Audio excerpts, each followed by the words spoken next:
Welcome to Top 100 Best-Selling Audiobooks, bringing the greatest books of all time to life, in full.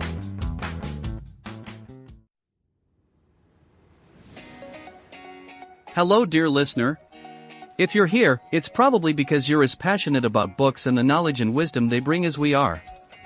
So you might also want to own this book or any other from this podcast in physical form, either to add to your personal library or to gift it to a friend. That's why we've included a link in the description, where you can get it at a discount and with shipping to almost anywhere in the world.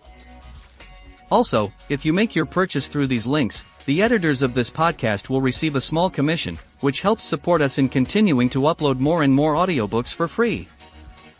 Let's make the world a better place through books, together. Pigeon Publishing House presents The Brothers Karamazov. Author, Fyodor Dostoevsky. Preface. First published in 1880, The Brothers Karamazov stands as the crowning achievement of Fyodor Dostoevsky's literary career.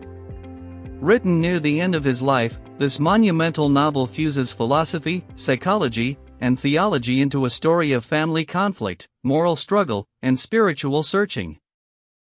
At its core lies the troubled Karamazov family, three brothers, each embodying distinct aspects of human nature, bound together by love, rivalry, and resentment toward their tyrannical father. Through their conflicts, Dostoevsky probes the deepest questions of existence, the nature of faith and doubt, the possibility of redemption, and the burden of free will. More than a family saga, this novel is a profound meditation on the human soul. Dostoevsky compels readers to confront the paradoxes of belief and skepticism, passion and restraint, guilt and forgiveness. It is a work that continues to challenge, disturb, and illuminate, reminding us that the struggles of the Karamazovs mirror our own eternal search for truth. Part 1. Book 1. The Story of a Certain Little Family. 1.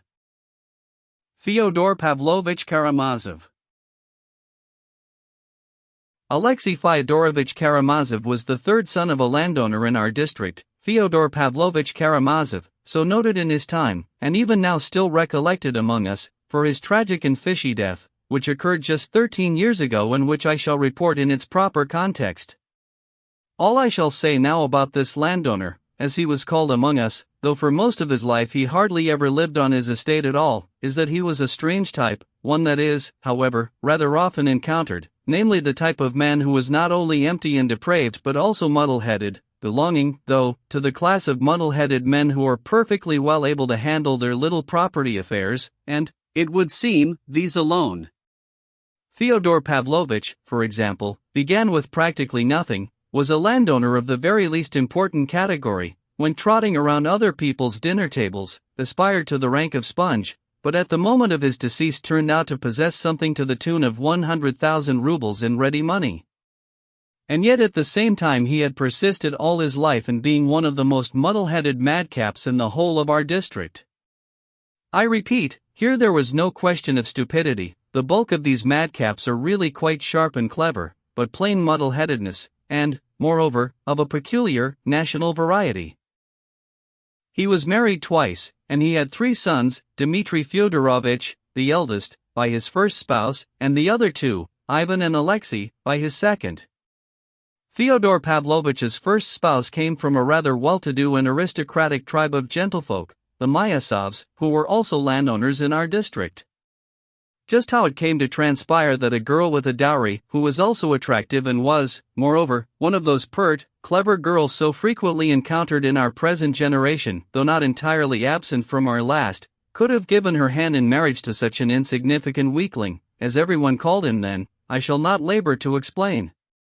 You see, I once knew a certain young unmarried woman, back in the last romantic generation, who after several years of mysterious love for a certain gentleman, whom, incidentally, she could have taken to the altar at the time of her choosing with a modicum of fuss, ended by inventing insuperable obstacles, and on a stormy night throwing herself from a lofty bank, resembling a cliff, into a rather deep and fast-flowing river and perished in it really for no other reason than her own caprice. Solely in order to emulate Shakespeare's Ophelia, and one might even say that had this cliff, so long ago selected and favored by her, been not so picturesque, and had there been on its site merely a flat, prosaic bank, then her suicide might possibly never have taken place at all. This is an authentic case, and one may suppose that in our Russian life there has, over the past 2 or 3 generations, occurred no small number of such cases, or cases of a similar nature. As in those other instances, Adelaida Ivanovna Myasova's behavior was, without doubt, an echo of trends and ideas acquired elsewhere, and also the fretting of a captive mind. Point 1. It may be that she wished to demonstrate her female independence, to protest against the conditions imposed on her by society, against the despotism of her blood and family, and for one single instant, let us suppose, her complacent imagination persuaded her that Fyodor Pavlovitch, his rank of sponge notwithstanding, was none the less one of the boldest and most rapier-tongued men of that era, transitional as it was to all that was finest, while he was really only a nasty buffoon, and nothing more. Another piquant aspect of the marriage was the fact that it took place following an elopement, and Adelaida Ivanovna had found this enticing.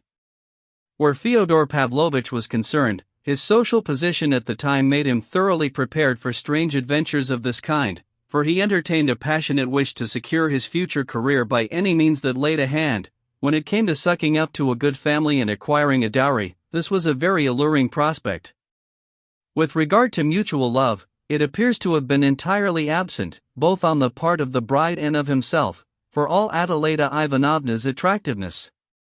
So it may have been that this incident was the only one of its kind in the life of Fyodor Pavlovitch, all his life the most voluptuous tempered of men, ready in a trice to cling to any skirt at all. No sooner did it lead him on.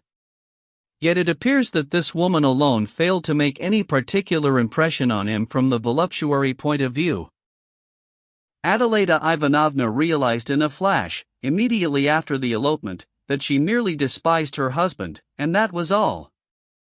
In this fashion the consequences of the marriage showed themselves with extreme rapidity. Even though the family rather quickly came to regard the event as a fait accompli and apportioned the fugitive girl her dowry, the couple began together a disorderly existence that involved eternal scenes and rows. It was related that in the process of these the young female spouse demonstrated an incomparably greater degree of good breeding and elevation than did Fyodor Pavlovitch, who, as is now notorious, diddled her right there and then, in one fell swoop, out of all her wretched money, to the tune of 25,000, as soon as she received it, with the result that as far as she was concerned, from that day on those dear little thousands might as well have sunk in the river. As for the small estate and the rather elegant town house which were also included in her dowry, for a long time he strove his utmost to have these transferred to his own name by the formulation of some suitable deed, and would most likely have attained his end by the mere, as it were, contempt and revulsion he inspired in his spouse every moment with his shameless beggings and blackmailings, by the mere psychological exhaustion she endured, praying only that he would let her alone. Luckily, however, Adelaida Ivanovna's family entered the fray and placed a check on the marauder. It has been positively established that frequent fights occurred between the couple, but legend will have it that it was not Fyodor Pavlovitch who administered the blows but Adelaida Ivanovna, a lady hot-blooded, audacious, dark-haired, impatient and endowed with remarkable physical strength. At last she forsook the house and ran away from Fyodor Pavlovitch with a certain schoolteacher, a seminarian who was practically dying of poverty, leaving her 3-year-old son Mitya in the arms of her husband. In no time at all Fyodor Pavlovitch had set up an entire harem in the house and begun to embark upon the most dissolute of drunken excesses, in the entr'actes of which he traversed very nearly the entire province, tearfully complaining to each and every one about his Adelaida Ivanovna's desertion, imparting as he did so details that it would be positively shameful for any married man to give about his conjugal life.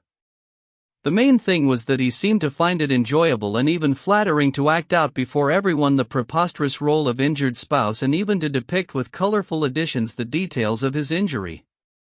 Anyone would think you'd got a promotion, Fyodor Pavlovitch, so pleased you are in spite of all your misfortune, the mockers would say to him. Many would even add that in their opinion he enjoyed appearing in the revamped guise of a buffoon, and that he was purposely pretending, in order to intensify their mirth, not to be aware of the comical position in which he found himself. Who can tell, however, perhaps it really was a genuine naivete on his part. Finally, he succeeded in uncovering the traces of his fugitive spouse. The poor thing was found to be in St. Petersburg, whither she had moved with her seminarian and where she had wholeheartedly launched herself upon a process of the most complete emancipation. Fyodor Pavlovitch had at once bestirred himself and set about making ready for the journey to St. Petersburg. For what reason? It hardly needs adding that he himself did not know. In truth, he might actually have gone, but, having taken a decision of such moment, he at once considered himself peculiarly enfranchised, for the sake of keeping up his spirits and for the road, to launch himself upon another most unbridled drunken excess. And then it was that the family of his spouse received the news of her death in St. Petersburg. She had died suddenly, in a garret somewhere, according to some versions of the story of typhus, according to others, of hunger. Fyodor Pavlovitch learned of the death of his spouse while drunk. Some say that he went racing off down the street and began to shout, lifting his arms to the heavens in joy. "Lord, now lettest thou," to and others that he sobbed violently like a small child to the point where it grieved one just to look at him, all the revulsion he inspired notwithstanding.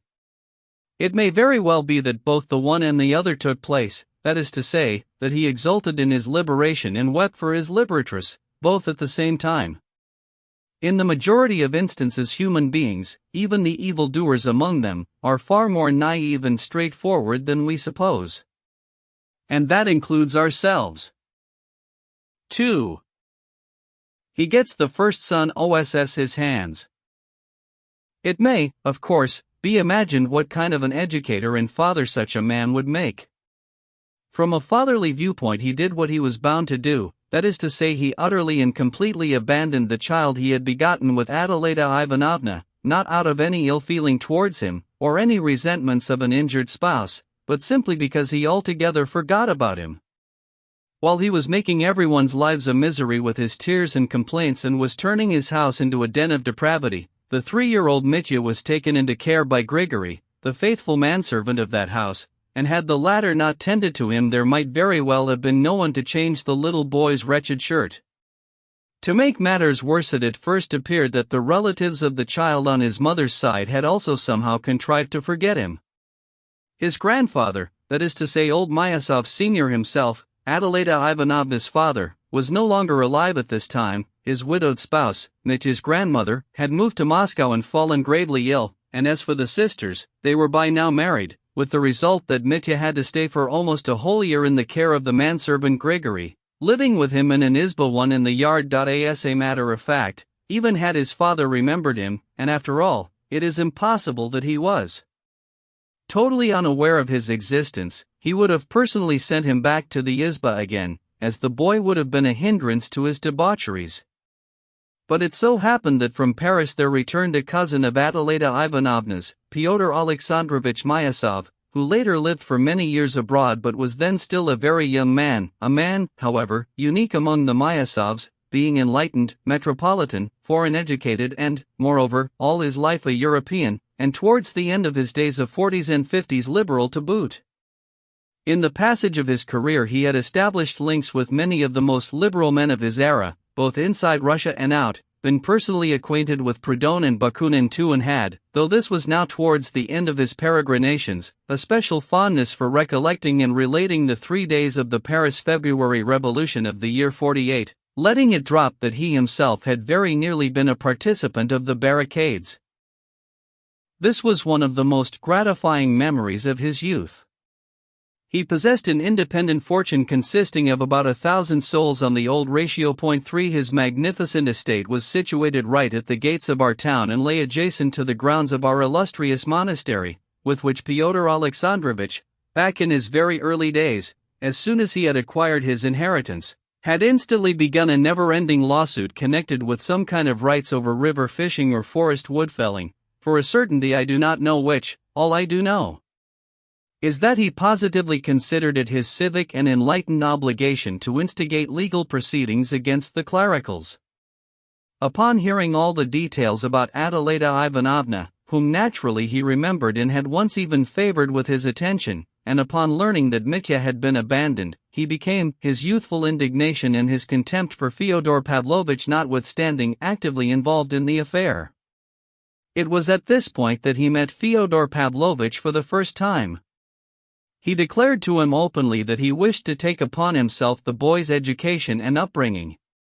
For many years afterwards he used to relate, as a characteristic detail, that when he began to talk to Fyodor Pavlovich about Mitya, Fyodor Pavlovich looked for a while as though he could not for the life of him think what child was being discussed, and was even somewhat surprised to learn that he had in some portion of his manner a small son. Though Pyotr Alexandrovich's story might have contained an element of exaggeration, there was in it also something that undeniably resembled the truth. But indeed, all his life Fyodor Pavlovich had a fondness for pretending, for suddenly playing out before one some unexpected role, something which more often than not, and here lay the essence of it, was quite unnecessary and even plain detrimental to himself, as in the present instance. This feature is, as a matter of fact, common to very many people, even the highly intelligent, and not only to the Fyodor Pavloviches of this world. Pyotr Alexandrovich carried out his task with zeal and was even appointed, together with Fyodor Pavlovich, guardian of the little boy, as in spite of everything his mother had left behind her a small estate, with a house and land. And indeed Mitya was transferred to the custody of this uncle once removed, but the latter had no family of his own, and as, having just settled and secured the regular payment to himself of the financial receipts from his estates, he was in a hurry to get back to a long sojourn in Paris without delay. He entrusted the child to the care of one of his aunts twice removed, a certain upper-class Moscow lady. It so transpired that, having put down roots in Paris, he also forgot about the boy, particularly when there came along that very same February revolution which so struck his imagination and which he was unable to forget for the rest of his life.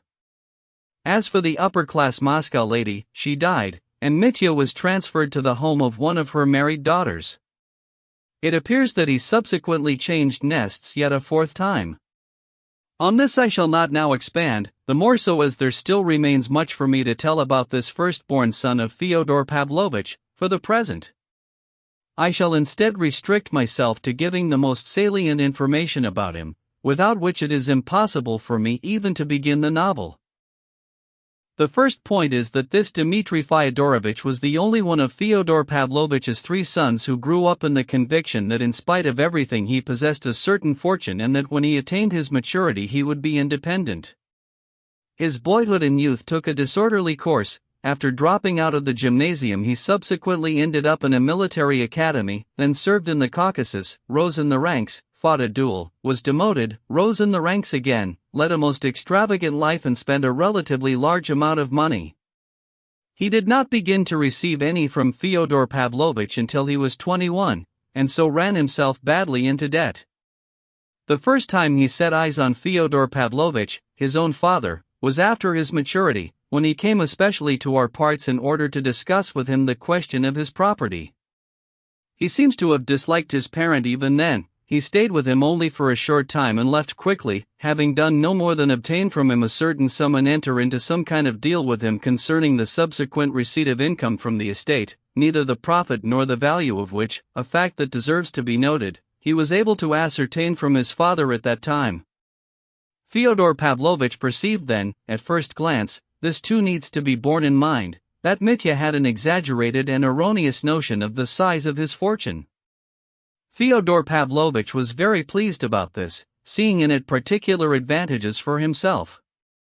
He deduced merely that the young man was thoughtless, turbulent, at the mercy of his passions, impatient, the kind of debauchee who needs only to be given temporary, short-term handouts in order, though for no more than a brief period, of course, to be kept happy.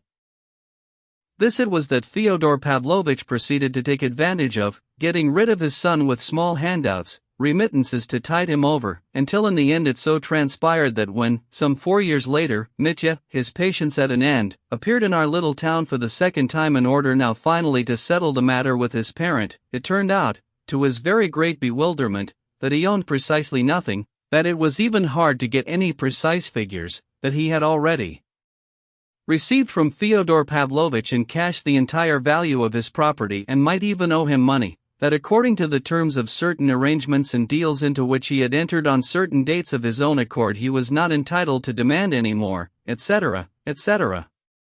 The young man was horror-struck, suspected lying and deceit, became nearly beside himself and almost lost his reason.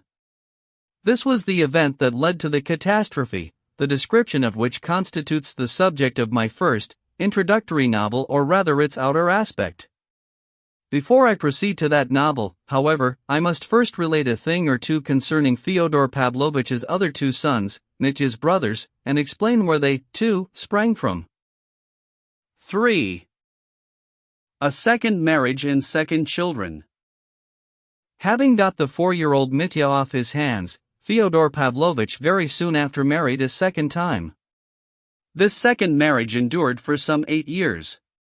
He took this second spouse of his, also a very young lady, Sofia Ivanovna by name, from another province, where he had gone in order to attend to some minor contracting business with a little Jew associate. Fyodor Pavlovich, though he spent extravagantly, drank and indulged in debauchery, never ceased to concern himself with the investment of his capital and always arranged his business affairs successfully, though, it went without saying, almost invariably with more than a touch of shabbiness. Sofia Ivanovna was of that category known as orphan, without kith or kin since childhood, the daughter of some obscure deacon. She had grown up in the rich household of her benefactress, governess and tormentress, an old lady of noble family, the widow of a General Vorokov. The details I do not know. I have heard only that the foster child, a meek, forgiving creature who would not say boo to a goose, was once taken down from a rope on which she had tried to hang herself from a nail in the storeroom, so hard had she found it to endure the wilfulness and perpetual scoldings of the old woman, who by all accounts bore no malice but whom idleness had turned into a most insufferable petty tyrant. Fyodor Pavlovich offered his hand, his background was investigated, and he was chased from the doorstep. At that point, as in his first marriage, he proposed an elopement to the orphan girl. It is very, very possible that she too would on no account have agreed to marry him had she known a few more facts about him in proper time. But the marriage took place in another province, and in any case what could a 16-year-old girl possibly make of it all beyond realizing that she would be better off throwing herself in the river than staying with her benefactress? And so the poor thing exchanged benefactress for benefactor. On this occasion Fyodor Pavlovich received not a groat, as the general's widow became angry, refused to part with any money and, what was more, railed at them both. But he had not been counting on money, and made do with succumbing to the innocent young girl's remarkable beauty and, in particular, to her innocent air which had startled him, voluptuary that he was, and hitherto the dissolute fancier of only the grosser kind of female beauty. "Those innocent little eyes slashed my soul like a razor," he would say later on with a loathsome snigger that was all his own. As a matter of fact, in a profligate like him this could simply have been a lustful attraction. Having received no dowry money, Fyodor Pavlovich lost no time on empty ceremonies with his spouse and, exploiting the fact that she was, in a manner of speaking, guilty in his regard and that they had practically taken her from the rope, and exploiting, what was more, her phenomenal humility and meekness, trod underfoot the most basic conjugal proprieties. Women of ill repute flocked into the house, right there, in front of his wife, and orgies took place. In order to add a touch of detail, I shall relate that the manservant Grigory, a stupid, morose and stubborn answerer-back who had hated his previous mistress, Adelaida Ivanovna, on this occasion took the part of his new mistress, spoke out in her support and quarreled with Fyodor Pavlovich on account of her in a fashion almost unallowable for a servant, and once even broke up the orgy and shooed the troops of viragos from the doorstep by force. The unhappy young woman, who had been intimidated from her childhood, subsequently fell prey to a kind of female nervous disorder that is most frequently encountered among the common folk, in country women, who because of it are named wailers. 1 At times this disorder, with its terrible attacks of hysteria, even made the sick woman lose her reason. Nevertheless, she bore Karamazov 2 sons, Ivan and Alexei, the former in the first year of their marriage, and the latter 3 years thereafter. The little boy Alexei was not yet 4 when she died, yet strange as it may seem, I know that he later remembered his mother all his life, as in a dream, needless to say. Upon her death, both boys suffered almost precisely the same fate as that endured by the first son, Mitya. They were completely forgotten and neglected by their father, and also ended up with Grigory in his outbuilding. In the outbuilding they, too, were found by the old petty tyrant of a general's widow, their mother's benefactress and educatrix. She was still alive, and during all that time, a whole 8 years, had been unable to forget the offense that had been inflicted on her.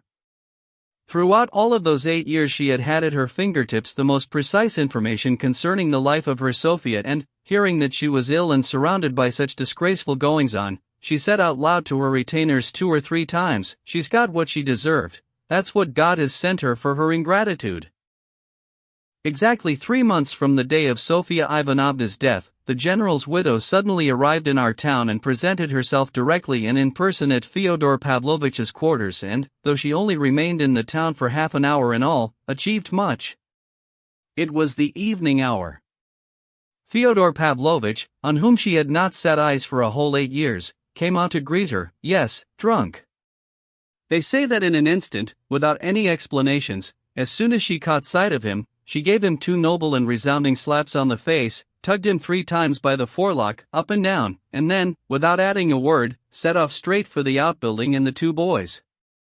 Having observed from one glance that they were unwashed and in dirty underwear, she immediately delivered another slap to Grigory, announced to him that she was removing both children into her own custody, then led them out in their underwear, swathed them in a rug, seated them in her carriage and drove them away to her town.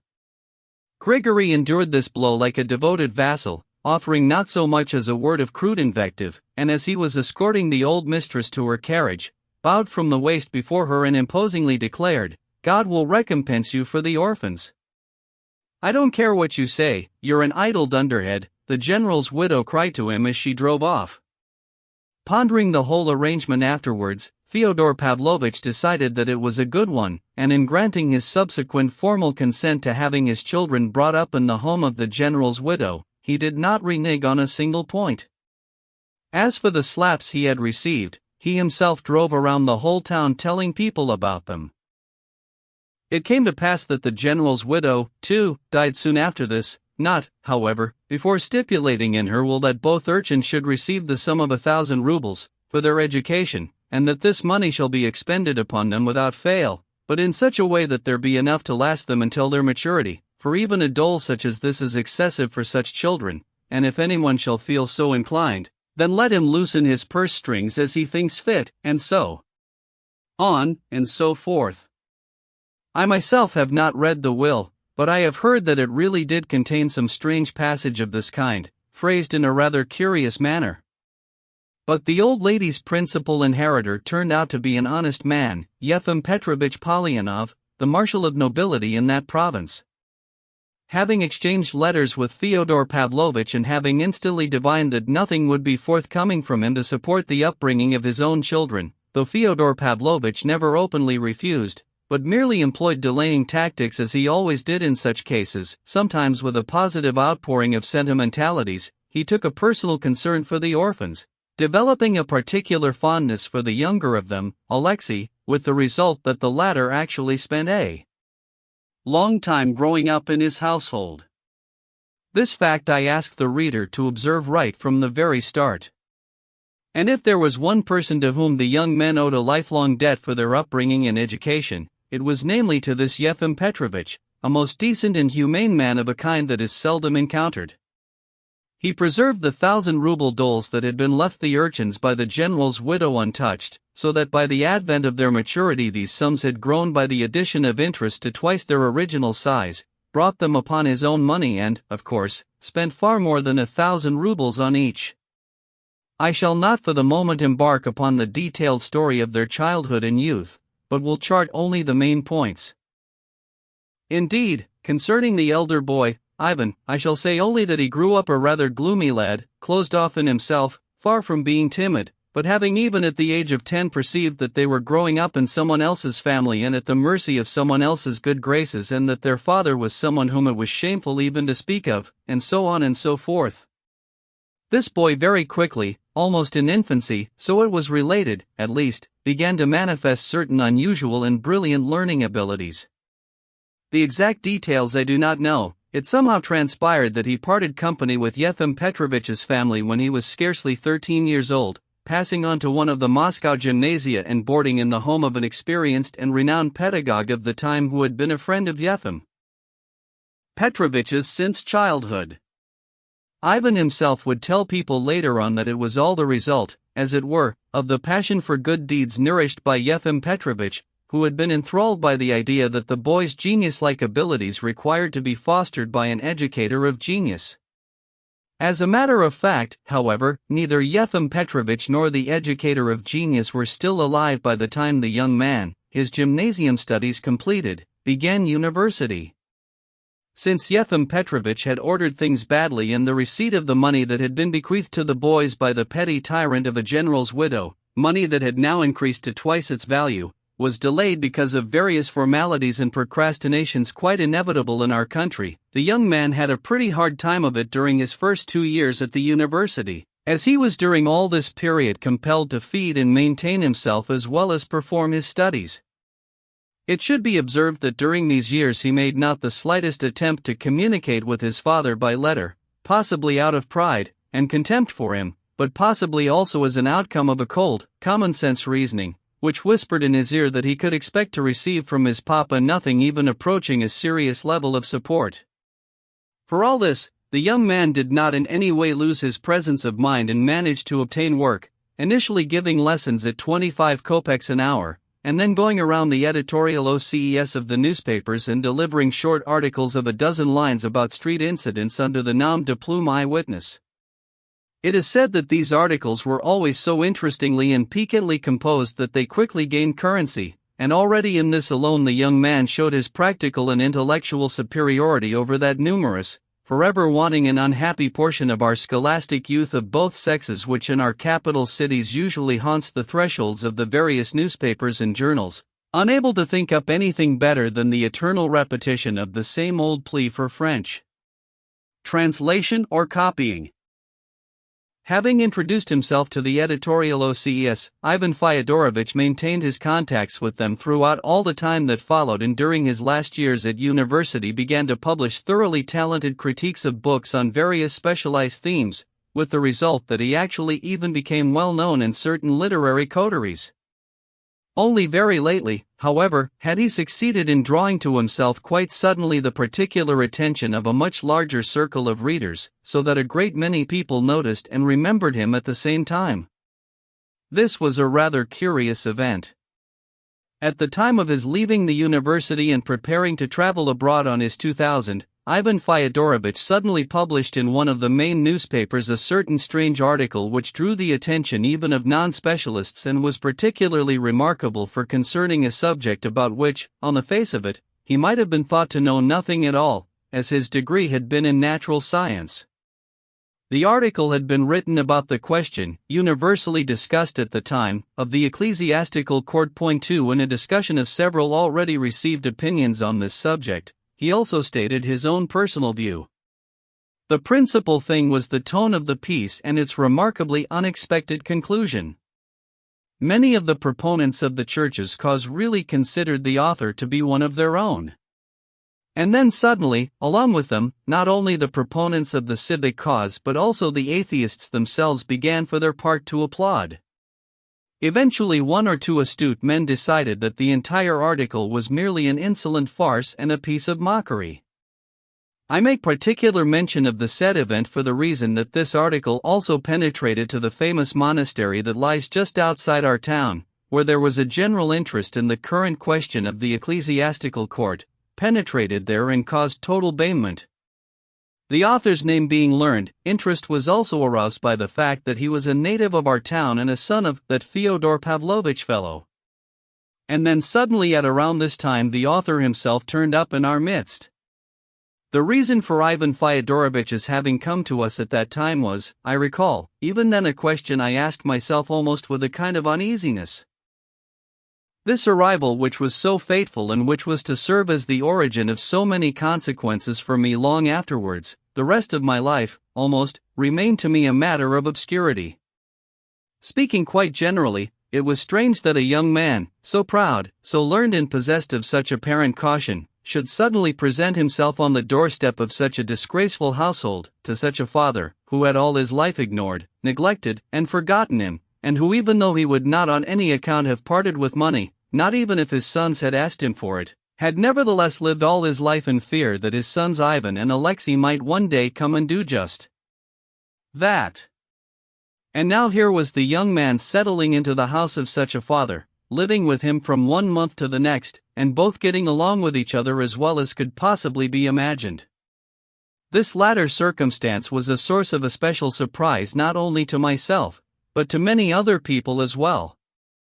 Pyotr Alexandrovich Myasov, of whom I have already spoken above, a distant relative of Fyodor Pavlovich's on the side of his first wife, happened to be among us again at that time on his out-of-town estate, gracing us with a visit from Paris, where he had by now completely made himself at home.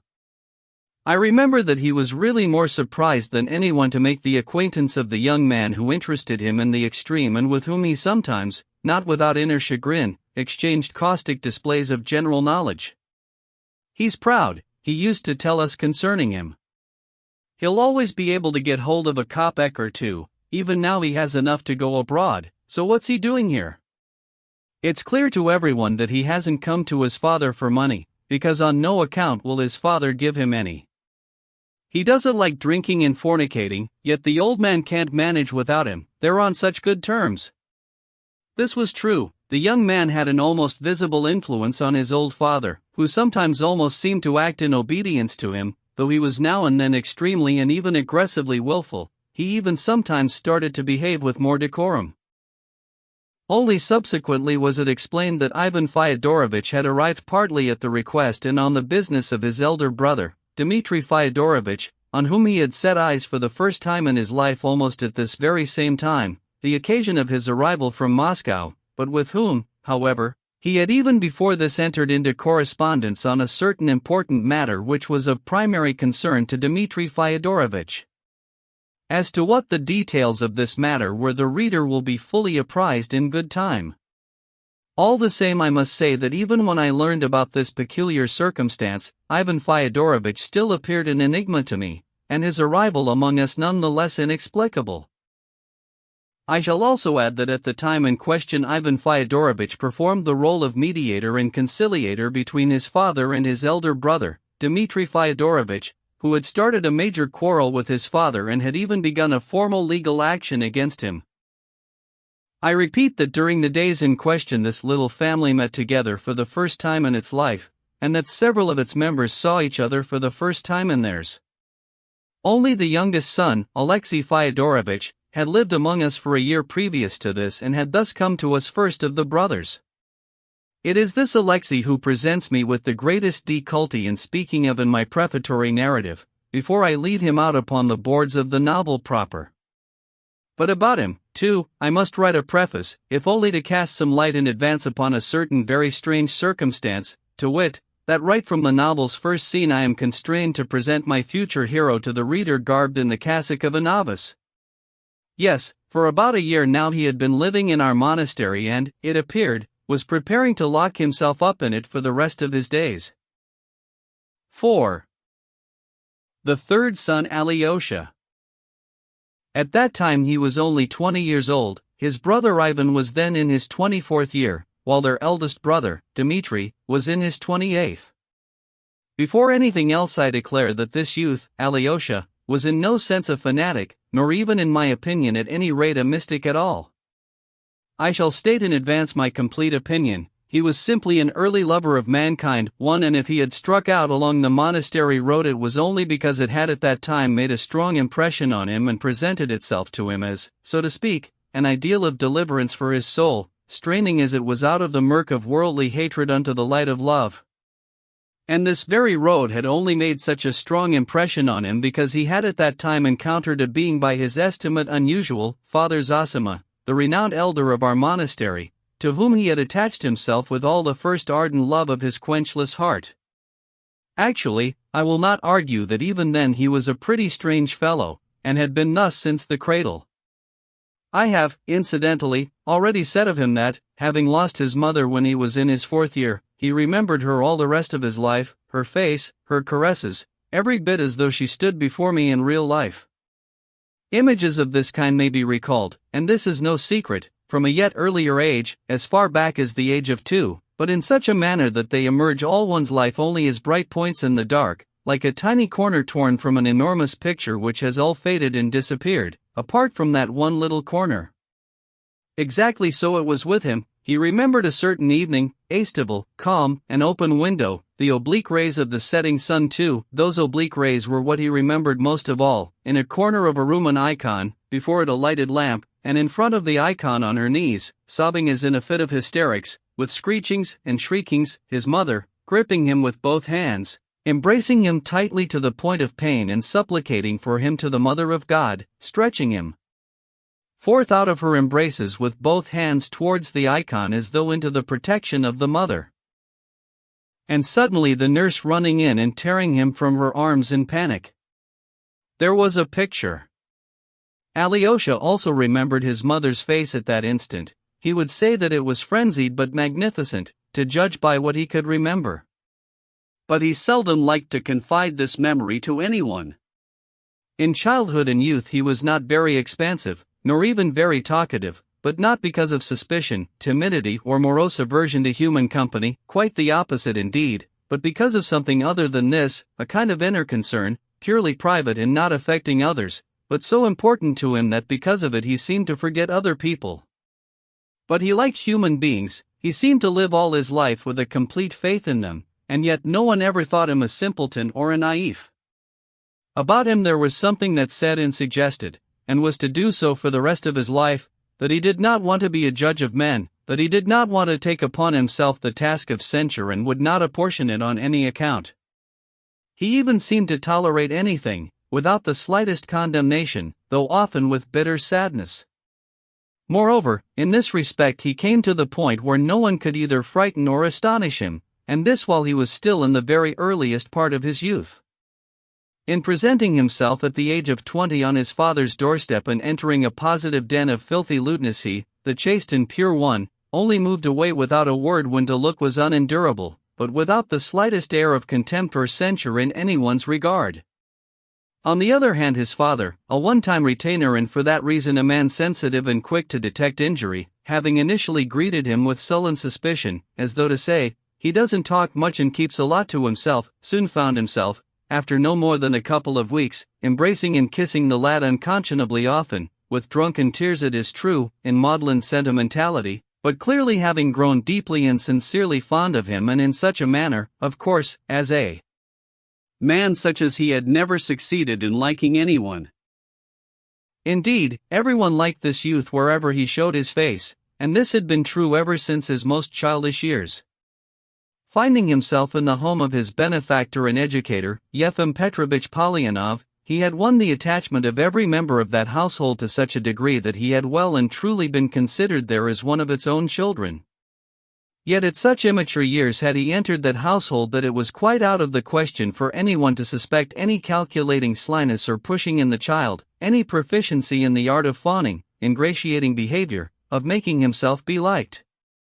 So it must have been that he contained within himself by his very nature, as it were, directly and without artifice, the gift of arousing an especial affection towards him.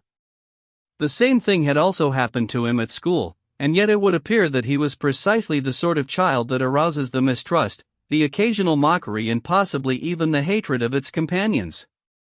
He used, for example, to lapse into reflection and seemingly to cut himself off. From an early age he liked to withdraw into a corner and read books, yet so well liked was he by his companions that he really could have been described as a universal favorite during the entire period of his attendance at the school. He was seldom frolicsome, seldom even cheerful, but one look at him instantly told them all that this was not because of any moroseness on his part, but that, on the contrary, he was equable and serene. He never made any attempt to show off among his coevals. It may have been for this reason that he was never afraid of anyone, yet the boys at once understood that he by no means took pride in his fearlessness, but gazed at them as though he did not know he was bold and fearless. He never remembered an insult. It would transpire that an hour after the insult he would reply to its deliverer or personally engage him in conversation with such a serene and trustful air as to indicate that nothing was amiss between them at all. And it was not that in doing so he wore an air which said he had casually forgotten or purposely forgiven the insult, but that he simply did not view it as an insult at all, and it was this that really captivated the children and subdued them. He possessed, though, a certain feature which throughout all the forms of the gymnasium, from the lowest to the highest, aroused in his companions a constant desire to make fun of him, not out of spiteful mockery, however, but because they thought it hilarious. This feature of his was a savage, frenzied modesty and chastity. He could not abide certain words and certain kinds of stories about women. These certain words and stories are, unfortunately, impossible to eradicate in schools. Boys who are pure of soul and heart, still children really, very often like to talk in the classroom among themselves and even within earshot about things, images, and scenes of which not even soldiers will invariably talk, quite apart from the fact that soldiers are an ignorant lot and do not understand much of what in this sphere is already common knowledge to the still so youthful offspring of our intelligentsia and higher social orders. There is probably as yet no perversion of morals here, and there is also no real cynicism of the ingrained, lascivious kind. It is sooner external in nature and is not infrequently considered among them as something positively delicate, subtle, meddlesome, and worthy of imitation. When they saw that Alyosha Karamazov quickly put his fingers in his ears whenever they began to talk about you-know-what, they would sometimes purposely stand around him in a crowd and, forcibly removing his hands from his ears, shout foul things into them, while he strained to break free, sank to the floor, lay down, covered himself up, and all this without saying a single word to them, without returning a word of abuse, and enduring the outrage in silence. Eventually, however, they left him in peace and stopped teasing him for being a girl, and even viewed him with compassion in this regard. In his classes he was, by the way, invariably one of the best students, but he never came first. When Yefim Petrovich died, Alyosha continued to attend the provincial gymnasium for another 2 years. Yefim Petrovich's inconsolable spouse set off almost immediately after his death for a long stay in Italy, accompanied by her entire household, which consisted exclusively of female persons, and Alyosha ended up in the home of 2 ladies he had never seen in his life before, some kind of distant relatives of Yefim Petrovich, though on what conditions, he himself did not know. It was also a characteristic feature of him, one exceedingly so, in fact, that he never worried about whose means he was living on. In this he was the complete opposite of his elder brother, Ivan Fyodorovich, who had spent his first 2 years at university in poverty, supporting himself by his own efforts, and had since early childhood sensed bitterly that he was living as a dependent on his benefactor.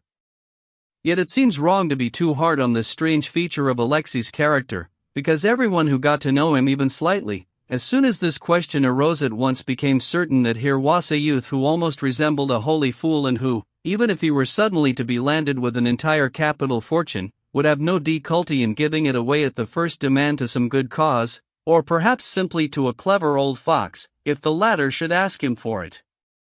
As a general matter, indeed, it was as if he had no idea at all of the value of money, if we leave aside the literal sense of that expression. When he was given pocket money, for which he himself never asked, either he kept it for weeks on end, uncertain of what to do with it, or was alarmingly spendthrift of it, and it vanished in a trice. Pyotr Alexandrovich Myasov, a man of great sensitivity on the subject of money and bourgeois rectitude, once subsequently, having taken a good look at Alexei, pronounced the following aphorism concerning him: "Behold possibly the only man in the world who, if one were suddenly to abandon him alone and without money on a square in an unfamiliar city of 1,000,000 inhabitants, would on no account go under or die of hunger and cold, because he would instantly be fed, instantly be settled, and, if he were not, then would himself instantly see to it that he was, and this would cost him no effort and no degradation, and the person who settled him would find it no burden, but might, on the contrary, view it as a pleasure." He did not complete the course at his gymnasium. He still had a whole year to put in when he suddenly declared to his ladies that he was going to see his father on a certain business matter that had come into his head. The ladies cherished him greatly and were reluctant to let him go. The cost of the journey was very little, and the ladies would not hear of him pawning his watch, a gift he had received from the family of his benefactor before their departure abroad, but granted him generous provision of means, even of new clothing and linen. He, however, returned to them half of the money, declaring that he wished without fail to travel third class. On arriving in our little town and facing the demand of his parent to know why he had come to see him without having completed his course, he was, so they say, more than usually reflective. It soon came to light that he was searching for his mother's grave. He himself more or less admitted at the time that that was the sole reason for his arrival. But this can hardly have been so. It is far more probable that he himself did not know what it was and could not for the life of him have explained just what had suddenly stirred within his soul, inexorably drawing him along some new, unknown but now unavoidable road. Fyodor Pavlovitch was unable to point out to him the spot where he had buried his second spouse, as he had never been to her grave again after the day of her funeral, and through fault of the years had completely forgotten where that day they had buried her. Some incidental comments about Fyodor Pavlovitch. For a long time previous to this he had lived in places other than our town. Some 3 or 4 years after the death of his second wife he had set off for the south of Russia and had ultimately ended up in Odessa, where he passed several years in succession. At first he had made the acquaintance, to employ his own words, of a lot of big yids, little yids, yidikins and yidlets, and had ended by being the guest of the Jews as well. One must suppose that it was at this period of his life that he developed in himself a particular talent for the scraping together and extortion of the lucre. He had finally returned to our little town again only some 3 years before Alyosha's arrival. His former acquaintances found he had aged terribly, though he was by no means yet an old man. Not that his behavior was any more decent than it had been, it was if anything more insolent. There had appeared in the old buffoon, for example, a brazen compulsion to make buffoons of others. Far from having given up his disgraceful carryings-on with the female sex, if anything he continued it in a more loathsome manner. It was not long before he became the founder of a large number of new drinking houses in the district. One could see that he was worth possibly something like 100,000 rubles or only slightly less. Many of the inhabitants of our town and district immediately borrowed from him, on the most reliable security, needless to say. Just lately, though, he seemed to have run to fat, had somehow begun to lose his equability, his self-accountability, had even fallen into a kind of light-mindedness, beginning one thing and ending with another, somehow spilling out of his mold and more often drinking himself under the table, until had it not been for that very same manservant Grigory, who had also by this time aged and sometimes looked after him almost like a governor, Fyodor Pavlovitch would not have got by without a special décolleté. Alyosha's arrival even seemed to have an effect on him from the moral point of view, as though inside this premature dotard there had awoken some element of that which had long ago expired within his soul. "Do you realize," he often began to say to Alyosha, taking a good look at him, "that you look like her, the whaler?" This was the name he had given his deceased wife, Alyosha's mother. In the end it was the manservant Grigory who pointed out to Alyosha the whaler's little grave. He had taken him to our municipal cemetery and there, in a remote little corner, had shown him the cheap but tidy cast-iron slab on which there was even an inscription with her name, estate, age and year of death, with at the bottom something akin to the old 4-line rhyming epitaphs that are commonly found on the graves of bourgeois townsfolk. Surprisingly, this slab turned out to be the work of Grigory. He himself had erected it over the grave of the poor whaler at his own expense, after Fyodor Pavlovitch, whom he had on numerous occasions exasperated by mentioning this little sepulchre, finally departed for Odessa, shrugging his shoulders not only at the grave, but at all his memories as well. Alyosha had displayed no particular emotion at his mother's little grave. He simply listened to Grigory's pompous and moralistic tale concerning the erection of the slab, stood for a while with his head lowered and left without having uttered a word. Ever since that time, for a whole year almost, he had not been back to the cemetery. But this minor episode had also produced its effect on Fyodor Pavlovitch, and it was a very singular one. He suddenly picked up 1,000 rubles and took it to our monastery, donating it in memory of his spouse's soul, but it was not his second spouse he meant, not Alyosha's mother, the wailer, but his first, Adelaida Ivanovna, the one who had given him beatings. On the evening of that day he got himself drunk and vilified the monks to Alyosha. He himself was far from being one of the religious. The man had in all likelihood never placed so much as a 5-kopeck candle in front of an icon. Strange bursts of sudden emotion and sudden ideas are common in such types. I have already said that he had grown very fat and flabby. His physiognomy had by this time acquired something that bore sharp witness to the essential characteristics of the entire kind of life he had lived. Not only were there long, meaty pouches under his little eyes, which were forever brazen, suspicious and mocking, not only was there a host of deep wrinkles on his small but pudgy face, beneath his jutting chin there hung a large Adam's apple, fleshy and oblong, like a purse, which somehow gave him a loathsomely concupiscent air. Add to this a long, carnivorous mouth with puffy lips, behind which could be glimpsed small fragments of black teeth that had almost entirely rotted away. Each time he began to speak he emitted a spray of spittle. As a matter of fact, he himself liked to make jokes about his face, though he seemed content with it. He particularly liked to draw attention to his nose, which was not very large but was very elegant and had a strongly pronounced hook form, a real Roman one, he would say, which together with my Adam's apple reproduces the true physiognomy of an ancient Roman patrician of the period of the decadence. Of this he was apparently proud. And then quite soon after his encounter with his mother's grave Alyosha suddenly declared to him that he wished to enter the monastery and that the monks were prepared to admit him as a novice. In doing so he explained that this was his extreme desire and that he was asking his solemn permission as father. The old man was already aware that the elder Zosima, who was living in the monastery hermitage, had made a particular impression on the quiet boy. Of course, that elder is the most honest monk they've got over there, he said, having silently and reflectively heard Alyosha out, yet scarcely at all astonished by his request. "Shoo, so that's where you want to go, my quiet boy." He was half drunk and suddenly smiled his long smile, a smile which though semi-intoxicated did not lack cunning and drunken slyness. "Ishmael, I had a feeling you would end up doing something like this, do you know? This is exactly what you've been aiming for." "Well, so be it, on you go. After all you've got your 2,000, they'll do you for a dowry, and I, my angel, will never abandon you, and even now I shall contribute whatever the going rate is for you if they ask me. Though, of course, if they don't ask, why make a nuisance of ourselves, eh? After all, you're like a canary with your money, 2 pecks a week. HM. You know, there's one monastery at a place not far from here where they have a little colony, and it's common knowledge that it's only the monastery wives, as they call them, who live in it, about 30 pieces of wife I think there are. I've been there and you know it's interesting, in its own way, of course, as a sort of variety.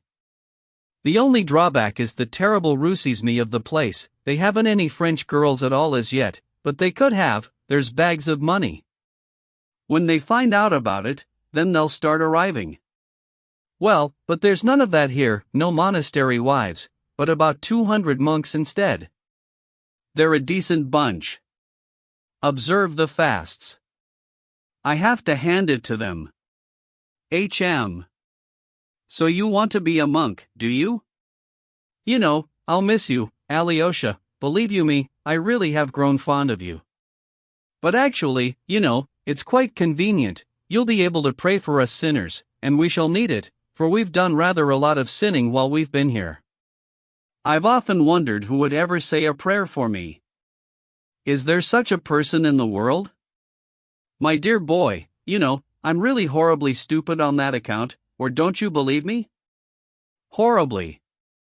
You see, I may be stupid, but I go on thinking and thinking about that, oh, now and again, of course, not all the time. I mean, I think it's out of the question that the devils will forget to drag me off with them when I kick the bucket. But then I think, what about those hooks, 3? Where do they get them from? What are they made of? Iron? Where do they make them? Is there some sort of factory down there? I mean, those fellows over in the monastery no doubt believe that hell has a ceiling. But you see, I'm prepared to believe in hell, only it must be one that doesn't have a ceiling. It seems more refined, more enlightened that way, sort of Lutheran, really. But really, in the end it'll all be the same, won't it? Whether there's a ceiling or whether there isn't? Yes, that's the nub of the whole damned question. Well, and if there isn't a ceiling, then there won't be any hooks either. And if there aren't any hooks, and that's the end of it, then I still find it hard to believe in who'll drag me off on hooks, and if no one does, what will happen then? Where will there be any justice?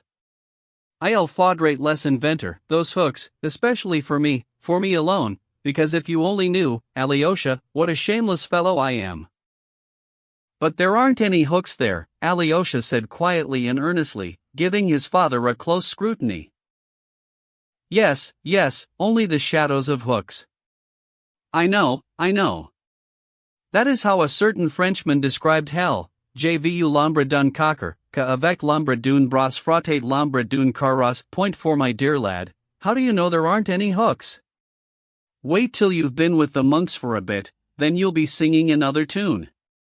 But anyway, off you go, work your way to the truth over there, and then come and tell me about it. Whatever they say, a man would feel better about going to the next world if he knew what he'd find there.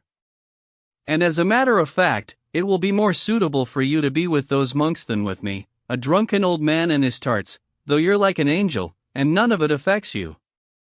Well, and it's possible nothing will affect you there, either, and that is why I'm giving you my permission, because my hopes are pinned on the latter. The devil hasn't addled your brains. You'll burn up and cool down again, be cured and come back to me.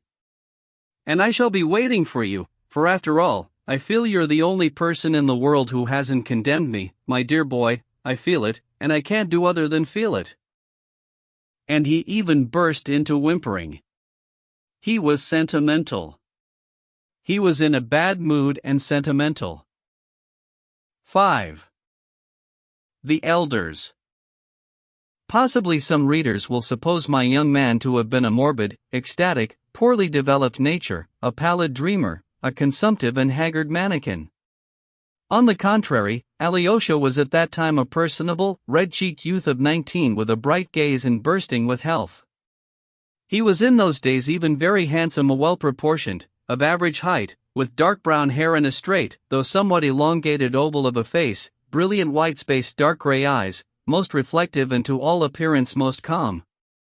It will, perhaps, be said that red cheeks are no obstacle to either fanaticism or mysticism, but it seems to me that Alyosha was even more of a realist than anyone.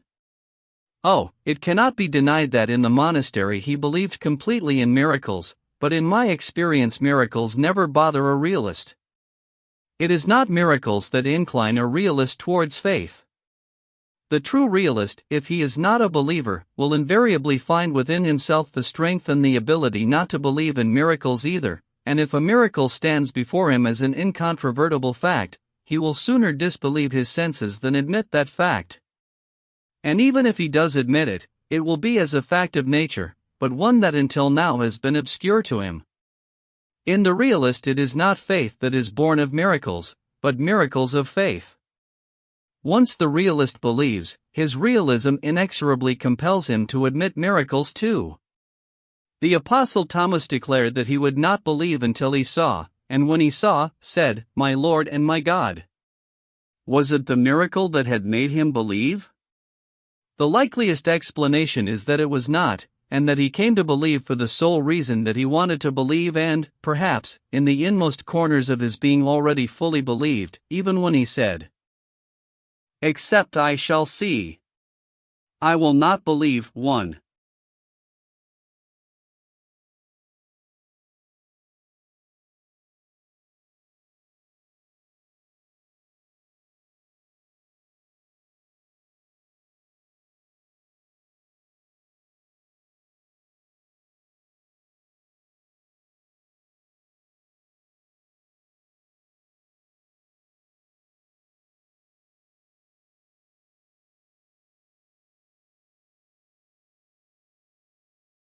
It will, perhaps, be said that Alyosha was dull-minded, undeveloped, had not completed his course, and the like.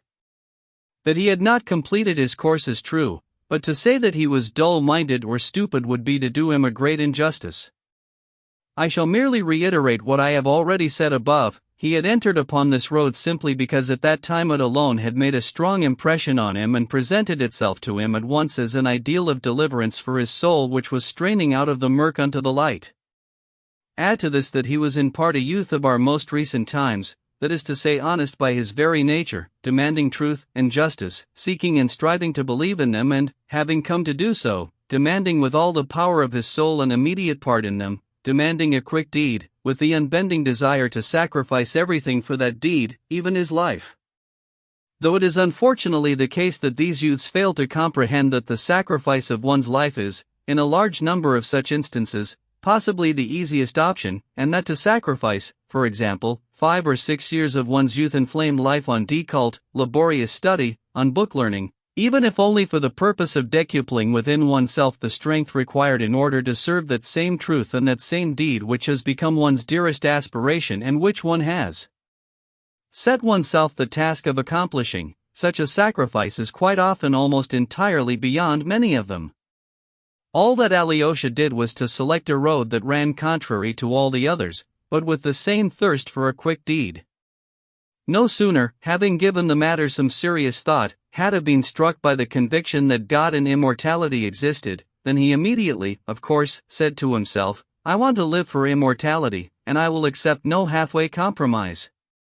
By precisely the same lights, had he decided that God and immortality did not exist, he would have immediately become an atheist and a socialist, for socialism is not only a problem of labor, or the so-called fourth estate, but is in the first instance a problem of atheism, of the contemporary embodiment of atheism, the problem of the Tower of Babel, constructed expressly without God, not for the attainment of heaven from earth, but for the abasement of heaven to earth. Alyosha found the prospect of continuing to live his life as before positively strange and even impossible. As the scriptures say, if thou wilt be perfect, distribute all that thou hast and come, follow me too. But Alyosha said to himself, I cannot give up 2 rubles instead of all, and instead of, come, follow me, merely attend Massachusetts. It may have been that from the memories of his infancy there had remained some image of our local monastery, where his mother may have taken him to morning liturgy. Or again, it may have been the effect of the oblique rays of the setting sun before the icon towards which his Whaler mother had stretched him forth. He may only have come to us then in reflection in order to find out whether here too there were only 2 rubles and, in the monastery, encountered this elder. This elder, as I have already explained above, was the elder Zosima, but here I must also say a few words about the general nature of the elders in our monasteries, and now declare my regret that upon this road I do not feel myself to be sufficiently competent or assured. I shall none the less endeavor to give a brief and superficial account. In the first place, then, those competent in the specialism assert that the elders and the elderhood have been with us in our Russian monasteries only since very recent times, even less than a century, while in the rest of the Orthodox East, in Sinai and on Mount Athos in particular, they have already existed for well over 1,000 years. It is claimed that the elderhood also existed among us in Russia in the most ancient times, or that it certainly must have existed, but that in consequence of Russia's tribulations, the Tatar invasions, the mass upheavals, the break in our former relations with the East after the subjugation of Constantinople, this institution became forgotten among us and the elders died out. It was resuscitated among us at the end of the last century by one of the great Podvizhniki III, as he is known, Paisy Velichkovsky and his disciples, but even today, almost 100 years later, it still exists in very few monasteries and has even on occasion been subjected to what almost amounts to persecution as an unprecedented novelty in Russia. It has thrived in particular among us here in the land of Rus at a certain renowned hermitage, the Kozulskopina. For when and how it became implanted in our own local monastery I cannot say, but within it there was already a 3rd succession of elders, of whom the elder Zosima was the most recent. He too, however, was now almost at his last gasp from feebleness and illness, and no one even knew who was going to replace him. This was an important question for our monastery, as our monastery had not to this date acquired a positive reputation for anything in particular, it contained neither any sacred relics of the devout nor any revealed miracle-working icons. There were not even any glorious legends connected with our history. There were no historical achievements, or services to the fatherland, against its name. It throve and became renowned all over Russia because of its elders, to see and listen to whom the pilgrims thronged in their multitudes for thousands of versts from all across the land. So then, what is an elder? An elder is someone who takes your soul and your will into his soul and his will. Having chosen an elder, you give up your own will and render it unto him in full obedience, with full self-abnegation. This test, this terrible school of life is accepted voluntarily by the one who dooms himself in the hope, after long ordeals, of conquering himself, of mastering himself to a degree where he may at last attain by dint of lifelong obedience a total freedom, that is to say, freedom from himself, and avoid the lot of those who live all their lives without ever finding the self within themselves. This invention, the elderhood, that is not a theoretical one, but has been derived in the East from a practical experience that now stretches back for 1,000 years. One's obligations to an elder are of an order different from those associated with the ordinary vows of obedience, which there have always been in our Russian monasteries. Here it is a question of the perpetual confession of all who are working under the elder, and of an indissoluble link between binder and bound. It is related, for example, that once, in the most ancient period of Christendom, a certain novice who had not fulfilled a certain vow of obedience imposed on him by his elder left his monastery and arrived in another country, passing from Syria into Egypt. There, after long and great deeds, he was considered worthy of suffering torture and a martyr's death for the creed. But when the church was burying his body, honoring him as a saint, quite suddenly, as the deacon was proclaiming, "Ye learners, go forth," the Kohen with the body of the martyr lying in it suddenly went shooting off and was cast out of the temple, and this as many as 3 times. And only then did they learn that this holy martyr had broken his vow and left his elder, and so could not be absolved without his elders releasing him from it, even in spite of his great deeds. Not until the elder had been summoned and had released him from his vow could the burial be performed. Of course, this is only an ancient legend, but here is a true story of much more recent date. One of our present-day monks 7 had gone to live on Mount Athos, and suddenly his elder instructed him to leave Mount Athos, which he had come to love as a sacred shrine, a quiet refuge, to the depths of his soul, and to go first unto Jerusalem to worship at the holy places, and then back to Russia, to its northern part, Siberia. That is the place for you, not here. Surprised, and crushed by grief, the monk went to Constantinople and appeared before the ecumenical patriarch, imploring him to release him from his vow of obedience, whereupon the ecumenical ruler answered him that not only was he, the ecumenical patriarch, unable to release him, but that there was not a man in all the world, nor could there be, who had the authority to release him from the vow that had been imposed on him by his elder, excepting that elder alone. In such manner is the elderhood in certain cases invested with a limitless and inscrutable power. That is why in a large number of our Russian monasteries the elderhood was initially met with what almost amounted to persecution. At the same time, the elders immediately began to acquire a high degree of respect among the common people. To the elders of our monastery, for example, there thronged both plebeians and the most nobly born, with the purpose of submitting to them, of confessing before them their doubts, their sins, their sufferings, and of obtaining their counsel and teachings. Witnessing this, the adversaries of the elders vociferated along with other complaints. The one that here was an instance of the mystery of confession being autocratically and frivolously debased, in spite of the fact that the perpetual confession of one's soul to an elder as his novice or secular is not at all conducted in the guise of a mystery. The end of it was, however, that the elderhood held its ground and is now little by little establishing itself in the Russian monasteries. It should perhaps also be noted that there is probably some truth in the claim that this tried and tested, 1,000-year-old implement for the moral regeneration of mankind from slavery into freedom and for his moral perfection may turn into a two-edged blade, as there are some whom it may lead not to humbleness and ultimate self-mastery, but rather to the most satanic pride, to fetters, that is to say, not freedom. The elder Zosima was about 65, came of a landowning family, and had once in his very early youth been in the military, serving as an oberst in the Caucasus. Without doubt, he had made an impression on Alyosha because of some especial quality of his soul. Alyosha lived in the very cell of the elder, who had conceived a real liking for him and admitted him into the presence. It should be observed that Alyosha, living in the monastery at that time, was as yet not bound by anything, could go off wherever he wished for whole days, and if he wore his cassock he did it voluntarily, in order not to differ from others in the monastery. Though of course he also enjoyed wearing it for its own sake. It may have been that Alyosha's youthful imagination was strongly affected by the power and the glory by which his elder was constantly surrounded. Of the elder Zosima it was said by many that in admitting for so many years into his presence all those who came to him in order to confess their hearts and who thirsted for counsel and healing discourse, he had taken into his soul so many revelations, griefs, and unbosomings that in the end he had acquired a perspicacity of such subtle depth as made the first glance at the face of a stranger who had come to him sufficient for him to be able to guess correctly the reason for his arrival, the object of his need, and even the nature of the torment that was racking his conscience, and that he would astonish, embarrass, and sometimes almost frighten the newcomer by such intimacy with his secret before the latter had even uttered a word.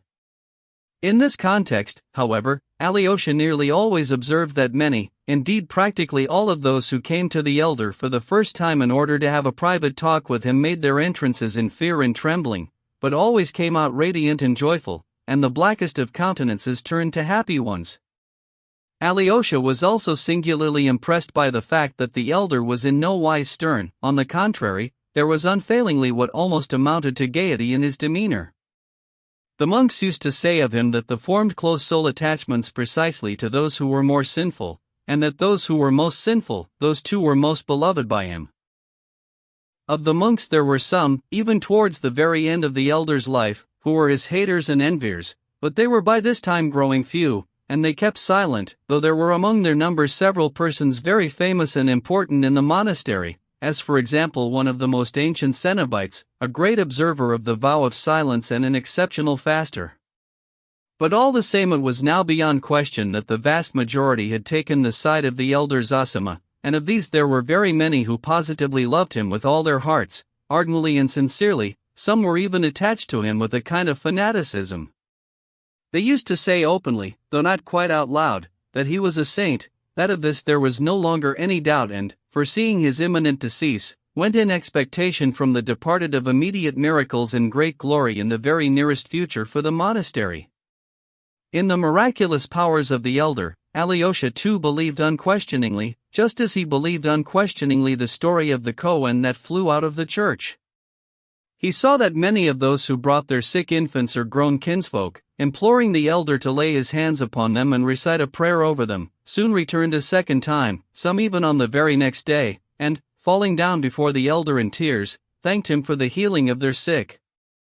The question of whether this was really genuine healing or whether it was simply a natural amelioration brought about in the course of the illness did not exist for Alyosha, for by now he had complete faith in the spiritual powers of his teacher, and he experienced his teacher's glory almost as his own personal triumph. Especially did his heart quiver, and in his whole being did he almost seem to shine, when the elder came out to the gates of the hermitage to greet the multitude of pilgrims from the common folk which was waiting there with the sole aim of seeing the elder and being blessed by him, having gathered from all across Russia. They would fall down before him, weep, kiss his feet, kiss the earth on which he stood, and cry out. The women would stretch out to him their infants, and sick wailers would be led before him. The elder would talk to them, recite a short prayer over them, bless them, and give them leave to depart. Sometimes of late he had become so weak from the attacks of his illness that he scarcely had the strength to come out from his cell, and the pilgrims sometimes had to wait several days in the monastery before he appeared. For Alyosha there was never any question as to why they all loved him so much, why they abased themselves before him and wept with tender emotion at the mere sight of his countenance. Oh, he understood all too well that for the humble soul of the common Russian peasant, exhausted by toil and woe, and even more by perpetual injustice and perpetual sin, both its own and that of the world, there was no more powerful need or consolation than to find a holy object or person and to fall down before it and worship it, even if among us there is sin, untruth, injustice, and temptation, at least in certain places. Somewhere on the earth, there are men who are holy and exalted. To make up for it, those men have truth and justice. To make up for it, those men know truth and justice, so it has not been lost to the world, and one day it will come to us, too, and will reign in all the world, as was promised. Alyosha was aware that precisely thus did the common folk feel and even think, and this he understood, but that the elder was this very same holy man, this preserver of God's truth and justice in the eyes of the common folk. With regard to that, he himself, in company with these weeping muzhiks and their sick women stretching out their infants to the elder, was not in the slightest doubt. As for the conviction that upon his decease the elder would afford the monastery exceptional glory, it is possible that it reigned within Alyosha's soul even more powerfully than in that of anyone else in the monastery. And indeed throughout all this most recent time a kind of deep, fiery, inner enthusiasm had begun to burn ever more violently within his heart. It troubled him not in the slightest that this elder stood before him as an isolated instance. It makes no difference, he is holy, in his heart there is the secret of renewal for all, the power that will at last establish truth and justice upon earth, when all men shall be holy and love one another, and there shall be neither rich nor poor, neither self-exalters nor humiliated, but all shall be as the children of God, and the true reign of Christ shall begin. Such were the dreams of Alyosha's heart. It appears that the arrival of his two brothers, whom he had earlier not known at all, made a very deep impression on Alyosha. Even though brother Dmitri Fyodorovich arrived the later of the two, he befriended him more quickly and more closely than he did brother Ivan Fyodorovich, with whom he shared the same mother. He was extremely interested in getting to know brother Ivan, but although Ivan had already been here for 2 months, and they had seen each other fairly often, they had as yet in no way struck up any sort of friendship. Alyosha himself had little in the way of conversation and seemed to be waiting for something, as if he were embarrassed about something, while brother Ivan, though Alyosha had initially noticed the long and curious gazes he directed upon him, soon appeared to have dismissed him from his thoughts altogether. Alyosha had observed this with a certain amount of personal confusion. He put his brother's lack of interest down to the difference in their ages and in particular to the unequal degree of their education. But Alyosha also had another idea. He thought such an almost non-existent curiosity and concern for him might possibly have its origins in some aspect of Ivan's life that was completely unknown to him, Alyosha. For some reason it always appeared to him as though Ivan were taken up with something inward and important, that he was striving towards some kind of goal, perhaps one very hard of attainment, so that he had no time for him, and that this was the sole reason why he viewed Alyosha with such absent-mindedness. Alyosha also pondered as to whether there were not here some element of contempt for him, the rather foolish novice, on the part of the intellectual atheist. He was in no doubt at all that his brother was an atheist. This contempt, if such it was, could not offend him, yet all the same it was with an uneasy sense of confusion obscure even to himself that he waited for his brother to make some closer approach to him. Brother Dmitri Fyodorovich always spoke of brother Ivan with the deepest respect and a kind of peculiar emotion. It was from him that Alyosha learned all the details of the important business matter which had of late united the two elder brothers in a close and remarkable bond. Dmitri's enthusiastic words about his brother Ivan seemed the more distinctive in Alyosha's eyes, as brother Dmitri was by comparison with Ivan almost entirely lacking in education, and placed side by side they appeared to constitute such a glaring opposition in terms of personality and character that it would perhaps have been impossible to imagine two men more dissimilar. At this particular time it was, too, that there occurred a meeting, or, better put, a gathering of all the members of this Descansonin family in the cell of the elder, a gathering that had an extraordinary impact on Alyosha.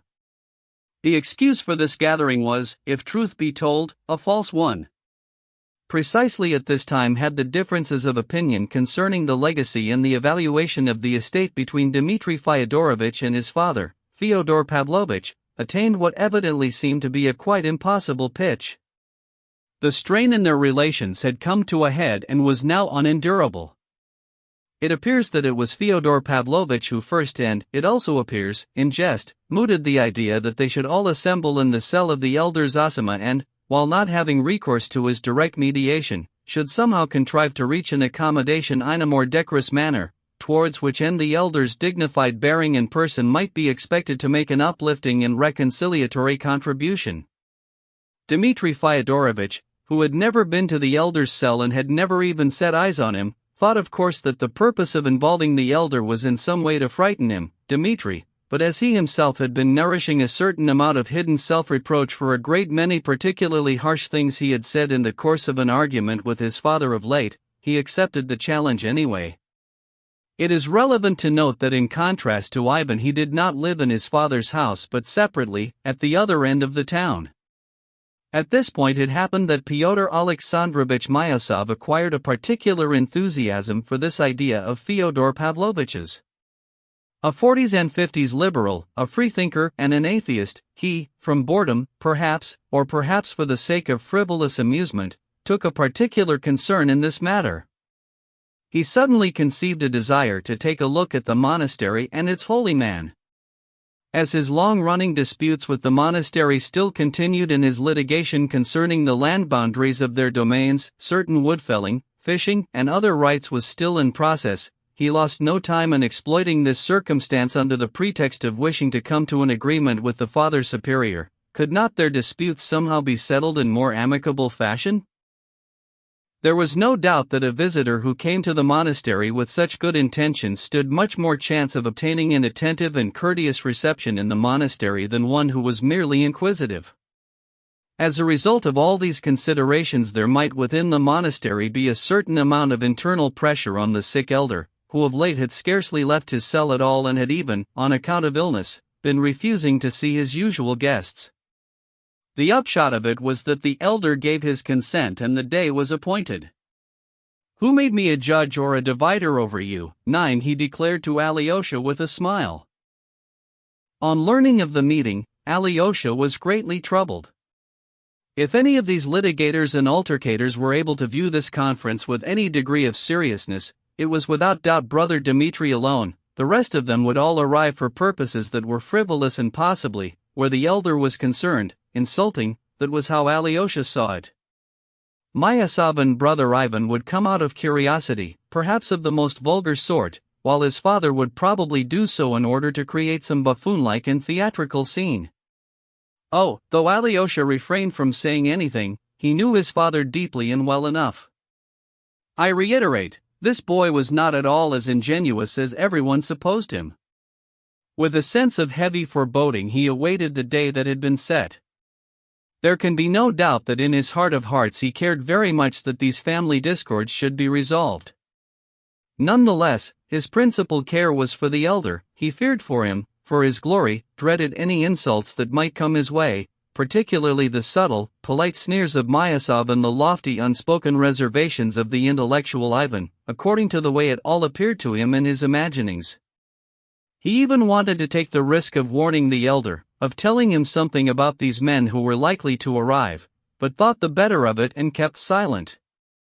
He confined himself to sending a message through a certain acquaintance of his to his brother Dmitri on the eve of the appointed day, saying that he loved him very much and that he expected him to fulfill what he had promised. This caused Dmitri to reflect, as he could not for the life of him remember what it was he had promised, and merely replied in a letter that he would exert every effort to restrain himself before baseness, and that although he deeply respected the elder and brother Ivan, he was convinced that what lay in store for him was either some trap or an unworthy farce. Even so, I had sooner swallow my tongue than be found lacking in respect for the holy man of whom you think so much, Dmitri wrote in the conclusion of his brief letter. It did little to raise Alyosha's spirits. Book 2. An Inappropriate Gathering. 1.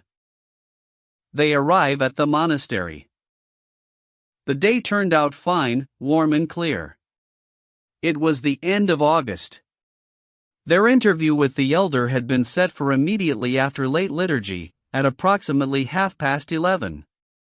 Our visitors to the monastery did not, however, visit the service, but arrived just as the show came to an end. They arrived in 2 carriages. In the first, a stylish landau harnessed to a pair of expensive horses, sat Fyodor Alexandrovich Myasov with a distant kinsman of his, a very young man of about 20, Pyotr Fomich Kalganov. This young man was preparing to go up to university, but Myasov, in whose home he was for some reason presently living, had been trying to tempt him abroad with him to Zurich or Jena in order to enter a university there and complete his studies. The young man had not yet made up his mind. He was pensive and seemed to be elsewhere. His features were pleasant, his constitution strong, his build rather tall. In his gaze there was from time to time a strange immobility. Like all very absent people, he would look at one long and steadily without seeing one at all. He had little to say for himself and was slightly awkward, but it would sometimes happen, though never except in a tête-à-tête with someone, that he became extremely talkative, vehement, and risible, laughing on occasion at God only knows what. But his animation would fade just as swiftly and suddenly as it had begun. He was always well and even exquisitely attired. He already possessed an independent fortune and could expect to acquire much more. With Alyosha he was on terms of familiar companionship. In a thoroughly decrepit, rattling, but spacious hackney carriage drawn by a pair of old grey-pink horses which had lagged badly behind Myasov's landau, sat Fyodor Pavlovitch with the fruit of his loins, Ivan Fyodorovitch. Dmitri Fyodorovitch had been told the day before of the day and the hour, but he was late. The visitors left their carriages by the enclosure in the yard of the hotel and went on foot through the monastery gates. Apart from Fyodor Pavlovitch, it appeared that none of the 4 had ever previously set foot in a monastery of any kind, and it was probably about 30 years since Myasov had been to church. He gazed about him with a certain curiosity that was not shorn of a certain affected free uneasiness. His observant intellect, however, failed to be impressed by anything within the monastery except the ecclesiastical and agricultural structures, which were, it should be added, of the most ordinary kind. The last of the people were filing out of the church, taking their hats and crossing themselves. Among the common folk were also encountered guests of more elevated social station, 2 or 3 ladies, and one very old general. They were all putting up at the hotel. The beggars clustered round our visitors immediately, but no one gave them anything. Only Petrusha Kalganov produced a 10-kopeck piece from his portemonnaie and bustling about him, covered in embarrassment for God knows what reason, quickly slipped it to one of the peasant women, managing to get out, divided in equal amounts. To this none of his fellow wayfarers made any comment, so there was no reason for him to be embarrassed, but, observing this, he grew even more so. It was, however, strange. In the normal course of events their arrival would have been expected, even with some degree of ceremony. One of them had not long ago made an endowment of 1,000 rubles, while another was a very rich landowner and, it would appear, a most progressively educated man, on whom all here were partially dependent with respect to the river fishing. In consequence of an eventual twist the legal proceedings were likely to take. Yet now, in spite of this, none of the Osile representatives had come out to meet them. Myasov absently surveyed the gravestones in the vicinity of the church and was on the point of commenting that these little plots must have gone for more than a ruble or 2, entailing as they did the right of burial in such hallowed ground, but thought the better of it. Within him simple liberal irony was degenerating into something that nigh approached anger. The devil knows who to ask in this muddle. We must get the matter settled, for time is slipping away, he said suddenly, as though he were talking to himself. They were suddenly approached by a certain elderly, balding gentleman in a wide summer paletot, whose eyes had the sweetness of syrup. With a tilt of his hat and a honeyed lisp he introduced himself to them all as Maximov, landowner, from Tula. He instantly showed an eagerness to allay our wayfarers' concern. The elder Zosima lives in the hermitage, shut up tight in the hermitage, about 400 yards from the monastery, through the woods. Sir, even I know that the way lies through the woods, Fyodor Pavlovitch replied. It's just that we can't quite remember the exact route, we haven't been here for a long time. Well, it's just through this gateway, and then straight through the woods. Come along, would you like me to? I myself. I myself. Through here, through here. They emerged from the gateway and directed their steps through the wood. The landowner Maximov, a man of some 60 years, did not so much walk as rather almost run at their side, examining them all with a convulsive, almost outlandish curiosity. There was something about his eyes that was reminiscent of a lobster. "Look, we are going to see this elder on some business of ours," Myasov observed sternly. "We have been given an audience with him in camera, and so although we are grateful to you for showing us the way, we cannot possibly invite you to come in with us." I've already been. Un chevalier parfait. And the landowner gave a snap of his fingers. "Who is a chevalier?" Myasov inquired. "The elder, the magnificent elder, the elder. The monastery's pride and glory, Zosima. He's the sort of elder who..." But his untidy flow of speech was interrupted by a rather short little monk who had caught the wayfarers up. He was very pale and emaciated, and he wore a hood. Fyodor Pavlovitch and Myasov came to a halt. With an extremely polite, almost waist-low bow he pronounced, "The Father Superior obediently summons you all to dine with him after your visit to the hermitage, gentlemen. In his chambers at 1 o'clock, no later. You too," he said, addressing Maximov. "I shall most certainly comply," Fyodor Pavlovitch exclaimed, tremendously pleased by the invitation. "Most certainly.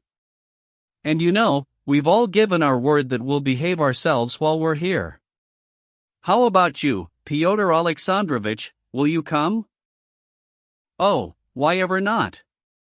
What did I come here for, if not to see all their local customs?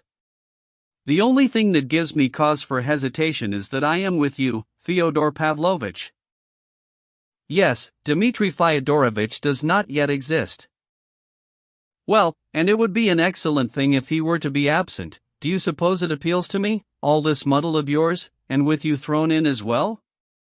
So yes, we shall come to dinner. You may convey our thanks to the Father Superior," he said, turning to the little monk. "But I'm to take you to the elder first," the monk replied. "Well, if that is the case, then I shall go to the Father Superior. I shall in the meantime go directly to the Father Superior." The landowner Maximov began to chirrup. "The Father Superior is occupied at the present moment, but as you wish," the monk articulated hesitantly. "What a horrible, intrusive old codger," Myasov commented out loud, when the landowner Maximov had trotted off back to the monastery. "He looks like von Sohn," one Fyodor Pavlovitch said suddenly. "Is that all you can think of? In what way does he look like von Sohn? Have you ever seen von Sohn?" "I've seen a photograph of him. It's not his facial features, though, but something one can't explain. He's a perfect von Sohn number 2. I can always tell things like that just by looking at a man's physiognomy." "Well, perhaps, you're a connoisseur of these matters. All I shall say, Fyodor Pavlovitch, is this: you yourself were so good as to mention just now that we'd given our word to behave decently. I say to you, restrain yourself. And if you start to make a buffoon of yourself, I do not intend to be put on the same level as you in this place. You see what sort of a man this is," he said, addressing the monk. "I'm even afraid to go among decent folk with him." To the pale, bloodless lips of the little monk there came a delicate, silent ghost of a smile, one not without cunning of a sort, but he made no answer, and it was only too clear that he was keeping quiet out of a sense of his own dignity. Myasov knit his brow even more deeply.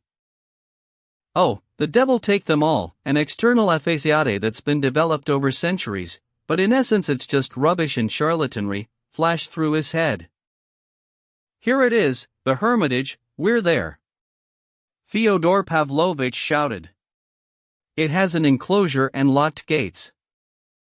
And he proceeded to make large crossing motions before the saints that were painted above the gates and to either side of them. "A man goeth not to another monastery with the statutes of his own," he observed. "There are 25 holy men living in this hermitage, all staring at one another and eating cabbage. And not a single woman is allowed in through these gates. That's the most remarkable part. It really is true, you know." "Except how is it I heard that the elder receives ladies," he said, suddenly turning to the little monk. "Even now there are persons of the female gender from among the common people here. There they are, over there, in the small gallery, waiting. And for lady persons of the higher sort, 2 little rooms have been appointed here on the main gallery, but outside the enclosure, look, those windows there, and the elder comes out to them by an inner passage when he is well, that is to say, he comes over to the other side nonetheless. There's one lady there now, a Mrs. Koklikova, a landowner's wife from Kharkov, waiting with her enfeebled daughter. He's probably told them he'll come out to them, though of late he's grown so infirm that he hardly even appears to the commoners. You see, even in a hermitage there's a little loophole to the lady kind." "Holy Father, please don't think I'm trying to be funny, I'm simply making an observation. You know, on Mount Athos, perhaps you've heard? Not only are the monks forbidden to visit women, but women are forbidden altogether, along with all other creatures of female sex, hens, turkey hens, heifers. Fyodor Pavlovitch, I shall go home and leave you here alone, and when I'm gone they'll march you out of here, that is my prophecy to you." "What am I doing to get in your way, Pyotr Alexandrovitch? I say, just look," he exclaimed suddenly, as he stepped through to the other side of the hermitage enclosure. "Look what a valley of roses they live in." It really was so, though there were no roses now, there was in every spot where they could have been planted a multitude of rare and splendid autumn flowers. They were, it was evident, cherished by a seasoned hand. Flower beds had been arranged within the enclosures of the churches and between the graves. The small house in which the elder's cell was to be found, wooden, single-storied, with a gallery before the entrance, had also been planted round with flowers. I wonder if there was any of this here in the days of the previous elder, Varsonofy. They say he didn't take kindly to refinement, used to come rushing out and beat even the female sex with his stick, Fyodor Pavlovitch observed as he climbed the steps of the porch. The elder Varsonofy did indeed on occasion appear like a holy fool, as it were, but there are also many stupid tales told about him. As for beating people with a stick, he certainly never did that, the little monk replied. "Now, gentlemen, if you will wait for a moment, I shall announce your presence. Fyodor Pavlovitch, this is the last time I shall say it, remember what you agreed. Behave yourself properly, or I shall pay you back," Myasov had time to mutter once more. "I really don't know what you're in such a lather about," Fyodor Pavlovitch commented, mockingly. "Or is it that you're worried about your sins? After all, they do say he can tell by one's eyes what one's brought with one. Fancy a citizen of Paris and a progressive-minded gentleman like yourself valuing their opinions so highly. You've really given me something to marvel at." But Myasov did not have time to respond to this piece of sarcasm, for they were requested to go in. He made his entrance in a state of some irritation. "Well, now I know how I'm going to behave, I'm irritated and I shall start arguing. I'll lose my temper, and degrade both myself and the cause," flashed through his head. 2. The old bassoon. They came into the room almost simultaneously with the elder, who on sight of them immediately appeared from his small bedchamber. In the cell sat 2 of the cloister's hieromonics, one who had arrived there before them and had been waiting for the elder to come out.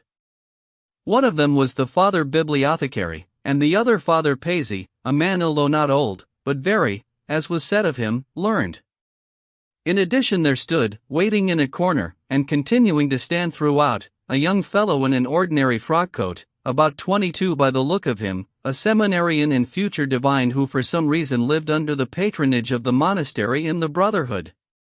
He was tall of stature, with fresh features, broad cheekbones and narrow little hazel-colored eyes that displayed wit and attentiveness. His face expressed an utter deference but a proper one, in which there was no obvious fawning. To the guests who had entered he did not even bow in greeting, as one not their equal but, on the contrary, dependent and under the jurisdiction of others. The elder Zosima came out in the company of a novice and Alyosha. The two hieromonics stood up and greeted him with the deepest of bows, touching the earth with their fingers, and then, having taken his blessing, kissed his hand. When he had blessed them, the elder responded to each of them with the same very deep bow, touching the earth with his digits, and from each of them he requested blessing also for himself. The entire ceremony took place with great seriousness, not at all like some everyday ritual, but almost with a certain degree of emotion. To Myasov, however, it seemed that it was all done with the deliberate intention of producing an effect. He had been standing at the head of the group of his fellows who had entered. The proper thing to do, he had in fact thought this over the evening before, in spite of any causes, and solely out of plain courtesy, as such were the customs in this place, would be to approach the elder and be blessed by him, at least be blessed by him, if not actually kiss his hand.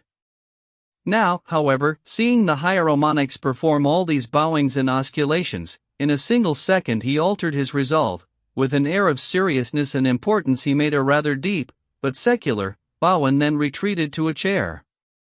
Fyodor Pavlovitch did exactly likewise, for once reproducing Myasov's every action like a monkey. Ivan Fyodorovitch made his obeisances in a very solemn and courteous manner, but also standing to attention, while Kalganov was so smothered in embarrassment that he made no bow at all. The elder let drop the hand that had been about to raise itself over them in blessing and, bowing to them a second time, requested them all to sit down. Blood leapt to Alyosha's cheeks, he felt shame. His ill misgivings had been realized. The elder seated himself on a small mahogany leather-covered sofa of very ancient construction, accommodating his guests, the hieromonics excepted, all four of them in a row on four mahogany chairs upholstered in black, extremely frayed and tattered leather. The hieromonics found seats apart from the rest, one by the door, the other by the window. Alyosha, the seminarian, and the novice remained standing. The whole cell was of very unassuming dimensions and had a somehow wilted look to it. The accoutrements and furnishings were primitive, poor, and only the most necessary. 2 pots of flowers stood on the window ledge, and in one corner there were many icons, one of them of the Mother of God, enormous in size and probably painted long before the schism. 2 In front of it glimmered an icon lamp. Next to it there were 2 more icons in resplendent mountings, then next to them hand-carved cherubs, porcelain eggs, a Catholic crucifix of ivory with a Mater Dolorosa embracing it, and several foreign engravings from the work of great Italian painters of bygone centuries. Beside these elegant and expensive copper plates there was a jaunty display of a few sheets of the most plebeian Russian lithographic portraits depicting saints, martyrs, hierarchs and the like, which may be bought for a few kopecks at any country fair. There were 1 or 2 lithographic portraits of present and former Russian bishops, but only on the other walls. Myasov glanced quickly round at all this ocile stuff and surveyed the elder with a fixed gaze. He respected his own gaze, had that weakness, one at any rate forgivable in him, taking into consideration the fact that he was now 50 years old, an age at which a prosperous man of the world always acquires more deference towards himself, sometimes even involuntarily. He took an instant dislike to the elder. Indeed, there was about the elder's person something to which many people, and not only Myasov, might have taken a dislike. He was a short, hunched-up little man with very frail legs, only 65 years of age but whom illness made appear much older, at least by some 10 years. The whole of his face, a very gaunt one, was peppered with little wrinkles, of which there were particularly many around his eyes. These eyes were small, of the clear variety, swift and brilliant, like 2 brilliant points of light. Grey wisps of hair remained only at his temples, he had a little, straggling, wedge-shaped beard, and his lips, which often bore an ironic smile, were as thin as 2 pieces of string. His nose could not have been described as long, but was rather sharp and watchful, like the beak of a bird. By all the signs a nasty, petty arrogant little chappie, flashed through Myasov's head. He was altogether very annoyed with himself. The sound of a clock striking helped to set the conversation going. In quick tattoo, a cheap little wall clock with weights chimed out 12 o'clock precisely. Bang on time! Fyodor Pavlovich exclaimed. Buknisin Dmitry Fyodorovich still isn't here yet.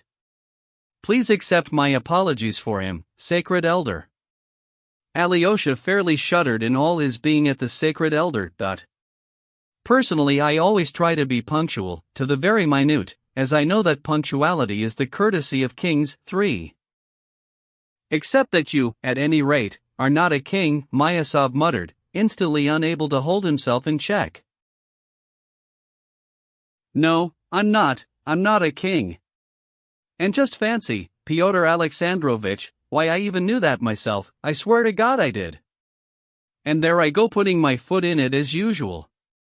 Your Reverence, he exclaimed with a kind of instantaneous, passionate fervor. You see before you a buffoon, verily a buffoon. Thus do I introduce myself.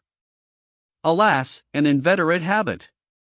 My occasionally putting my foot in it and saying things I shouldn't, I actually do it on purpose, the purpose of making people laugh and of being pleasant. One must be pleasant, mustn't one? About 7 years ago I arrived in a certain horrible little town. I had a bit of business there, had started hanging out with some wretched merchant riffraff. We went to see the Ispravnik, the district chief of police, because we needed to invite him to a meal in order to ask him for certain permission were required. The chief of police came out, a big, fat man with white hair and a face like a funeral, the most dangerous types in such cases. It's their livers. I went straight up to him and said to him, you know the way one does it, with the casual air of a man of the world, now then, Mr. Ispravnik, we should like you to be, so to speak, our Napravnik. For what's all this about Napravnik, he said. I realized in the first half second that my attempt had failed. He was standing there looking grim, staring at me. Oh, I said, I was just trying to make a joke to cheer us all up. Mr. Napravnik is actually one of our most renowned orchestral conductors, and that is exactly what we require for the harmony of our enterprise, a sort of conductor, and I mean, I'd explained it all to him sensibly with the right comparisons, hadn't I? I'm sorry, he said, I am the chief of police, the Ispravnik, and I will not tolerate people making puns about my rank. He turned on his heel and went. I ran after him, shouting, yes, you're the chief of police, the Ispravnik, not Napravnik. No, he said. If you really must know, my name is Napravnik too. And just fancy, that was the end of our business plans. And you see, I'm always doing things like that. I unfailingly damage my prospects through my own good manners. Once, many years ago now, I even said to a certain influential person, your wife is a ticklish woman, sir, meaning ticklish in the sense of her honor, of her moral qualities, as it were, yet he suddenly replied to me. Have you been tickling her? 5 I couldn't restrain myself, and suddenly I thought, I'll try a bit of courtesy. Yes sir, I said, I have. Well, at that point he gave me a tickle or two. But that was a long time ago, so I don't feel embarrassed about telling people. I am constantly doing myself harm that way. You are doing it this very moment, Myasov muttered with distaste.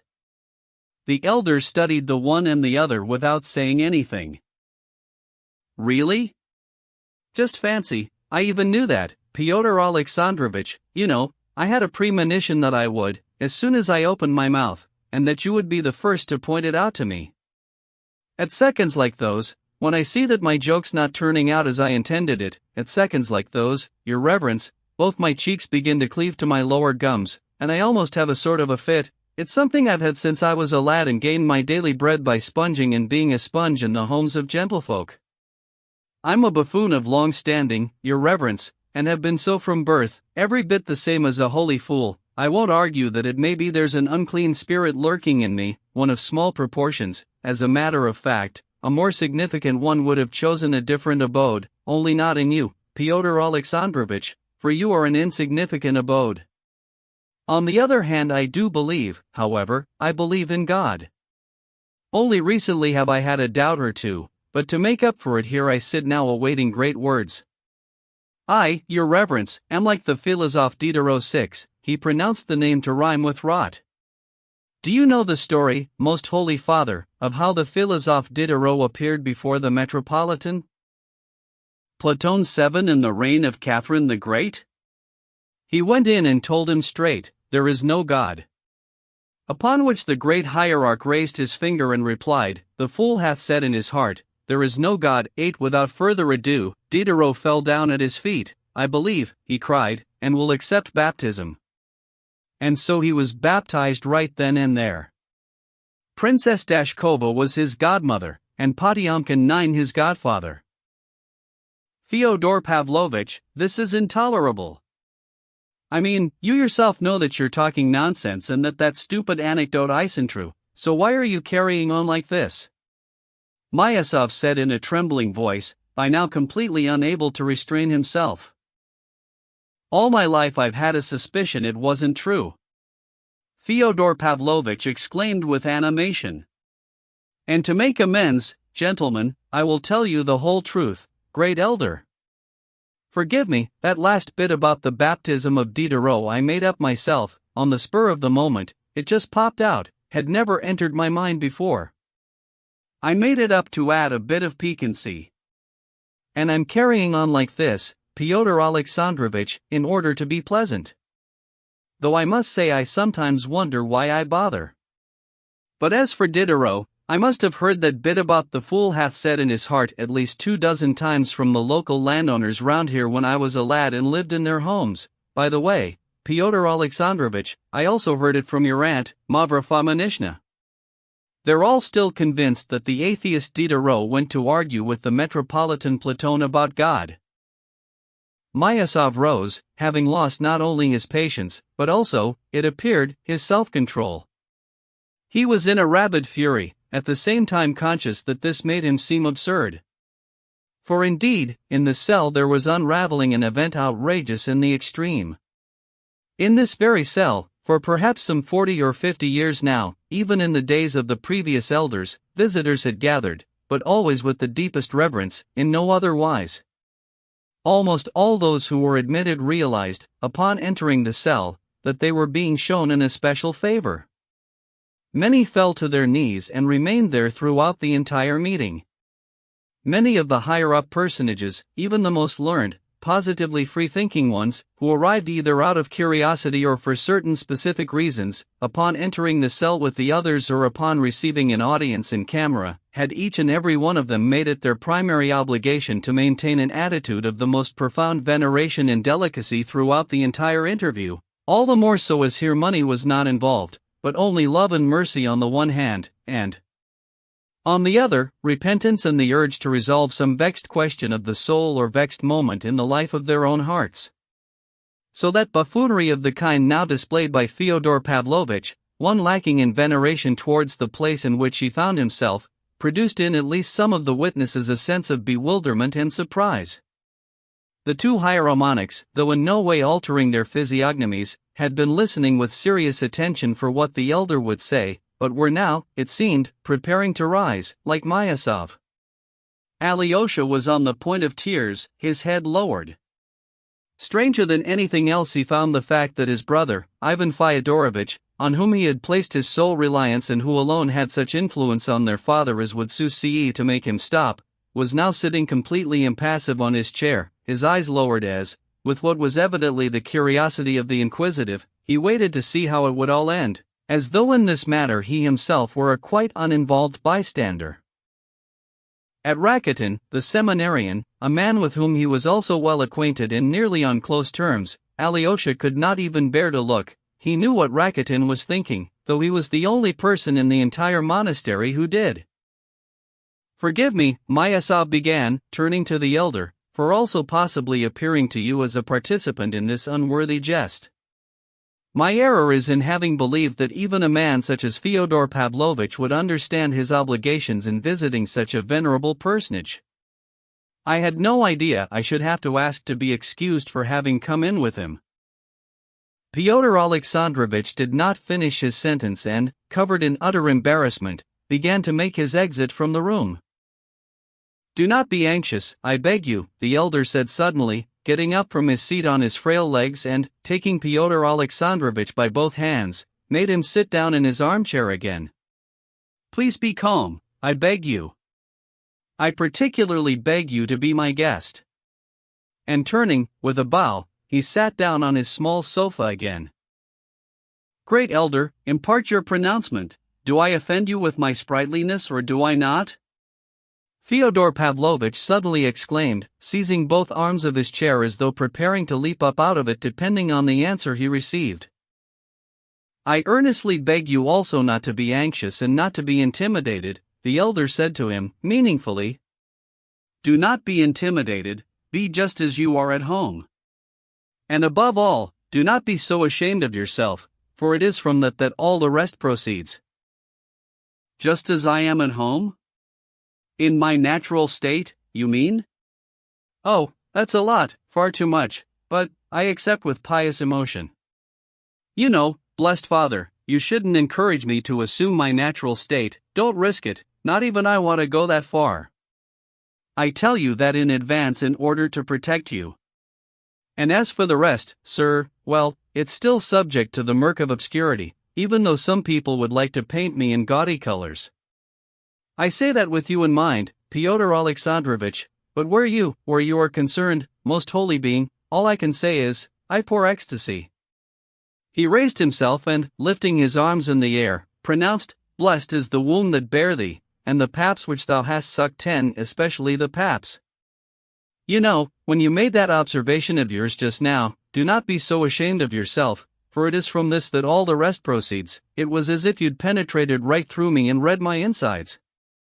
When I go among people I do indeed always feel that I'm more vile than any of them and that they all take me for a buffoon, and so I say to myself, very well, I really will play the buffoon, I'm not afraid of what you think of me, because you're all of you to a man more vile than I. That's the reason I'm a buffoon, it's shame that makes me so, great elder, shame. From pure mistrust do I play the lout. I mean, if only I were confident on entering that all would instantly accept me as a man of the utmost charm and intelligence, Lord! What a good person I should be then! Master, he said, suddenly falling to his knees. What shall I do to inherit eternal life? 11 Even now it was hard to know whether he was joking or whether he really was in a state of such pious emotion. The elder raised his eyes to him and with a smile pronounced, You yourself have long known what you must do, you have enough intelligence, renounce drunkenness and intemperance of tongue, renounce voluptuousness, and in particular the worship of money, and close your drinking houses, if not all, then at least 2 or 3 of them. And principally, above everything else, stop telling lies. You mean the sort of things I was saying about Diderot? No, it has nothing to do with that. The main thing is that you stop telling lies to yourself. The one who lies to himself and believes his own lies comes to a point where he can distinguish no truth either within himself or around him, and thus enters into a state of disrespect towards himself and others. Respecting no one, he loves no one, and to amuse and divert himself in the absence of love he gives himself up to his passions and to vulgar delights and becomes a complete animal in his vices, and all of it from perpetual lying to other people and himself. The one who lies to himself is often quick to take offense. After all, it is sometimes rather enjoyable to feel insulted, is it not? For the person knows that no one has insulted him, and that he himself has thought up the insult and told lies as an ornament, has exaggerated in order to create a certain impression, has seized on a word and made a mountain out of a molehill, is well aware of this, and yet is the very first to feel insulted to the point of pleasure, to the point of great satisfaction, and for that very reason ends up nurturing a sense of true animosity. But please get off the floor and sit down properly, I earnestly beg you. Why, these are also nothing but false gestures. Blessed man! Let me kiss your dear hand, said Fyodor Pavlovitch, leaping up and quickly implanting a smacking kiss on the elder's slender hand.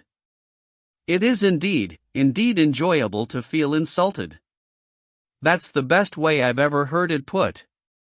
I have indeed all my life felt insulted to the point of pleasure, felt insulted for the sake of aesthetics, for it is not only enjoyable but even sometimes beautiful to be the object of an insult. That's what you left out, great elder, beautiful. I must write it down in my notebook. But I have lied, all my life, really, each day and hour thereof. Truly, I am a liar, and the father of it. Actually, I'm not sure if that's quite right. I always get the scriptures mixed up. Well, the son of it, the son of a lie, even that will do. Only, angel mine, the occasional fib about Diderot's all right. Diderot won't do any harm, but certain little words will. Incidentally, great elder, there's something I nearly forgot. You see, the year before last I decided to come and get some information here, that's to say, make a visit here and really ask and find out about something. Only please don't let Fyodor Alexandrovich interrupt. This is what it is it true, great father, that in the Chetymeni 12 there's a story about a holy miracle worker who was tortured for his creed, and that when in the end his head was cut off he rose, picked it up and kissed it sweetly, and walked for a long distance, bearing it in his arms, and still kissing it sweetly? Is that true or not, honest fathers? No, it's not true, said the elder. There is nothing of that kind in any of the Chetymeni. Which saint did you say the story concerned? Asked one of the hieromonachs, the father bibliothecary. I myself don't know which one it is. Haven't the foggiest. I was led into delusion, it was talk. I heard it, and do you know who told it to me? Fyodor Alexandrovich Myasov here, the man who got so annoyed about Diderot just now, he told it to me. I never told you that, I never talked to you at all. It's true you didn't tell it to me personally, but you did tell it to a company in which I was present, about 4 years ago it will be now. I mention it because you shook my faith with that ridiculous story, Fyodor Alexandrovich. You hadn't the faintest idea at the time, but I went home with that shaken faith of mine, and I've been shaking more and more ever since. Yes, Fyodor Alexandrovich, you have been the cause of a great fall. That's in a different class from Diderot, sir. Fyodor Pavlovitch had become violently worked up, though it was quite plain to everyone that he was once again pretending. In spite of this, Myasov was cut to the very core.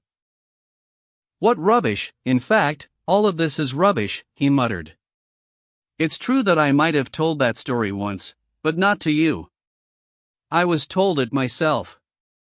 I heard it in Paris, from a certain Frenchman, who said he thought it was read from our Chetymeni as part of our service. He's a man of great learning, who was making a special study of statistics about Russia. He'd lived a long time in Russia.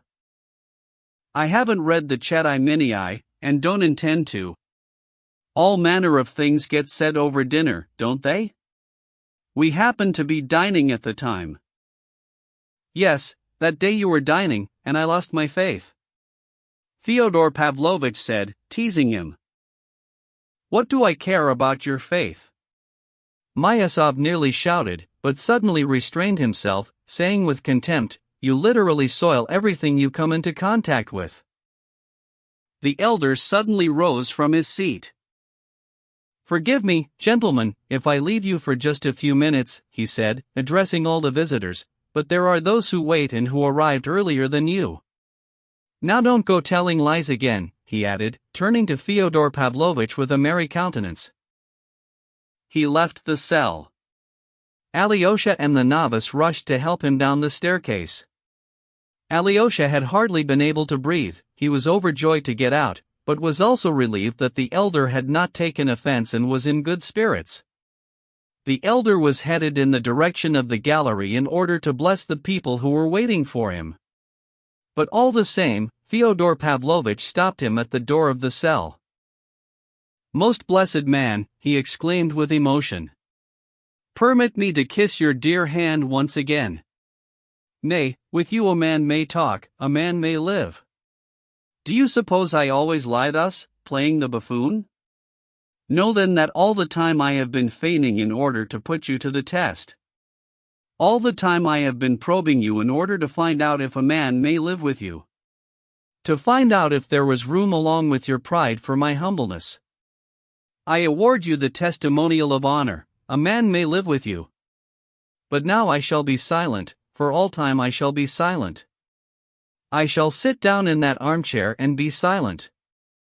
Pyotr Alexandrovich, you may speak now, you are now the chief person here, for 10 minutes. 3. Women of Faith. Downstairs, by the small wooden gallery which had been attached to the outer wall of the enclosure, there was on this occasion a crowd made up solely of women, some 20 wives of the common folk. They had been informed that the elder was finally about to come out, and they had assembled in expectation. Out onto the gallery also came the landowning Koklakovas, who had also been awaiting the elder, but in the accommodation reserved for upper-class female visitors. There were 2 of them, mother and daughter. Mrs. Koklakova, the mother, a rich lady who always dressed with taste, was a person still quite young and very pleasant to the gaze, somewhat pale, with eyes that were very lively and almost completely black. She was no more than 33, and she had already been a widow for some 5 years. Her 14-year-old daughter was afflicted by a palsy of the legs. The poor young girl had been unable to walk for the past half-year, and she was wheeled about in a long bath chair. She had a charming little face, somewhat thin from her illness, but full of gaiety. Something frolicsome shone in her large dark eyes with their long eyelashes. Ever since the spring her mother had planned to take her abroad, but during the summer they had been held up by arrangements connected with their estate. They had been staying the past week in our town, more on business than on pilgrimage, but had already once, 3 days before, visited the elder. Now they had suddenly returned, even though they knew that these days the elder was hardly ever able to receive anyone, and by dint of earnest supplication had begged yet once again the fortune of beholding the great healer. As she waited for the elder to come out, the mother sat in a chair beside her daughter's bath chair, and 2 paces from her stood an old monk, not one from our local monastery, but visiting from an obscure and remote northern cloister. He also desired to be blessed by the elder. But when the elder appeared on the gallery, he began by making straight for the common folk. The crowd was pressed against the small porchway with 3 steps that connected the low gallery with the field. The elder stood on the topmost step, put on his epitrachilion one, and began to bless the women who were crowding towards him. A certain wailer was dragged towards him by both arms. As soon as this woman set eyes on the elder, she suddenly began an incoherent shrieking, hiccuping, and shaking all over as in a puerperal fit. Placing his epitrachilion upon her head, the elder recited a short prayer over her, and she at once stopped shrieking and grew calm. I know not how it is these days, but in my childhood I frequently chanced to see and hear these wailers in villages and monasteries. They were brought to morning service, they used to make a dog-like yelping or barking all over the church, but when the holy gifts were brought forth and they were led before them, the possession would cease and the sick women would always grow quiet for a time. Child as I was, this struck and surprised me greatly. But then I heard from certain landowners and especially my teachers in the town, in response to my queries, that all this was a pretense adopted with the purpose of avoiding work, and that it could invariably be eradicated by means of a suitable rigor, in confirmation of which various anecdotes were cited. Subsequently, however, I learned with surprise from certain medical specialists that in these cases no pretense is involved, that this is a terrible female malady, especially prevalent, it would appear, among us here in the land of Rus, and testifying to the grievous fortunes of our rural womenfolk, a malady that proceeds from exhausting work undertaken too soon after deculturated childbirth irregularly performed without any medical help, that proceeds, moreover, from desperate misfortune, from beatings and the like, which certain female natures are quite simply unable to tolerate according to the general example.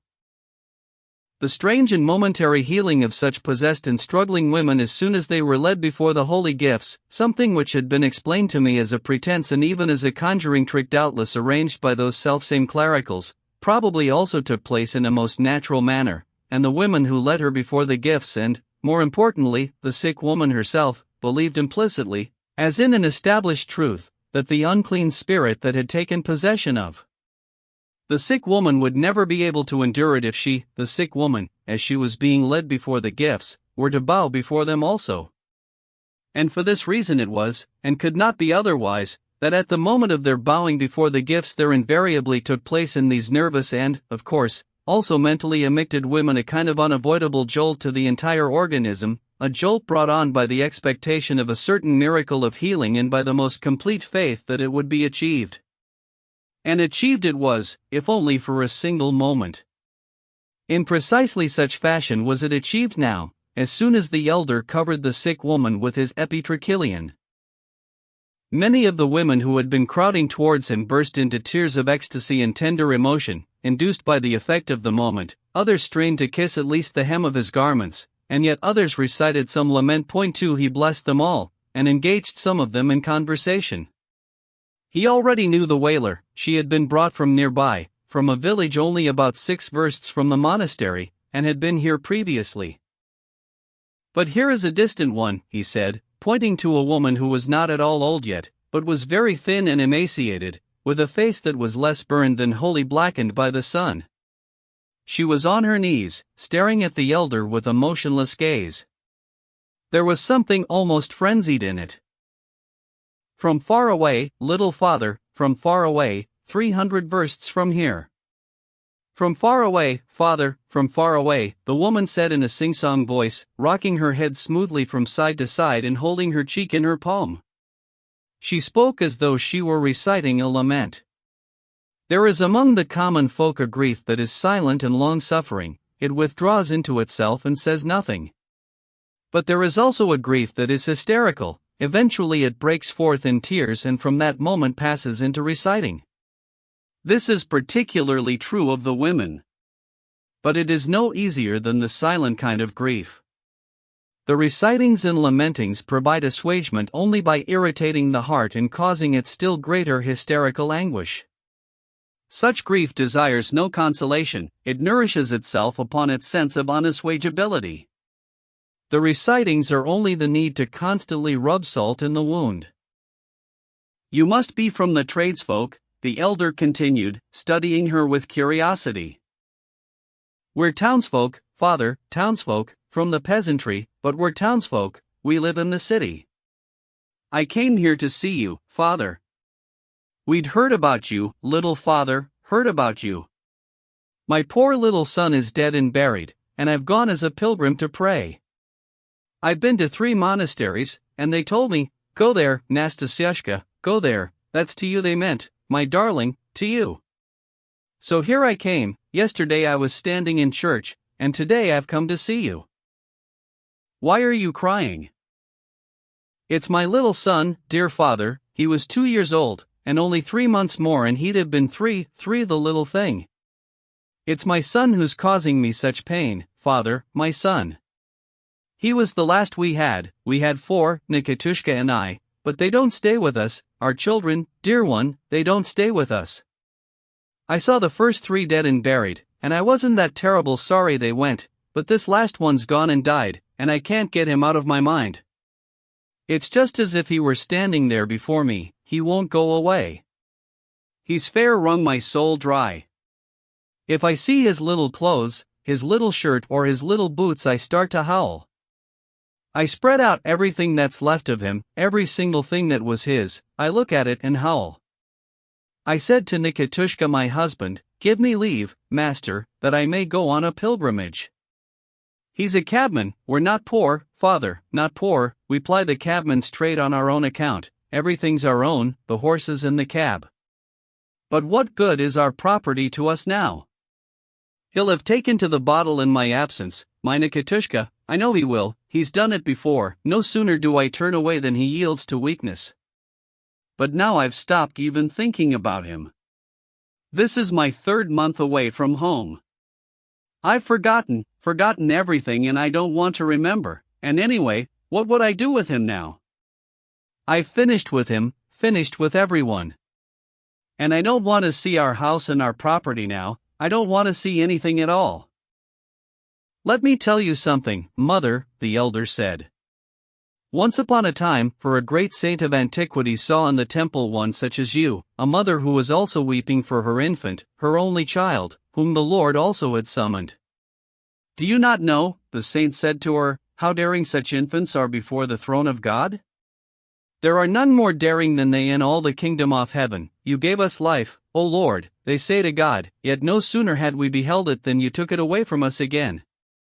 And with such daring do they ask and demand that the Lord immediately accords them the rank of angels.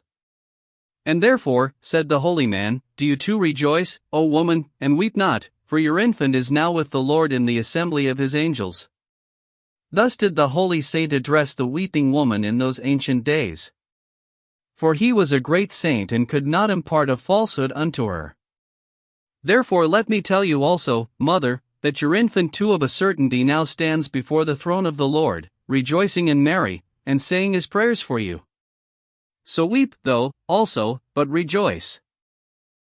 The woman listened to him, holding her cheek in her hand, her eyes lowered. She gave a deep sigh. My Nikitushka consoled me that same way, in the very words you used, he said, you silly woman, why do you weep? Our little son is sure to be now with the Lord God singing glorious with the angels. He said that to me, though he was crying too. I could see, he was crying just like I was. I know, Nikitushka, in what other place could he be if not with the Lord God? It's just that he isn't here with us now, Nikitushka, beside us, where he used to sit. If I could only take one little peep at him, take one little look at him again, I wouldn't go up to him, I wouldn't say anything, I'd hide in a corner, just to see him for a single moment, hear him playing outside and coming in and shouting in his dear little voice, Mama, where are you? If I could only hear him toddling about the room on his little feet just once, making that tuck-tuck noise with his feet, so quickly, I remember, when he'd run up to me, shouting and laughing, if only I could hear his little feet, if I heard them I'd recognize them. But he isn't there, little father, he isn't there, and I'll never hear him again. Here's his little sash, but he himself is gone, and now I'll never see him, never hear him again. She produced from her bosom the small gold-embroidered braid sash that had been her little boy's and, at the mere sight of it, was shaken by sobbing, covering her eyes with her fingers, through which trickled the tears that had flooded forth. And that, the elders said, that is the ancient Rachel weeping for her children, and would not be comforted, because they are not 5 and such are the bounds placed upon earth for you, the mothers. And be not consoled, and feel no need to be consoled, be not consoled and weep, only each time you weep be sure to remember that your little son, he is one of God's angels, looks down at you from up there and can see you, and rejoices at your tears, and draws God's attention to them. And for a long time yet will this great motherly weeping be upon you, but in the end it will turn to quiet joy, and your bitter tears will simply be tears of quiet tenderness and heart-cleansing emotion, rescuing you from your sins. But I will pray for the repose of your infant's soul. What was his name? Alexei, little father. There's a gracious name. After Alexis the man of God, 6 yes, little father, yes, after Alexis the man of God. There was a saint. I shall pray, mother, I shall pray, and in my prayer I shall mention your sorrow and pray for the health of your spouse. Only it is wrong of you to have left him. Go to your husband and cherish him. Your little boy will see from up there that you have abandoned his father, and he will weep for the two of you. Why are you spoiling his beatitude? After all, he is alive, for the soul liveth forever, and though he be not in your house, he is invisibly with you. How will he enter in if you say that you hate your house? To whom will he enter if he does not find you together, father and mother? Now he comes to you in dreams, and you suffer, but then he will send you gentle dreams. Go to your husband, mother, go there this very day. I will, my dear, for what you've said I will. You have mended my heart for me. Nikitushka, my Nikitushka, you wait for me, my darling, you wait for me, the woman began to recite, but the elder had already turned to a certain very old woman who was dressed not in pilgrim's garb, but in that of a town dweller. From her eyes it was plain that she had some purpose in coming and that there was something she wanted to say. She introduced herself as the widow of a non-commissioned osair, from not very far away, somewhere in our town, at any rate. Her son Vasenka worked in the commissariat and had gone to Siberia, where he had been stationed in Irkutsk. He had sent her 2 letters from there, but it was now a year since she had heard anything from him.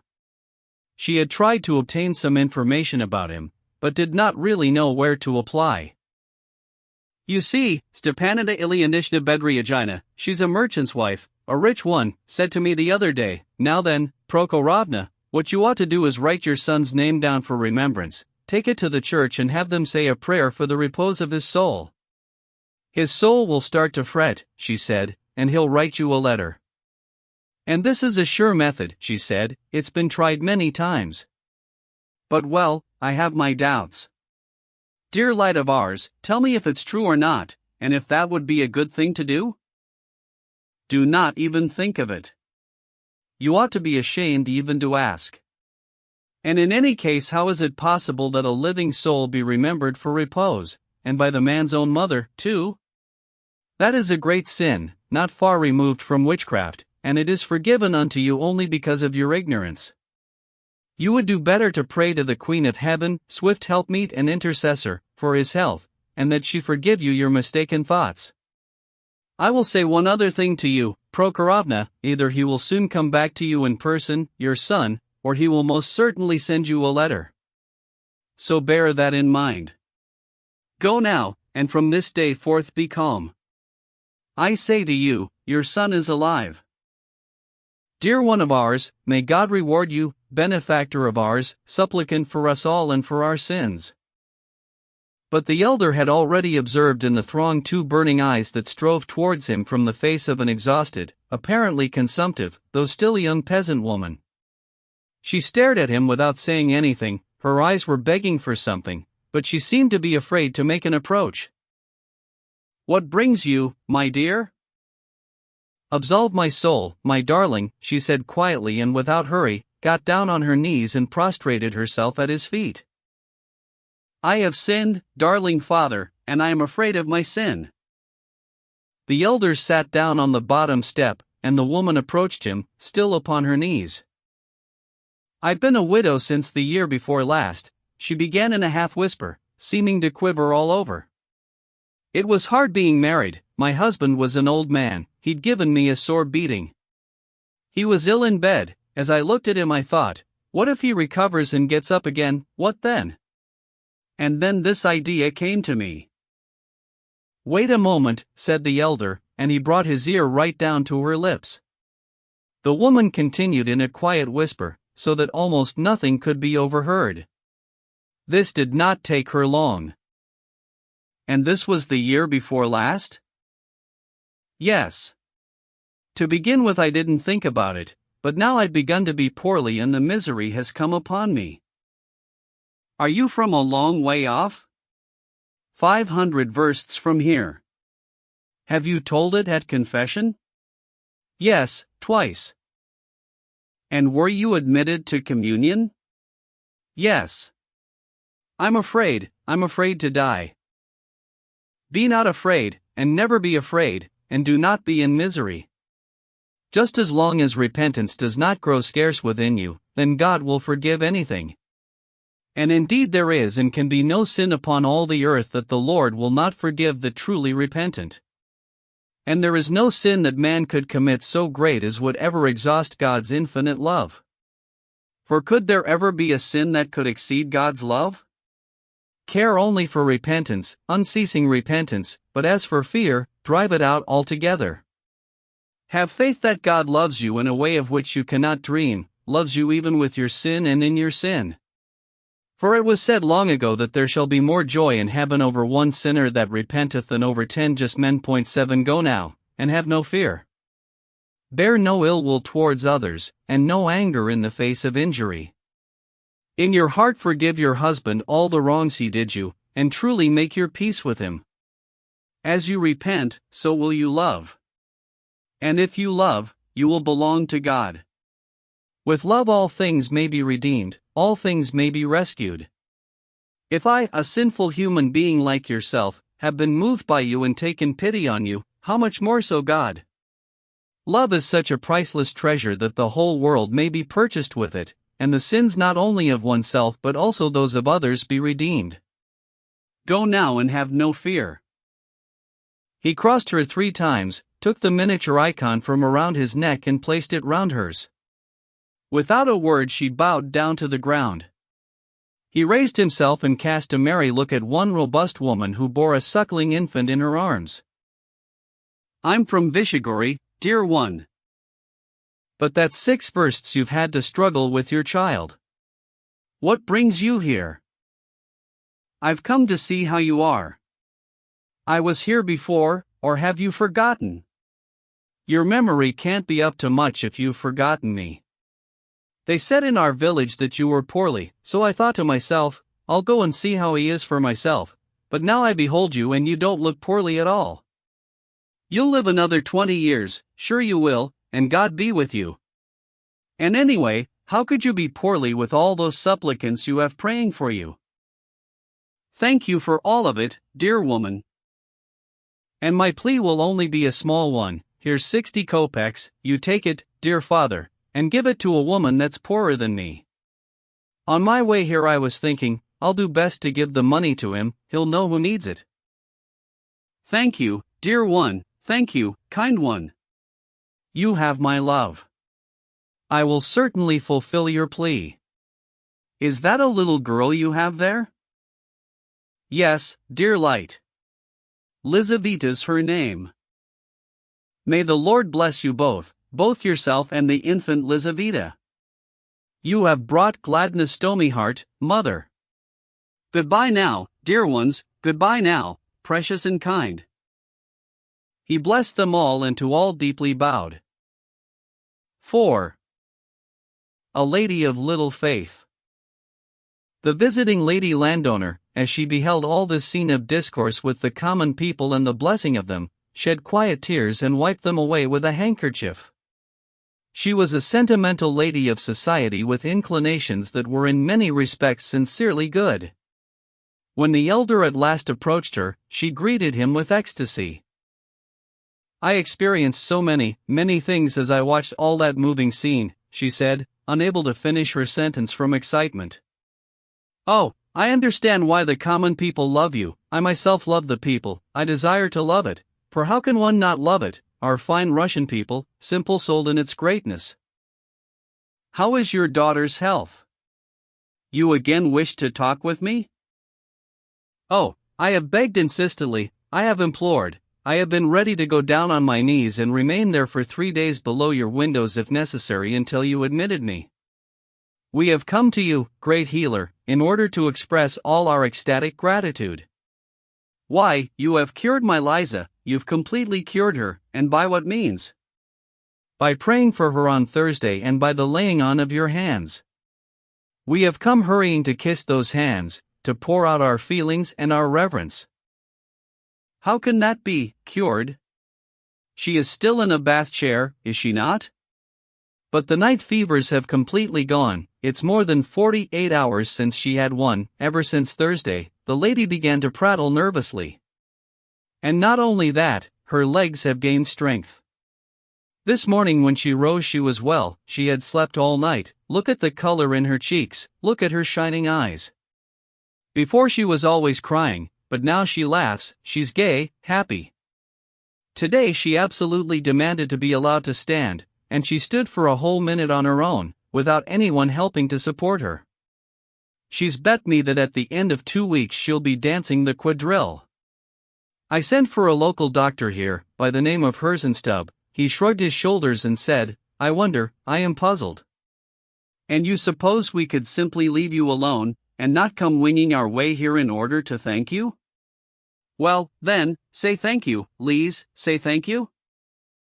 Lisa's sweet, laughing little face suddenly grew more serious. She sat up in the bath chair as tall as she could and, looking at the elder, clasped her little hands before him, but could not help herself and suddenly burst into laughter. It's him, she said, pointing to Alyosha with childish annoyance at not having been able to prevent herself from laughter. Anyone who had taken a look at Alyosha, who was standing a pace back from the elder, would have observed on his features a swift blush that in an instant suffused his cheeks. His eyes flashed, and he lowered them. "She has an errand with you, Alexei Fyodorovitch." "How are you?" the mother continued, turning suddenly to Alyosha and extending towards him her charmingly gloved hand. The elder looked round and gave Alyosha a quick, attentive look. Alyosha went over to Liza and, smiling a somewhat strange and awkward smile that contained more than a hint of irony, extended his hand to her, too. Lise made a solemn face. "Katerina Ivanovna has sent this to you through me," she said, handing him a small letter. "She particularly asks you to visit her, but soon, and you mustn't disappoint her but go and see her without fail." "She wants me to visit her? Me to go and see her? But why?" Alyosha muttered in deep astonishment. His face had suddenly acquired a look of thorough concern. "Oh, it's all to do with Dmitri Fyodorovich and all these recent happenings," the mother explained fleetingly. "Katerina Ivanovna has now arrived at a certain decision, but in order to go through with it she absolutely must see you." "Why?" "Naturally I don't know, but she asked you to go and see her as soon as you possibly can. And you'll do it, I know you will, in this case Christian feeling positively demands it." "But I've only ever seen her once," Alyosha continued in the same bewilderment. "Oh, she is such an exalted, such an unfathomable being. By her sufferings alone, never mind the rest. Consider what she has endured, what she is enduring even now, consider what awaits her. All that is dreadful, dreadful." "Very well, I shall go," Alyosha decided, having read through the brief and mysterious letter in which, apart from the earnest request that he arrive, there were no explanations at all. "Oh, that would be sweet and magnificent of you," said Lise. "You see, I said to Mama, he won't come, not for anything in the world, he's living as a monk." "What an excellent, excellent man you are." "Why, I've always known you were an excellent man, and it gives me pleasure to say so now." "Lise," her mother said imposingly, though she immediately smiled. "You have forgotten us, too, Alexey Fyodorovich. You never seem to feel like visiting us, yet Lise has told me on 2 occasions now that she only feels happy in your presence." Alyosha raised his lowered eyes, again blushed suddenly and again, himself now knowing why, smiled his ironic smile. By now, however, the elder was no longer observing him. He had entered into conversation with the visiting monk who, as we have already said, had been waiting beside Lisa's bath chair for him to come out. This was plainly one of the most ordinary kind of monks, that is to say, of common rank, with a limited, inviolable view of the world, but a man of faith and in his way persistent. He declared that he had come from somewhere in the far north of Russia, from the monastery of Saint Sylvester in Obdorsk, a poor one with only 9 monks. The elder blessed him and invited him to visit him in his cell whenever he wished to do so. "But how do you dare to perform such deeds?" the monk asked unexpectedly, pointing to Lise in a solemn, imposing manner. He was alluding to her cure. Of that it is, of course, too early to speak as yet. The relief she has experienced is not a complete cure and may also have proceeded from other causes. But if anything has taken place, it is by no other power than that of God's volition. All is from God.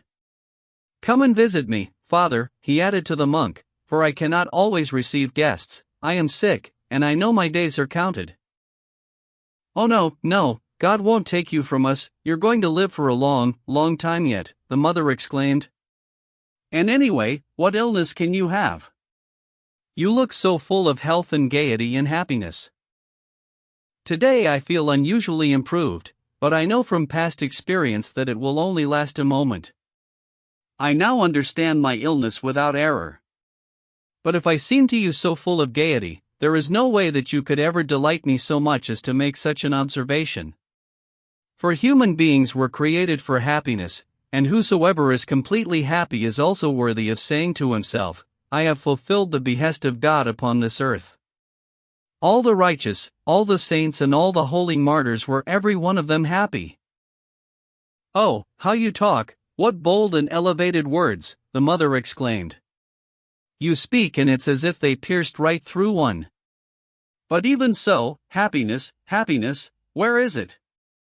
Who is able to say of himself that he is happy? Oh, since you were so kind as to admit us today yet one more time to see you, then hear all that I did not finish telling you upon the last occasion, did not dare to, all that from which I suffer so, and which began so long ago. I suffer, forgive me, I suffer, and in a hot rush of feeling she clasped her hands before him.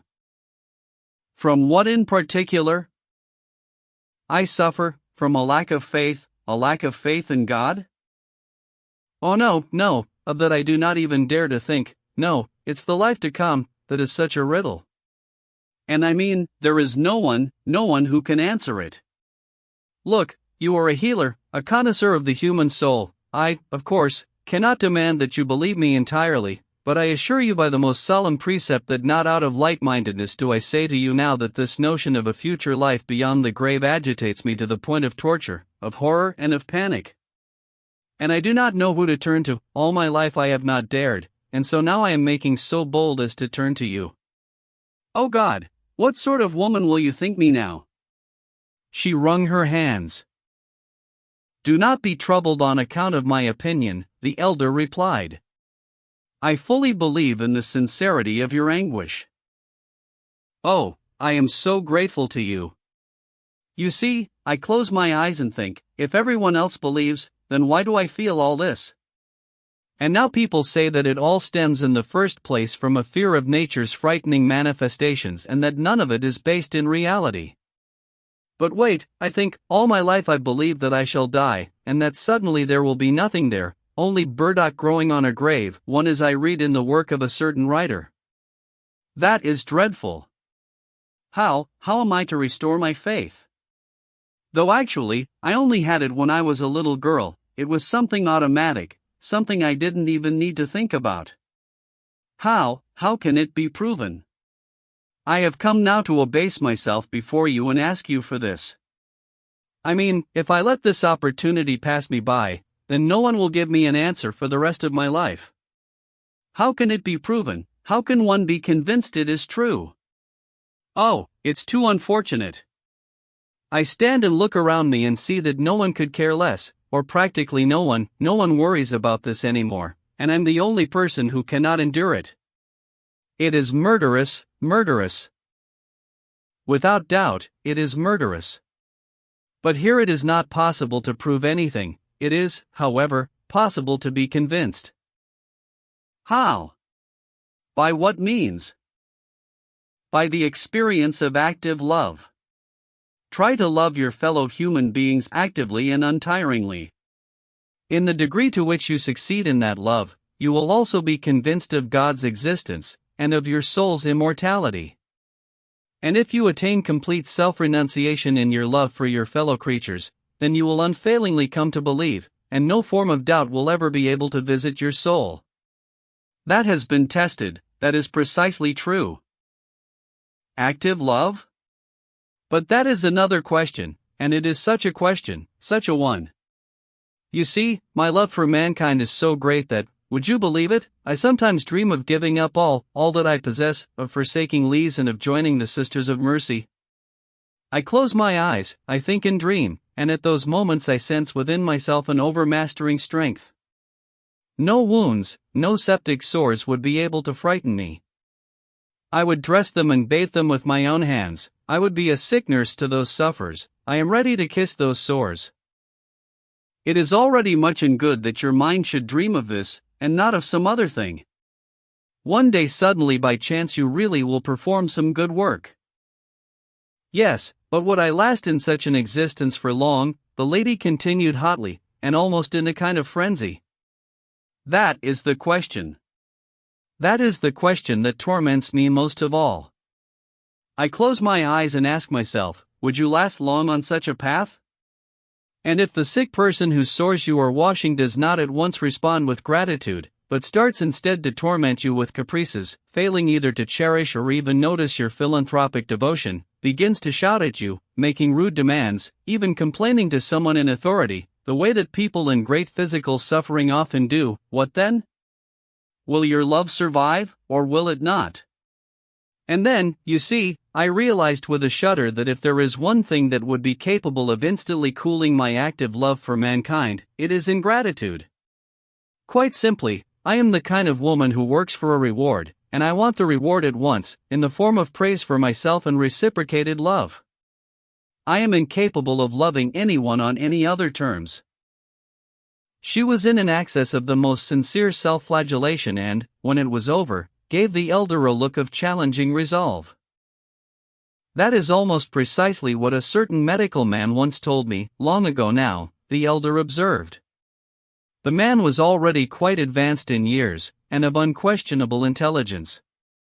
He spoke just as frankly as you have done, though also with humor, a rueful kind of humor. "I love mankind," he said, "but I marvel at myself. The more I love mankind in general, the less I love human beings in particular, separately, that is, as individual persons.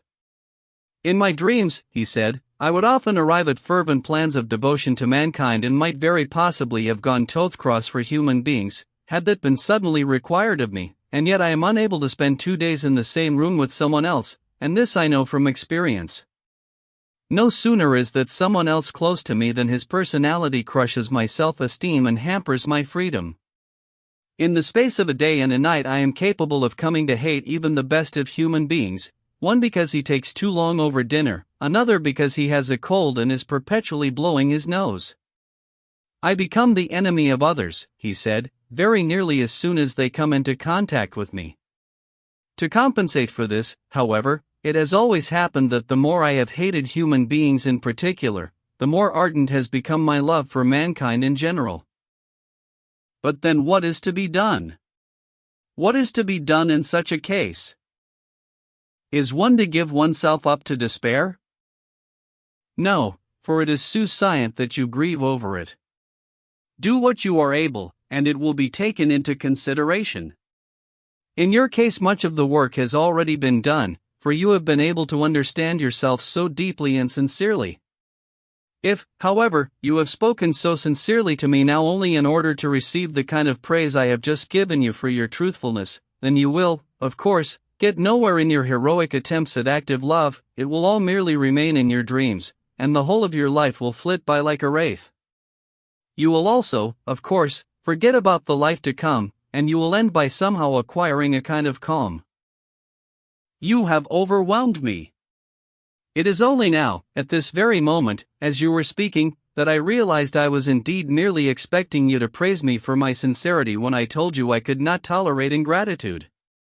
You have preempted me, you have caught me out and explained me to myself. Do you say so, indeed?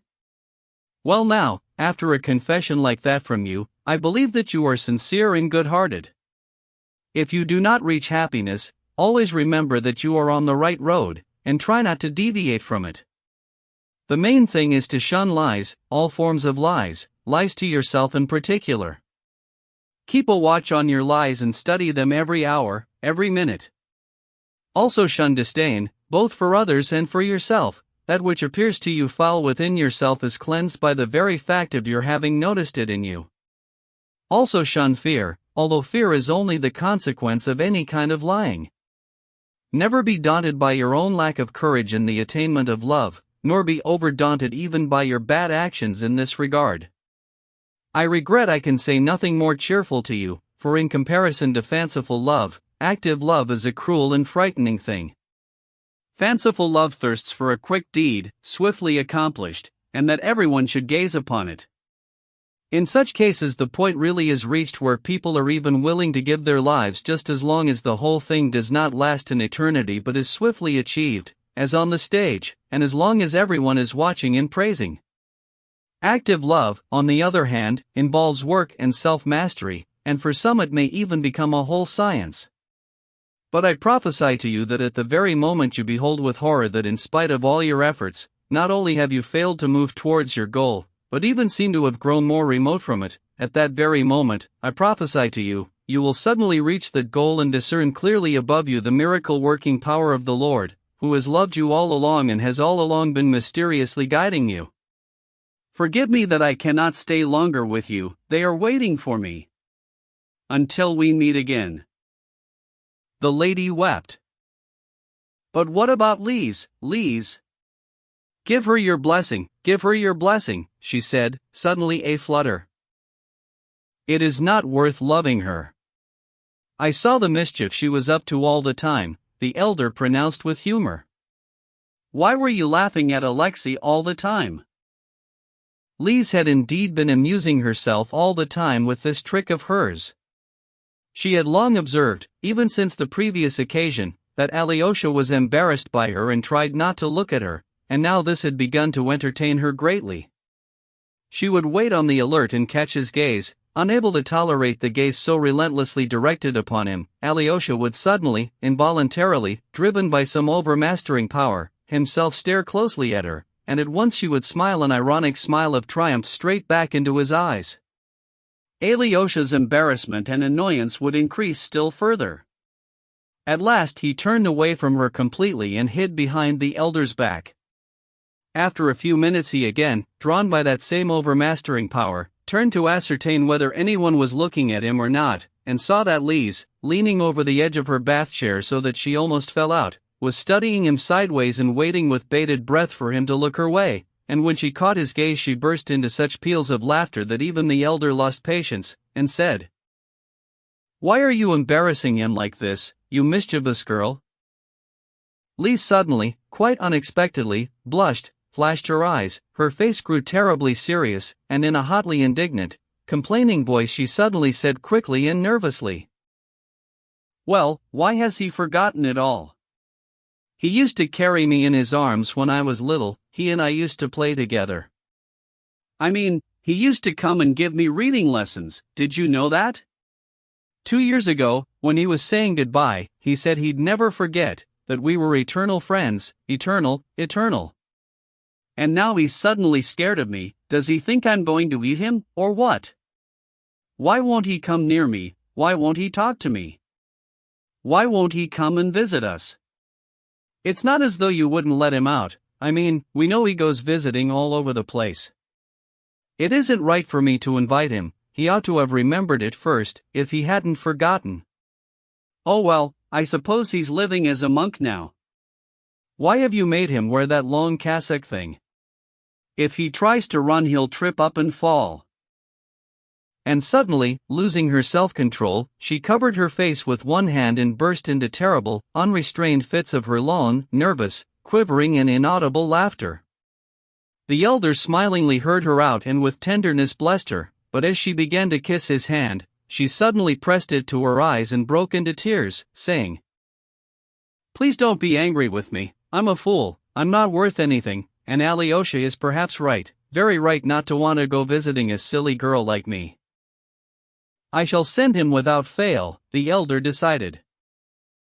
5. May it come to pass, may it come to pass. The elder's absence from the cell lasted for some 25 minutes. It was now past 12:30, but Dmitri Fyodorovitch, for whose sake they had all gathered, was still not there. He seemed, however, almost to have been forgotten by them, and when the elder came back to the cell he found a most animated general conversation in progress among his guests. The chief participants in the conversation were Ivan Fyodorovitch and the 2 hieromonics. Myasov, too, was trying to join the fray, and very heatedly, it appeared, but once more he was out of luck. He was evidently running in second place, and his comments elicited little response, yet one more factor which merely served to increase the sense of irritability that had been building up in him. The fact was that even before this he had had 1 or 2 caustic exchanges of general knowledge with Ivan Fyodorovitch and had found a certain careless disdain for himself quite intolerable, though he had borne it with sang-froid. Until now, at any rate, I have stood at the summit of all that is progressive in Europe, but this new generation really does ignore us, he was thinking to himself. Fyodor Pavlovitch, who had personally promised to sit in a chair and keep quiet, really had remained silent for some time, but was watching his neighbor Pyotr Alexandrovitch with a mocking little smile and was plainly gratified at his irritated condition. He had long been planning to settle a few old accounts and was now reluctant to miss his chance. At last he could bear it no longer, stooped forward over his neighbor's shoulder and again began to taunt him in a low voice.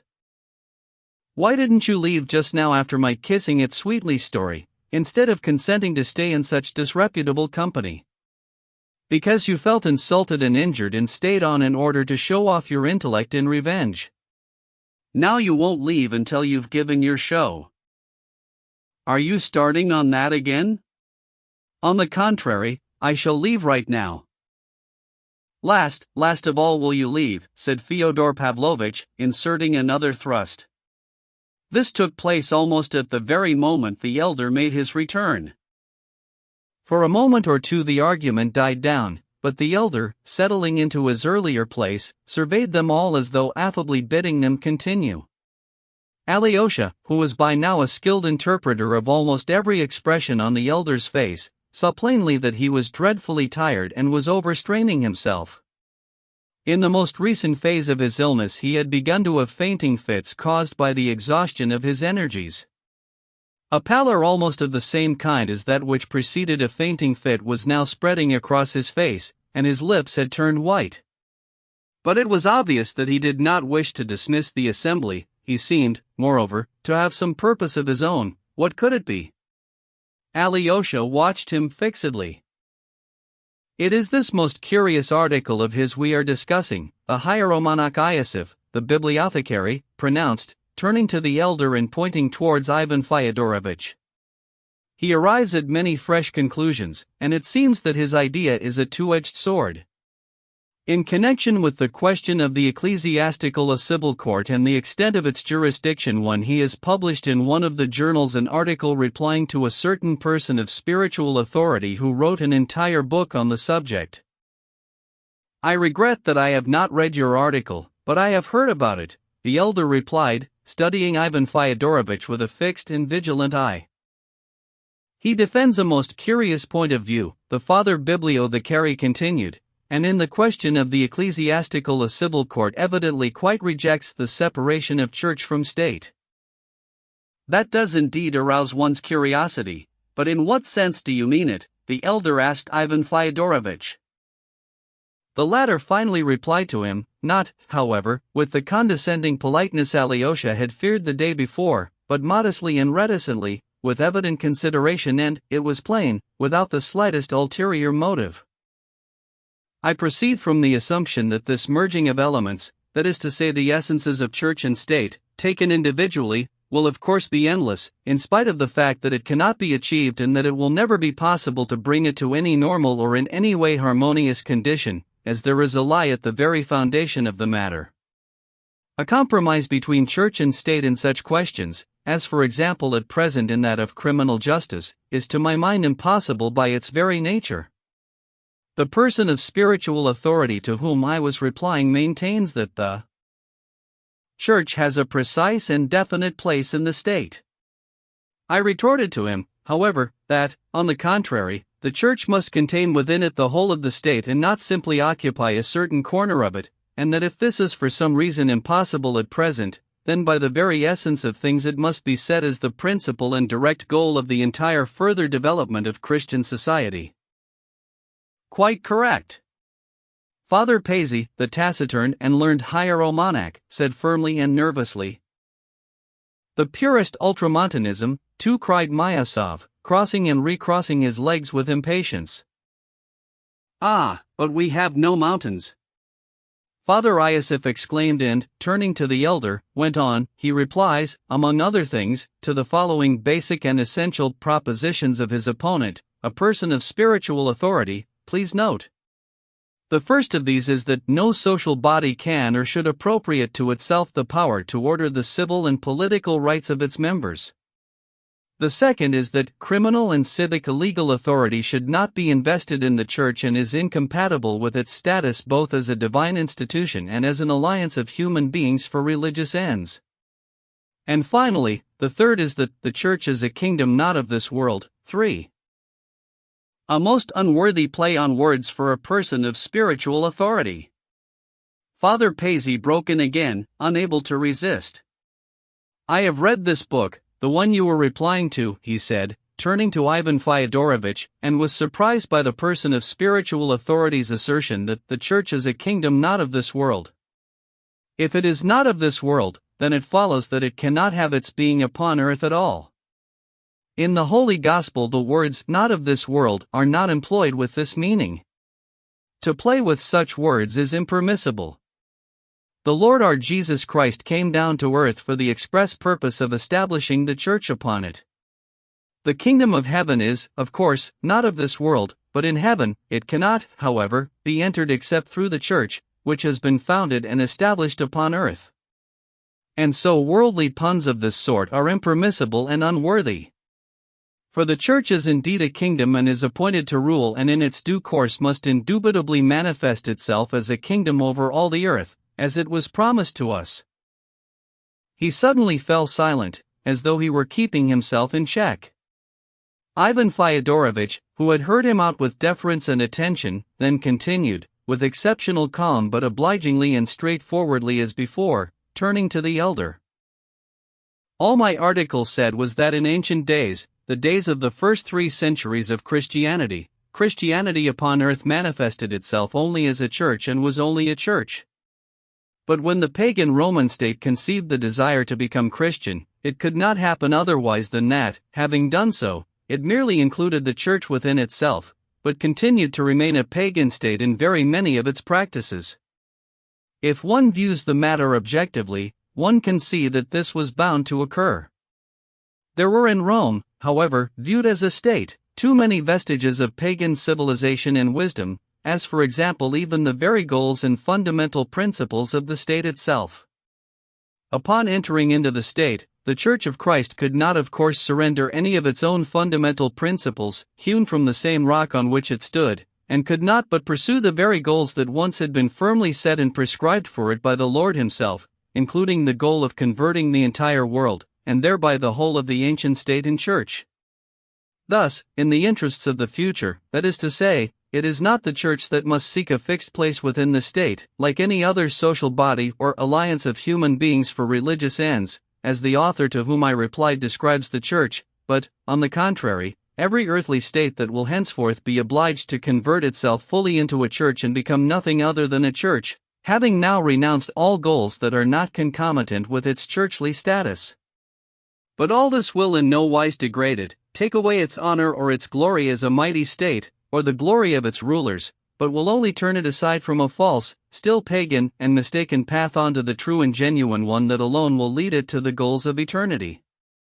That is why the author of the book about the principles of ecclesiastical civil justice would have been more correct if, in investigating and setting forth those principles, he had viewed them as a temporary compromise, still necessary in our sinful and imperfect times, but no more than that.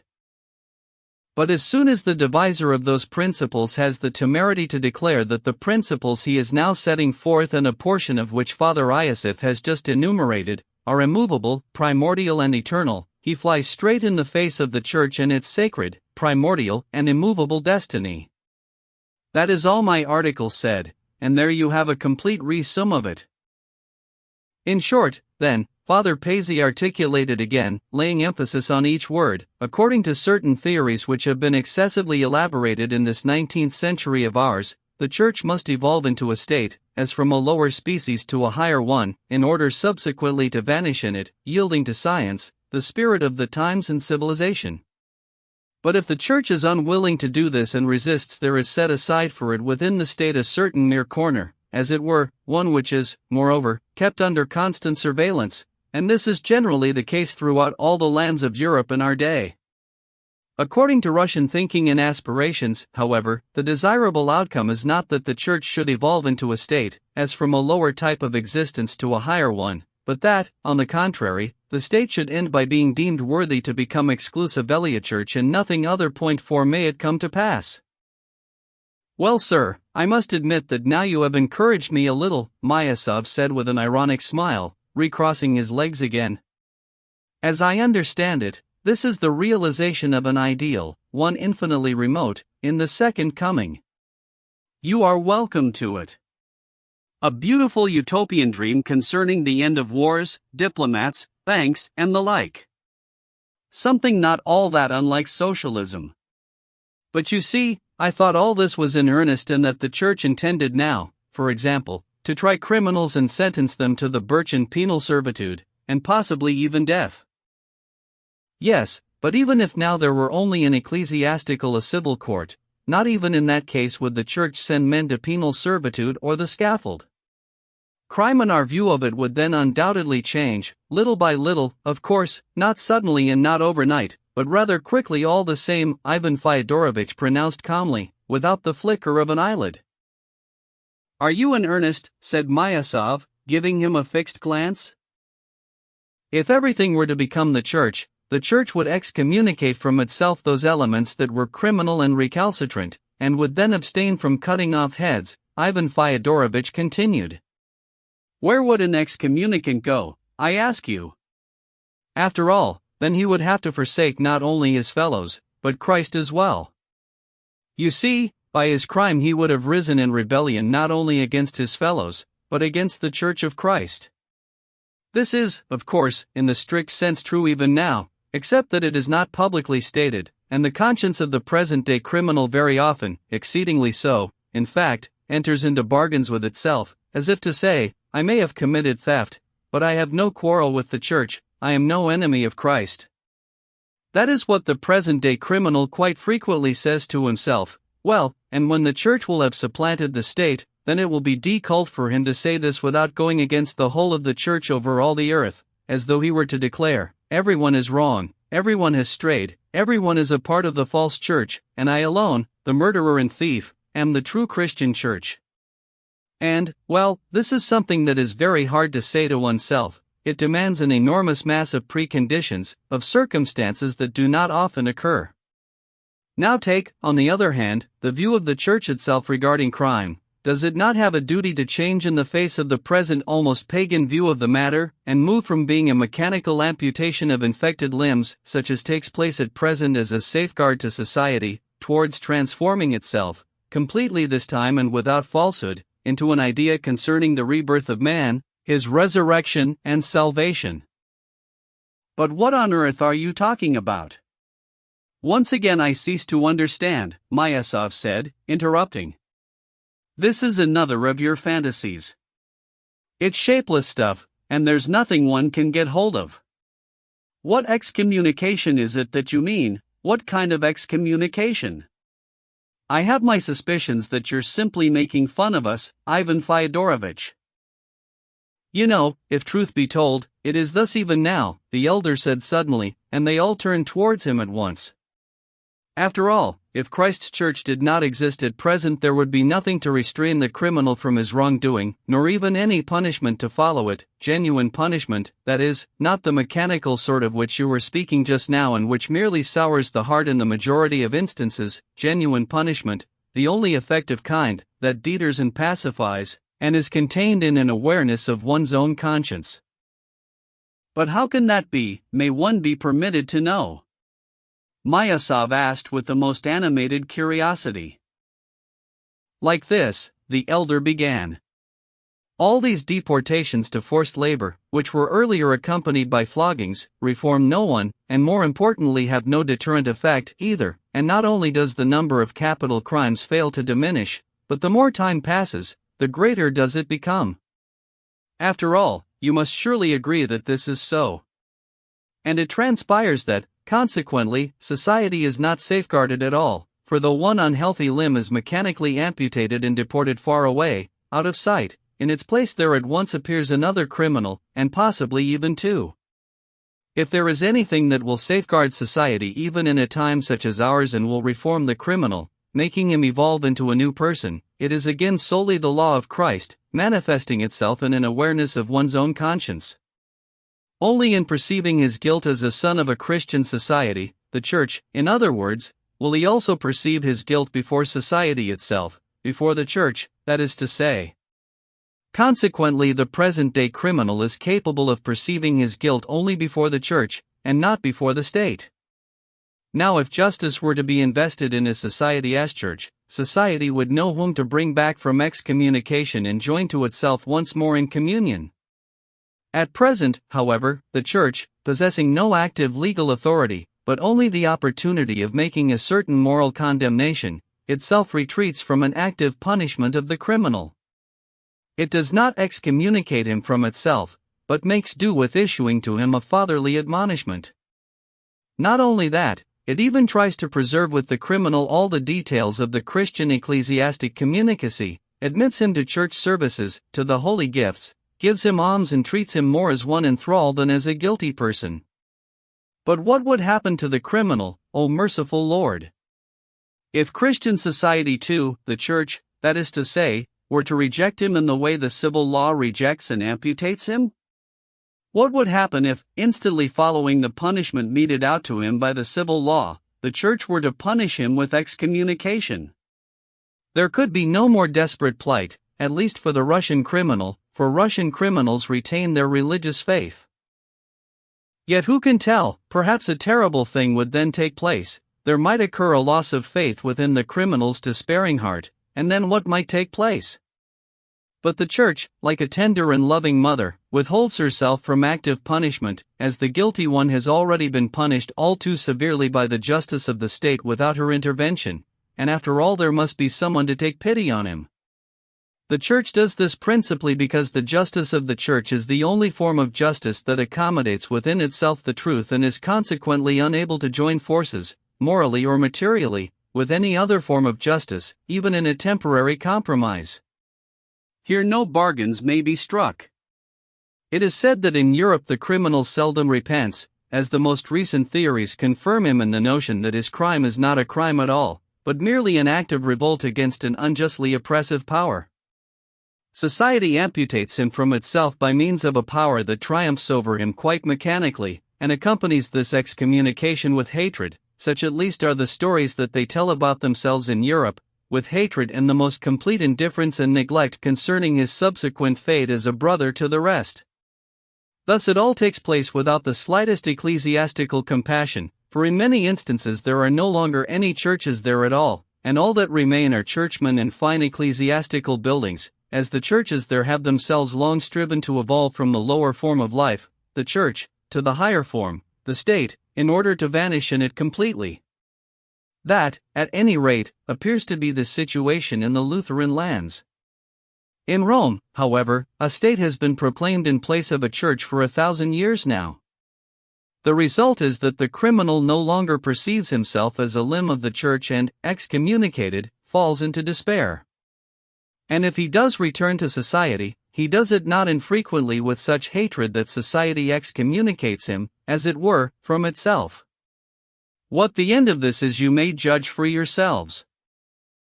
In many instances it would appear that the same thing takes place among us here in Russia, but the fact of the matter is that, in addition to the established courts, there is in our land also the church, which never breaks off its communion with the criminal as one of its dear and beloved sons, and there exists, moreover, and is preserved, though only in thought, the justice of the church which though it is no longer active is still alive for the future, even if only in a dream, and is unfailingly perceived as such by the criminal himself, by the instinct of his soul.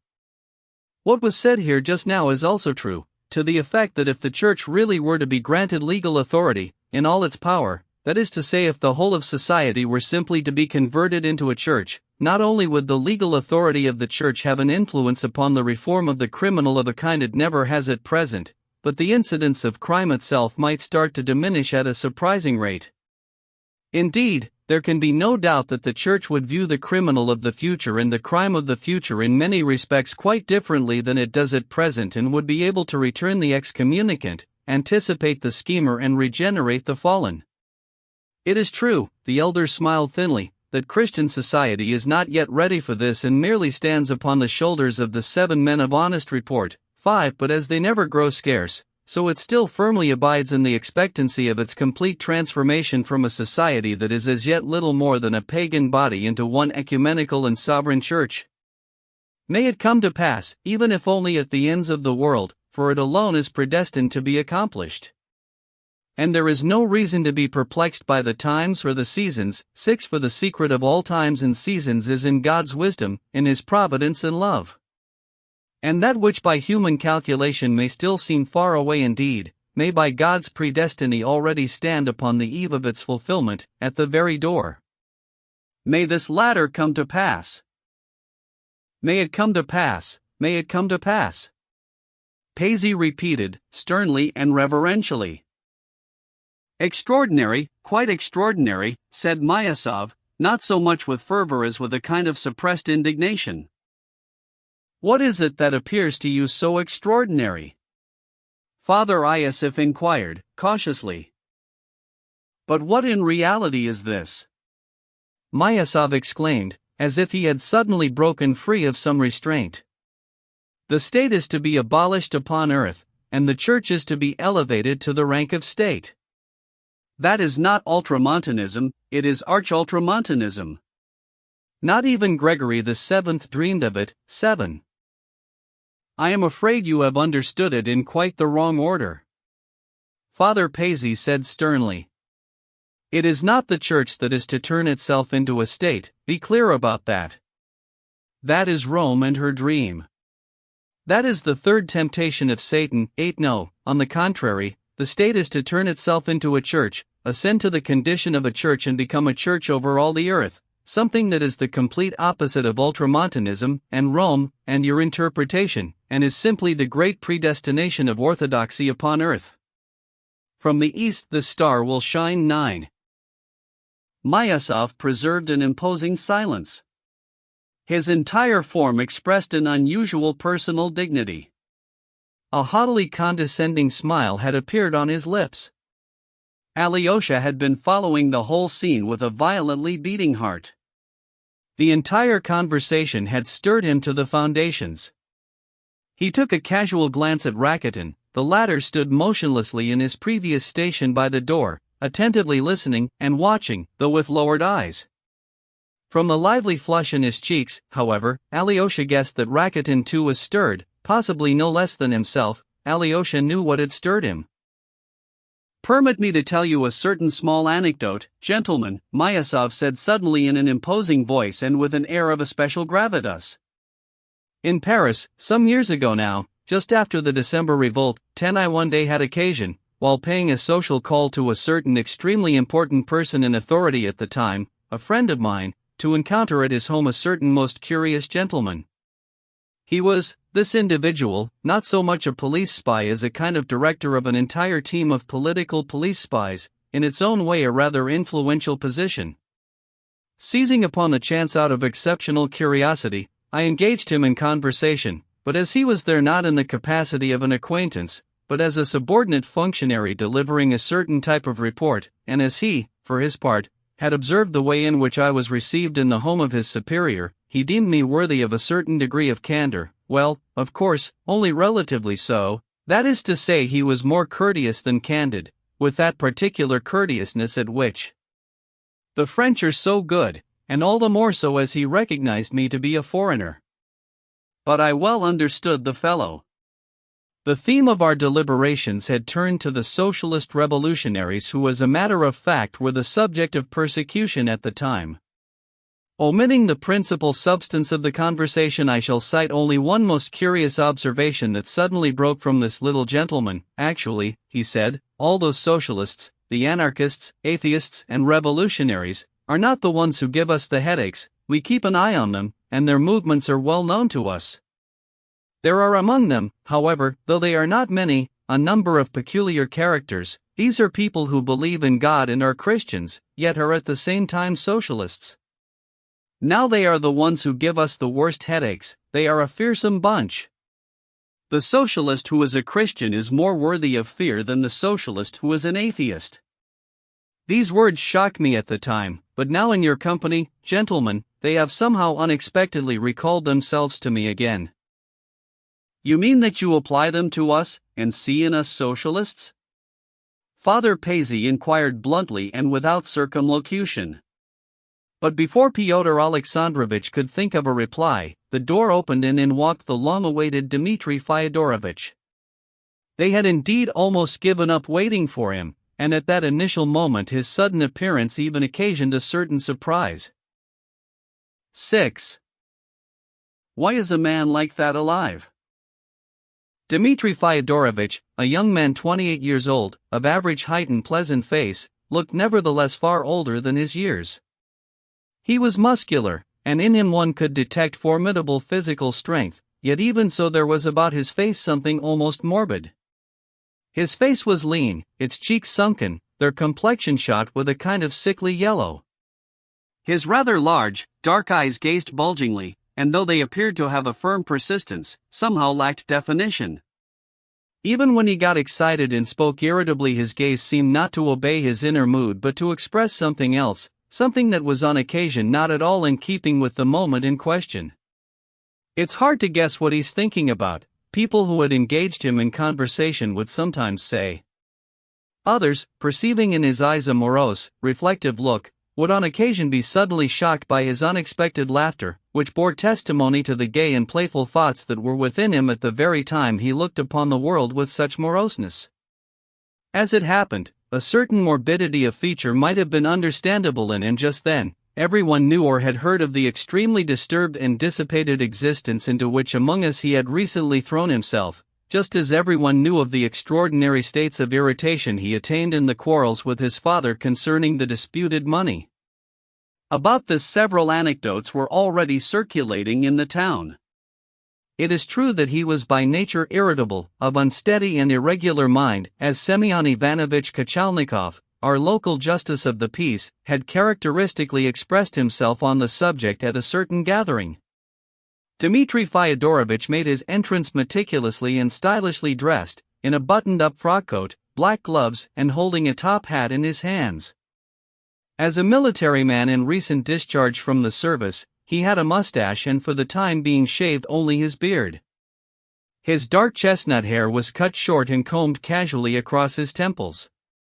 He strode broadly, decisively, au fashion. For an instant he paused on the threshold and surveying them all with a glance went straight up to the elder, surmising him to be the host.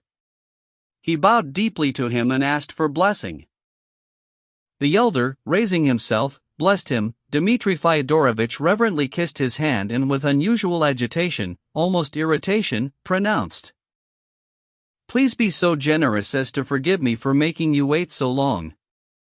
But in response to my insistent questions about the time of the audience, Smerdyakov, the manservant sent by my pater, told me twice in the most emphatic tone of voice that it was set for 1 o'clock. Now I suddenly discover. "Do not be anxious," the elder broke in. "It is perfectly all right, you are a little late, but it matters not. I am extremely grateful to you and could expect no less of your goodness." Having snapped this out, Dmitri Fyodorovich bowed one more time and then, suddenly turning in the direction of his pater, made in his direction too the same deep, reverential bow. It was plain that he had considered this bow in advance and had devised it in all sincerity, viewing it as his duty to express by means of it his reverence and good intentions. Fyodor Pavlovitch, though he had been caught napping, was quick to devise a response of his own. In answer to Dmitri Fyodorovich's bow he leapt out of his chair and replied to his son with an identical bow that was every bit as deep. His features had suddenly grown solemn and imposing, something that gave him, however, an air of decided nastiness. Then without saying anything, according everyone present in the room a general bow of greeting, with his large and decisive strides Dmitri Fyodorovich walked over to the window, sat down in the only remaining vacant chair not far from Father Paisy and, leaning forward in it with the whole of his mass, instantly made ready to listen to the sequel of the conversation he had interrupted. The appearance of Dmitri Fyodorovich had taken up no more than some 2 minutes, and so the conversation could hardly fail to revive again. By now, however, Pyotr Alexandrovich did not deem it necessary to reply to Father Paisy's nagging and almost irritating question. "You must permit me to cast this subject aside," he said with a certain worldly carelessness. "It is, in any case, a complex one. Look, there's Ivan Fyodorovich giving us his ironic smile. That Minsha must have something interesting to tell us on this occasion, too. Why don't you ask him?" "Nothing particular, except for one small comment," Ivan Fyodorovich at once replied, "and that is that European liberalism in general, even our Russian liberal dilettantism, frequently confuses the end results of socialism with those of Christianity, and has done so for a long time now. This wild deduction is of course a characteristic feature. Actually, as it turns out, it is not only the liberals and the dilettantes who confuse socialism with Christianity, but also the gendarmes, the foreign ones, of course." "Your Paris anecdote is rather characteristic, Pyotr Alexandrovich." "I really must again beg permission to leave this subject, Pyotr Alexandrovich said again, and shall instead relate to you, gentlemen, another anecdote concerning Ivan Fyodorovich, one that is most interesting and characteristic. No more than some 5 days ago, in a certain company, for the most part female, here in our town, he solemnly declared in the course of argument that in all the earth there is nothing whatever to compel human beings to love their fellows, and that a law of the type man shall love mankind is wholly non-existent, and that if hitherto there has been any love upon the earth it has proceeded not from a natural law but solely from the fact that human beings have believed in their own immortality. 1. Ivan Fyodorovich added, moreover, the parenthetical observation that in this same circumstance rests the whole of the natural law, and that if one were to destroy mankind's faith in its own immortality, there would instantly grow enfeebled within it not only love, but every vital force for the continuation of universal life. Not only that, then nothing would be immoral, all things would be lawful, even anthropophagy. But he went still further. He concluded with the assertion that for every private individual, such as ourselves at present, for example, who believes neither in God nor in his own immortality, the moral law of nature must instantly be transformed into the complete opposite of the old, religious law, and that selfish egoism even to the point of evil doing must not only be lawful to man, but must even be acknowledged to be necessary, the most reasonable and indeed possibly the most decent way out of his situation. From a paradox such as this, gentlemen, you may draw your own conclusions regarding all the rest of the things he considers it meet to proclaim and may intend to continue to proclaim, our dear eccentric and paradoxalist, Ivan Fyodorovich. Permit me, Dmitri Fyodorovich suddenly exclaimed, just in order to make sure my ears did not deceive me. The argument is as follows: evil-doing must not only be lawful, but even recognized as being the most necessary and most intelligent way out of the situation in which every atheist finds himself. Is that so, or is it not? It is precisely so, Father Paisy said. I shall remember. Having said this, Dmitri Fyodorovich just as abruptly fell silent again. They all glanced at him with curiosity. Do you really hold such a conviction regarding the consequences of the decline of men's faith in the immortality of their souls? The elders suddenly inquired of Ivan Fyodorovich. Yes, that was what I said in my article. Without immortality there can be no virtue. Blessed must you be, if thus you do believe, either that or thoroughly unhappy. Why unhappy? Ivan Fyodorovich smiled. Because in all probability you yourself believe neither in the immortality of your soul nor even in the things you wrote about the church and the ecclesiastical question. You may well be correct, though actually, I spoke not entirely in jest, either, Ivan Fyodorovich suddenly confessed in a strange manner, at the same time rapidly blushing. Truly said, you spoke not entirely in jest. That idea has not yet been resolved within your heart and is tormenting it. But even a martyr sometimes likes to keep himself amused with his despair, out of sheer despair, as it were. For the moment that is what you are doing, amusing yourself with your despair, in articles for journals and in worldly disputations, yourself not believing in your own dialectics and with pain in your heart smiling skeptically at them to yourself. This question has not been resolved within you, and therein lies your great unhappiness, for it insistently demands resolution. But can it be resolved in me? Resolved in a positive direction? Ivan Fyodorovich continued to inquire, strangely, still looking at the elder with a vague, inexplicable smile. If it cannot be resolved in a positive direction, it will never be resolved in a negative one, either. You yourself know that property of your heart, and therein lies all its torment. But render thanks to the Creator who has given you an exalted heart that is able to experience such torment, to set its affection on things above and seek those things which are above, for our conversation is in heaven. May God grant you that the resolution of your heart shall come upon you while you are yet on earth, and may God bless your path. The elder raised his hand and was about to cross Ivan Fyodorovich from where he sat. But the latter suddenly rose from his chair, walked over to him, received his blessing and, having kissed his hand, returned silently to his place. His mien was firm and serious. This action, so unexpected in him, like all Ivan Fyodorovich's foregoing discourse with the elder, seemed to strike them all with its quality of enigma and even solemnity, so that for a moment they all fell silent, and in Alyosha's face there was expressed something almost akin to fear. Myasov, however, suddenly shrugged his shoulders, and at that very same moment Fyodor Pavlovitch leapt up from his chair. "Divine and most holy elder," he exclaimed as he pointed to Ivan Fyodorovitch. "This is my son, the flesh of my flesh, the most beloved flesh of mine. He is my most respectful, as it were, Karamor, while this other son, Dmitri Fyodorovitch, the one who has just come in and with regard to whom I seek justice here in your cell, is a most disrespectful Franz Moor, both of them straight out of Schiller's The Robbers, while I myself am in that case Regierender Graf von Moor, to be our arbiter in our salvation. We stand in need not only of your prayers, but also of your prophecies.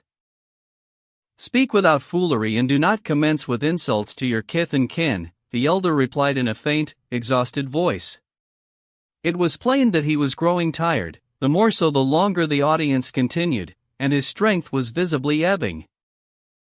"An unworthy farce of which I had presentiment on my way here," Dmitri Fyodorovitch exclaimed in indignation, also leaping up from his chair. "Forgive me, Reverend Father," he said, turning to the elder, "I am an uneducated man and do not even know the correct way to address you, but you have been deceived, and you have been too kind in allowing us to congregate here. All Pater wants is a scandal, and as to why, that's his calculation. He always has a calculation. But now I think I know what it is. They all accuse me, all of them." Fyodor Pavlovitch shouted in his turn. "Even Pyotr Alexandrovitch here accuses me." "You have accused me, Pyotr Alexandrovitch, you have accused me," he said, turning suddenly to face Myasov, though the latter would not have dreamed of interrupting him. "They accuse me of snatching those legacies and pocketing them, but forgive me, exists there not justice? There in the courts of justice they will reckon it up for you, Dmitri Fyodorovitch, according to your receipts, your letters and agreements, how much you have had, how much you have blown to the winds and how much remains to you. Why does Pyotr Alexandrovitch attempt to evade pronouncing judgment? Dmitri Fyodorovitch is no stranger to him. Because they're all out to get me, and the fact of the matter is that Dmitri Fyodorovitch is in debt to me, and it's not by some small amount but several thousands, sir, for which I have all the documents. Why, the town is a babel and a thunder with his debaucheries. And in that place where he was serving before he was paying out 1 and 2,000 a time for the seduction of decent girls, that, Dmitri Fyodorovitch, is known to us, sir, in the most secret and intimate detail, and I shall prove it, sir. Most Holy Father, would you believe it, there was one girl he made fall in love with him, a most well-bred young thing, of good family, with a private fortune, the daughter of his former superior, a brave colonel, decorated with the St. Anne's ribbon on the neck with crossed swords. 3. He compromised the girl by offering her his hand, and now she's here, now she's an orphan, his fiancée, while he, before her very eyes, pays visits to one of our local seductresses. But though this seductress has been living, as it were, in a citizen's marriage with a certain respectable man, but is of independent character, a fortress unassailable to any, every bit as good as a lawfully wedded wife, for she is virtuous, yes, sir. Sainted fathers, she's virtuous, all right. But Dmitri Fyodorovitch intends to unlock this fortress with a golden key, which is why he's strutting about in front of me now. He intends to rob me of my money when he's already squandered thousands on that seductress. He's been borrowing money incessantly for that purpose and, incidentally, from whom, do you suppose? Shall I tell them or not, Mitya? Be silent. Dmitri shouted. You can wait until I've gone, but do not presume to stain the honor of a most noble maiden while I am here. You're even daring to mention her as soussient disgrace for her.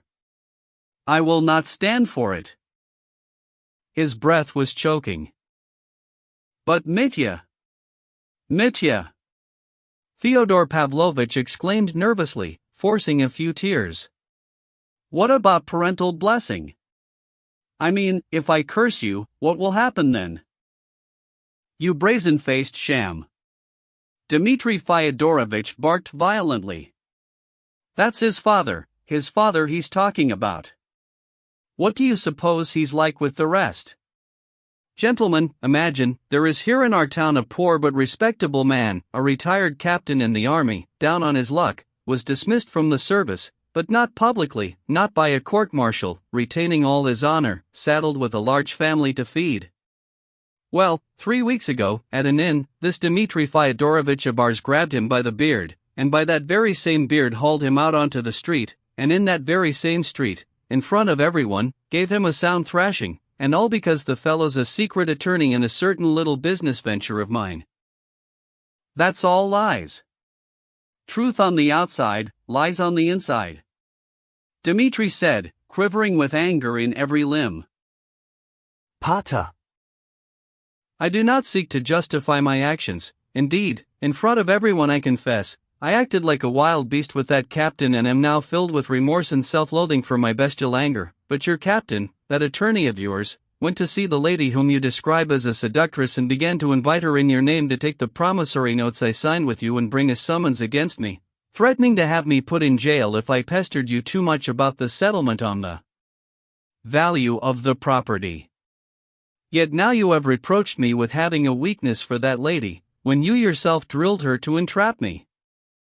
I mean, she tells me that straight to my face, has told it to me herself, while she laughed at you. The only reason you want to have me put in jail is because you're jealous of me with regard to her, because you yourself had begun to make approaches to that woman with your amorous feelings, and once again I was told all about it, and once again she laughed, do you hear? Laughed at you, making a story out of it. So there you have him, holy monks, this man, this father in reproach of his depraved son. Gentlemen of the witness, please forgive my wrath, but I already anticipated that this insidious old man had summoned you here in order to make a scandal. I came in order to forgive him if he would but give me his hand, to forgive him and to request his forgiveness. But since he has this very moment insulted not only myself but also a most noble maiden whose name I do not even dare to take in vain out of reverence for her, I have decided to expose his whole rotten game in public, even though he is my father. He could continue no further. His eyes flashed, his breath came with difficulty. But everyone in the cell was agitated, too. All but the elder had risen anxiously from their seats. The father hieromonics gazed sternly but awaited the elder's will nevertheless. The latter, however, sat looking pale, but his pallor was that not of agitation, but of the helplessness occasioned by infirmity. A beseeching smile glimmered on his lips, now and then he would raise his hand, as though in an attempt to stop the ravings of the possessed, and, of course, a single gesture from him would have been sufficient to curtail the scene, but he himself appeared to be waiting for something, and he would stare at them fixedly, as though trying to understand something still further, as though there were something he had not yet cleared up for himself. At last Fyodor Alexandrovich felt himself to have been well and truly humiliated and disgraced. For the scandal that has occurred we must all bear the guilt, he said hotly, but I must say that in coming here I did not anticipate it, even though I knew with whom I should be dealing. A stop must be put to this at once. Your Reverence, please believe me when I tell you that all the details that have come to light here were unknown to me in any precise manner, that I did not want to believe them and have learned them now for the first time. A father is jealous of his son over a woman of immoral conduct and himself plots with this brute creature to have his son put in prison. And this is the company I was pressed into coming here with. I have been tricked, I declare to you all that I have been tricked no less than the rest of you. Dmitri Fyodorovich. Fyodor Pavlovich howled suddenly in a strange voice that was not his own.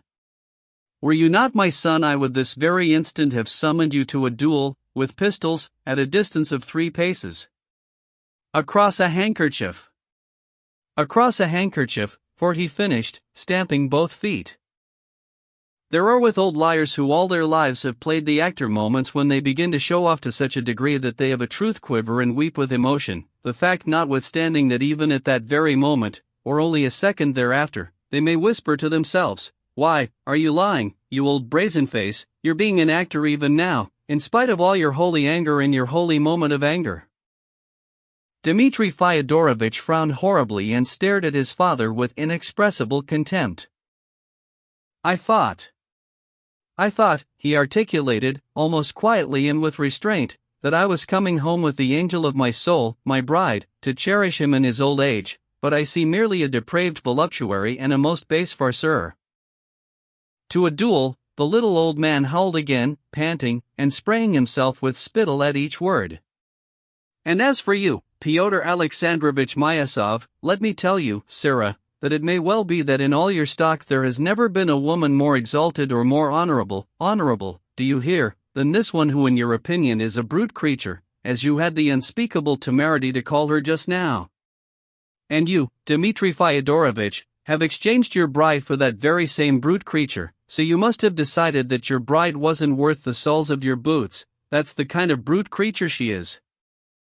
Shameful. The words suddenly burst from Father Iosif. Shameful and disgraceful, in his adolescent voice, trembling with excitement and flushed red all over, Kalganov, who had remained silent all this time, suddenly exclaimed. Why is a man like that alive?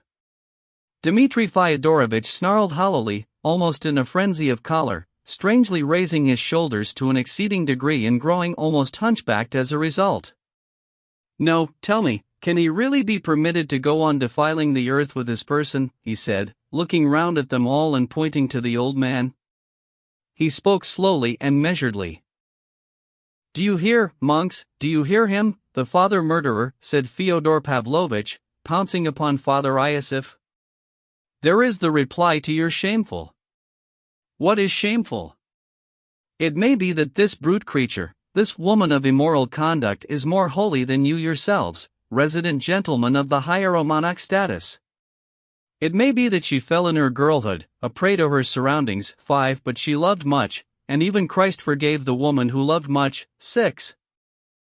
It was not for that kind of love Christ forgave, burst in impatience from the meek Father Iosif. Oh yes it was, for that very same kind, dear monks, that very same kind.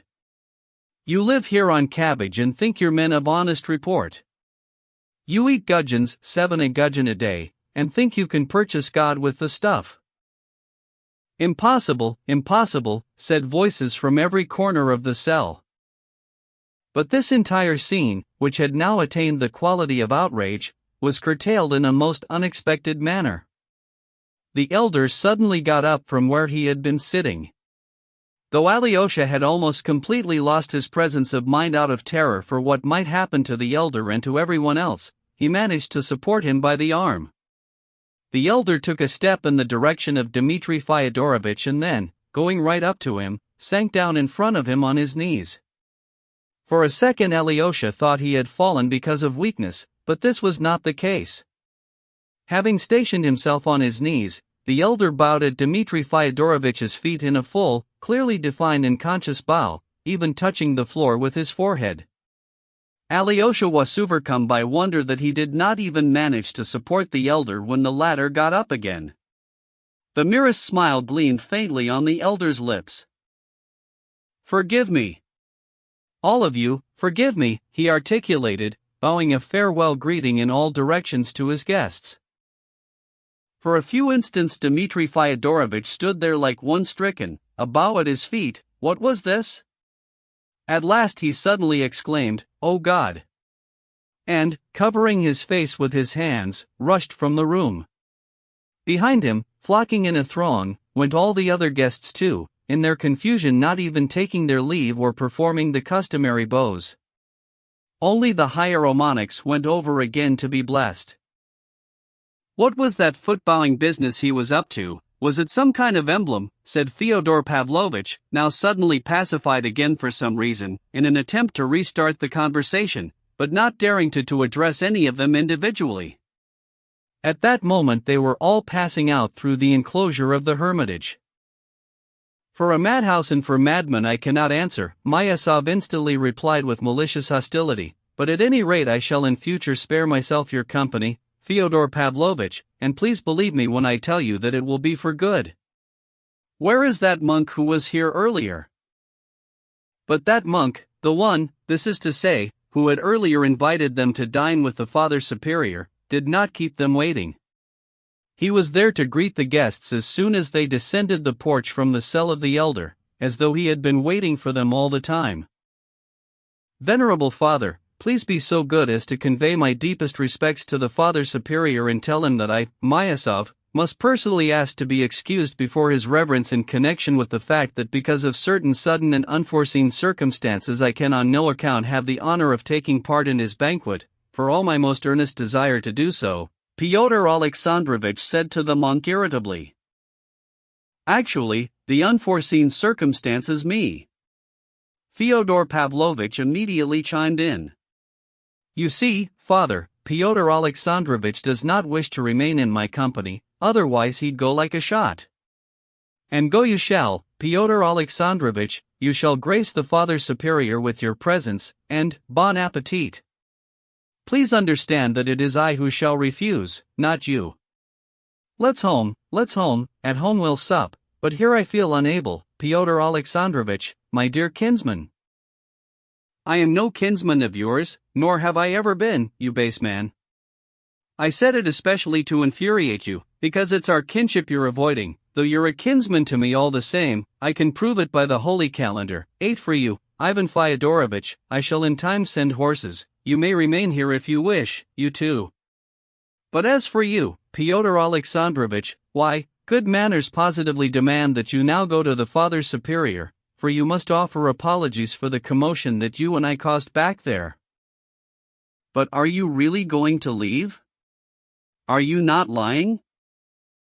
"Fyodor Alexandrovich, how could I dare to after what has taken place? I got carried away, forgive me, gentlemen, I got carried away. Not only that, but I'm shaken. And ashamed, too. Gentlemen, some men have hearts like that of Alexander the Great, while others have hearts like that of little dog Fidelka. My heart is like that of little dog Fidelka. My tail is between my legs. I mean, how after an escapade like that can I possibly go to dinner and scoff down the monastery sauces? I am too ashamed, I cannot do it, you must excuse me. The devil if I know, what if he's up to his tricks again?" Myasov thought, pausing in reflection as he watched the retreating buffoon with a bewildered gaze. The latter turned round as he went, and observing that Fyodor Alexandrovich was watching him, blew him a kiss with one hand. "What about you, will you go to the Father Superior's?" Myasov abruptly inquired of Ivan Fyodorovich. "Well, why not? In any case, yesterday he particularly invited me to visit him. It's too bad, I really feel almost positively obliged to attend this blasted dinner," Myasov continued with the same sour irritability, not even paying any heed that the little monk was listening. "I feel we ought to offer our apologies for the disturbance we have caused here and explain that it wasn't us. What is your opinion?" "Yes, I think we ought to explain it wasn't us. What is more, Pater will not be there," Ivan Fyodorovich observed. "Having your Pater there would be all we need. This blasted dinner." And, in spite of everything, they all set off. The little monk kept silent and listened. On the way through the woods only once did he observe that the Father Superior had been expecting them for a long time and that they were more than half an hour late. No one said anything in reply. Myasov looked at Ivan Fyodorovich with hatred. "Why, he's going to dinner as though nothing had taken place," he thought. "A brazen brow and a Karamazov conscience." 7. A seminarian careerist. Alyosha led his elder to the little bedchamber and sat him down on the bed. It was a very small room with only the essentials of furniture. The bed was narrow and iron-framed, and on it instead of a mattress there was only a layer of thick felt. In one corner, near the icons, was a reading stand with a cross and a New Testament on it. The elder lowered himself helplessly onto the bed, his eyes were glistening and his breath came with difficulty. Having seated himself, fixedly and as though he were considering something, he looked at Alyosha. "Off you go, Dear fellow, off you go. Porfiry will soon CE for me, and you ought to hurry. They need you there. Off you go to the Father Superiors and serve at table. Give me your blessing to remain here, Alyosha said in a beseeching voice. You are needed more there. There is discord. Go serve at table, and make yourself useful. If devils rise up, recite a prayer.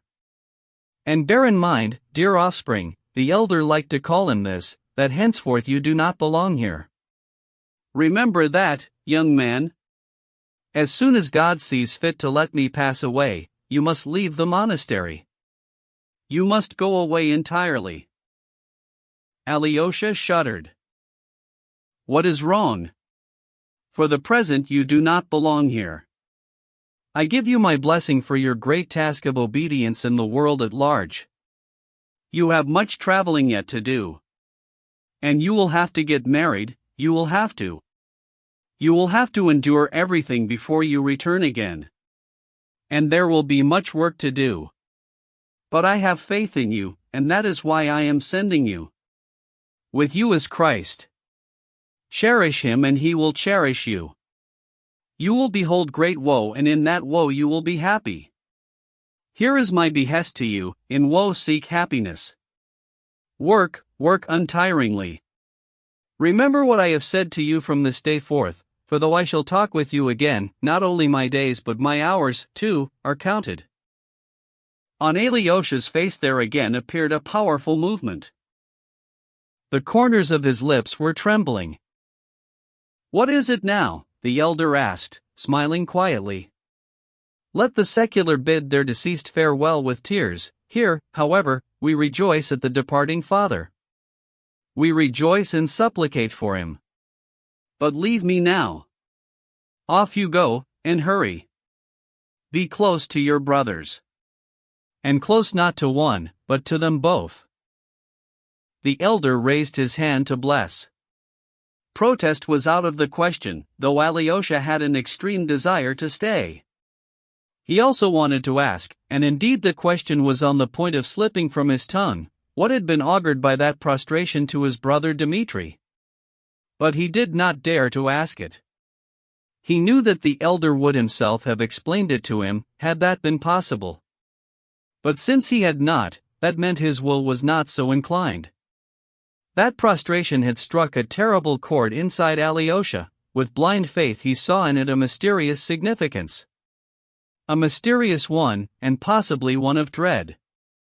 As he left the hermitage enclosure in order to get to the monastery in time for the start of dinner with the Father Superior, only to serve at table, of course, his heart was suddenly wrung painfully within him, and he stood still. Before him once again he seemed to hear the words of the elder prophesying his own so imminent decease.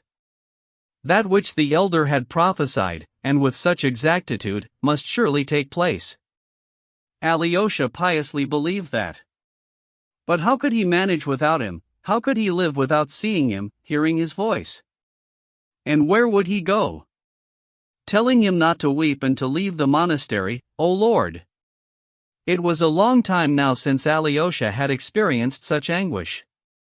He walked quickly through the woods that separated the hermitage from the monastery and, without even the strength to endure his own thoughts, so heavily did they weigh upon him, began to look at the centuries-old pine trees on both sides of the woodland path.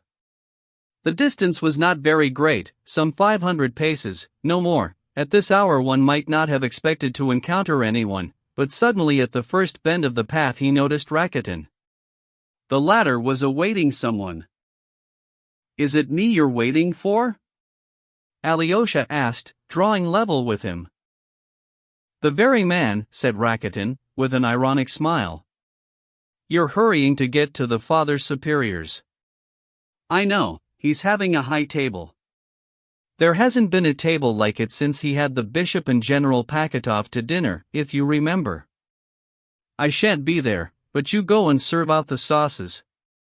Alexei, tell me one thing, what means this dream? It's that I wanted to ask you. What dream?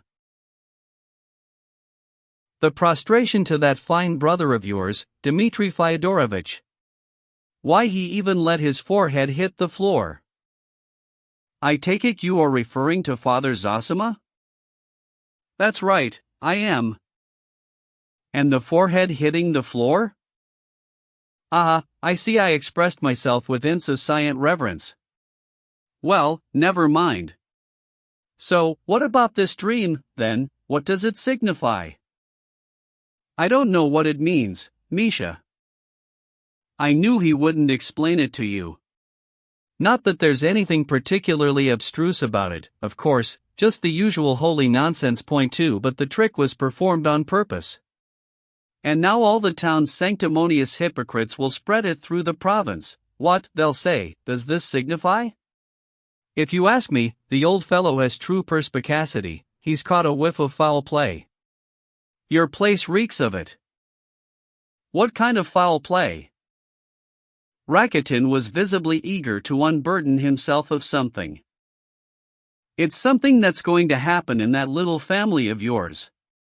It will take place between those fine brothers of yours and your pecunious pater. You see, Father Zosima let his forehead hit the floor just to be on the safe side. So that if something does take place, they'll all say, aha, why that's what the holy elder predicted, he made a prophecy, though what sort of a prophecy's involved in hitting your head on the floor? No, they'll say, it was an emblem, an allegory, and the devil only knows what. They'll sing his praises, they'll commit it all to memory, he foresaw a crime, they'll say, he marked the criminal. All that holy fools do is like that, they make the sign of the cross at the tavern and cast stones at the church. Your elder isn't any different, the man of honest report is driven away with the stick, while the murderer receives a bow at his feet. What crime? What murderer? What are you implying? Alyosha stood as though rooted to the spot, and Rakitin also paused. What murderer, as if you didn't know?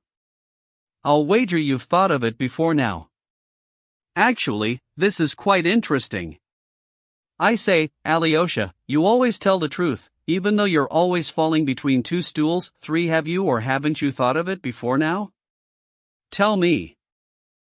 I have, Alyosha replied quietly. Even Rakitin was troubled. What did you say? You mean you have thought of it? He exclaimed. I haven't really, Alyosha mumbled. It's just that when you began to talk so strangely about it all just now I felt I had. You see, and how clearly you put it, you see? Today, as you gazed upon your dear papa and your fine brother Mitya, you thought of a crime. Well, it looks as though I'm not mistaken, am I? But wait, Alyosha interrupted, with worry in his voice. From what do you deduce all this? Why does it interest you so much? That's the first thing. 2 quite distinct but understandable questions. I shall reply to each of them individually. From what do I deduce it? I'd have deduced nothing if today I hadn't suddenly seen your brother Dmitri Fyodorovitch, instantly and suddenly, exactly for what he is. It was as though in one single feature of his character I instantaneously caught the whole man. These very honest but passionate men have a line in them one should not try to cross. Otherwise, he may stick a knife in your papa.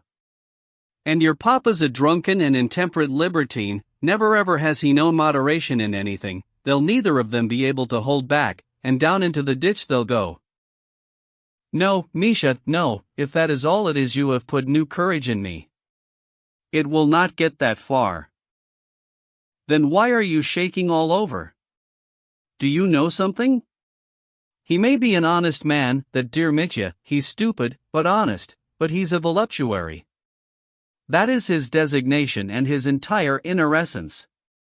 He has it from his father, that base voluptuous lust. Why, I positively wonder at you, Alyosha, how is it you're such a virgin? I mean, you're a Karamazov. The voluptuary streak in your family has increased until it's become a raging inflammation. Well, and now these 3 voluptuaries are watching one another, with hidden knives. The 3 of them have knocked their foreheads together, and you may easily be the fourth. You're wrong about that woman. Dmitri despises her, Alyosha said, almost shivering. Grushenka, you mean? No, brother, he doesn't despise her. Not if he can wittingly exchange his bride for her, he doesn't. In cases like that, brother, there's a principle involved that you won't understand as yet. In a case like that, if a man falls in love with some beauty, with a female body, or even with a mere part of a female body, a voluptuary may understand what I mean, and then for her sake he'll give up his own children, he'll sell his own father and mother, Russia, and the fatherland, where he was honest, now he'll go thieving, where he was gentle, now he will kill, where he was faithful, now he'll betray. The Bard of Women's Feet, for Pushkin, sang the praises of those feet in poetry. Other men don't do that, but can't look at women's feet without going crazy. Though I mean, it's not only their feet.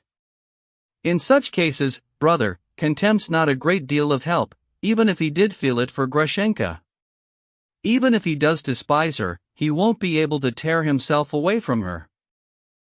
I understand that, Alyosha blurted out suddenly. Do you, indeed? Yes, I expect you probably do, if it's the first thing you blurt out like that, Rakuten said with malicious relish. You let that slip by accident, it just came out. It makes your confession all the more precious. It means it's already a familiar subject to you, it's something you've already thought about, voluptuous lust. Oh, you virgin. You're a dark horse, Alyosha, my lad. I agree that you're a saint, but you're a dark horse, and the devil only knows the things you've thought about, the things you know about. A virgin, yet you've already been to the depths. I know, I've been watching you for a long time. You're a Karamazov, too, a real Karamazov, and so species and selection aren't empty words after all. On your father's side a voluptuary, on your mother's a holy fool. What are you trembling for? Am I telling the truth, eh? Do you know that Grushenka got down on her knees to me? You bring him to me, she said, that's you she was talking about, and I'll pull the cassock off him. I mean, you have no idea how she begged and begged me to bring you. But it made me wonder why she finds you so interesting. She's not exactly an ordinary sort of woman herself, you know. Please give her my regards and tell her that I shan't be coming, Alyosha said with a crooked, ironic smile. But finish what you were saying, dear Mikhail, and then I shall tell you what is on my mind. What is there to finish? It's all quite clear. All this is an old refrain, brother. If even you contain a voluptuary within you, then what of your brother Ivan, who's from the same womb? I mean, he's a Karamazov, too. There's the nub of your whole Karamazov question. You're either voluptuaries, money grubbers, or holy fools. Your brother Ivan is at present publishing theological articles, tongue-in-cheek, with some thoroughly stupid, unknown motive, though he himself is an atheist, and admits the baseness of what he is doing. That's your brother Ivan all over. Not only that, but he's in the process of taking Mitya's bride away from him for himself, and it looks as though he will achieve that aim as well.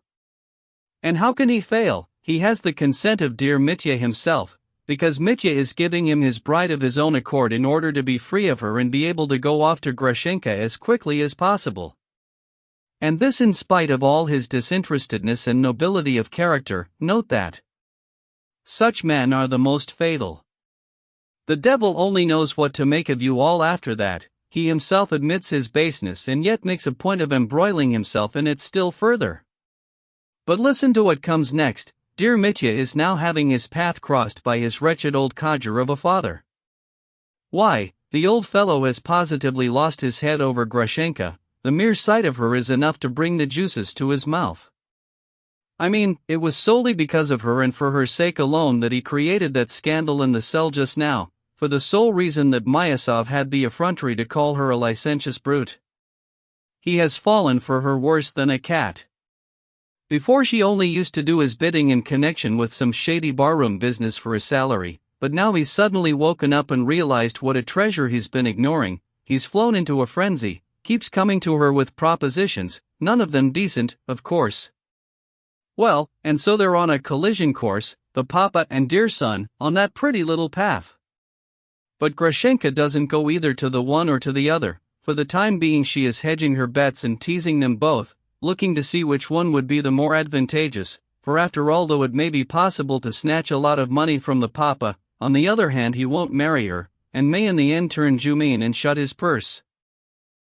In that event Mitya too will be worth something. He hasn't any money, but on the other hand he's able to marry. Yes, sir, able to marry. To give up his bride, Katerina Ivanovna, a peerless beauty, rich, a noblewoman and a colonel's daughter, and to marry Grushenka, the former concubine of the filthy old merchant, lecherous muzhik and town mayor Samsonov. Out of all that combination there may indeed occur an act of foul play. And that's just what your brother Ivan's waiting for. Then he'll be in clover, he'll acquire Katerina Ivanovna, for whom he's wasting away, and he'll grab her 60,000 ruble dowry into the bargain. To a wee naked babe of a man like himself that's a rather enticing prospect for a beginning. And I mean, do take note, not only will he not cause Mitya any offense, he'll make him feel obliged to him till his dying day. Why, I know for a fact that only last week dear Mitya himself was drunkenly shouting to everyone out loud in an inn with some gypsy girls that he wasn't worthy of his bride, Katerina Ivanovna, but that his brother Ivan was.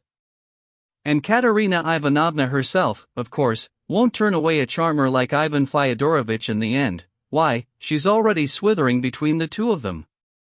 What is it about this Ivan that's bowled you all over and made you treat him with such reverence? For he's laughing at you, he's rolling in clover, as much as if to say, here I am, tasting the nectar at your expense. How is it you know all this? How can you speak with such certainty? Alyosha suddenly inquired, abruptly and frowning. And why are you asking those questions, yet are afraid of what I may answer? It can only mean that you yourself agree that I've spoken the truth. You dislike Ivan. Ivan would not be tempted by money. Oh, wouldn't he, indeed? And how about the beauty of Katerina Ivanovna? It's not money alone that's involved here, though 60,000 is an enticing sum. Ivan's sights are set higher than that. Ivan would not be tempted even by thousands. Ivan isn't in quest of money, or peace of mind.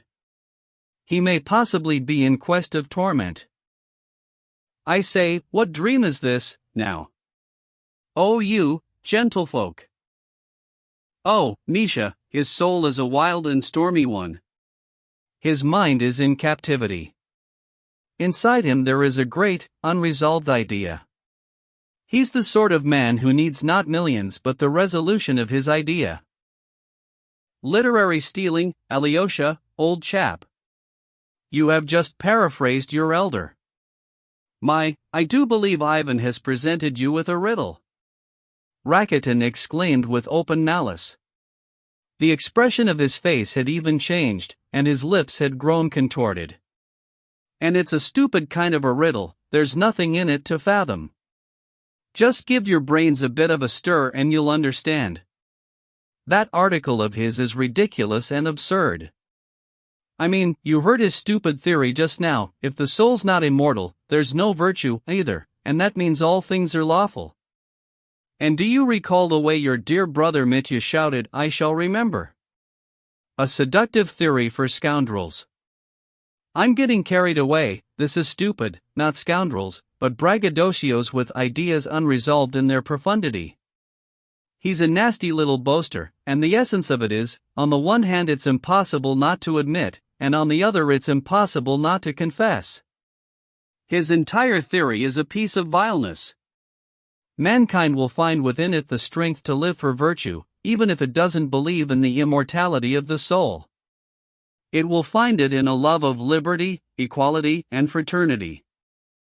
Rakitin was worked up now and could scarcely hold himself in check. But suddenly, as though remembering something, he paused.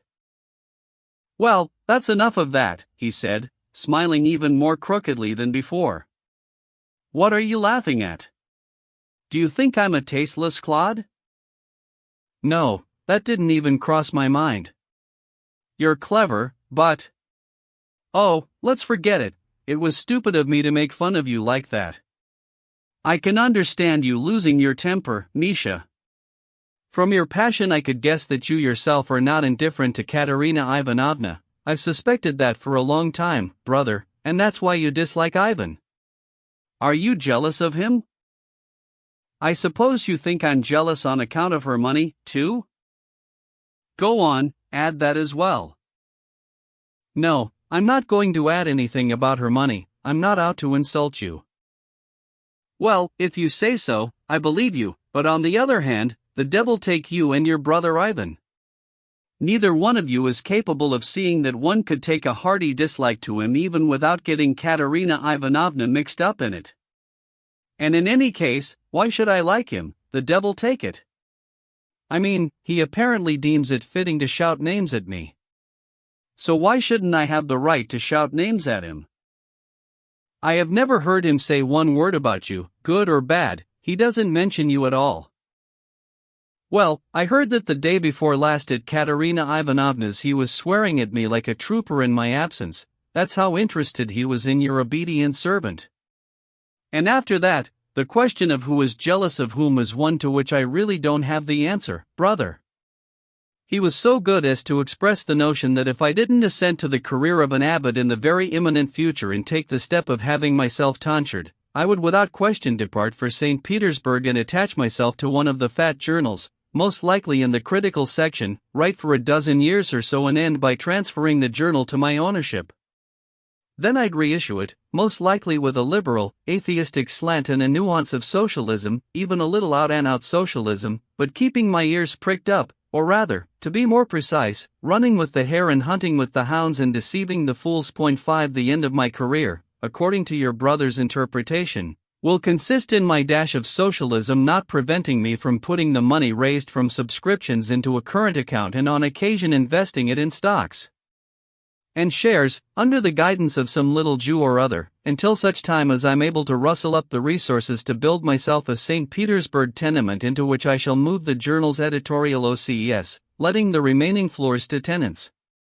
He even predicted the site of the tenement, near the new Kameny Bridge over the Neva from Litiny Prospect to the Vyborg side, which they're planning to build in the capital. 6.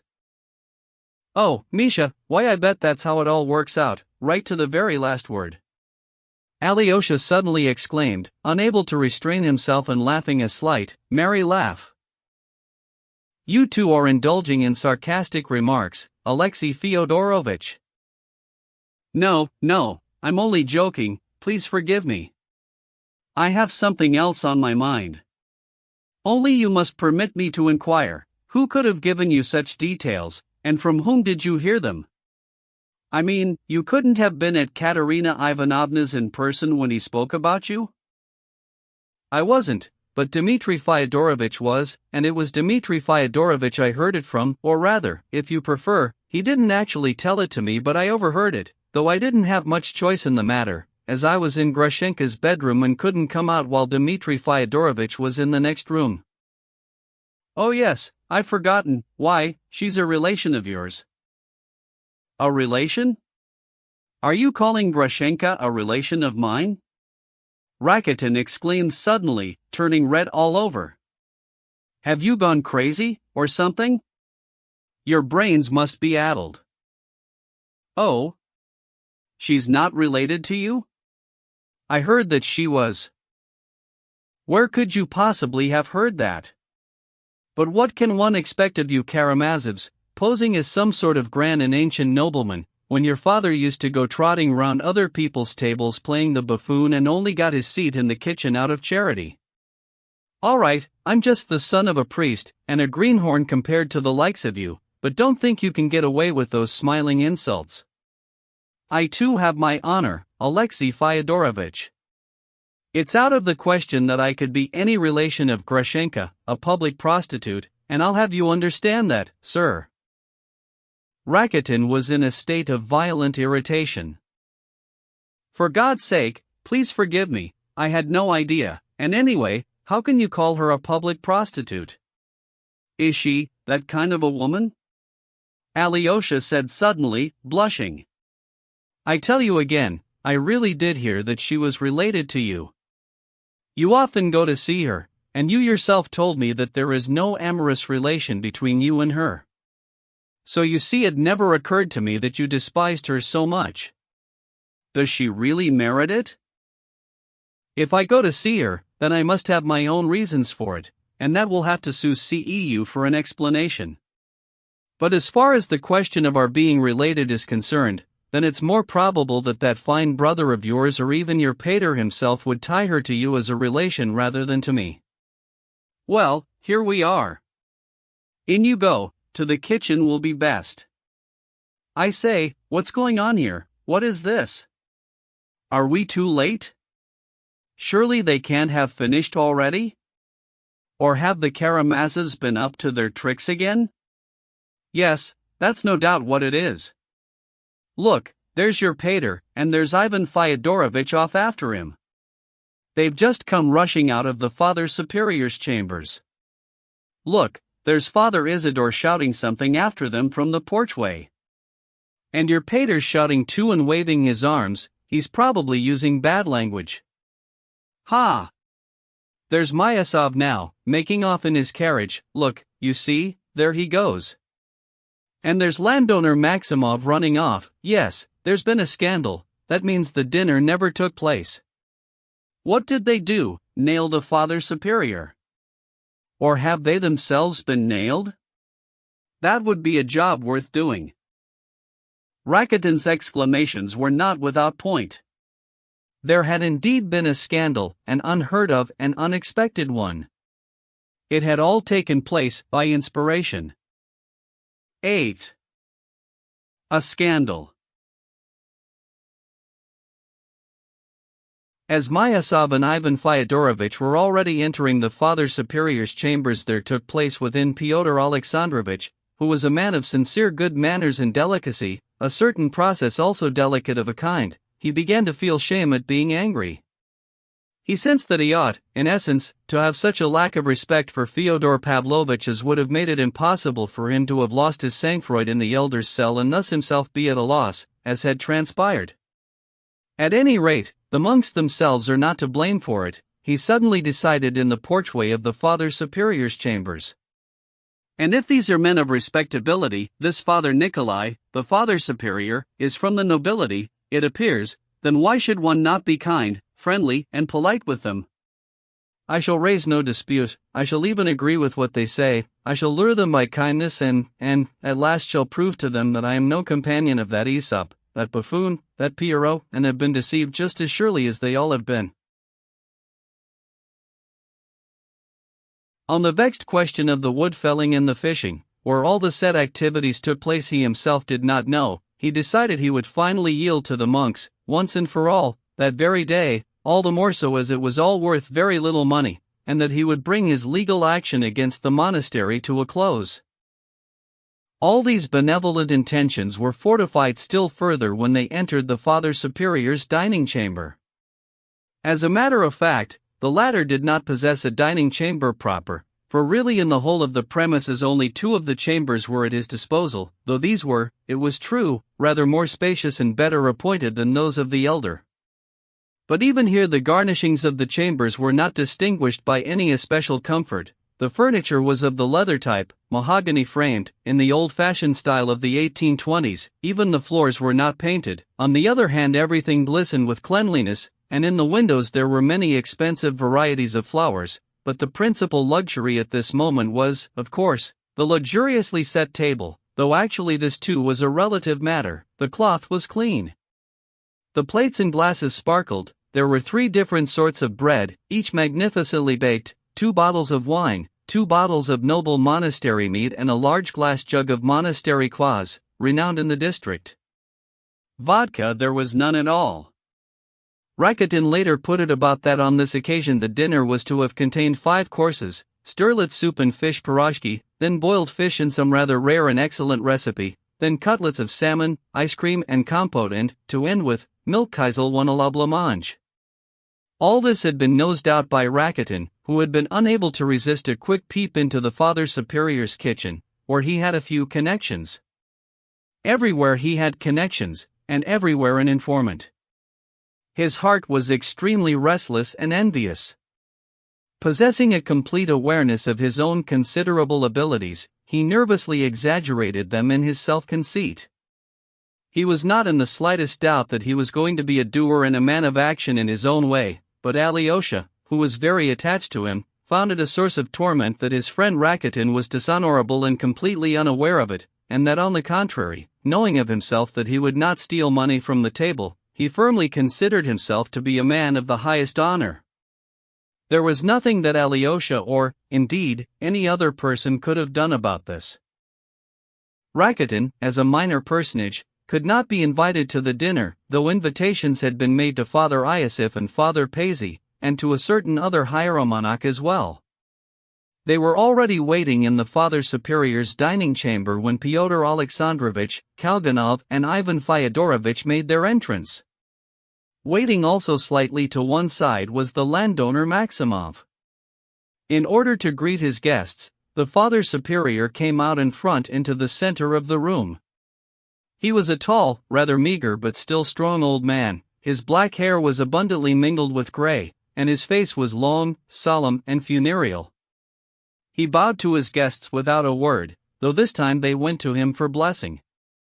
Myasov even thought he would risk trying to kiss the Father Superior's hand, but the latter managed to tug it away in time and the kiss did not materialize. Ivan Fyodorovich and Kalganov, on the other hand, this time took full blessing, that is to say with the most straightforward and plebeian smack of the lips on the hand. "We must truly ask your forgiveness, most exalted reverence," Fyodor Alexandrovich began, grinning amiably but still in the same solemn and deferential tone, "for appearing without our fellow wayfarer Fyodor Pavlovitch, whom you invited. He has been compelled to forego your table, and not without reason." In the cell of the Reverend Father Zosima, carried away by his unfortunate family dispute with his son, he uttered some quite inapposite words. Words, indeed, that were quite improper, as, I believe, he glanced at the hieromonachs, "your most elevated reverence is already aware." And thus, recognizing his guilt and sincerely repenting of it, he felt ashamed and, unable to master it, begged us, myself and his son, Ivan Fyodorovich, to declare before you all his sincere regret, repentance, and contrition. In short, he hopes and intends to compensate for it all subsequently, but for the present, requesting your blessing, he begs you to forget about what has happened. Myasov stopped speaking. As he pronounced the final words of his tirade, he felt completely happy, to such a degree that not even a vestige of his recent irritation remained within his soul. He now fully and sincerely loved mankind again. The Father Superior, having heard him out, inclined his head slightly and articulated in reply, "I deeply regret the departure of the one who has absented himself. It might have been that at our table he would have come to like us, just as we might have come to like him. Welcome to our meal, gentlemen." He stood before the icon and began to say a prayer out loud.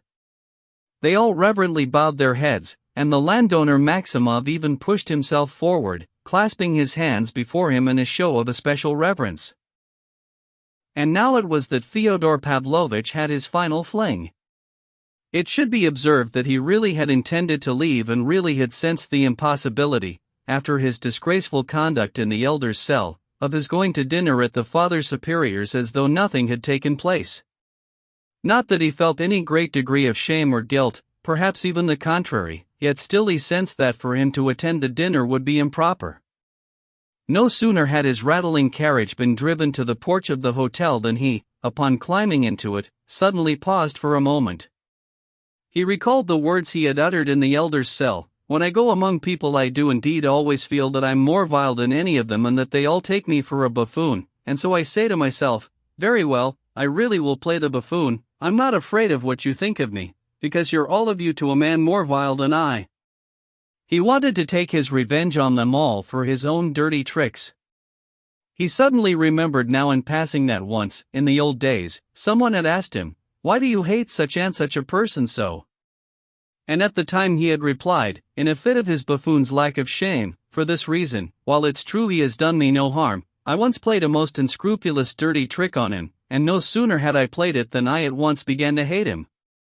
Recalling this now in a moment's reflection, he ironically smiled a quiet and malicious smile to himself. His eyes flashed, and his lips even trembled. Now I've started, I may as well see it through, he decided suddenly. In that split second his most intimate sensation could have been expressed in words such as these: well, I'm not going to rehabilitate myself now, so why don't I just brazenly spit upon them, as if to say, I don't care what you think of me, so there. He instructed his coachman to wait, returned to the monastery with rapid steps and went straight to the Father Superior's chambers. He as yet had no real idea of what he was going to do, but knew he was no longer his own master and that it would need but the slightest push to bring him to the extreme limit of some filthy action, though only that, and not some crime or escapade for which he would have to answer in court. In the final account he was always able to hold himself in check and had even on occasion marveled at this capacity of his.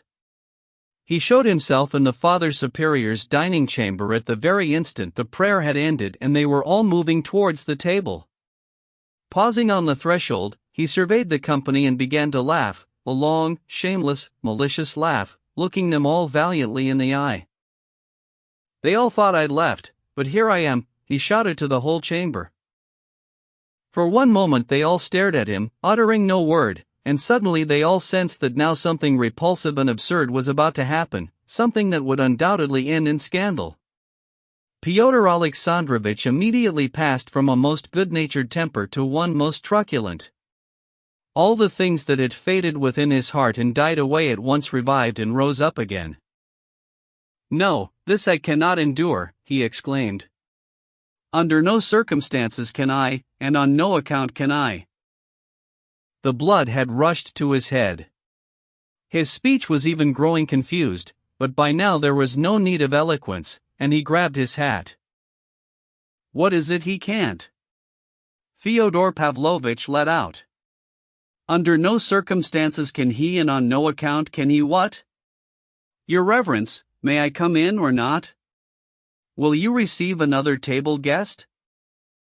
"I bid you welcome with all my heart," the Father Superior replied.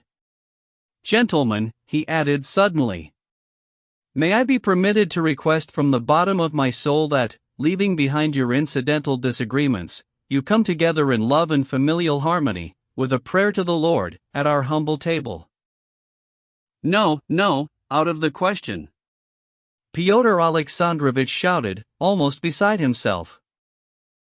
"Well, if it's out of the question for Fyodor Alexandrovitch, it's out of the question for me, too, and I'll not stay.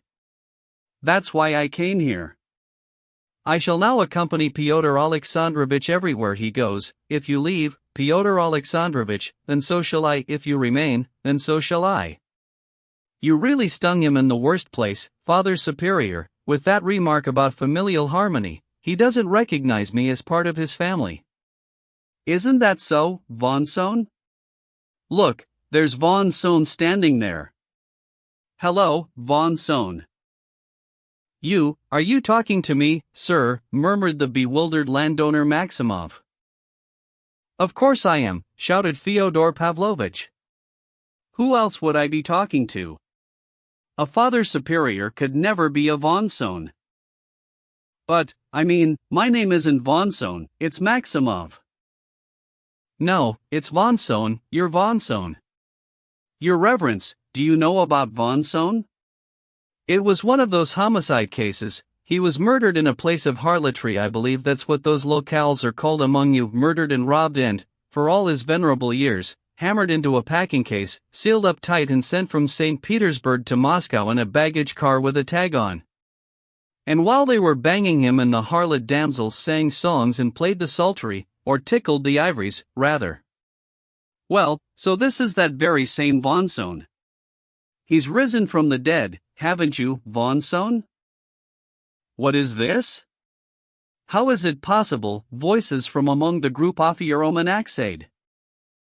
"Come along, we're going," Fyodor Alexandrovitch shouted, turning to Kalganov. "No, sir, with your permission," cried Fyodor Pavlovitch, shrilly interrupting, and taking another step into the room. "With your permission I shall complete what I was about to say. Back there in the cell I was slandered with having behaved without due respect just because I shouted something about gudgeon. My kinsman, Fyodor Alexandrovich Myasov, prefers that in discourse there be plus de noblesse que de sens right, while I prefer it the other way round. I like my discourse to have plus de sens right que de noblesse, and a fig for noblesse. Don't you agree, von Sohn? With your permission, Father Superior, though I may be a buffoon and acting like one, I am a knight of honor, and I wish to speak my mind. Yes, sir, a knight of honor, and what is wrong with Fyodor Alexandrovich is simply tweaked vanity, and nothing more. I may also have come here now in order to take a look and to express an opinion. A son of mine, Alexei, is living here as a monk. As his father, I am concerned about his lot, and have a duty so to be. I have been listening and playing my role, and all the time watching on the sly, and now I want to play the final act of my performance for you, too. After all, how is it in our world? With us, what falls is left to lie. With us, what once has fallen, lie forever shall. Methinks, sir, 'tis not meet, I will arise. Holy fathers, you exasperate me. Confession is a great and secret mystery, one before which I too bow in reverence and am ready to prostrate myself, yet back there in the cell just then they all of a sudden started getting down on their knees and confessing out loud.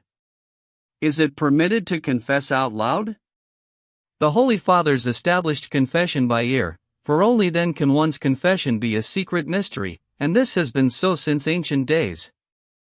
For how could I explain to him in front of them all that I, for example, did this and that? Oh, that and this, you understand? Why, betimes 'twould be indecent even to describe it. I mean, that in itself would be a scandal. No, dear fathers, here among you a man is drawn into the ways of the flagellants. As soon as I have a chance I shall write a letter to the Holy Synod, and take Alexei my son home with me. Here a nota bene. Fyodor Pavlovitch had been listening to the church bells. There had at one time been malicious rumors which had even reached the bishop, not only in our monastery, but also in others where the elderhood had become established, that the elders were acquiring too much respect, with a result even prejudicial to the dignity of the OCE of Father Superior, and that, among other things, the elders were abusing the mystery and secrecy of the confession, etc., etc. Preposterous accusations which had perished of their own accord among us and elsewhere. But the stupid devil that had caught up Fyodor Pavlovitch and was bearing him upon his own nerves further and further into the shameful depths had also whispered to him this former accusation, of which Fyodor Pavlovitch himself understood not even the first word. Indeed, he could not even express coherently, all the more so because on this occasion no one in the elder's cell had been down on his knees confessing out loud, and Fyodor Pavlovitch could not possibly have witnessed such a thing and was merely repeating old rumors and tittle-tattle that he had remembered from somewhere. Having delivered himself of his stupid remarks, however, he sensed that he had been spouting preposterous rubbish and suddenly conceived a desire to prove on the spot to his listeners, and even more to himself, that what he had said was not at all rubbish. And although he was very well aware that with each word he pronounced he would add an even greater quantity of even more absurd rubbish to what he had already delivered, he was unable to hold himself in check and went plummeting down as though over a precipice. What vileness! Fyodor Alexandrovich exclaimed. Forgive me, the Father Superior said, suddenly. It was said in days of old, and there began to speak many a one against me, saying of me foul things. Yet hearing them, I said within myself, this is the healing of the Lord Jesus who hath sent it to restore my soul in its vainglory. And so do we too thank you with obedience, precious guest. And he bowed from the waist before Fyodor Pavlovitch. Bigotry and old phrases. Old phrases and old gestures. Old falsehoods and the docile posturing of low bows. Oh, we're well acquainted with those bows. A kiss to the lips and a dagger to the heart, as in Schiller's The Robbers. I have no time for falsehood, fathers, I desire the truth. But the truth is not to be found in gudgeon, and that is what I have proposed. Father monks, why do you observe the fasts? Why do you expect a heavenly reward for it? Why, for a reward such as this I too would come here to observe the fasts. No, holy monk, what you ought to be doing is practicing virtue in life and being of use to society, not locking yourself up in a monastery with all expenses paid and waiting for rewards from up there. You'd find that a little harder to achieve. You see, Father Superior, I too know how to mold my phrases. Now what have they got lined up here, he said, going over to the table. Factory's vintage port, Medoc bottled by the Brothers Karamazov. Why, holy fathers, this beats your gudgeon, doesn't it? Look at all the bottles the fathers have set up, ha, ha. And who has supplied all this? The Russian muzhik, the twaller, with his calloused hands, brings hither his earned groat, snatching it from the bosom of his family and the state's requirements. Why, holy fathers, you leech upon the common folk. That is quite unworthy on your part, said Father Iosif. Father Paisy remained stubbornly silent. Myasov fled in a headlong dash from the room, followed closely by Kalganov. Well, fathers, I think I too shall follow Fyodor Alexandrovich. I shall not come to visit you again, not even though you implore me on bended knees. 1,000 rubles I sent you, so you sharpened your eyes again, ha, ha, ha. No, there won't be any more where it came from. I shall take revenge for my vanished youth, for all my degradation, he cried, banging his fist on the table in an access of manufactured emotion. Great has been the significance of this monastery in my life. And many the bitter tears I have shed because of it. You set my wife, the wailer, against me. You pronounced your anathema on me at all 7 councils, spread stories about me all over the neighborhood. It's time to call a halt, fathers, for now we live in a liberal age, an age of steamships and railroads.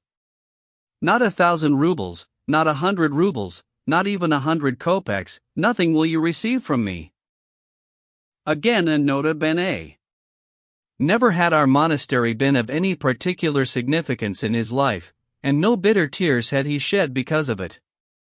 So carried away by his manufactured tears was he, however, that for a single moment he almost believed what he had said. He even began to weep with emotion, but at the same instant sensed that it was time to turn the cart around. In response to his malicious lie, the Father Superior inclined his head and again imposingly pronounced. For it is said in another place, suffer heedfully the dishonor that may befall thee with joy, and be not dismayed, nor hate the one that dishonoreth thee. So too shall we act. They mused not on earthly things, and the rest of that mumbo-jumbo.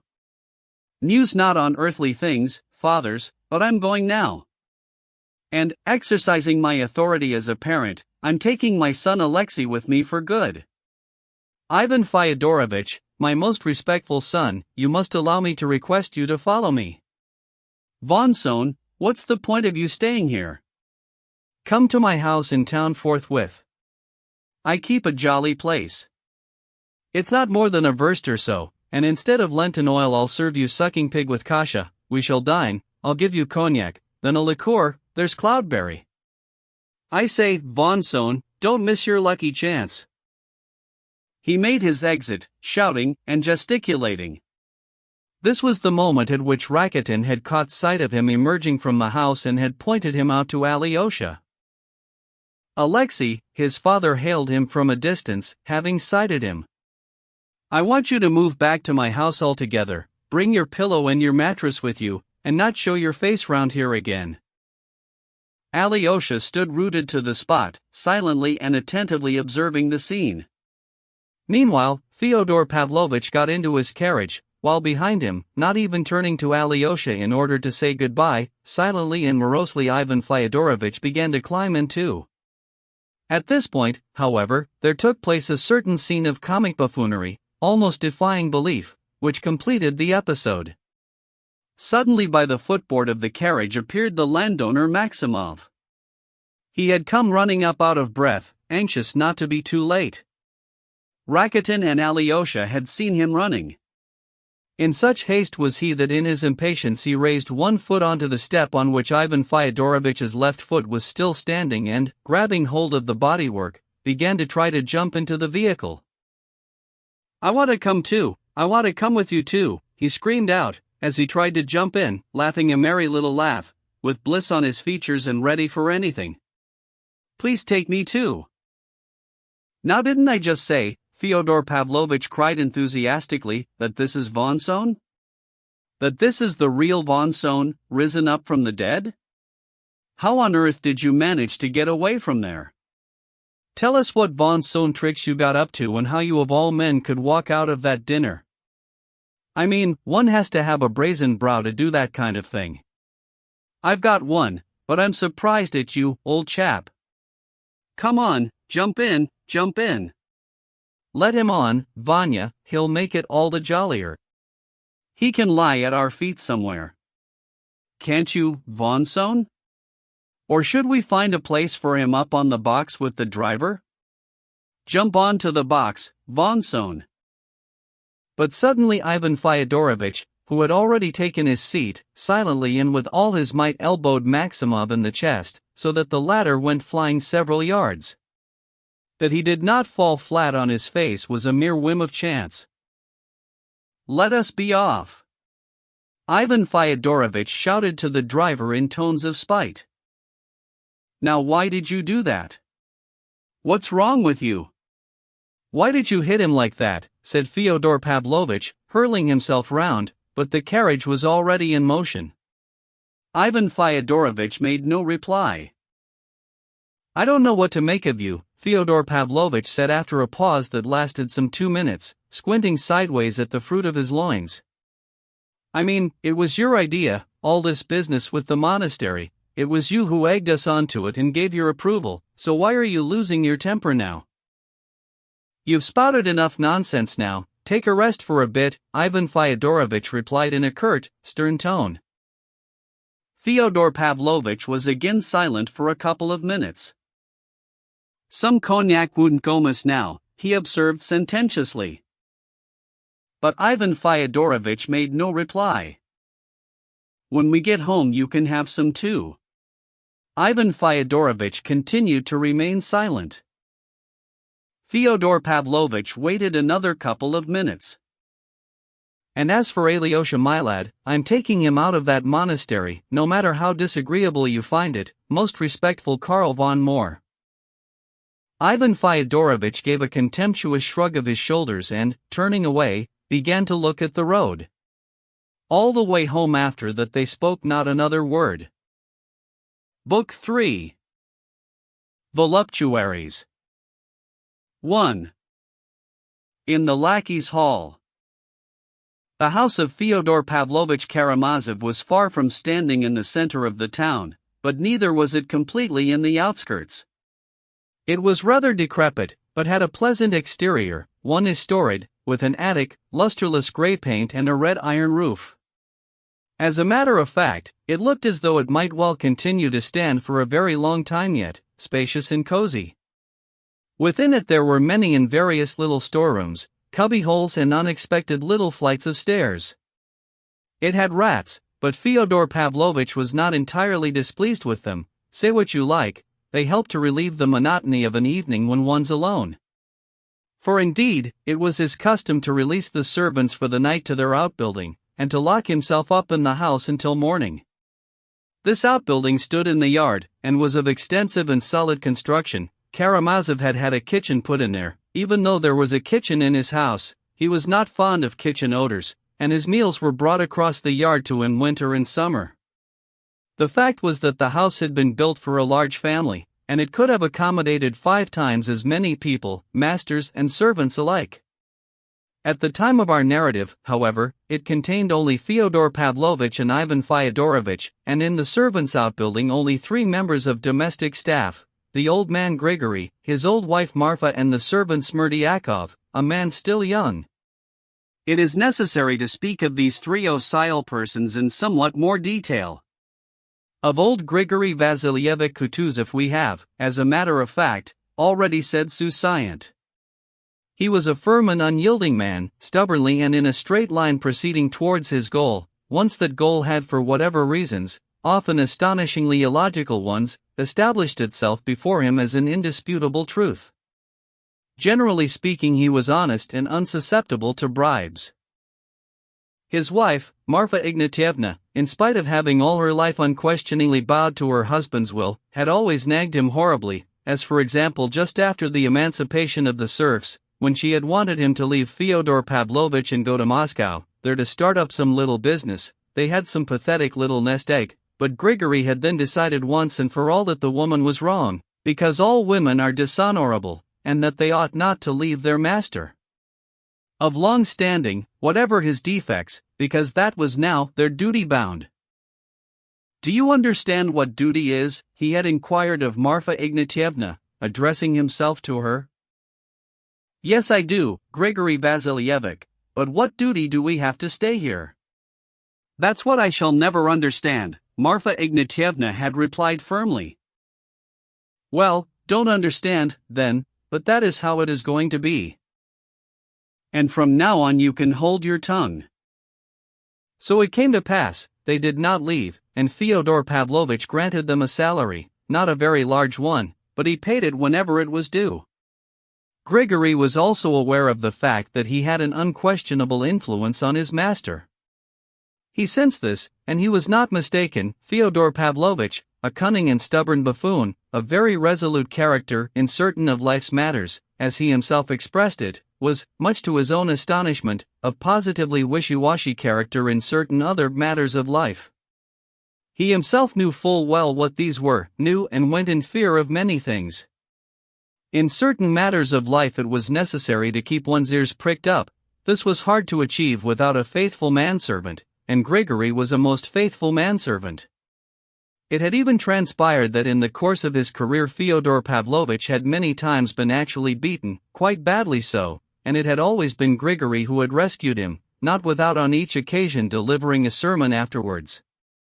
But beatings alone could not have frightened Fyodor Pavlovitch. There were also instances of a more elevated sort, even very subtle, complex ones, when Fyodor Pavlovitch himself would probably not have been capable of defining the extraordinary need of a faithful and intimate manservant he would now and then suddenly and inexplicably begin to sense within himself for the space of a moment.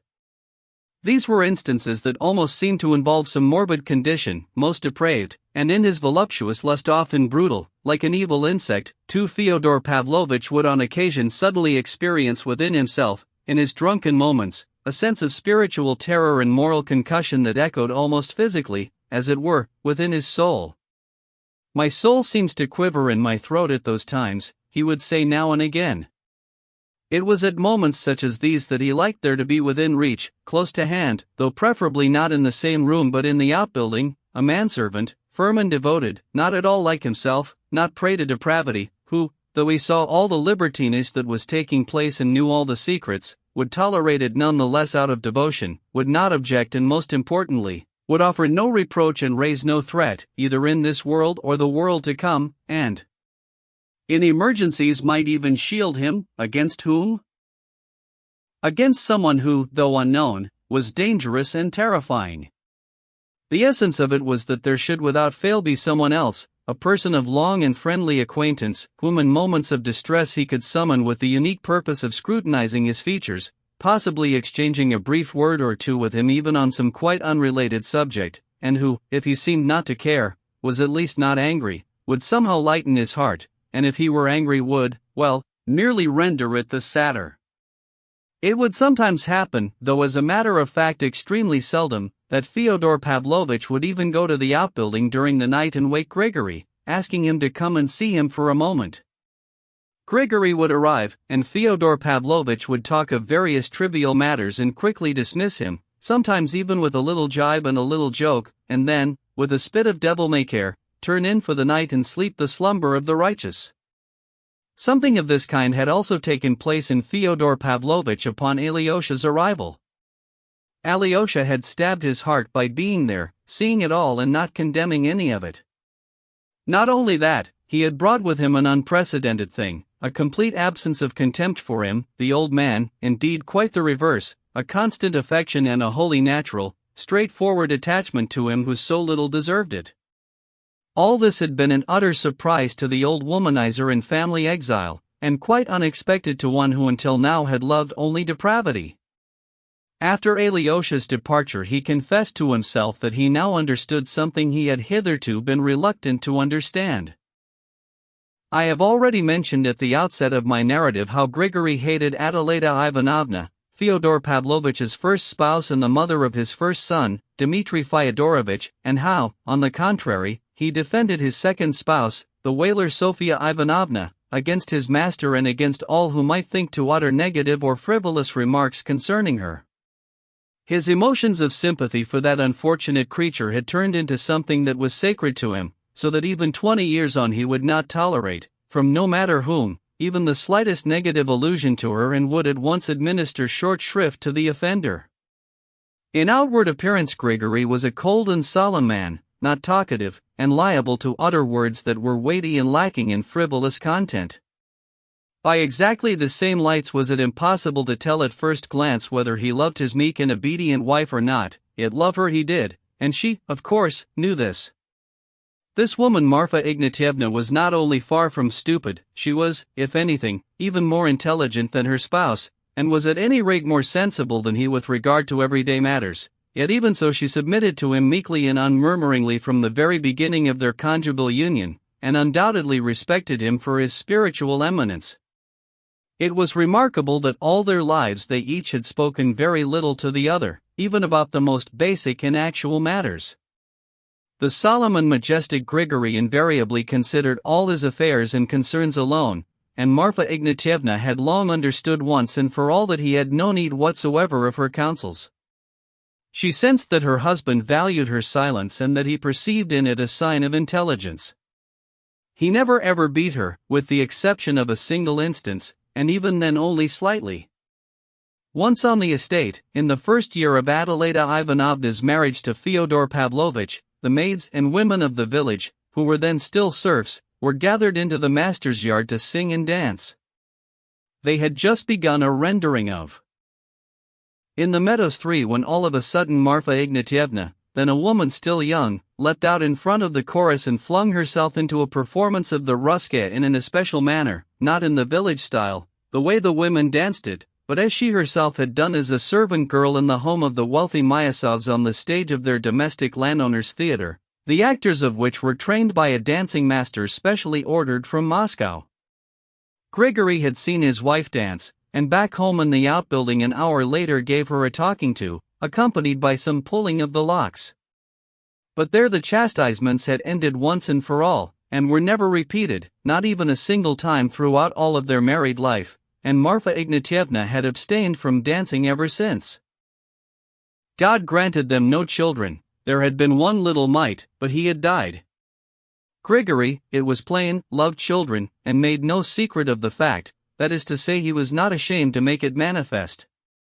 When Adelaida Ivanovna had run away he had assumed personal charge of Dmitry Fyodorovich, a 3-year-old boy, taking care of him for almost a year, seeing that his hair was combed and even washing him in the trough. Later he had also busied himself with Ivan Fyodorovich and Alyosha, for which he had been given a slap in the face, but all this I have already related. The only joy he had received from his own little mite was the hope he had when Marfa Ignatyevna had been pregnant. But when the mite was born, his heart had been stricken by grief and horror. The fact was that the boy had been born 6-fingered. On seeing this, Grigory was so overwhelmed by unhappiness that not only did he remain silent right up to the day of the baptism, but made a special point of going out into the garden to do so. It was spring, and he spent 3 whole days digging the beds in the garden's kitchen allotment. The third day was the day of the infant's baptism. By this time Grigory had managed to weigh the matter over. Going into the outbuilding where the clergy were assembling and the guests arriving, among them Fyodor Pavlovich, who had made a personal appearance in his capacity of godfather, he had suddenly declared that the child ought not to be baptized at all, declared it softly, without enlargement, barely grinding out each word with set teeth, all the while staring dully and fixedly at the priest. "Why so?" the priest inquired with jovial surprise. "Because it's a dragon," for Grigory muttered. "A dragon? What on earth do you mean?" Grigory said nothing for a moment or two. "There's been an adulteration of nature," he muttered, very indistinctly but very firmly, and plainly reluctant to enlarge further. Some laughter broke out and, needless to say, the poor little mite was baptized. Grigory prayed diligently at the font, but he did not alter his opinion of the newborn infant. As a matter of fact, he did not interfere in any way, but for the whole 2 weeks in which the sickly boy lived he hardly once looked at him, seemed even reluctant to notice him, and spent most of his time away from the outbuilding. But when 2 weeks later the boy died of thrush, he himself laid him in his little kohen, gazed at him with deep anguish, and, as they were showering earth upon his shallow little grave, got down on his knees and bowed to it prostrate. From that day many years passed without him ever once mentioning his child. Marfa Ignatyevna never once referred to it in his presence either, and whenever she had occasion to speak of her little one she did it in a whisper, even if Grigory Vasilyevich was not there. According to Marfa Ignatyevna, as soon as he left that same little grave he began to occupy himself mainly with the divine, read the Chatiminai, mostly to himself and alone, on each occasion donning his large round silver spectacles. Seldom did he read aloud, only during Lent. He loved the Book of Job, had from somewhere procured a handwritten copy of the orations and sermons of the God-bearing Father St. Isaac of Nineveh 5 and read it assiduously for many years, understanding almost nothing of it, but perhaps for that very reason loving and cherishing that book more than any other. Most recently he had begun to study and lend an ear to the teachings of the Flagellants, 6 an activity possible in various regions of our neighborhood. They plainly made a tremendous impression on him, but he did not deem it necessary to go over to the new faith. The dogmaticism he acquired from the divine naturally gave his physiognomy an even greater solemnity.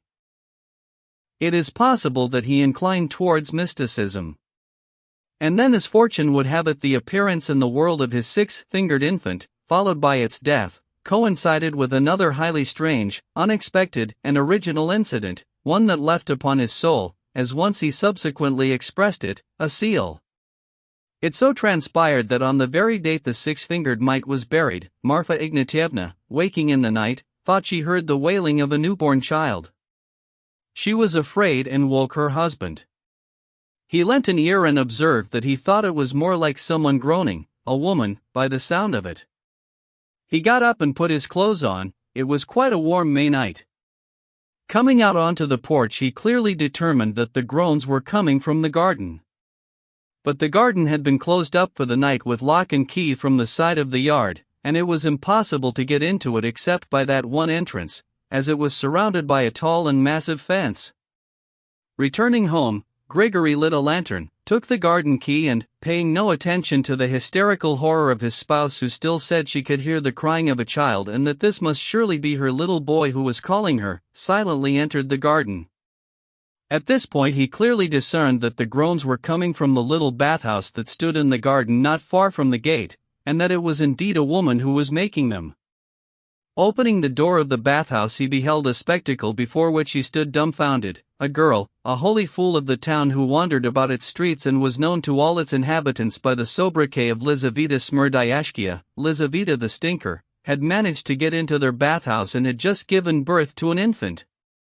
The infant lay next to her, and she lay dying next to it.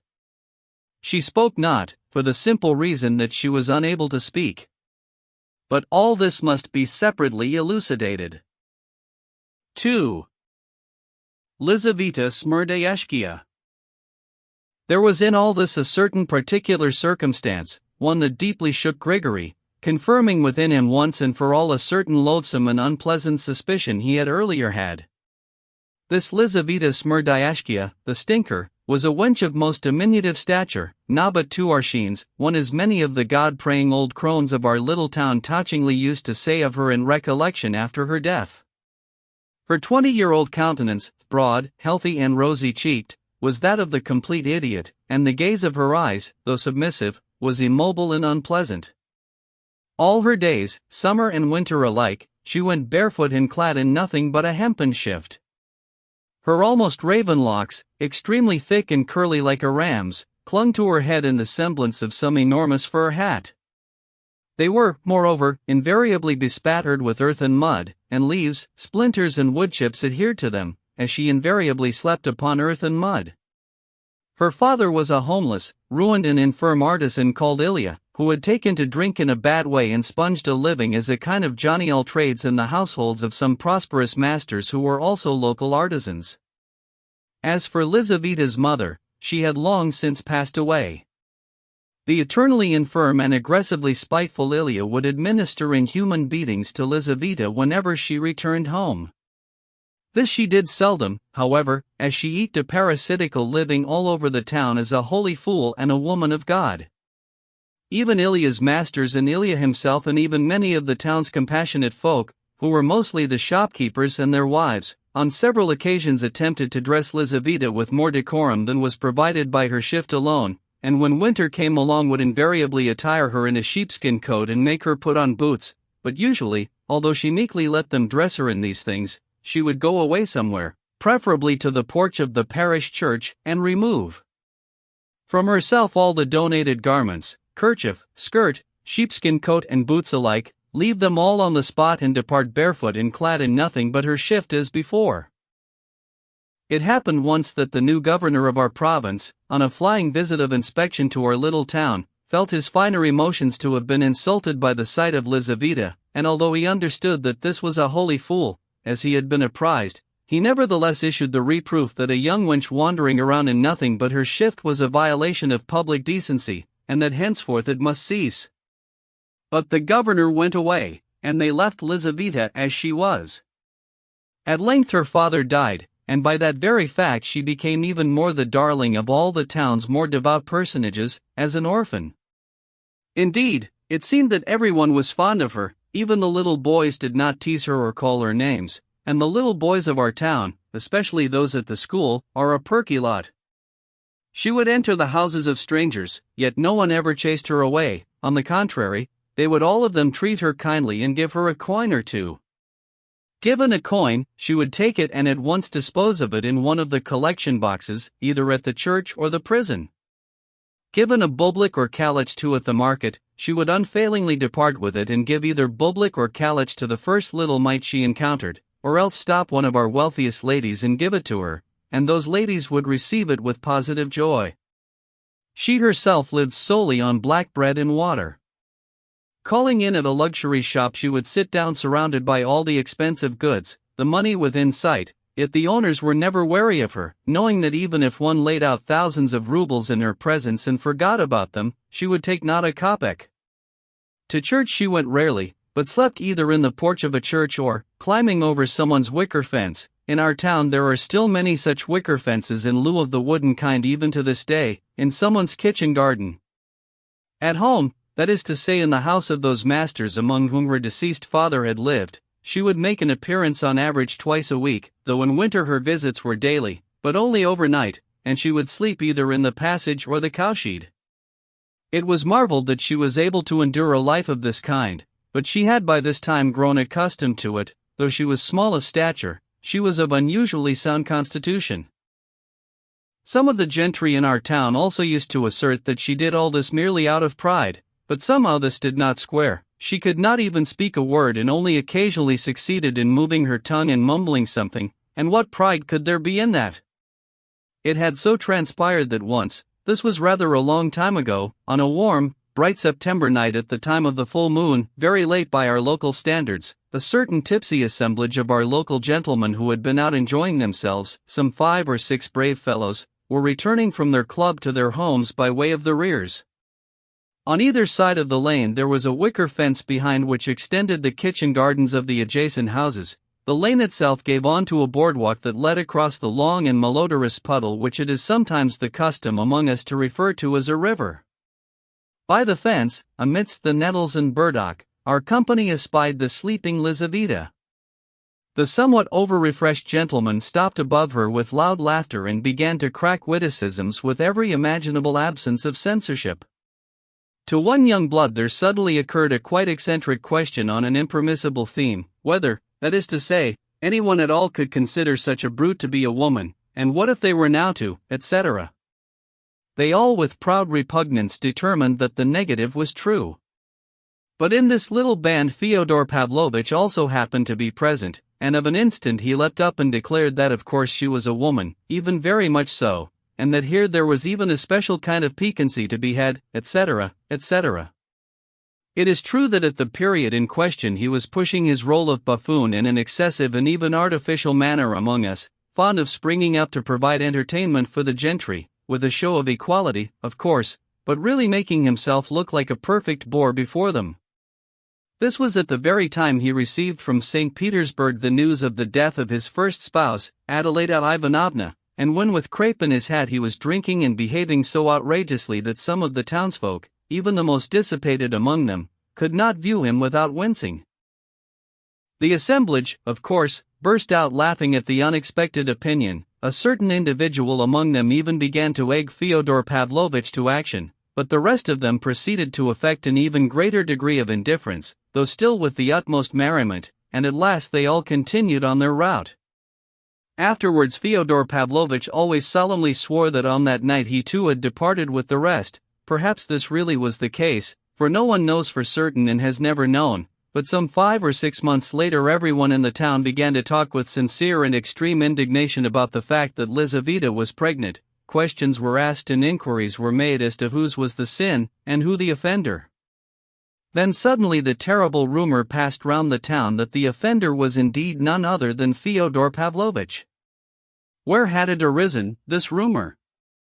Of the assemblage of tipsy gentlemen there remained by now in the town but one participant, and this a respectable state councillor in advanced middle years with a family and grown-up daughters, who by no stretch of the imagination could have set about spreading anything, even had there been something to spread. As for the other participants, they had all 5 of them by this time gone their separate ways.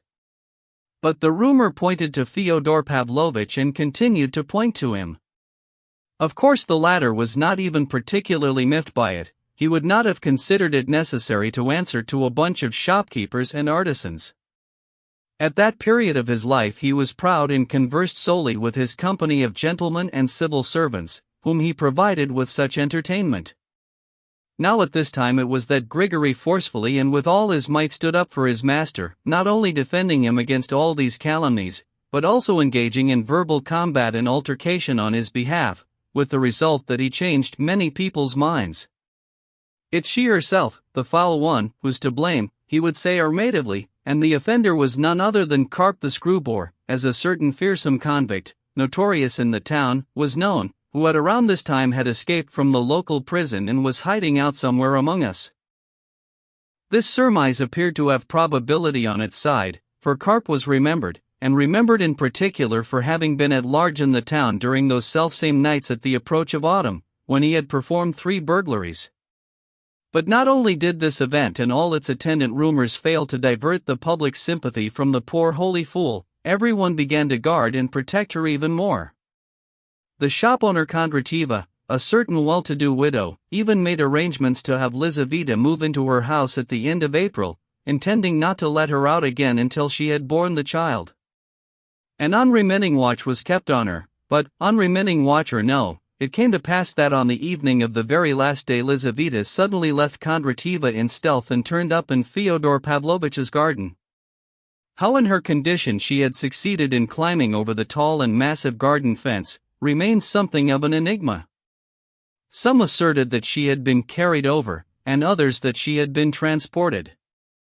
The most probable explanation is that it all took place in a natural, though most peculiar manner, and that Lizaveta, who was able to climb over wicker fences into other people's kitchen gardens in order to sleep the night there, also somehow managed to climb on top of Fyodor Pavlovitch's fence, and from it had jumped, though with injury to herself, into his garden, in spite of her condition. Grigory rushed to Marfa Ignatyevna and sent her out to assist Lizaveta, himself running off to fetch the old midwife, one of the tradesfolk who happened to live nearby. The little mite was saved, but by break of day Lizaveta had died. Grigory took the infant, carried him to the house, sat his wife down and placed the baby boy upon her knees, right against her very breast. An orphan child of God is kin to all, and to ourselves the more so. This one has been sent us by our little boy deceased, and is the offspring of a devil's son and a woman righteous. Feed him and henceforth weep no more.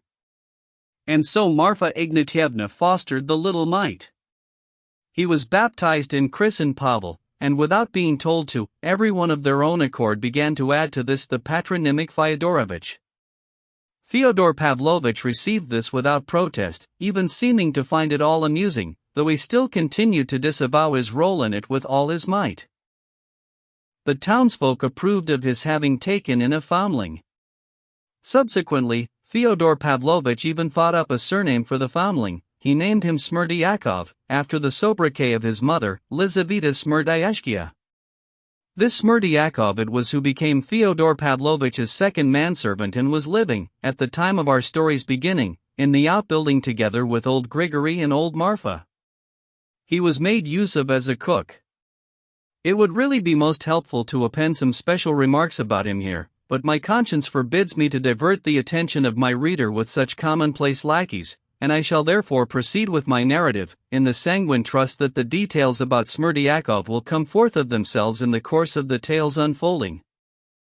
3. The Confession of an Ardent Heart. In verse. Alyosha, upon hearing the injunction of his father hurled at him by the latter from his carriage as he left the monastery, stood still for some time in great bewilderment. Not that he stood dumbfounded, for that never happened to him.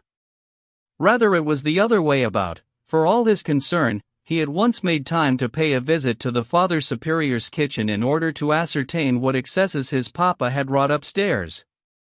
Then, however, he set upon his way, in the sanguine trust that on his route to the town he would somehow succeed in resolving the problem that tormented him. I should point out in advance that the shouts of his father and his injunctions that he move back home, and bring your pillow and your mattress with you, had intimidated him not in the least. He knew only too well that the injunction, issued out loud and with such ostentatious clamor, had been made, in the heat of the moment, for the sake, as it were, even, of aesthetic effect, in much the same way as recently an over-inebriated artisan of their little town who on his own name day and in the presence of guests, losing his temper on being refused any more vodka, had suddenly begun to smash his own crockery, rend his own clothing and that of his wife, break his furniture and ultimately the windows of the house, and all of this for nothing but the sake of aesthetic effect, and the same thing was, of course, happening now to his papa. On the morrow, it need hardly be said, the over-inebriated artisan, having once more attained a sober condition, had regretted the cups and plates he had smashed. Alyosha knew that the old man too would the very next day most likely allow him to return to the monastery, and might even do so today. And he was entirely sure that while his father might intend to insult others, he had no such intention towards him. Alyosha was sure that there was no one in the whole world who would ever wish to insult him, and not only that, but that there was no one who would be capable of such a thing. This was an axiom to him, something given once and for always, without argument, and in this sense he moved forward without ever wavering. At that moment, however, there had surged up within him a certain other fear, one of quite a different nature, made all the more tormenting by the fact that he himself would have been unable to find a designation for it, namely the fear of a woman, and the fear namely of Katerina Ivanovna, who in her recent note, conveyed to him by Mrs. Koplakova, had so insistently beseeched him to go and see her for some purpose. This urgent demand that he do so had at once implanted a sense of vague torment within his heart, and as the morning wore on this nagging sense had gripped him more and more acutely, in spite of all the scandalous scenes and incidents that had ensued in the monastery and just now at the Father Superior's, etc., etc. His fear had nothing to do with any uncertainty as to what it was she wished to talk about with him or what he would say in reply. Nor was it woman in general he feared in her. To be sure, he was acquainted with few women, but even so he had spent all his life, from his earliest infancy right up until the time he had entered the monastery, alone and exclusively with them. It was this particular woman, this Katerina Ivanovna, whom he feared. He had feared her right from the very first time he had set eyes on her. He had seen her in all on no more than 1 or 2 occasions, possibly 3, and had once even uttered a casual word or two to her. In his memory he had retained an image of her as a beautiful, proud and imperious girl. It was not, however, her beauty that tormented him, but something else. The inexplicable quality of his fear itself now rendered it ever more intense within him. This girl's designs were of the most noble kind, he knew that. She was striving to rescue his brother Dmitri, who was already guilty in her regard, and her striving proceeded from nothing but sheer generosity. And now, in spite of this awareness and the recognition he could not but accord all these fine and generous emotions, the nearer he approached her house, so a chill progressed along his spine. He had concluded that at her house he would not find his brother Ivan Fyodorovich, who was so close to her. Brother Ivan was probably with their father now. Even more certain was it that he would not find Dmitri there, and he already fancied he knew why. Sauter conversation would take place tête-à-tête. He would very much have liked to drop in to see brother Dmitri for a moment before this fateful conversation. Without showing him the letter, he could have exchanged a few words with him on the subject. But brother Dmitri lived far away and was probably not at home now either. Standing still for a moment, he at last, finally, made up his mind. Making the sign of the cross over himself with a quick and habitual motion and smiling at something immediately after, he resolutely set off towards his formidable lady. He knew where her house was. But if he were to go there by way of Main Street, then across the market square, and so on, it would take him rather a long time. Our little town is exceedingly dispersed, and the distances in it rather large. Moreover, his father was expecting him, might possibly not yet have had time to forget his injunction, might revert to his old caprice, and so he would have to hurry if he were to attend both destinations. In consequence of all these factors he decided to abbreviate his route, proceeding by the rears, for he knew all these ins and outs of our little town like the back of his hand. To go by the rears meant almost to dispense with roads altogether, passing along lonely enclosures, sometimes even climbing over other people's wicker fences and walking past other people's backyards where, however, all and sundry would recognize him and say hello to him. By such a route he could cut the distance to Main Street by half. In one spot on his way he even had to pass very close to his father's house, past the garden that lay next door to its own and belonged to a certain crooked and decrepit little pokehole of a house with 4 windows. The owner of this wretched little house, Alyosha knew, was a certain female of the town's lower middle classes, an old woman who had lost the use of her legs and lived with her daughter, formerly an improved chambermaid in the capital, who until not long ago had lived in generals' households, and had now for the year since she arrived home on account of her mother's illness been flouncing about in fashionable dresses. This old woman and her daughter had, however, sunk into dire poverty and even made daily visits as neighbors to Fyodor Pavlovich's kitchen for soup and bread. Marfa Ignatyevna was glad to serve it up for them. But though the daughter made these visits for soup, she had sold not one of her dresses, and one of them even had a very long train. This last circumstance Alyosha had learned, quite casually, of course, from his friend Rakitin, who was au fait with all the goings-on in their wretched little town without exception, and having learned it had quite naturally forgotten it at once. But now, as he drew level with the garden of his female neighbor, he suddenly remembered about that train, quickly raised his downcast and reflective head and suddenly stumbled on a most unexpected encounter. Frantically signaling to him with both hands, having clambered up onto something on the other side of the neighboring garden's wicker fence, his brother Dmitri Fyodorovich was summoning and beckoning him, evidently afraid not only to shout but even to utter a word out loud in case he was heard. Alyosha immediately ran over to the fence. "It's just as well you looked round, otherwise I think I'd have shouted to you," Dmitri Fyodorovich whispered to him in hurried delight. "Climb over here. Quickly. Oh, how wonderful that you've come. I was just thinking about you." Alyosha was also pleased, and was only at a loss as to how he should climb over the fence. But Mitya caught his elbow with a Herculean arm and assisted his leap. Tucking up his cassock, Alyosha jumped across with the adroitness of a barefooted town urchin. "Hurry up, now, come on."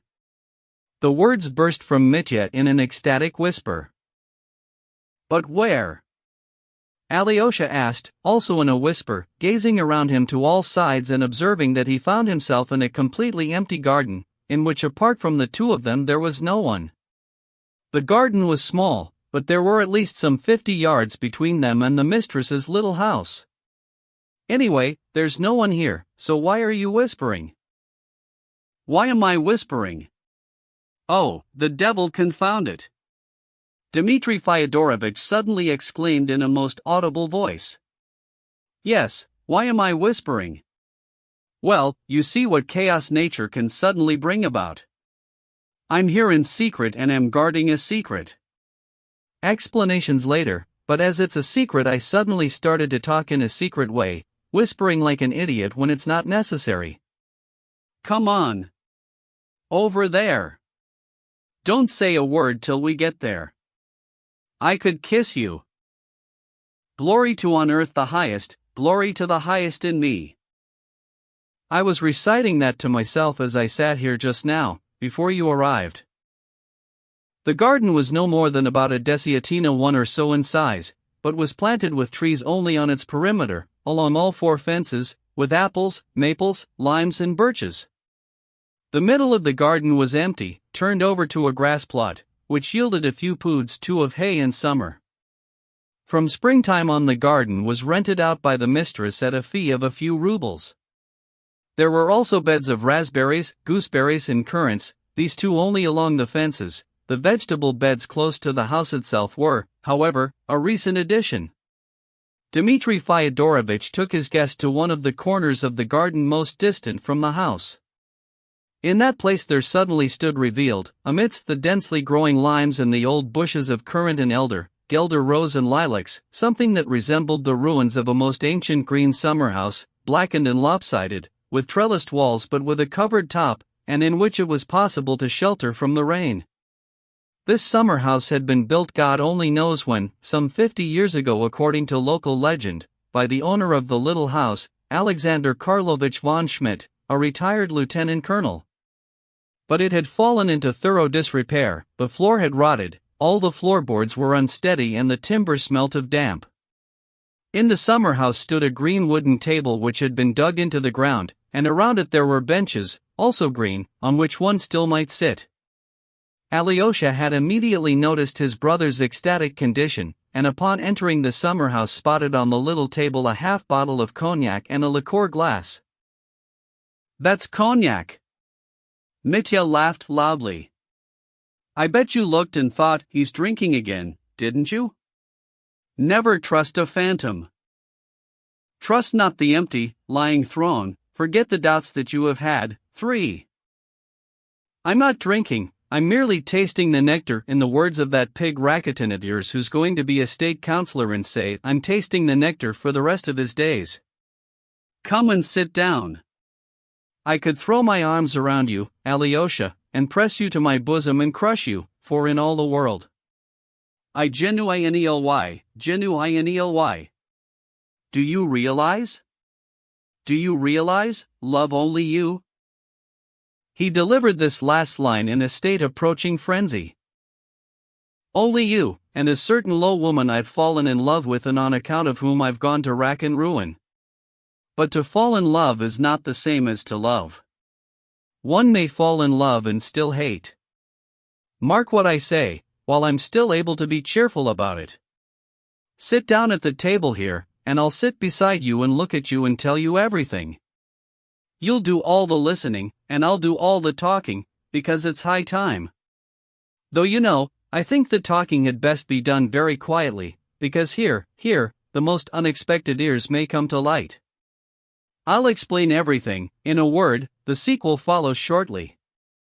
Why else have I longed to see you, thirsted for you the way I have all these days, and as I do now? I dropped anchor here 5 days ago. Why, do you think? Because you're the only person I can tell it all to, because it's necessary, because you're necessary, because tomorrow I'll come down to earth with a bang, because tomorrow life will end and start again in earnest. Have you ever dreamed you were falling from a high place into a pit? Well, that's the way I'm falling now, and it's for real. And I'm not afraid, so don't you be. Well, I suppose I am really, but it's sweet to me. Or not so much sweet as ecstatic. Well, the devil take it, it's all the same, I don't care what it is. Strong wit, feeble wit, wit of womankind, I don't care. Let us render praise unto nature. Look at all the sun, the heavens so cloudless, the leaves all green, it's still high summer, for in the afternoon and what silence. Where were you off to? To father's, though first I was going to see Katerina Ivanovna. To see her and father as well? Ha, what a coincidence.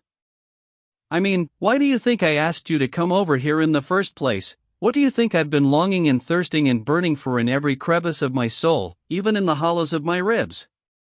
To send you as a messenger from myself to father, and then to her, Katerina Ivanovna, and that way be shot of them both. To send them an angel. I could send anyone, I suppose, but I wanted to send them an angel. And now here you are, off to see her and father anyway. Were you really going to send me? The words broke from Alyosha in a rush, and his face bore an expression of pain. Wait, you knew I was. My eyes tell me that you grasped the whole thing at once. But don't say anything, just keep quiet for the moment. Don't pity me and don't burst into tears. Dmitri Fyodorovich got up, reflected, and placed a finger against his forehead. She summoned you herself. She sent you a letter or something, and that's why you're going to see her, isn't it? Otherwise you wouldn't be going? This is her note, Alyosha said, producing it from his pocket. Mitya quickly read it through. And you went by the rears. Oh gods! I thank you for sending him by the rears so that he fell into my lap like the golden fish the simple old fisherman caught in the fairy tale. Point 4 Now you shall listen, Alyosha, now you shall listen, my brother. This time I'm going to tell you everything. For I must tell it to someone. I've already told it to the angel in the sky, but I must also tell it to the angel upon earth. You're the angel upon earth. You'll hear me out, you'll think it over and you'll forgive. That's what I need, for someone to forgive me. Listen, if two beings suddenly tear themselves away from all earthly things and go flying off into the improbable, or at least one of them does, and before he goes flying off or goes to his death comes to the other and says, do for me such and such, the sort of thing that no one asks anyone to do, the sort of thing one could only request on one's deathbed, then do you really suppose that the other would not fulfill that request, if he was a friend, if he was a brother? I'll fulfill it, but you must tell me what it is, and be quick about it, said Alyosha. Be quick about it. Don't be in such a hurry, Alyosha, you're in a hurry and you're anxious. This is no time for haste. This time the world's come out on to a new street. Oh, Alyosha, what a pity you haven't hit upon ecstasy. Though actually, what am I saying to him?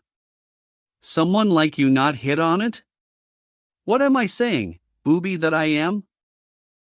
Be thou noble, O man. 5. What poet wrote that? Alyosha made up his mind to be patient. He understood that all the matters that affected him were now possibly bound up here, and only here. For a moment Mitya reflected, leaning his elbow on the table and resting his head on his palm. Neither spoke for a while. Lyosha, said Mitya, you're the only person who won't laugh at this.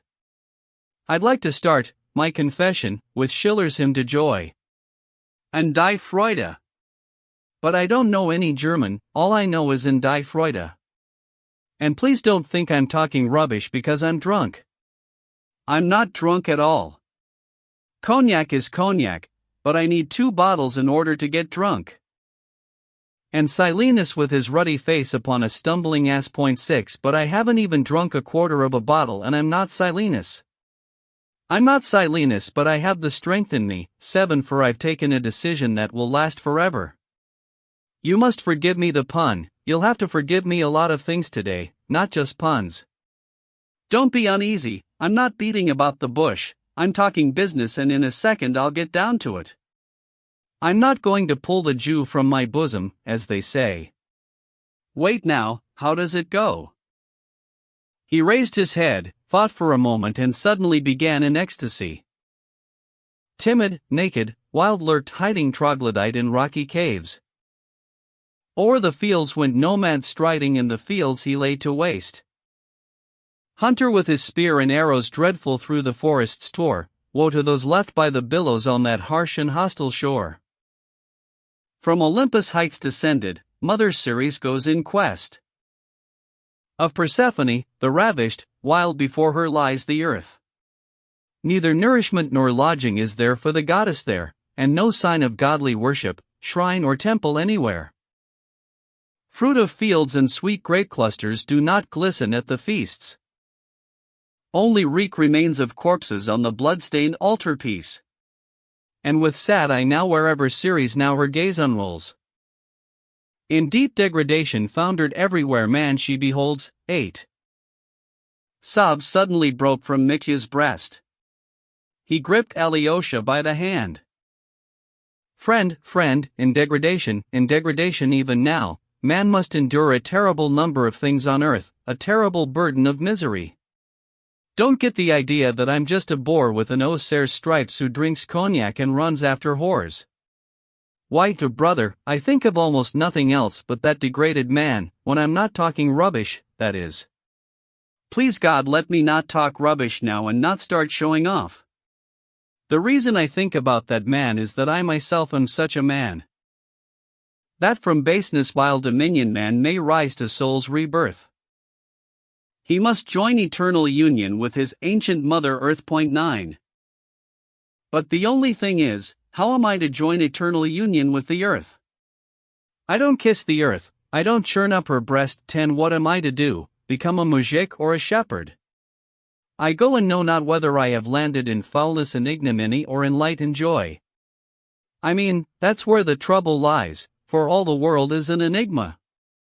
And whenever I've had occasion to wallow in the very deepest ignominy of lust, and that's all I've had occasion to do, I've always read that poem about Ceres in man. Has it set me on the right road again? Never. Because I'm a Karamazov.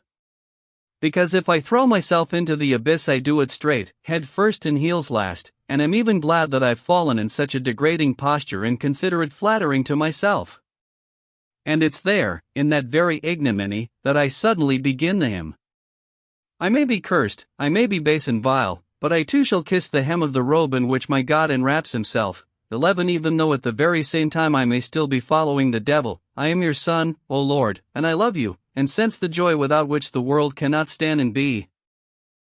To the soul of God's creation joy eternal brings her draught, in strong secret fermentation flames the cup of life aloft. Coaxing grass blades to the daylight making chaos into suns. She in spaces never fathomed by the gazer pours her glance. At the breast of blessed nature. All that breathes now drinks of joy, every nation, every creature. She draws with her on her way, gives us friends in our misfortunes, charity's garlands and grapes' blood, gives the insects, lust voluptuous. And an angel faces God. 12. But enough of verses. I have shed tears, and you must let me weep. I know it may be a stupid thing, at which all will laugh, but you will not. Your dear, sweet eyes are burning too. Enough of verses. Now I want to speak to you on the insects, the ones that God has endowed with voluptuous lust. Gives the insects, lust voluptuous.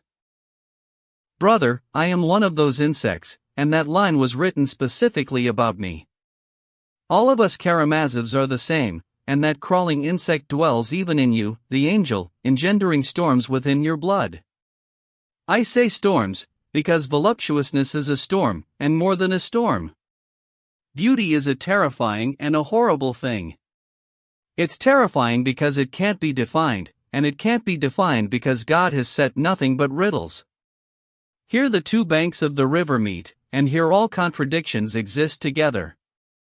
Brother, I'm very far from being a man of the new progressive education, but I've thought a lot about this. There are a terrible number of mysteries. There are too many riddles that weigh man down upon earth. Try to solve them and fall on your feet as best you can. Beauty.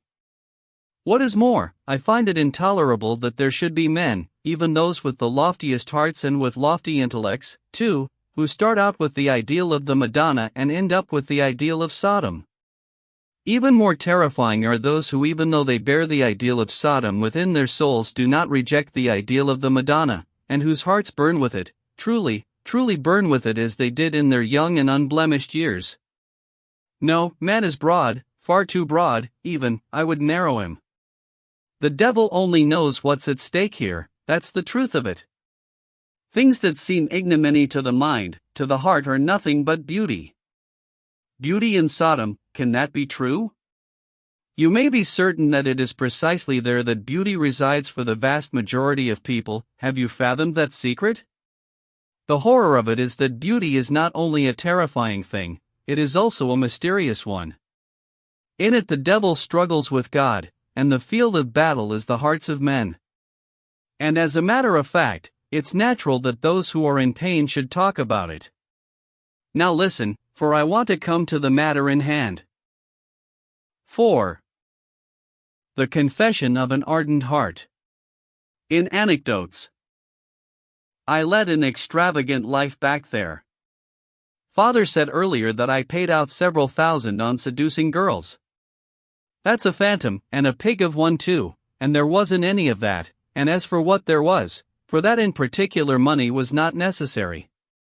Money to me is an accessory, the ardor of the soul, part of the furniture. Today here she is, my lady, tomorrow a little street girl might take her place. I give them both some fun, throwing money around in handfuls with music, noise, gypsy girls. If necessary I'd give money to her too, because they take it with alacrity, it can't be denied, and they're pleased and grateful. The upper-class ladies had a soft spot for me, not all of them, but some of them, but I always preferred the back alleys, the dark and lonely lanes behind the marketplace. That's where you'll find the adventures, the surprises, the nuggets and the mire. I'm talking in allegories, brother. In that wretched little town where we were stationed there weren't any real back alleys, but there were moral ones. Oh, if you were the kind of man I am, you'd know what I mean. I loved depravity, I loved the shame of depravity.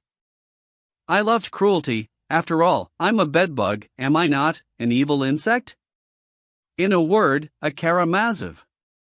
One day there was a picnic involving the whole town. We traveled in 7 troikas. In the winter darkness of the sleigh I began to press the dear little hand of a certain young girl who lived next door to me and forced her into kissing me. That girl, that daughter of a civil servant, poor, sweet, meek, and who wouldn't have said boo to a goose. She allowed it. She allowed a lot of things in the dark. She thought, poor wretch, that I would come for her the following day and make her a proposal. I was, you see, valued mainly as a potential bridegroom, but I didn't say a word to her for 5 months after that.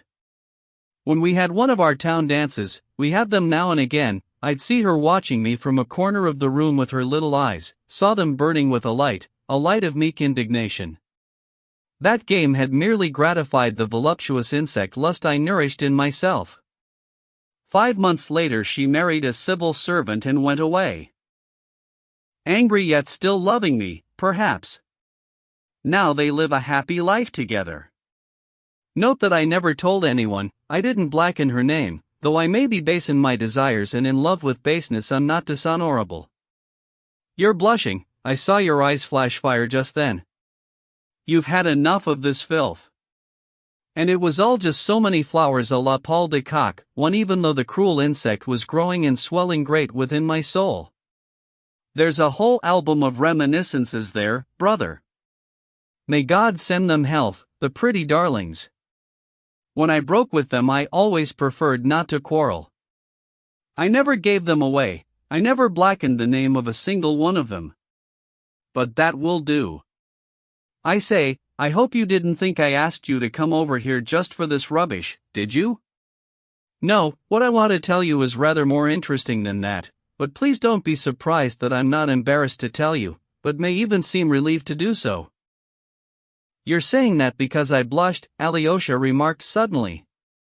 I blushed not because of the things you were saying, the things you said you'd done, but because I am the same as you are. You? Oh, I think that's going a bit far. No, it's not, Alyosha said with heat. This idea had plainly been on his mind for a long time now. They are the rungs of the same ladder. I'm on the very lowest rung, and you're somewhere up at the top, on the 13th. That's the way I see this matter, but it's all the same thing, it's absolutely one and the same story. Once a person has stepped onto the lowest rung, he has absolutely no option but to climb up to the highest one. You mean it's better not to get on the ladder at all? Whoever is able had better not get on it at all. And are you able? Apparently not. No more, Alyosha, no more, dear fellow, I could kiss your dear hand out of sheer tender emotion. That rogue Grushenka knows a thing or two about men, she once told me that one day she'd gobble you up. All right, now I'm the one who'll say no more. From these loathsome things, from this margin besmirched by flyblots, let us pass on to my tragedy, which is also set in a margin besmirched by flyblots, that is to say by every form of baseness. You see, although the filthy old man was making up all that stuff about my seducing innocent young things, the fact is that in my tragedy something of the sort really did happen, though only once, and even that didn't come to anything. For all his upbraiding me with that figment of his imagination, the old man has no idea about that business. I've never told anyone about it, you're the first to hear of it from me now, apart from Ivan, of course, Ivan knows it all. He learned of it long before you did. But Ivan is a tomb. Ivan, a tomb? Yes. Alyosha was listening with extreme attention. You must understand that even though I was a lieutenant in that battalion, a line battalion, too, I was under more or less constant surveillance, as though I were some kind of penal exile. But the wretched little town gave me a terrific reception. I was throwing a lot of money about, people believed I was rich, I myself believed it. Though as a matter of fact I must have satisfied them on some other account, as well. They'd shake their heads, but they were really fond of me. My lieutenant colonel, who was already an old man, suddenly conceived a dislike of me. He kept seizing on my faults, though I had friends in the right places, and indeed the whole town was behind me, so he couldn't seize on my faults all that hard. Part of the blame was also my own, I purposely didn't show him the deference I ought to have. I was too proud. This stubborn old man, not at all a bad old chap and a most genial host, had had 2 wives, both of whom were now dead. One of them, the first, had come from some sort of ordinary folk and had left him a daughter who was equally ordinary. In my time she was already a spinster of 24 and she lived with her father and her aunt, the sister of her deceased mother. The aunt personified a blend of ordinariness with humility, while her niece, my lieutenant colonel's elder daughter, personified ordinariness with panache. Whenever I bring her to mind I like to put in a good word for her. Never, dear fellow, have I known a more charming example of the female character than that spinster. Agafya, she was called, just imagine, Agafya Ivanovna. And she wasn't at all bad-looking, either, in the Russian taste, tall, buxom, full-bodied, with beautiful eyes, though perhaps a bit coarse about the face. She'd never married, though 2 men had sought her hand, she'd said no and kept her good spirits. I got along rather well with her, no, not in the way you think, there was none of that, but simply as a friend. You must understand that I often took up with women in a completely innocent way, on friendly terms. I'd chatter away to her, saying the most outspoken things to her, you'd never believe, and she'd just laugh. A lot of women like outspokenness, take note of that, and there was also the fact that she was just a girl, and I found that hugely diverting. And there was another thing, on no account could one have referred to her as a young lady. She lived in her father's house with her aunt, somehow voluntarily belittling herself and making no attempt to be on equal terms with any other kind of society. Everyone was fond of her and she was much in demand, as she was a first-rate dressmaker, it was a talent she had, she asked no money for her services, performed them out of kindness, but whenever anyone did give her anything by way of payment she did not refuse. As for the lieutenant colonel, now, what can one say? The lieutenant colonel was one of the most important people in our locality. He lived in grand style, received the whole town at his dinners and dances. When I arrived and joined the battalion, people all over the wretched little town began to say that soon we should be having a visit from the lieutenant colonel's second daughter in St. Petersburg, a peerless beauty among beauties who had apparently only just left one of the aristocratic institutes in the capital city. This second daughter was none other than Katerina Ivanovna, and she was born to him by his second wife. And this second wife, she's dead now, had come from some sort of large, prestigious general's family, though as a matter of fact, as I have been reliably informed, she never brought the lieutenant colonel a kopeck. What she had was relatives, but that was all. She may possibly have had some hopes, but ready cash she had none.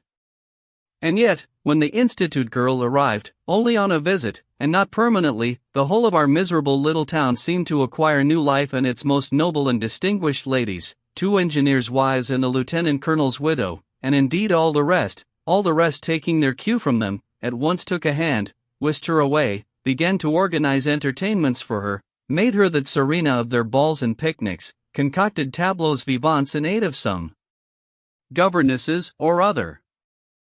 I kept mum, went on throwing money about, and in fact at that time I pulled off a little trick that set the whole town buzzing. Once at a soiree I saw her measuring me with her gaze. This was at the home of the battery commander, but I didn't go up to her at the time, as if to say, I don't think you're worth getting to know. When I did go up to her a bit later, also at a soiree, and began to talk to her, she hardly glanced at me and set her lips in a contemptuous smile. All right, I thought, just wait, I'll take my revenge. I behaved like a most horrible churl in the majority of such instances at the time, even I was aware of it. The main thing I was aware of was that this Katenka was no naive institute girl but rather a woman of character, proud and possessed of real virtue, with, above all, intelligence and progressive education, 2 things that I myself lacked. You think I intended to propose to her? Not in the least. I intended simply to take my revenge for being such a fine fellow, and her not noticing it. And meanwhile, excess and atrocity. In the end, the lieutenant colonel placed me under arrest for 3 days. It was precisely at about this time that father sent me the 6,000, after which I sent him a formal renunciation of all and everything, declaring that, in other words, we were now quits and that I would make no further demands on him. At the time I understood nothing of what was going on, brother, until the time of my arrival here, even until these last few most recent days, until today, even, I understood nothing of all those financial wrangles I was conducting with father. But to the devil with all of that just now, that can wait. And then, having received that 6,000, from a certain little letter a friend wrote me, I suddenly learned something of great interest to me, namely that our lieutenant colonel was under a cloud with the powers that be, that they suspected him of being at fault in something, in brief, that his enemies were preparing a tasty tidbit for him. And indeed, the commander of our division arrived and just about blew his head off. Then, a short time later, he was ordered to hand in his papers and quit the service. I won't go into the details of how it all happened. He really did have enemies, but suddenly in the town there was an extreme cooling towards him and all his family. It was as if everyone had suddenly backed away from him. It was then that I pulled off my first little trick. I met Agafya Ivanovna, with whom I'd always maintained a friendship, and told her, you know, your papa's missing some 4,500 rubles of public money. What are you talking about? Why are you saying that? The general was here just recently, the money was all there, it may have been there then, but it isn't now. She got horribly frightened. Please don't try to intimidate me. From whom did you hear this? Don't be alarmed, I said, I'm not going to tell anyone, and anyway you know that on that account I'm a tomb, and all I want to do is to add something on that account just in case, as it were, when they demand that 4,500 from your papa and he turns out not to have it, he'll be had up in court, and then he'll be off to serve in the ranks in his old age, so I think you'd better send me your institute girl in secret. It just so happens that I was recently sent some money, and what I think I shall do is lavish 4,500 on her and keep our secret sacred. Oh, what a scoundrel you are, she said. That was how she put it. What a wicked scoundrel you are. And in any case, how dare you? She left in fearful indignation, and I shouted after her once again that the secret would be kept sacred and inviolate. I should say in advance that in this entire episode both these women, Agathia and her aunt, turned out to be pure angels, and they truly worshipped that sister of theirs, Katya, belittled themselves in her regard, served her as if they were her chambermaids. The only thing was that Agathia went and told her about my little trick, the conversation we'd had. I subsequently found that out as plain as my hand, and of course it was exactly what I had wanted. Suddenly a new major arrived to take over the battalion. And take it over he did. The old lieutenant colonel just as suddenly fell ill, couldn't move a limb, stayed at home for 2 whole days, but didn't return the public sum. Kravchenko, one of our local doctors, swore he really was ill. But you see, there was something I knew and had known for a long time beyond all shadow of doubt, a secret I had discovered, that whenever the authorities had sent someone to inspect the sum, it had afterwards disappeared for a time, and this had been going on for some 4 years now. The lieutenant colonel had loaned it out to a certain most loyal individual, one of our local merchants, an old graybeard of a widower called Trifonov who went around in gold-rimmed spectacles. This fellow would go to the fair, do whatever wheelings and dealings he had to do there and then immediately return the money to the lieutenant colonel in its entirety, always with a present of sweets from the fair and together with the sweets some little percentage points of interest as well. But on this occasion, I happened to learn all this entirely by chance from Trifonov's slob of a son, his child and inheritor, one of the most depraved young louts the world has ever produced. On this occasion, as I say, Trifonov, having returned from the fair, brought no money with him. The lieutenant colonel went rushing to accost him. "Never have I received anything from you, and nor could I have done," was his answer. Well, so our lieutenant colonel stayed at home with his head wrapped in a towel, and all 3 of them put ice on his temples. Suddenly an orderly showed up with the cash book and the instruction that the public sum was to be surrendered at once, without delay, within 2 hours' time. He signed his name, I saw that signature in the cash book later on, got up, said he was going to put on his uniform, ran off to his bedroom, picked up his double-barreled fowling piece, put in a charge, rolled in an army bullet, removed the boot from his right leg, propped the gun against his chest and began to seek the trigger with his toe. But Agathia already had her suspicions, had remembered what I'd said that time, when creeping up and spied on him in time, she burst inside, threw herself at him from behind, hurled her arms round him, and the gun went off at the ceiling. No one was hurt, the others came rushing in, seized him, took the rifle away, held his arms. All of this I subsequently learned right down to the last detail. I was in my lodgings at the time, it was getting dark and I was just on the point of going out, having dressed, groomed my hair, scented my handkerchief and taken my cap, when suddenly the door opened and there, facing me, right there in my quarters, stood Katerina Ivanovna. Strange things sometimes happen, no one saw her go up to my lodgings at the time, and so the town never knew anything about it. I rented my quarters from 2 most ancient ladies, civil servants' widows who provided me with meals and service, respectful old biddies they were, obeyed me in everything and at a word from me subsequently both remained as dumb as 2 lumps of cast iron. Of course I understood the whole thing at once. She came in and looked straight at me, there was a determined, even cheeky look in her dark eyes, and only along her lips and around them could I detect a lack of resolve. "My sister said you'd give me 4,500 rubles if I came and asked you for it, in person. Here I am, so please give me the money," she said, but she couldn't go on with it, she gasped and took fright, her voice choked and the corners of her lips and the lines around them began to quiver. "Alyosha, are you listening or have you fallen asleep?" "Mitya, I know that what you're going to say will be nothing but the truth," Alyosha got out in agitation. "That's right, and you must let me tell it. And if it's to be the truth, then it must be exactly as it happened, and I shan't spare myself." The first thought that occurred to me was a Karamazov one. "You know, brother, I was once bitten by a centipede and lay in a fever for 2 weeks afterwards. Well, what I suddenly felt now was that my heart had been bitten by a centipede, by the evil insect, do you understand?" I measured her with my eye. "Have you seen her? She's a beautiful woman, you know." But it wasn't that kind of beauty she had then. What made her beautiful at that moment was that she was noble, while I was a scoundrel, that there she was in all the majesty of her generosity and sacrifice for her father, while I was a mere bedbug. And yet now she was completely dependent on me, bedbug and scoundrel, completely, the whole of her, body and soul alike. There you have her in outline.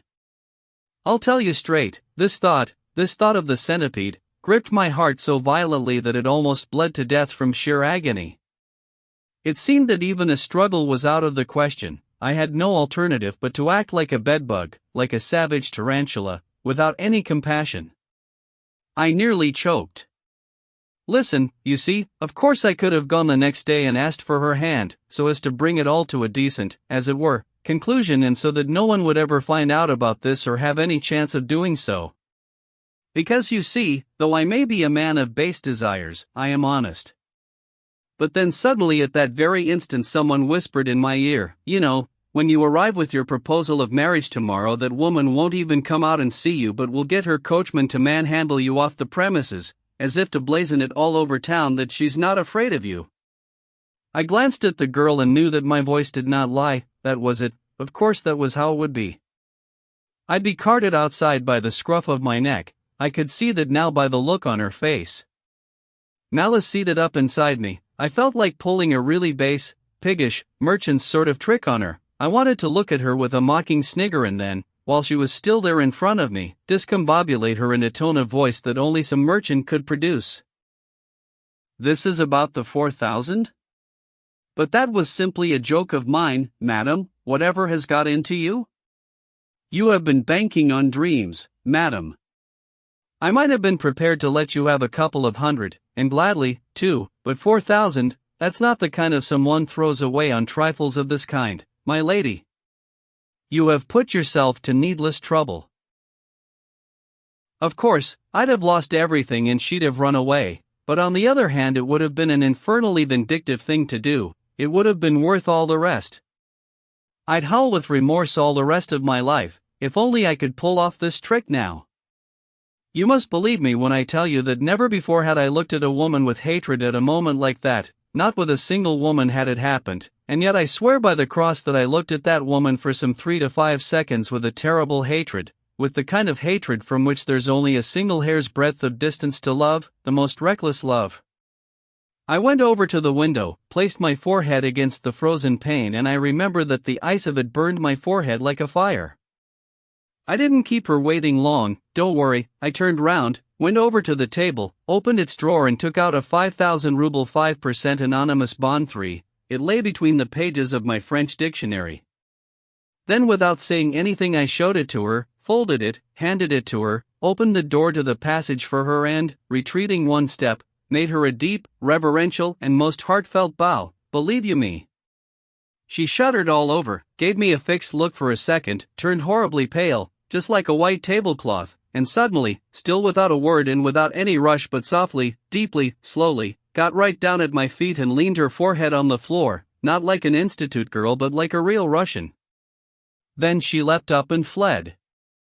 When she ran out I was wearing my sword. I took it out and intended to run myself through with it right there and then. Why, I don't know, it was of course a terribly stupid idea, but it must have been the ecstasy. There are some kinds of ecstasy, you know, that can make a man kill himself, but I didn't run myself through, just kissed the sword and put it back in its sheath again, a fact which, by the way, I might easily not have mentioned to you. And even now, in telling you about all these struggles, I've done a bit of decorative padding in order to make myself look more impressive.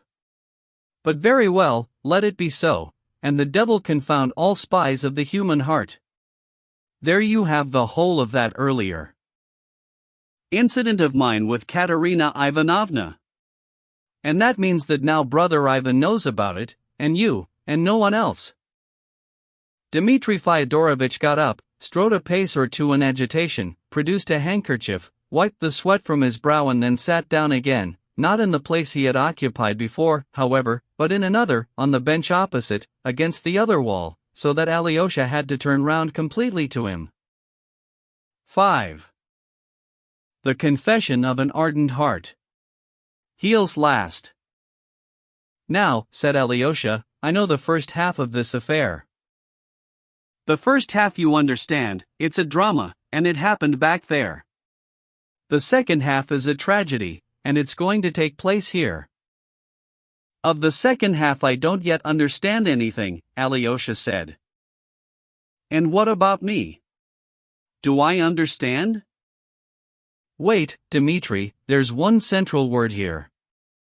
Tell me, I mean, you're betrothed, you are betrothed to her even now, are you not? I wasn't betrothed to her immediately, not until 3 months later. The day after it happened I said to myself that the incident was exhausted and at an end, there would be no follow-up. To go and propose to her seemed to me a base thing to do. As for her, I heard not so much as a peep out of her during all the subsequent 6 weeks or so she spent in our town. Apart, that is to say, for a certain occurrence, on the day after her visit her chambermaid slipped over to my quarters and, without saying anything, handed me a package. It had an address on it, to so-and-so. I opened it, and there was the change from the 5,000 ruble bond. All she had wanted was 4,500, but there had been a commission of over 200 rubles on the sale of the bond. I think she had sent me only about 260 rubles, I don't remember now properly, and there was just the money, no note, no word, no explanation. I searched the package for some pencil mark or other, and nothing. Oh well, I made do with blowing the rest of the money on such a spree that the new major too was compelled to give me a dressing down. And as for the lieutenant colonel, well, he returned the public sum, in order and to everyone's astonishment, as no one had supposed he still had all that money tucked away. He returned it and then was taken ill, retired to bed, lay there for some 3 weeks, then suddenly there was a softening of the brain and within 5 days he'd packed it in. They buried him with military honors, as the order sacking him from the force hadn't yet come through. Katerina Ivanovna and her sister, having only just seen their father to his grave, some 10 days later repaired to Moscow in the company of their aunt. And then right on the very day of their departure, I hadn't been visiting them and didn't see them off, I received a tiny little missive written on blue frilly notepaper and containing only a single penciled line, I shall write to you, please wait. That was all. I'll explain it for you now in a few words. In Moscow their lives were suddenly transformed with the speed of lightning and the unexpectedness of an Arab folktale. This general's widow, her principal female relative, had suddenly and at a single stroke lost her 2 most immediate inheritresses, her 2 closest nieces, both of them died of smallpox within the same week. The shocked old lady was overjoyed to see her Katya, received her like her own daughter, like a saving star, threw herself upon her and instantly rewrote the will in her favor, but with the comment that that was for the future and for now, making her a straight gift of 80,000 rubles, more or less saying, here's your dowry, do with it what you will. A hysterical woman, I had occasion to observe her in Moscow later on. Well, then suddenly I received 4,500 rubles in the mail. I was naturally amazed, surprised as a man who has lost his tongue. 3 days after that the promised letter also arrived. I've got it with me even now, it never leaves me, and I shall die with it on my person. Would you like me to show it to you? Please read it, you must. In it she makes me an offer of her hand, she offers herself, saying things like, I love you to distraction, and even if you don't love me it doesn't matter, you will merely be my husband. Please don't be afraid. I don't want to cause you any trouble, I want to be your domestic chattel, the very carpet you walk on. I want to love you to eternity, I want to rescue you from yourself. Alyosha, I am unworthy even to relate those lines in my scoundrel's words and my scoundrel's tone of voice, my customary scoundrel's tone of voice from which I've never been able to reform myself. This letter ran me through to the core and still does so, and do you really think I can possibly feel light-hearted now, today? At the time I wrote her an instant reply, there was no possible chance of my going to Moscow. In tears I wrote it, there was one thing in it of which I shall be eternally ashamed. I referred to the fact that now she was rich, with a dowry, while I was but a destitute churl. I referred to money. I should have endured it in silence, but my pen ran away with me. At the same time I immediately wrote to Ivan in Moscow, in my letter explaining it all to him as best I was able, 6 pages that letter ran to, and asking him to go and see her. What are you staring at? Why are you looking at me like that? Yes, well, Ivan fell in love with her, and he still is, I know it. It was a stupid thing for me to do in the eyes of ordinary, worldly men, but perhaps that kind of stupidity alone can save us all now. Ah. Surely you must have noticed what respect she has for him, how she reveres him. Do you really suppose that having compared the two of us she could possibly love a man such as me, particularly after all that has happened? Oh, I'm quite certain it's a man such as you she'd love, not one like him. It's her virtue she loves, not me, Dmitri Fyodorovich let out suddenly, in spite of himself, but with vicious hostility. He began to laugh, but a second later his eyes flashed, he turned crimson and brought his fist down violently on the table.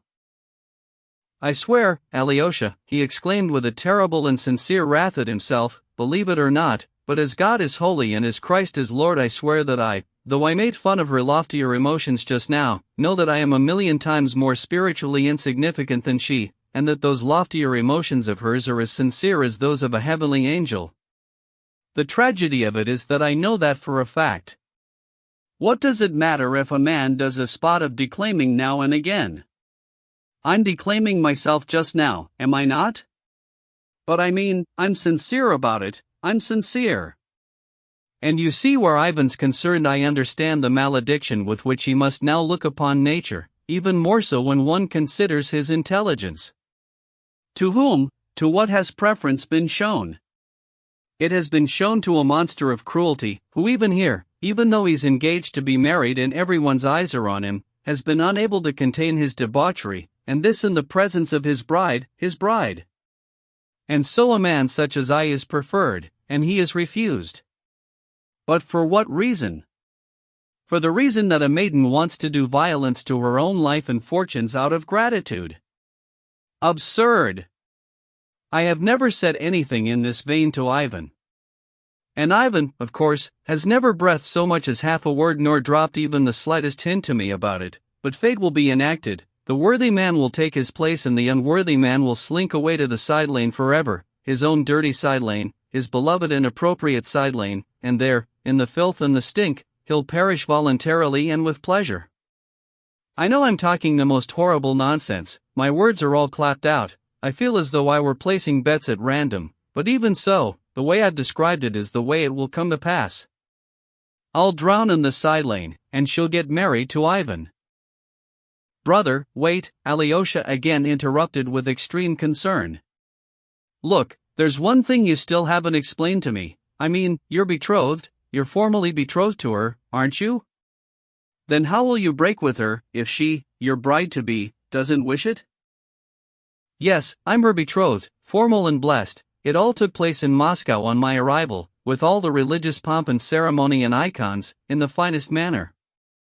The general's wife performed the blessing and, can you imagine, even congratulated Katya. You've chosen the right man, she said. I can see right through him. And imagine, she took a dislike to Ivan and didn't congratulate him. While I was in Moscow I also managed to discuss a lot of things with Katya. I did the honorable thing and presented myself to her without hiding anything, in sincere detail. She heard it all through. There was dear abashment, there were tender words, Well, and there were proud words, too. It was then that she forced out of me a great promise that I'd reform my ways. I gave her the promise. And so now. What, then? And so now I have summoned you and hauled you over here today, on this particular date, remember it. With the purpose of sending you, also this very day, to Katerina Ivanovna, and what? Telling her that I'll no longer go to see her, and that I bow to her, too. But is that possible? Well, that's why I'm sending you in my place, because it's impossible, and anyway how could I tell her it myself? But where will you go? To my side lane. So you're going to Grushenka? Alyosha exclaimed sadly, wringing his hands. Was Rakitin really telling the truth, then? And I thought you'd simply paid her 1 or 2 visits and were now done with her. Could a man who's betrothed do a thing like that? Is it possible, and with a bride like that, and for all to see? I mean, I do have some honor, I think. As soon as I began paying those visits to Grushenka, I stopped being a betrothed and an honorable man. What are you staring at? Look, I went to see her in the first instance in order to give her a whipping. I discovered and now know for certain that Grushenka had been given a promissory note with my signature by that junior captain, my father's attorney, with the intention that she should take out exaction proceedings against me so I'd calm down and stop my pestering. They wanted to give me a fright. I was out to deal Grushenka a whipping. I'd noticed her vaguely before out of the corner of my eye. She's not much to look at. I knew about her old merchant, who's ill now into the bargain, lying in bed without the use of his limbs, but that won't stop him leaving her a pretty sum. I also knew that she liked to make a bit of dough and made it by lending at wicked rates of interest, the cunning vixen, the rogue, without mercy. I went to give her a whipping and stayed. The tempest raged, the pestilence struck, I succumbed to the taint, which I bear to this day, and knew it was all finished, that never would there be anything else. The cycle of the seasons was complete. That was the essence of my life. And then suddenly, as luck would have it, 3,000 rubles turned up in my pocket, the pocket of a pauper. She and I set off for Mokroy, that's about 25 versts from here. I took some gypsies there, both men and women, and champagne, and got all the moujiks there drunk, as well as all their wives and wenches. I flung thousands of rubles around. 3 days later I was skinned as a bald-headed falcon, but at least I was a falcon. 3 Do you suppose the falcon got anywhere? She didn't even show it to me from a distance. I tell you, it's a curve. Grushenka, the rogue, has a certain curve in her body, it's there even in her foot, there's even a trace of it in the small toe of her left foot. I've seen it and kissed it, but that's all, I swear. She would say, if you like, I'll marry you, after all you're a pauper. If you'll say you won't whip me and will let me do anything I want, I might marry you, and she laughed. She's laughing even now. Almost in a kind of rage, Dmitri Fyodorovitch got up from where he had been sitting, and suddenly he looked drunk. His eyes were now shot with blood. And do you really want to get married to her? If she agrees, then I will, instantly, and if she doesn't, then I still won't go away, I'll be the yard keeper in her yard. Look, look! Alyosha, he said, suddenly came to a halt in front of him and then, seizing him by the shoulders, began to shake him violently. Do you not realize, you innocent boy, that all that is delirium, inconceivable delirium, for this is a tragedy? Listen, Alyosha, I may be a man of baseness, with base and reprobate passions, but a thief, a pickpocket, a cloakroom pilferer, that Dmitri Karamazov can never be. Well, but now listen to something else. I am indeed a pilferer, a thief of pocket and cloakroom.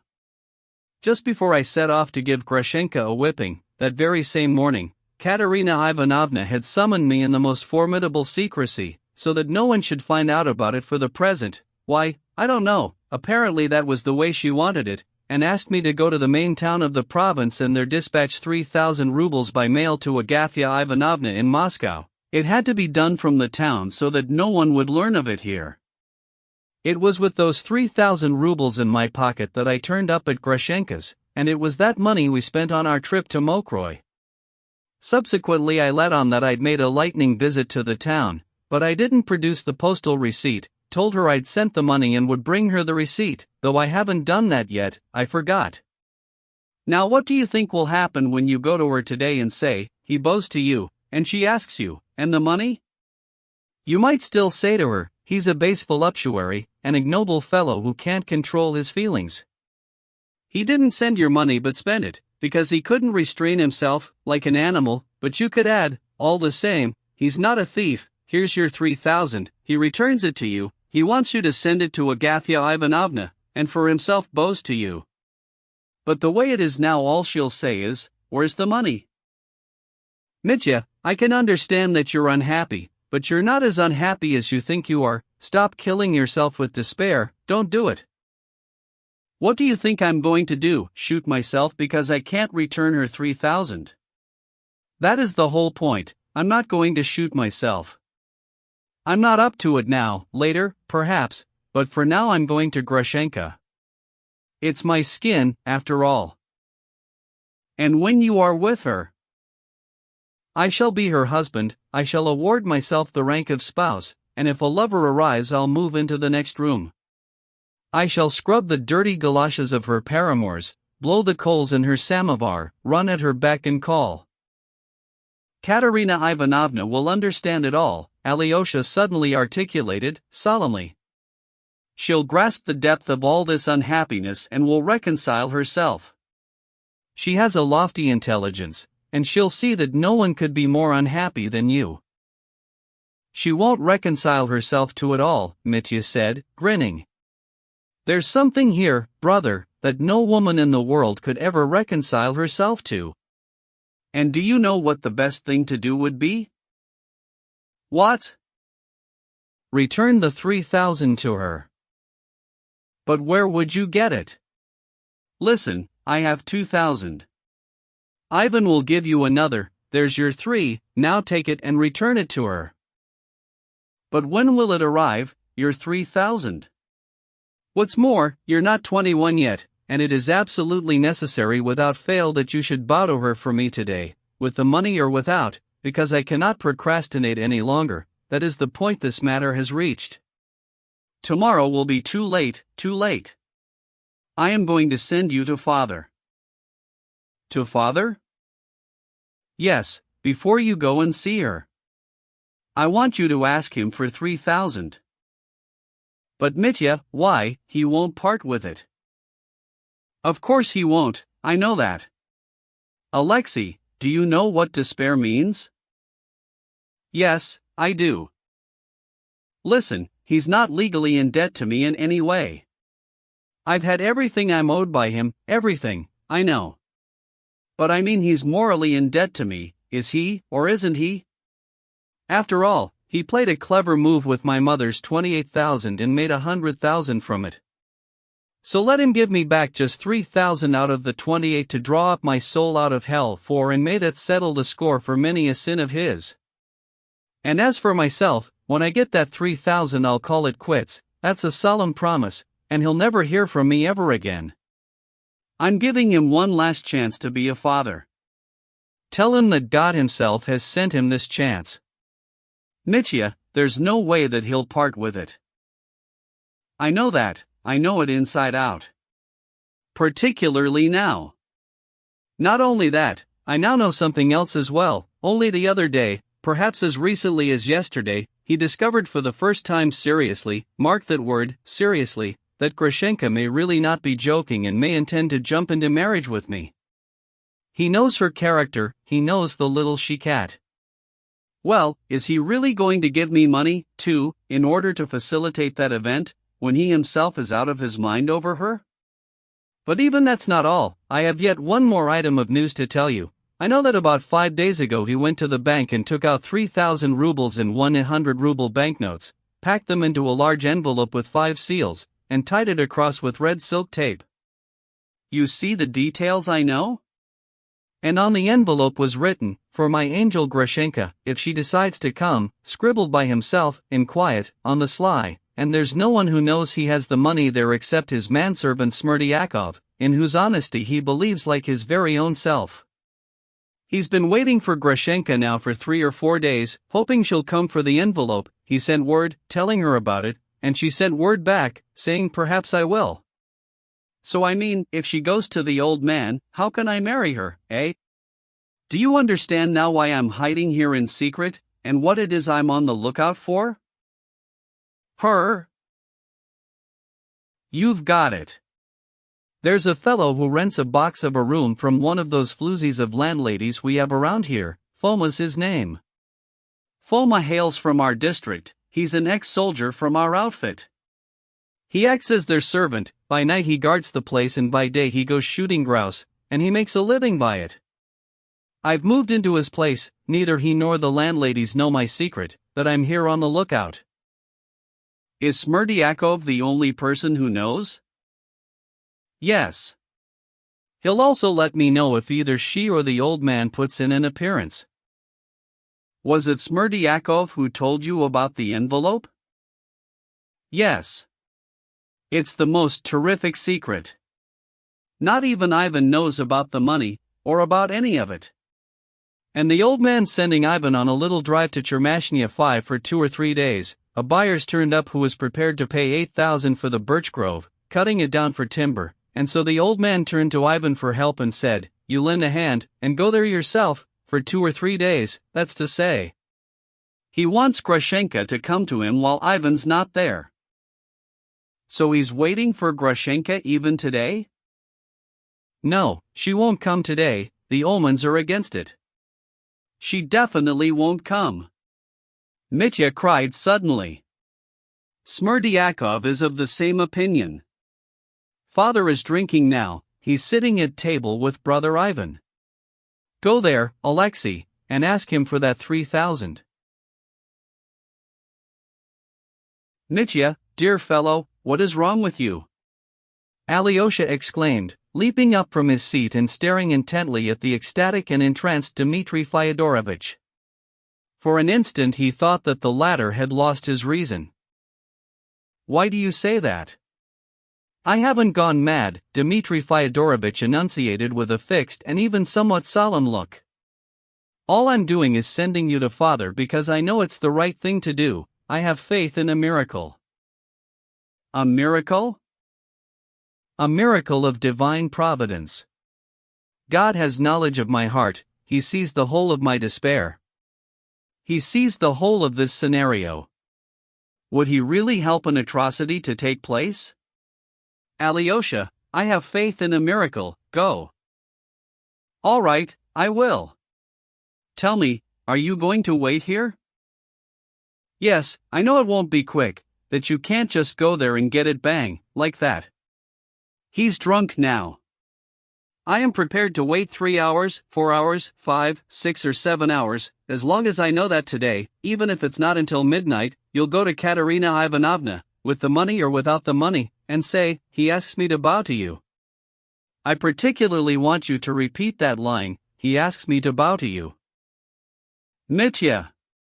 But what if Grushenka arrives today, or if not today, then tomorrow, or the day after?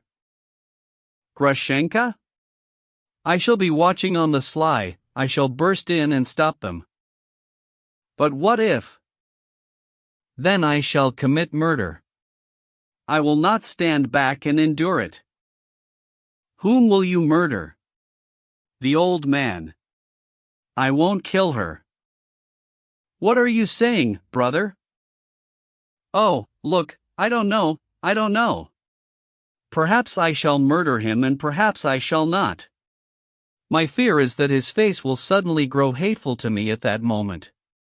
I hate his Adam's apple, his nose, his eyes, his shameless snigger. I experience a personal loathing. That is what I fear, and then I will not be able to control myself. I shall go, Mitya. I believe that God will see to it as He knows best that there is no atrocious happening of that kind. And I shall sit here and wait for a miracle. But if it does not take place, then... Alyosha, reflective, set off for his father's house. 6. Smerdyakov. He did indeed find his father still at table. The table had, according to customary habit, been laid in the reception room, even though the house had a proper dining room. This reception room was the largest room in the house, and had been furnished with a kind of old-fashioned pretension. The furniture was of the most ancient, white, with decrepit red semi-silk upholstery. Mounted in the piers between the windows were looking glasses in mannered frames of antique fretwork, also white, with gold inlays. On walls that had been decorated with white wallpaper that had already cracked in many places swaggered 2 large portraits, one of some prince or other, who some 30 years before had been Governor-General of the local territory, and the other of some bishop, now also long deceased. In the corner nearest the front of the room there were several icons, before which a lamp was kept burning all night, not so much out of piety as in order that the room should be illumined at night. Fyodor Pavlovitch went to bed very late, at 3 or 4 in the morning, and until then would ceaselessly walk about the room or sit in an armchair, thinking. Such was the habit he had formed. He would not infrequently pass the night completely alone in the house, sending his servants to the outbuilding, though in general there remained with him at nights his manservant Smerdyakov, who slept on a bench in the vestibule. When Alyosha entered, the meal had been wholly consumed, though coffee and fruit preserves had been brought. After dinner Fyodor Pavlovitch was fond of sweets with cognac. Ivan Fyodorovitch was right there at table, also having coffee. The manservants Grigory and Smerdyakov stood in attendance. Both masters and servants were plainly in a state of uncommonly cheerful animation. Fyodor Pavlovitch was loudly guffawing and laughing. Even from the passage Alyosha had caught his shrill laughter, so familiar to him from earlier days, and had at once deduced by its sound that his father was as yet far from drunk, but was merely wallowing in good humor. "Here he is, here he is!" Fyodor Pavlovitch began to howl, all of a sudden hugely pleased to see Alyosha. "Come and join us, sit down, have some coffee. Why, it's Lenten, and it's hot, and good. I shan't offer you cognac, you're a keeper of the fasts, but will you have some anyway, eh?" "No, I'd better give you a liqueur, a noble one." "Smerdyakov, go to the cupboard, it's on the second shelf to the right, here are the keys, look lively, now." Alyosha made the initial gestures of refusing the liqueur. "It will be served anyway, if not to you then to us," Fyodor Pavlovitch beamed. "But wait, have you eaten or not?" "Yes, I have," said Alyosha, who to tell the truth had consumed no more than a hunk of bread and a glass of kvass in the Father Superior's kitchen. "But I'd be glad of a cup of hot coffee." "That's the boy. There's a fine lad. He's going to have coffee. Does it need heating up?" "No, it's still on the boil. Noble coffee, Smerdyakov's brew. That Smerdyakov of mine is an artist at coffee in Kolobyaki's one, and at fish soup too, to be sure. Come and have fish soup sometime, give me a bit of warning in advance." "But wait, why, I told you to move back here with your mattress and pillows earlier today, didn't I? Lugged your mattress with you, have you?" He. "No, I didn't bring it," Alyosha said, also with an ironic grin. "But were you frightened then, back there, were you frightened?" "Oh, my little pigeon, how could I possibly do anything to harm you? Listen, Ivan, I just can't sit here and see him gazing into my eyes like that and laughing, I can't. The whole of my insides start laughing along with him, I'm that fond of him. Now then, Alyosha my lad, let me give you my parental blessing." Alyosha stood up, but by that time Fyodor Pavlovitch had changed his mind. No, I shall simply cross you for now, there, like that, now sit down again. Well, now you shall have some entertainment, and on your favorite theme, too. You'll laugh, and plenty. Balamzas has begun to talk too, and how she talks, sir, how she talks." Balamzas turned out to be the lackey Smerdyakov. Still only a young man of some 24 years, he was intensely unsociable and silent. It was not that he was shy or ashamed or anything, no, he was, on the contrary, of haughty temperament and seemed to view everyone with contempt. And now it is impossible to avoid saying at least a few words about him, especially at this point in the narrative. Although he had been reared by Marfa Ignatyevna and Grigory Vasilyevich, the boy had grown up without any gratitude, as Grigory expressed it, a strange boy who looked at the world from a corner. In his childhood he had been very fond of stringing up cats and then giving them ceremonial burials. He would on such occasions drape around him a sheet, which acted as a kind of surplice, chanting and waving something over the dead cat as though he were sensing it. All this he did in stealth, with the greatest of secrecy.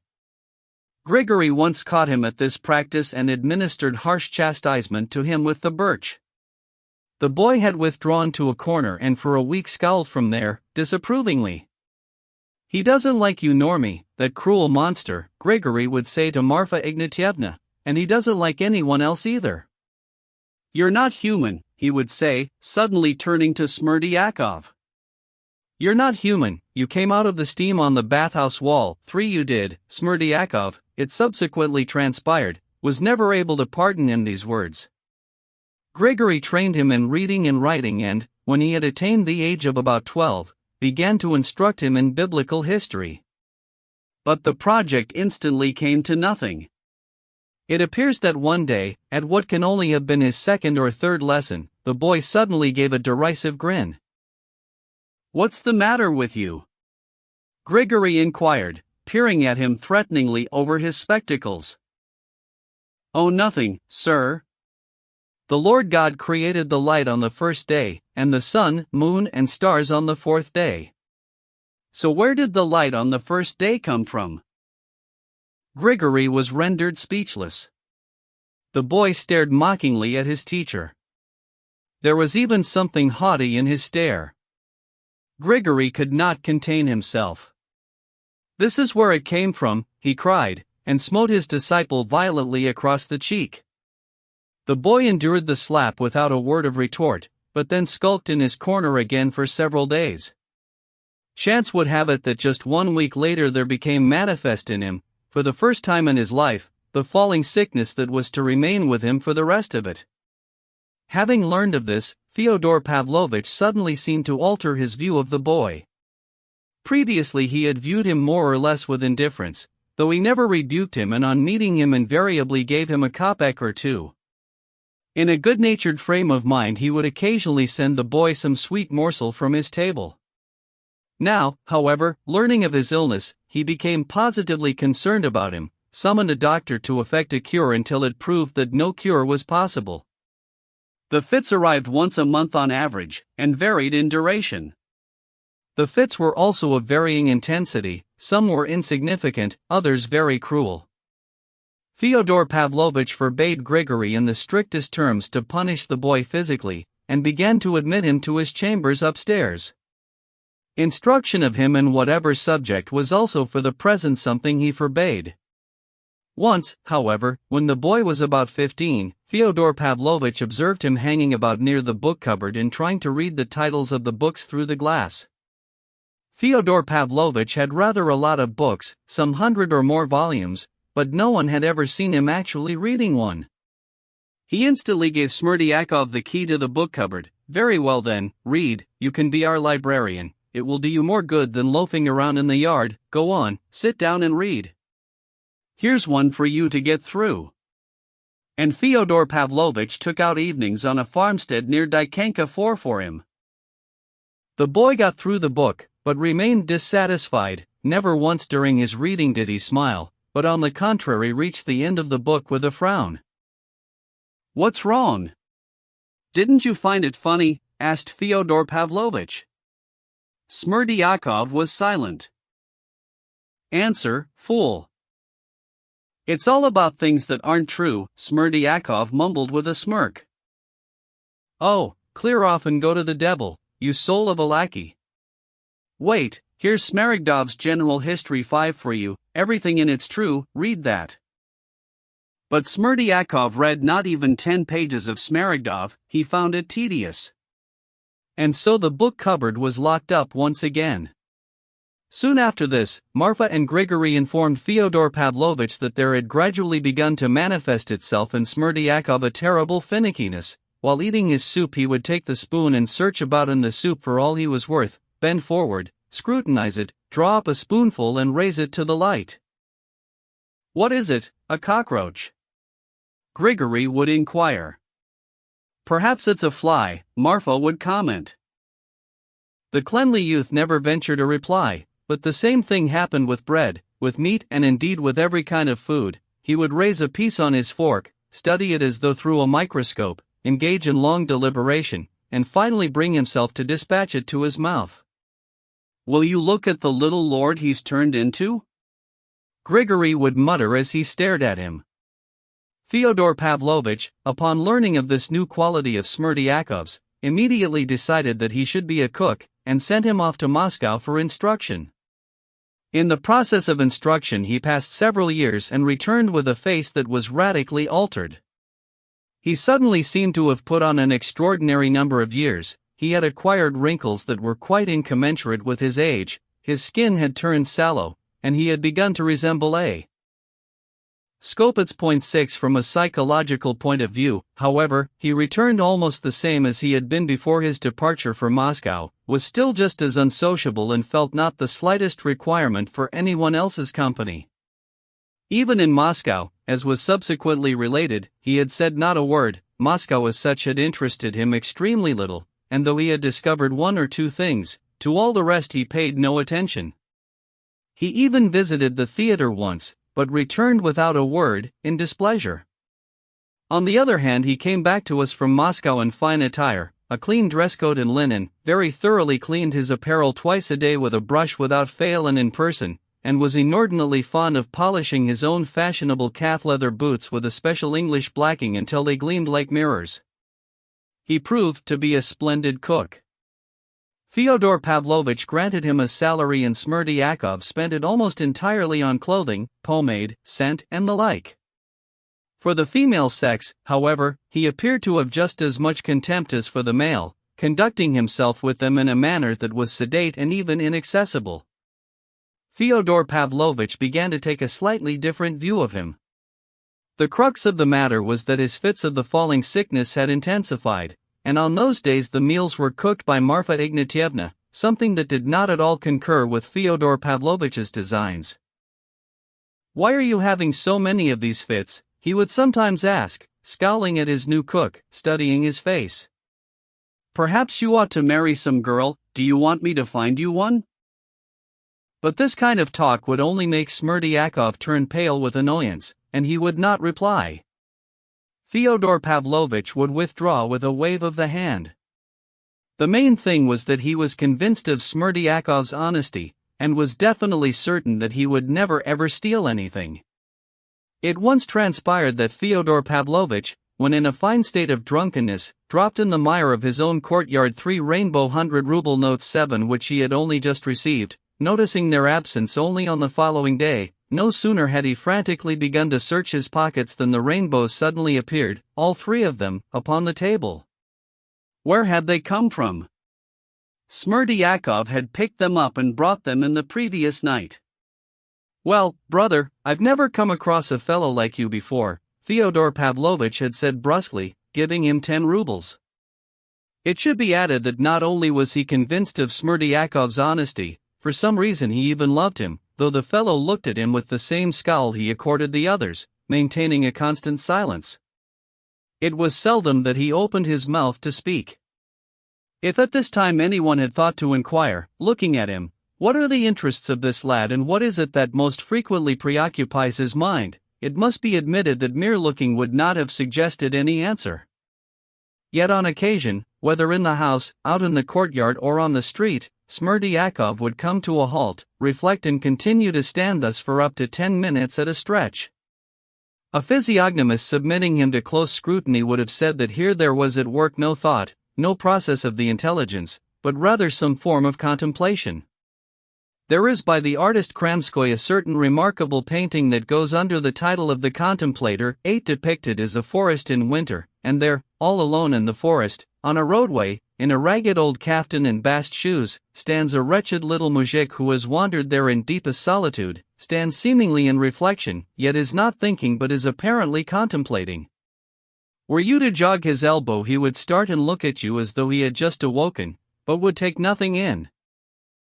To be sure, he would at once recover his wits, but were you to ask him what he had been standing there thinking about, he would doubtless be unable to remember any of it, but would on the other hand doubtless still harbor within him the impression to which he was subject during his contemplation.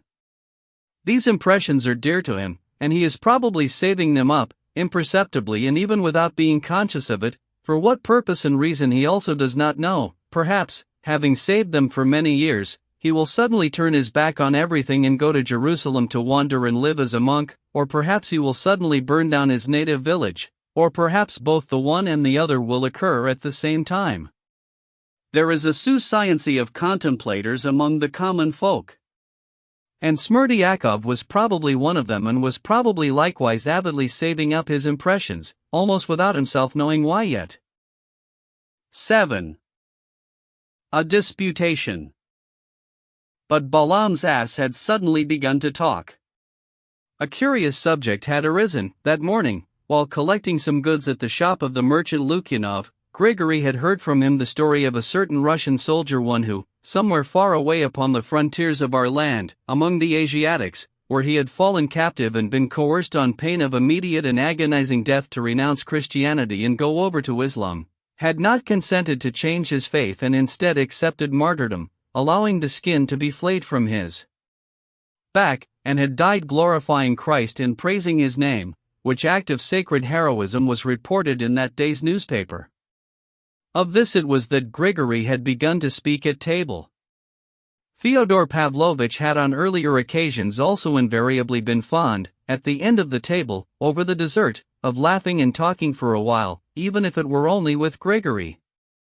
On this particular occasion he was in a light-hearted and agreeably unconstrained mood. Hearing the item of news communicated as he slowly but steadily sipped his cognac, he made the observation that a soldier of that kind ought instantly to be promoted to the rank of saint and his flayed skin dispatched to some monastery or other, then they'd fairly see the crowds and the money flow in. Grigory frowned, aware of the fact that Fyodor Pavlovitch had not been moved in the slightest by the story, but was, according to his customary habit, beginning to indulge in blasphemy. Then it was that Smerdyakov, who had been standing by the door, suddenly grinned. On previous occasions, too, Smerdyakov had very frequently been admitted to the dining table to stand in attendance, towards the end of the meal, that is. Indeed, from the time of Ivan Fyodorovitch's arrival in our town he had begun to appear at dinner almost every day. "What's up with you?" Fyodor Pavlovitch inquired, observing the grin in a trice and realizing, of course, that it was directed at Grigory. "Well, sir, it's regarding the fact," Smerdyakov suddenly began loudly and unexpectedly, "that if that soldier's heroism was so very great, sir, then there'd have been no sin in it if on that one occasion he'd have renounced Christ's, as it were, name and his own baptism, and thereby saved his life for good deeds with which over the years he might have atoned for his cowardice." "What do you mean, there'd have been no sin in it?" "That's balderdash, and for that they'll cast you straight into hell and roast you there like a side of mutton," Fyodor Pavlovitch had chimed in. This was the very point at which Alyosha entered. Fyodor Pavlovitch, as we have seen, was hugely pleased to see him. Your favorite subject," he giggled joyfully, making Alyosha sit down to listen. "With regard to the side of mutton, sir, that is not so, and there'll be nothing of that kind, sir, nor is it probable that there would be, if the matter be viewed in all justice," Smerdyakov observed solidly. "What on earth does he mean, in all justice?" Fyodor Pavlovitch exclaimed even more merrily, nudging Alyosha slightly with his knee. "He's a scoundrel, that's what he is," suddenly burst from Grigory. Wrathfully he looked Smerdyakov straight in the face. "With regard to calling me a scoundrel, I think you'd do better to wait a moment, Grigory Vasilievich, sir," Smerdyakov retorted calmly and discreetly, "and reason it out for yourself, without resorting to abuse. Once I'd fallen captive to the tormentors of the Christian race and they had demanded of me that I curse the name of God and renounce my own baptism, then I'd be fully empowered to do that by my own reason, for there'd be no sin in it." "But you've said that already, stop painting pictures and offer us some proof," cried Fyodor Pavlovitch. "Bouillon boy," Grigory whispered, contemptuously. "With regard to calling me a bouillon boy, I think you ought again to wait a moment and reason it out for yourself, without resorting to abuse, Grigory Vasilievich, sir. For no sooner did I say to my tormentors, 'No, I'm not a Christian and I curse my own God,' I'd instantly and especially become anathema and accursed by the very highest divine justice, and I'd be excommunicated from the Holy Church just as surely as a pagan foreigner, so that even at that very moment, sir, not only when I'd said it, but even when I'd only had the notion of saying it, even before a quarter of a second had passed, sir, I'd be excommunicated. Is that not so, Grigory Vasilievich? It was with evident satisfaction that he said all this to Grigory, even though he was really only answering Fyodor Pavlovich's questions and was very well aware of this, maintaining all the while, however, the pretense that the questions were being put to him by Grigory. Ivan! Fyodor Pavlovich exclaimed suddenly. Put your head down so I can whisper in your ear. He's acting like this in order to impress you. He wants you to say something nice about him. Go on now, do it. Ivan heard out his papa's ecstatic communication with perfect seriousness. Wait, Smerdyakov, be quiet for a bit, Fyodor Pavlovich exclaimed again. Ivan, come here again and let me whisper in your ear. Once more, with an air of great seriousness, Ivan Fyodorovich put his head down. I love you just as much as I do old Alyosha. Don't ever think I don't love you. Cognac? Yes, please.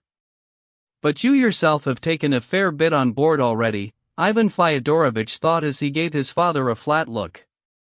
Smerdyakov, on the other hand, he was observing with extreme curiosity. You're accursed and anathema even now, Grigory burst out suddenly. And how after that can you dare, you scoundrel, to argue, if... Stop calling him names, Grigory, stop it. Fyodor Pavlovich interrupted. I think you ought to wait, Grigory Vasilievich, even if only for a very short time, sir, and listen further, because I haven't finished yet. Because at the same time as I became instantly accursed of God, at that highest moment, sir, I would already have become a kind of foreign pagan, and my baptism would be removed from me and exchanged into nothing. Isn't that at least so, sir? Get to the point, brother, get to the point, Fyodor Pavlovich said, hurrying him up, and taking a mouthful from his glass with enjoyment.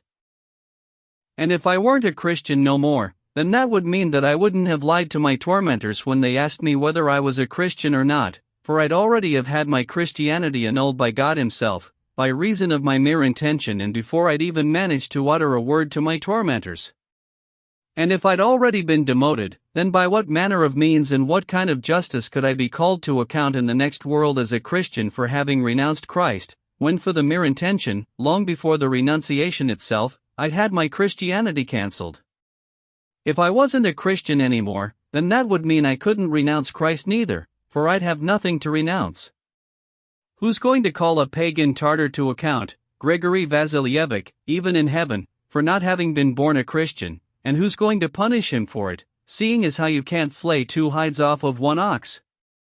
Why, even if Almighty God himself were to call him to account when he died, I bet it would only be with some most minor punishment, as he couldn't very well let him go without being punished altogether, since he'd decide that it wasn't the chap's fault if from pagan parents he'd come pagan into the world.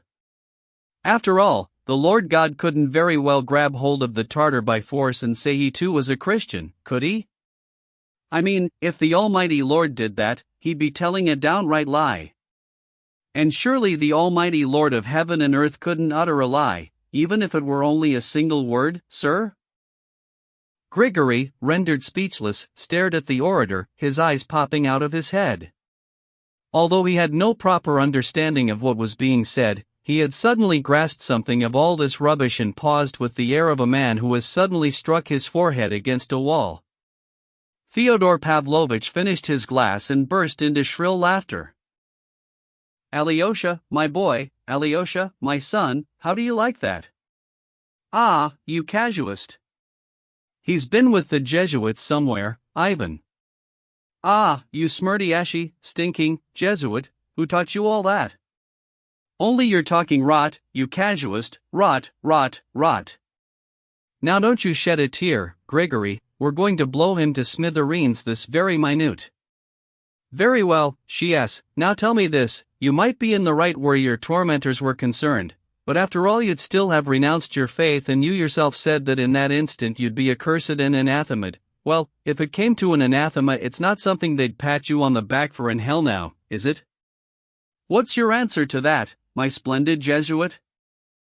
There's no doubt, sir, that I'd have renounced my faith, yet all the same there'd be no special sin in it, sir, and even if there was just a little, it'd be of the very most ordinary kind, sir. What on earth does he mean, of the very most ordinary kind, sir? That's rot, you said fiend. Grigory spat. Reason it out for yourself, Grigory Vasilievich, Smerdyakov continued calmly and sedately, apprising victory, but as if he were being magnanimous to a defeated foe. Reason it out for yourself, Grigory Vasilievich. Why, it's written in the scriptures that if one has even a grain of faith and says unto the mountain, remove hence into the sea, it'll go, without any delay, at one's first command. All right then, Grigory Vasilievich, if I'm such an atheist and you're such a believer that you're forever calling me names, why don't you try telling the mountain to remove hence, if not into the sea, because it's a long way from here to the sea, sir, then at least as far as that stinking little river of ours, the one that flows past the bottom of our garden, you'll see for yourself at that very moment that it hasn't removed at all, sir, but will stay in its previous condition and order, no matter how much you shout at it, sir. And what that means, Grigory Vasilievich, is that you don't believe in the proper manner neither, but merely hurl all sorts of names at others. And besides, if it be taken into consideration that no one in our day, not only you, sir, but no one full stop, right from the very highest personages down to the very last mujik, sir, is able to shove mountains into the sea, apart maybe from one single person in the whole world, or two at most, and they're probably living as anchorites in secret in the Egyptian desert somewhere, so you'd never be able to find them, then if that's so, sir, and all the others turn out to be atheists, then surely the Lord will place his curse upon all those others, the entire population of the earth apart, that is, from those two anchorites, and in his mercy, that's so renowned, pardon not a single one of them? And it's for that reason that I hope and trust that, once having doubted, I'll be pardoned if I shed the tears of repentance. Wait! Fyodor Pavlovitch shrilled in an apotheosis of ecstasy. So you still suppose there are two men who are able to move mountains, you suppose their existence? Ivan, put that little detail in your pipe and smoke it, write it down, there you have the whole of the Russian character. Your observation that is a characteristic feature of Russian popular religious belief is a perfectly correct one, Ivan Fyodorovich concurred with an approving smile. You agree. If you agree, it must be so. Alyosha, my boy, it's true, isn't it? I mean, a faith like that is wholly Russian, is it not? No, what Smerdyakov has is not at all a Russian sort of faith, Alyosha pronounced earnestly and firmly. I'm not talking about his faith, I'm talking about that feature of the story, about those two anchorites, that one little detail, I mean surely that's Russian, Russian? Yes, that's a wholly Russian trait, Alyosha smiled. Your remark is worth a gold sovereign, yes, and I shall send it to you this day, but even so, in the rest of it you're wrong. What you have to get into your head, fool, is that we all of us here are deficient in belief because of merely trivial reasons, because we haven't the time, for one thing, we're beset by practical matters, and for another, God hasn't given us enough time, having allotted a mere 24 hours to each day, making it impossible for us even to get enough sleep, never mind repent. But you, in that situation you were describing, would have renounced your faith when faith was all you had left to think about and when all that mattered was that you show your faith.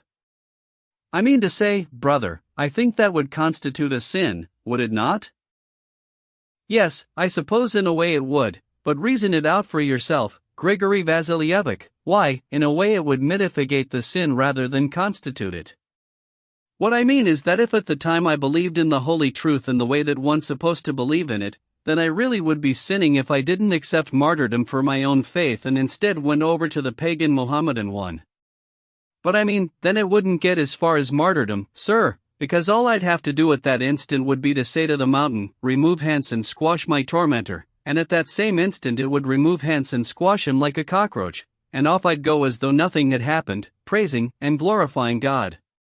But if at that very same moment I experientiated all that I cried to the mountain, squashed those tormentors, and it didn't, then how, tell me, could I fail at the same time to doubt, particularly at such a fearful hour of great and mortal terror?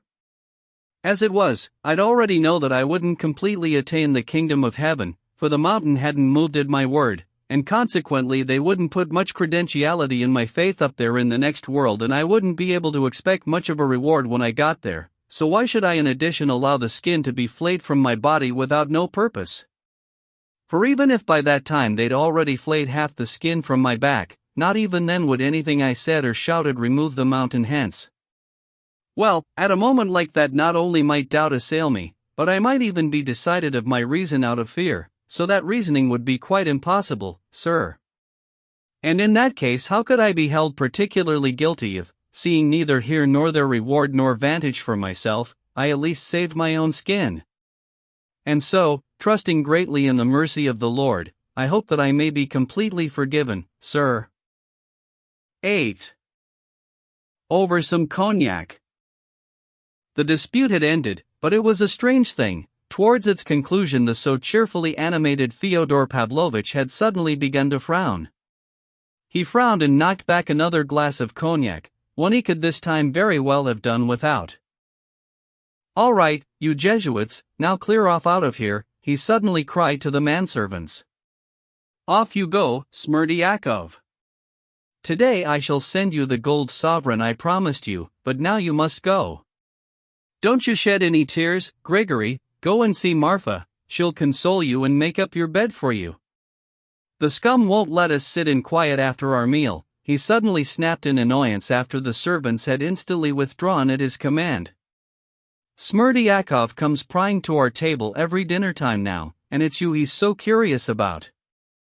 What have you done to encourage him?" he added in Ivan Fyodorovitch's direction. "Nothing at all," the latter replied. "He has decided that I'm worthy of respect, that's all. He is a lackey and a bore. Progressive cannon fodder, though, when the time arrives." Progressive? Oh, there will be others and better, but there will also be those like him. To start with they'll all be like him, but later on there will be better. And when will the time arrive? Oh, when the rocket goes up, or doesn't go up, as the case may be. At present the common folk haven't much time for these bouillon boys. There you are, you see, dear fellow, that Balaam's ass will go on thinking and thinking, and the devil knows what she'll think herself to in the end. She will have plenty of ideas to save up. Ivan smiled, ironically. You see, I know he can't stand me, in the same way as he can't stand anyone else either, and he has exactly the same attitude towards you, too, even though you think he's decided that you're worthy of respect. And as for dear boy Alyosha, oh, he's despised old Alyosha for a long time.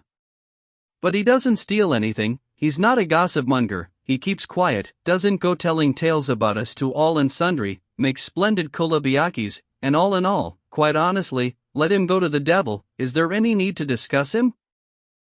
Of course there isn't.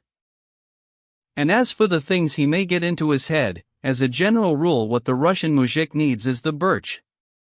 That's something I've always maintained. Our muzhik is a knave, and not to be spared, and it's just as well he's still occasionally given a hiding even now. The Russian land is mighty in the birch. Destroy the forests and the Russian land will perish. What I want are intelligent men. We've stopped flogging our muzhiks because we're so darned clever, but they continue to flog themselves. And they do well too. For with what measure ye mete it shall be measured to you again, one or however it goes. In a word, it shall be measured. But Russia is pigwash. My friend, if you knew how I hate Russia, that is, not Russia, but all these flaws and vices, though perhaps Russia, too. Tout cela c'est de la cochonnerie. Do you know what I like? I like wit. That's another glass you've downed. I think you've had enough. Wait, I shall have one more, and one more after that, and there. I shall leave it. Now wait a moment, you interrupted me. On my way through Mokroy, I asked an old man a few questions on the subject, and he told me, the thing we like best is birchieing the wenches after we've sentenced them, too, and we always let the lads do it. The ones they give a birchieing today they takes as brides on the morrow, so it's become quite a custom among the wenches. How do you like those Marquis de Sadas, eh? But, however you view it, it has some wit. Why don't you come over with me and take a look sometime? Alyosha, my boy, you're blushing. Don't be embarrassed, my child. It's a pity I never got to the point of sitting down to dinner at the Father Superior's back there and telling the monks about the wenches of Mokroy. Alyosha, don't be angry with me for the way I outraged your Father Superior back there. My dear fellow, it's just how the wickedness takes me. I mean, if there's a God, and he exists, well, then of course I shall be guilty and shall be held answerable for it, but if he doesn't exist at all, then perhaps they need some more of that medicine, those fathers of yours. Why, they could probably do with having their heads cut off, as they're holding up the development of progress. Would you believe me, Ivan, if I told you that torments my emotions? No, you don't believe it, I can see by your eyes. You believe what people say, that all I am is a buffoon. Alyosha, do you believe that I am not just a buffoon? I believe that you are not just a buffoon. And I believe that you believe, and that you're speaking sincerely. You look sincere and you talk sincere. But Ivan doesn't. Ivan's so high and mighty. But all the same, I'd like to put an end to that little monastery of yours. Take all that mysticism and abolish it throughout the lands of Russia until those idiots finally see the light. And what a mass of gold and silver the mint would rake in! But why abolish it, said Ivan. To make the truth shine out sooner, that's why. But I mean, if that truth does shine out, you'll be the first to be robbed and then abolished. Ah. Why, you may very well be right. Oh, what a donkey I am! Fyodor Pavlovitch said suddenly, throwing up his arms and giving his forehead a slight knock. Well, in that case, Alyosha, let your little monastery stay where it is, while we, the clever people, stay in the warm and enjoy our cognac. Do you know, Ivan, that God himself must have arranged it thus on purpose? Ivan, tell us, is there a God or is there not? Mind, now, tell us for certain, tell us in earnest. Why are you laughing again? I'm laughing at that witty observation of yours just now about Smerdyakov's faith in the existence of two elders who were able to move mountains. You mean you're reminded of it now? Very much so. Well, I'm a Russian too and possess the Russian proclivity, and even if one scratches a philosopher like you, one will probably find a proclivity of a similar kind underneath. If you like, I shall find it for you. Let us stake a bet that I'll have found it by tomorrow. But never mind, tell us, does God exist or doesn't he? Only speak in earnest. I want to know in earnest, now. No, he doesn't. Alyosha, my boy, does God exist? Yes, he does. Ivan, does immortality exist, of any kind, even just the smallest, tiniest kind? No, there is no immortality either. None whatever? None whatever. In other words, either the most complete zero or else something. Perhaps there's something? At any rate, not nothing. Complete zero. Alyosha, my boy, does immortality exist? It does. What about God and immortality? Both God and immortality. Immortality is in God. It is more probable that Ivan's right. Merciful Lord, just think how much faith, how much energy man has given in vain to that dream, and for how many thousands of years. Who is it laughs at man thus? Ivan. For the last time, and in definite terms, does God exist or doesn't he? For the last time, I ask the question. And for the last time I say no. Then who is laughing at man, Ivan? The devil, probably. Ivan Fyodorovich smiled, ironically. And does the devil exist? No, the devil doesn't exist, either. What a pity. The devil, confound it, when I think what I would do to the man who first invented God. Stringing him up on the bitter asp would be too good for him. There would be no civilization at all if no one had invented God. Wouldn't there? Without God, you mean? No. And there wouldn't be any cognac, either.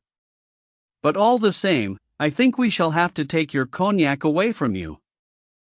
Wait, dear chap, just one more little glass. I've hurt Alyosha's feelings. You're not angry, are you, Alexei? My dear little Alexeichik dear? No, I'm not. I know your thoughts. Your heart is better than your head. My heart is better than my head? Merciful Lord, and just think who's saying it. Ivan, do you love our Alyosha? Yes, I love him. Love him. Fyodor Pavlovich was growing very tipsy. Listen, Alyosha, I behaved in a thoroughly gross manner towards that elder of yours earlier today. But I was excited. And I mean, that elder has wit, don't you think, Ivan? Yes, he possibly has.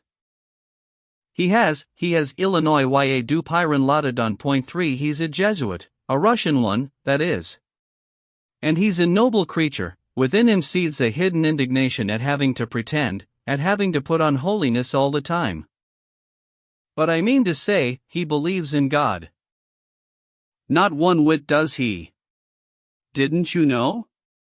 Why, he himself tells everyone that, or at least, not everyone, but all the clever people who come to see him. He actually interrupted Governor Schultz straight to his face and said, "Credo, but I do not know what in." Really? Yes, really. But I have respect for him. He has about him something Mephistophelian, or better, perhaps, something out of a hero of our time. Arbanin, or whatever he's called for in the book. In other words, you see, he's a voluptuary. He's such a voluptuary that even now I'd be afraid for my daughter or my wife if they'd gone to confess to him. You know, when he starts telling stories. A couple of years ago he invited us to his cell for tea, with liqueurs, too. The ladies send him liqueurs, and he started to paint such a picture of the old days that we split our sides laughing. There was one particular story about the way he'd cured a crippled woman. "If my legs were well, I'd dance a certain dance with you," he said. How do you like that, eh? I played a few of the old Mount Athos tricks in my time, he said. He fleeced the merchant Demidov of 60,000. What, you mean he stole it? Demidov brought the money to him as to someone he could trust, saying, "Keep it safe for me, old fellow, they're going to search my premises tomorrow." And keep it safe he did. "You've endowed it to the church," he said. "You're a scoundrel," I said to him, but he said no, he wasn't a scoundrel, but he had a broad nature. Though actually, that wasn't him. It was somebody else. I've got him mixed up with somebody else, without noticing. Well, I'll have one more glass and that will be enough. Take the bottle away, Ivan. I've been talking through my hat. Why didn't you stop me, Ivan, and tell me I was? I knew that you would stop of your own accord. Now you're the one who's talking through his hat. You did it out of spite for me, out of nothing but spite. You despise me. You've come to my house and treat me in it with contempt. And I shall leave it, too. The cognac has gone to your head. I have implored you by Christ and all the angels to make that trip to Chermashnia, for a day or two, but you do not do it. I will go tomorrow, if it is that important to you. I don't think you will. You want to stay here and spy on me, that's what you want to do, you bastard, and that's why you won't make the trip." There was no stopping the old man. He had attained the stage of intoxication at which certain drunkards, hitherto peaceful, suddenly feel an urge to lose their temper and prove their true mettle. "Why are you staring at me? What sort of eyes are those? They're looking at me and saying, 'You drunken slob.' Your eyes are suspicious, your eyes are contemptuous. You've come here with some crafty purpose. See, there's my boy Alyosha looking at me, but his eyes are radiant. Alyosha doesn't view me with contempt. Alexei, don't love Ivan. Don't be angry with my brother. Stop saying things to offend him." Alyosha suddenly got out. "Oh, very well, perhaps I am in the wrong. Ha, my head hurts. Take the cognac away, Ivan, that's the third time I've said it." He began to reflect and then suddenly smiled a long, cunning smile. "Ivan, don't be angry with a senile old man. I know you don't like me, but even so, don't lose your temper. There's nothing to like me for. Off you go to Chermashnia, and I'll come and see you there, bring you something for your sweet tooth. I'll introduce you to a certain little girlie there, I picked her out a long time ago. For the moment she's still at the bare-legged stage. Don't be afraid of those little bare-legged dancers, don't turn up your nose at them, they're pearls." And he gave his own hand a smacking kiss. "For me," he said, growing suddenly animated in all his movements, almost appearing to sober up for an instant, now that he had landed on his favorite theme. "For me. Oh, you little boys. You babies, you little infant piglets, for me, there has not been one ugly woman in the whole of my life, that's my principle. Are you able to comprehend that? No, how could you? You still have milk, not blood, in your veins, you've not yet hatched from your shells. According to my book, it is possible to find in every woman something extremely, the devil take it, interesting, something you'll never find in any other, only you have to know where to look, that is the tricky part. It's a talent. For me there has never been any such thing as a mauvaise, the simple fact of her being a woman, that simple fact alone is half the battle, but how could you understand that? Even the vieilles filles, even in them you can sometimes find things that make you want to shake your head at the stupid idiots who let them get old and yet still haven't noticed them. The bare-legged dancer, like the mauvaise, has to be surprised, straight away, first thing, that's how you take her. Didn't you know? She has tobe surprise to the point of ravishment, transfixion, shame that such a barren six should have fallen for a miserable little commoner like herself. It's truly marvelous that for as long as there are cads and barons in the world, there will also forever be a little Miss Mop and forever be her master, and I mean that's all that one requires for happiness in life. But wait a moment.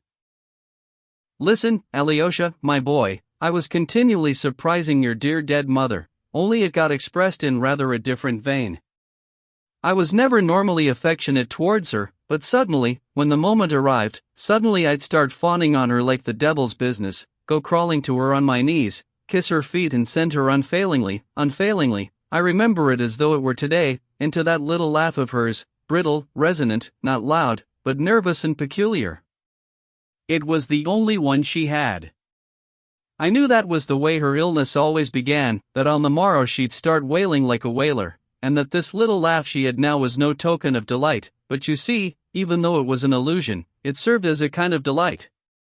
That's what it means to be able to find one's little characteristic feature in the whole.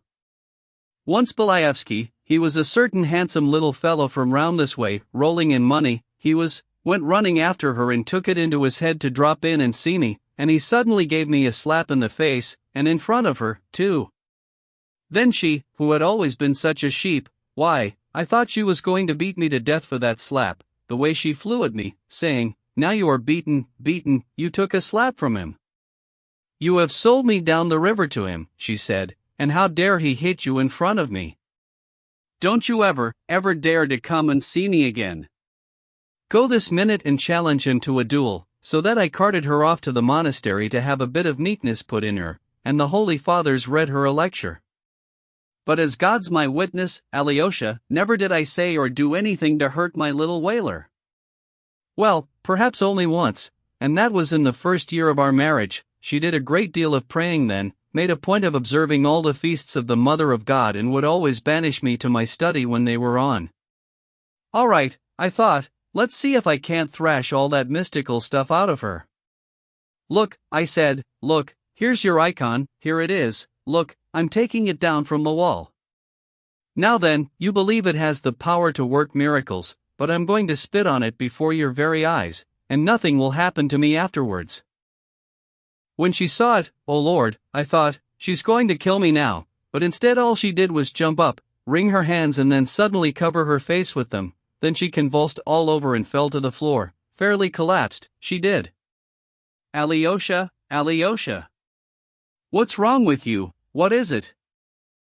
The old man leapt up in alarm.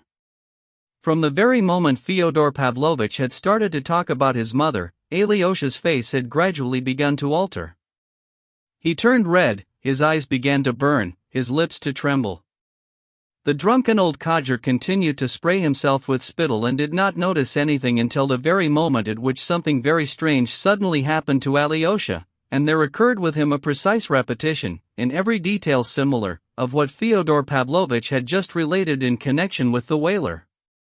Alyosha suddenly leapt up from the table, exactly in the way his mother had done in the story, wrung his hands, then covered his face with them, fell as though the legs had been cut from under him into his chair and began to convulse all over in a hysterical fit of sudden, shattering and inaudible tears. The extraordinary resemblance he bore to his mother made a particular impression on the old man. Ivan, Ivan! Bring him some water, quickly! It's what used to happen to her, exactly the same thing that used to happen to his mother in the old days. Spray him with water from your mouth, that's what I used to do with her. It's because of what I said about his mother, he muttered to Ivan. I believe I am not wrong in supposing that his mother was my mother, too? Ivan broke forth suddenly with ungovernable and wrathful contempt. The old man flinched in the lightning of his gaze.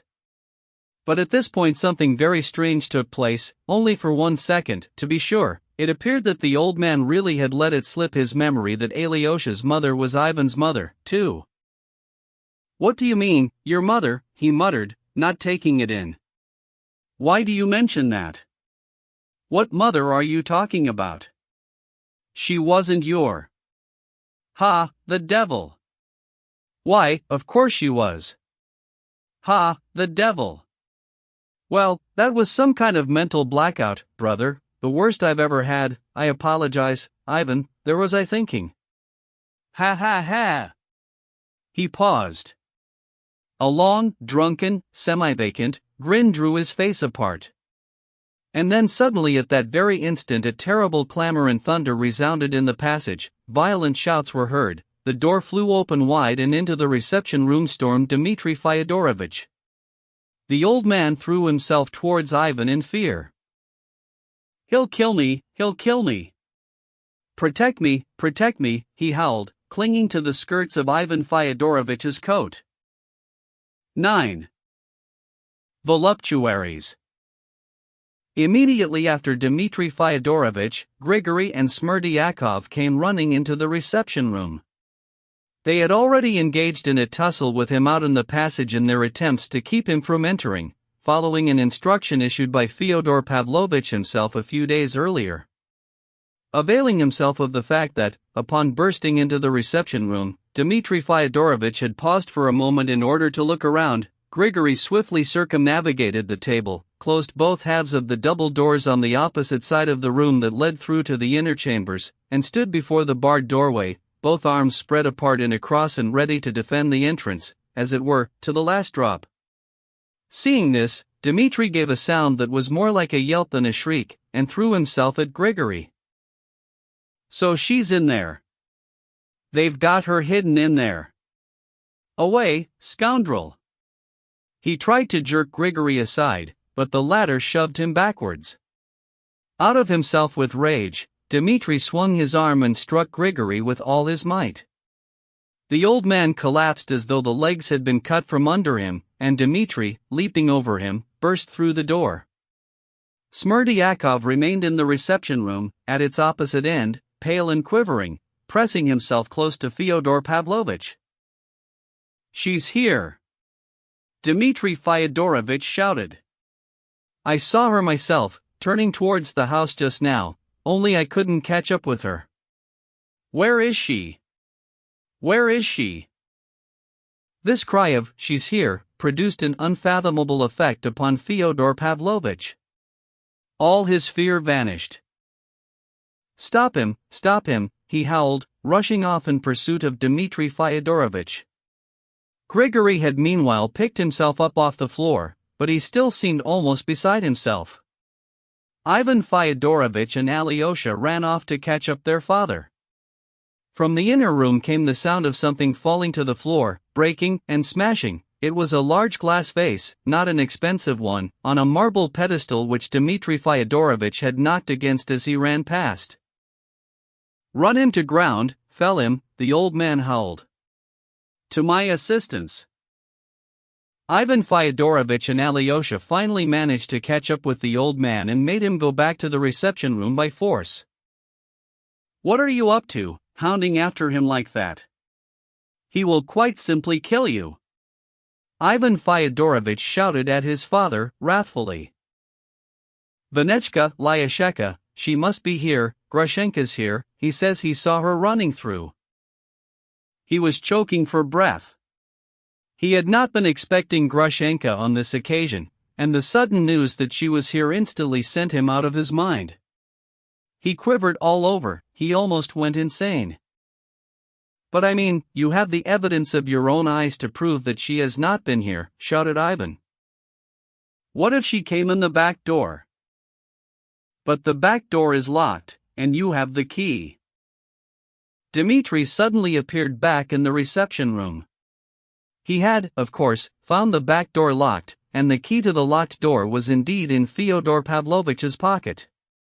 All the windows in each room were also locked, so there was nowhere that Grushenka could have got in, and nowhere she could have got out, either. "Stop him!" Fyodor Pavlovitch began to squeal, as soon as he caught sight of Dmitri again. "He's stolen the money I had there in the bedroom." And, tearing himself away from Ivan, he again lunged at Dmitri. The latter, however, raised both arms and suddenly grabbed the old man by the two last remaining matted locks of hair that grew at his temples, gave them a violent tug and sent him crashing to the floor. After that he struck the recumbent man 2 or 3 times about the face with his heel. The old fellow began a shrill and penetrating groan. Though he was not as strong as his brother Dmitri, Ivan Fyodorovitch hurled both his arms about the latter and tore him away from the old man as hard as he could. Alyosha also helped him with all the meager quantity of strength at his disposal, ringing his brother round with his arms from in front. "You madman, why, you have killed him," shouted Ivan. "It's what he deserves," Dmitri exclaimed, panting. "And if I haven't, I'll come back again and do it another time. You won't be able to stop me." "Dmitri! You must go immediately, leave!" Alyosha shrieked imperiously. "Alexei! You alone shall tell me, you alone will I believe, was she here just now or wasn't she? I myself saw her coming out of the lane, slipping past the wicker fence and making in this direction. I shouted to her, but she ran away. I swear to you, she hasn't been here, and no one here is expecting her. But I saw her. That means she's. I'll find out presently where she is. Goodbye, Alexei. Not a word to Aesop about the money now. You must go straight to Katerina Ivanovna this instant and tell her, he asks me to bow to you, bow to you, bow to you. That's all, just to bow, and to bow farewell. Describe the scene to her." In the meantime Ivan and Grigory had lifted up the old man and had sat him down in the armchair. His face was bloody, but he was conscious and he listened avidly to Dmitri's shouting. He still thought Grushenka really was somewhere in the house. On leaving, Dmitri Fyodorovich gave him a glance of hatred. "I have no remorse about your blood," he exclaimed. "Beware, old man, look out for your dream, because I too have a dream. I place my curse on you and renounce you entirely." Then he ran from the room. "She's here, she must be here." "Smerdyakov, Smerdyakov," the old man gasped hoarsely and almost inaudibly, beckoning to Smerdyakov with his little finger. "She isn't here, I tell you, you crazy old man," Ivan shouted at him, maliciously. "Well, now he's passed out. Bring some water and a towel. Look lively, Smerdyakov." Smerdyakov went rushing off to fetch water. At last they managed to undress the old man, carry him into the bedroom and put him to bed. They bound his head in a wet towel. Enfeebled by cognac, violent emotion, and physical blows, he instantly, as soon as his head touched the pillow, closed his eyes and sank into oblivion. Ivan Fyodorovich and Alyosha went back to the reception room. Smerdyakov removed the fragments of shattered vase, and Grigory stood by the table, his eyes blackly lowered. "Why don't you wet your head and lie down, too?" Alyosha said to Grigory. "We shall look after him here. That was a horrible punch my brother gave you, on the head." "He durst me," one Grigory said blackly and distinctly. "He durst father, too, never mind about you," Ivan Fyodorovich observed, twisting his mouth. "I used to wash him in the trough. He durst me," Grigory said again. "The devil take it, if I hadn't wrenched him away I think he'd have killed him, too. It wouldn't take much to put paid to Aesop, would it?" Ivan Fyodorovich whispered to Alyosha. "May the Lord forbid!" Alyosha exclaimed. "Why forbid?" Ivan continued in the same whisper, twisting his features in malice. "One vile reptile may consume the other, and good riddance to them both." Alyosha gave a startled shudder. "Oh, don't worry, I shan't allow a murder to take place, any more than I did just now.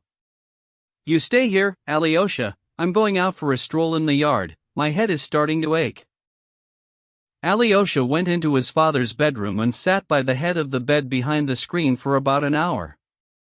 The old man suddenly opened his eyes and looked at Alyosha for a long time without saying anything, apparently recalling and reflecting. Suddenly an uncommon agitation displayed itself in his features. "Alyosha," he began to whisper, cautiously, "where is Ivan?" "In the yard, he's got a headache. He's watching us." "Give me that mirror, look, that one over there, give it to me." Alyosha gave him the small, round, folding hand mirror that stood on the chest of drawers. The old man glanced at himself in it. His nose had swollen up rather badly, and on his forehead above his left eyebrow there was a sizable purple bruise. "What is Ivan saying?" "Alyosha, my dear, my only son, I am scared of Ivan. I'm more scared of Ivan than I am of the other one." "You are the only one I'm not scared of."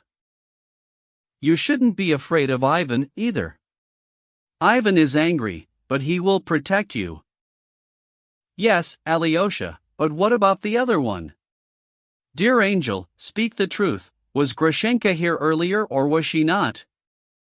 "No one has set eyes on her." "It's an illusion, she hasn't been here." "But Mitka wants to marry her, marry her."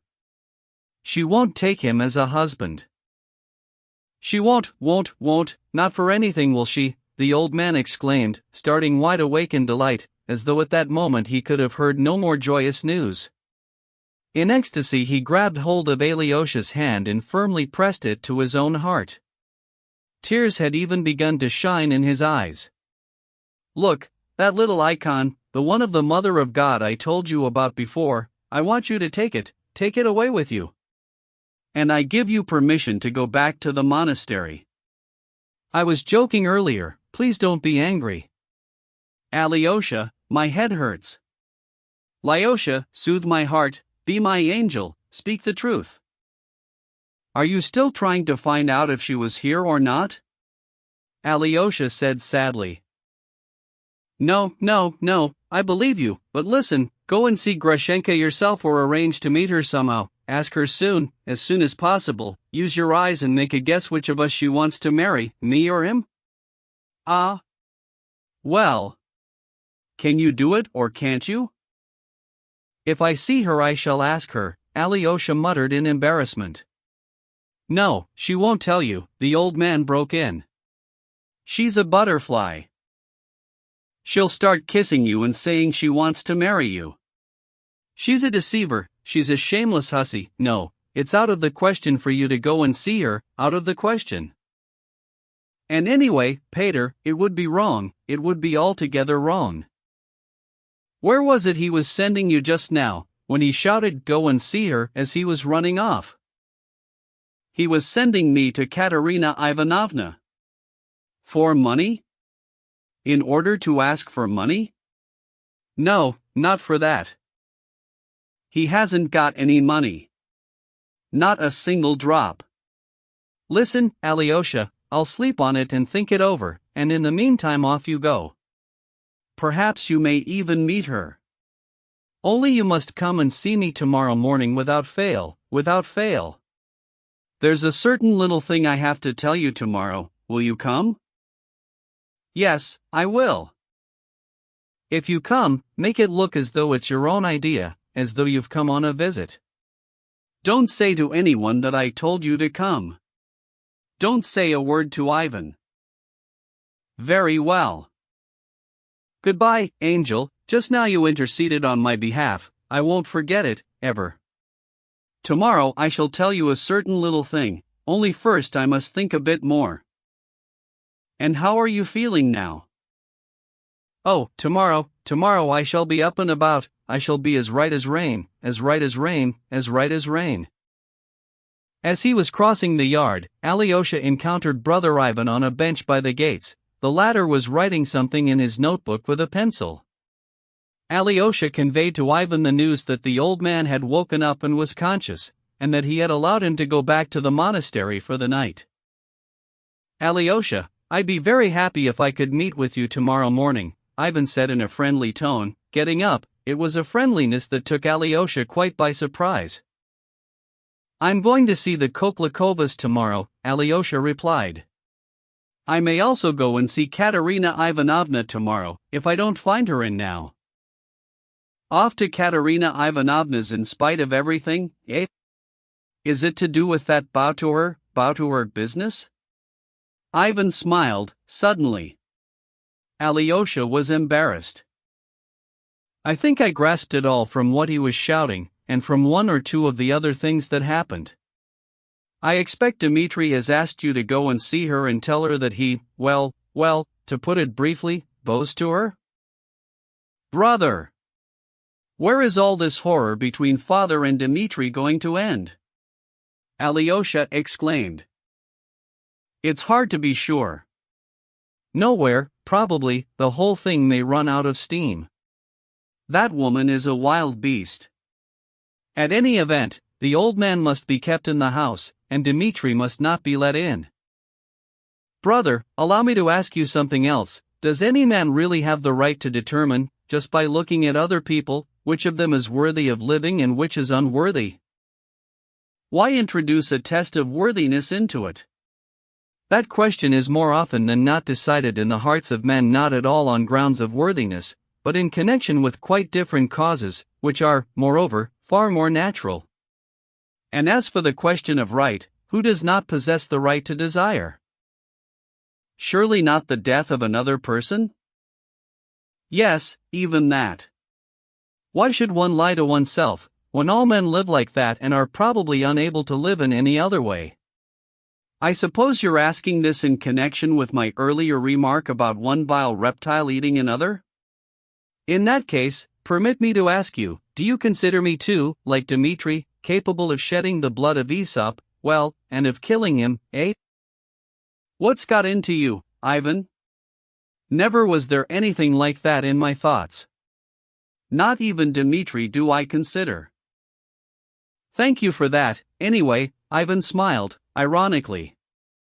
Be assured that I shall always defend him. But where my desires are concerned, in the given instance I leave myself ample latitude. Goodbye until tomorrow. Don't condemn me, and don't look on me as an evildoer, he added with a smile. They shook hands firmly, as never before. Alyosha sensed that his brother had acted first in taking a step towards him and that he had done this for some reason, quite certainly with some intention. 10. The twain together. Alyosha emerged from his father's house in a humor that was even more jaded and depressed than it had been earlier, when he had gone in.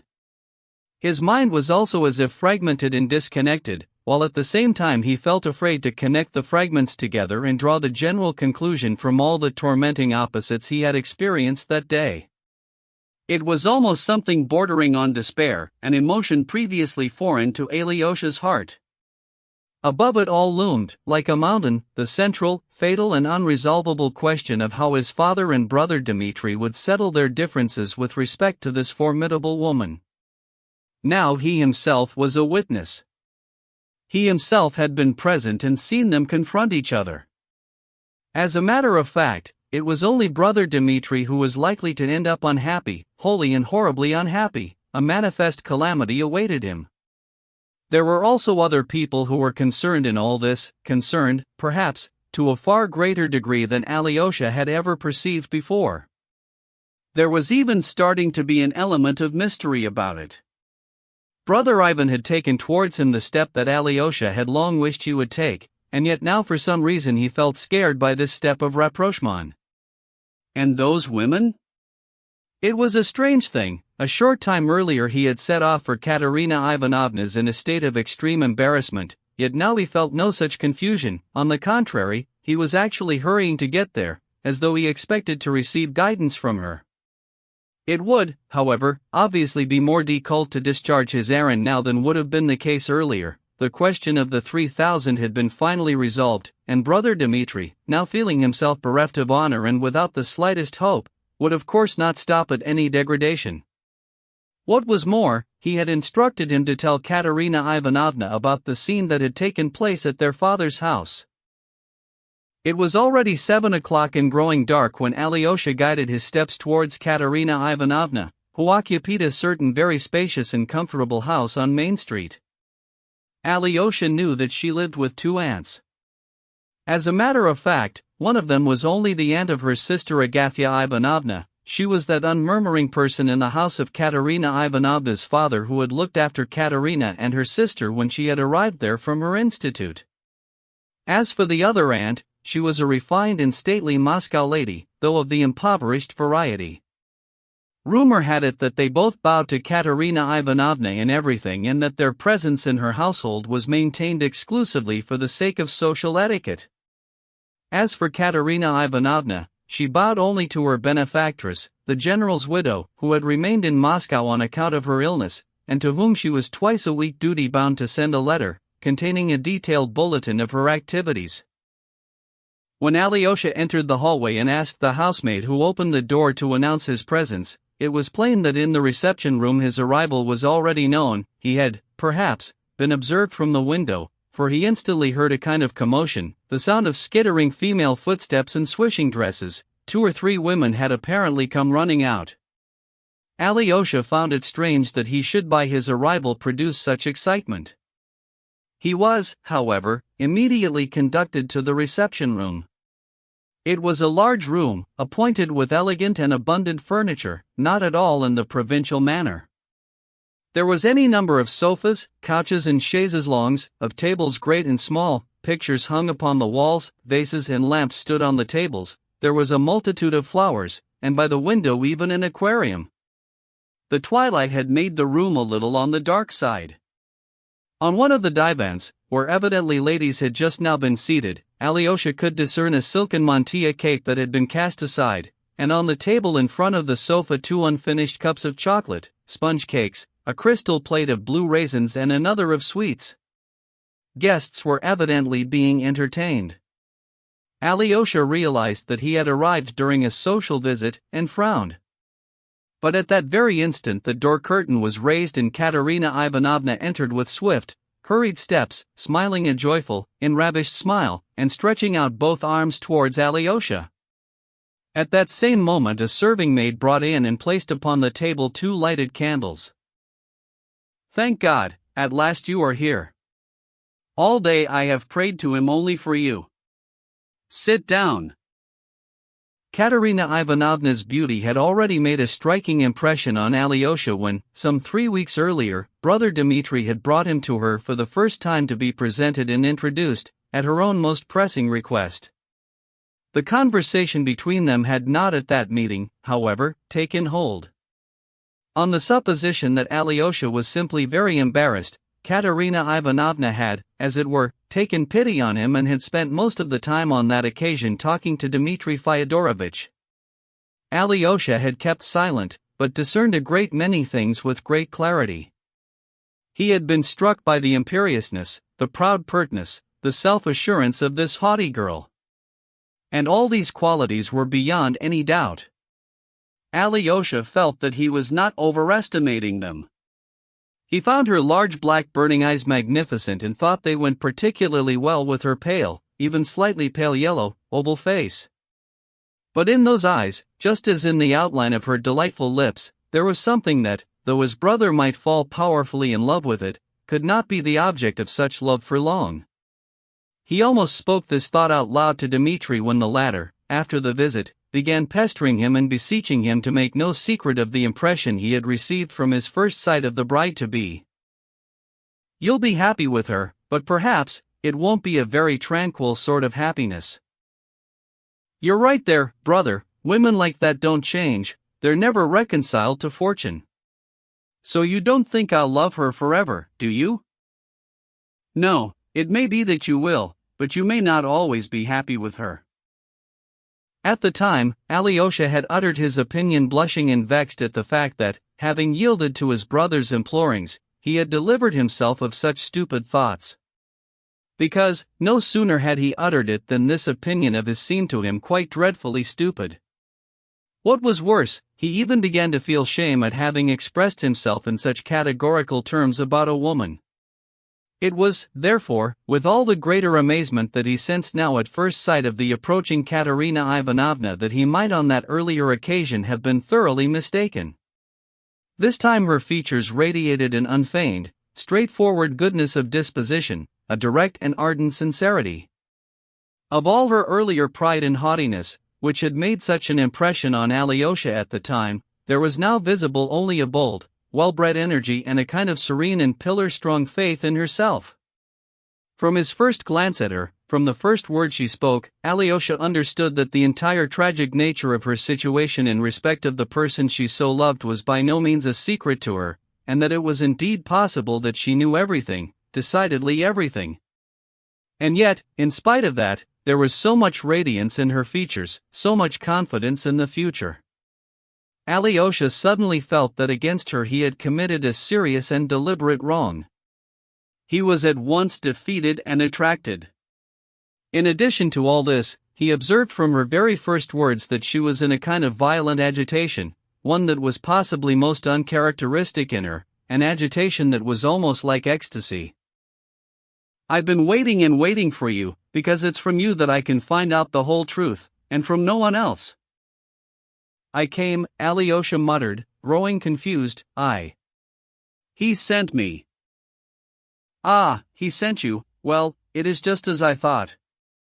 Now I know it all of it," Katerina Ivanovna exclaimed, her eyes suddenly beginning to flash. "Before you go any further, Alexei Fyodorovitch, I want to tell you why I have awaited your arrival with such eagerness. You see, it is possible that I know far more than even you yourself do. It isn't news that I require from you. Rather, it is this: I need to know your own, personal, and most recent opinion of him. I want you to tell me in the most direct, unadorned, even crude manner, oh, you may be as crude as you like, how you yourself view him just now and how you view his situation after your meeting with him today. That may perhaps be better than if I, whom he no longer wishes to visit, were to go and have the matter out with him in person. Have you understood what it is I want from you?" Now why has he sent you to me? I knew he would do it. Tell me simply, tell me every last word of it. He told me to bow to you, and to say that he'll never come to see you again, but to bow to you. Bow to me? Is that what he said? Are those the words he used? Yes. Perhaps he made a slip and used the wrong phrase, a word he didn't intend? No, he told me specifically to use that expression, bow to you. He said it about 3 times, so I wouldn't forget. Katerina Ivanovna flared crimson. You must help me now, Alexei Fyodorovich, for it is now that I require your assistance. I shall tell you the thought that is in my mind, and you shall simply tell me whether it's correct or not. Look, if he merely asked you to bow to me in passing, without insisting on the way it was phrased, without laying special emphasis on any of the words, that would be that. There would be an end of it. But if he insisted on that particular word, if he particularly requested you not to forget to convey to me that bow, then he must have been agitated, beside himself, perhaps. He had taken his resolve and panicked at it. He had left me not with a firm step, but as though he had fallen off a precipice. His emphasis on that word may merely be a sign of bravado. That's right, that's right. Alyosha confirmed, heatedly. That's the way I too see it now. And if that is so, then he is not entirely ruined. He is simply in despair, but I may yet be able to save him.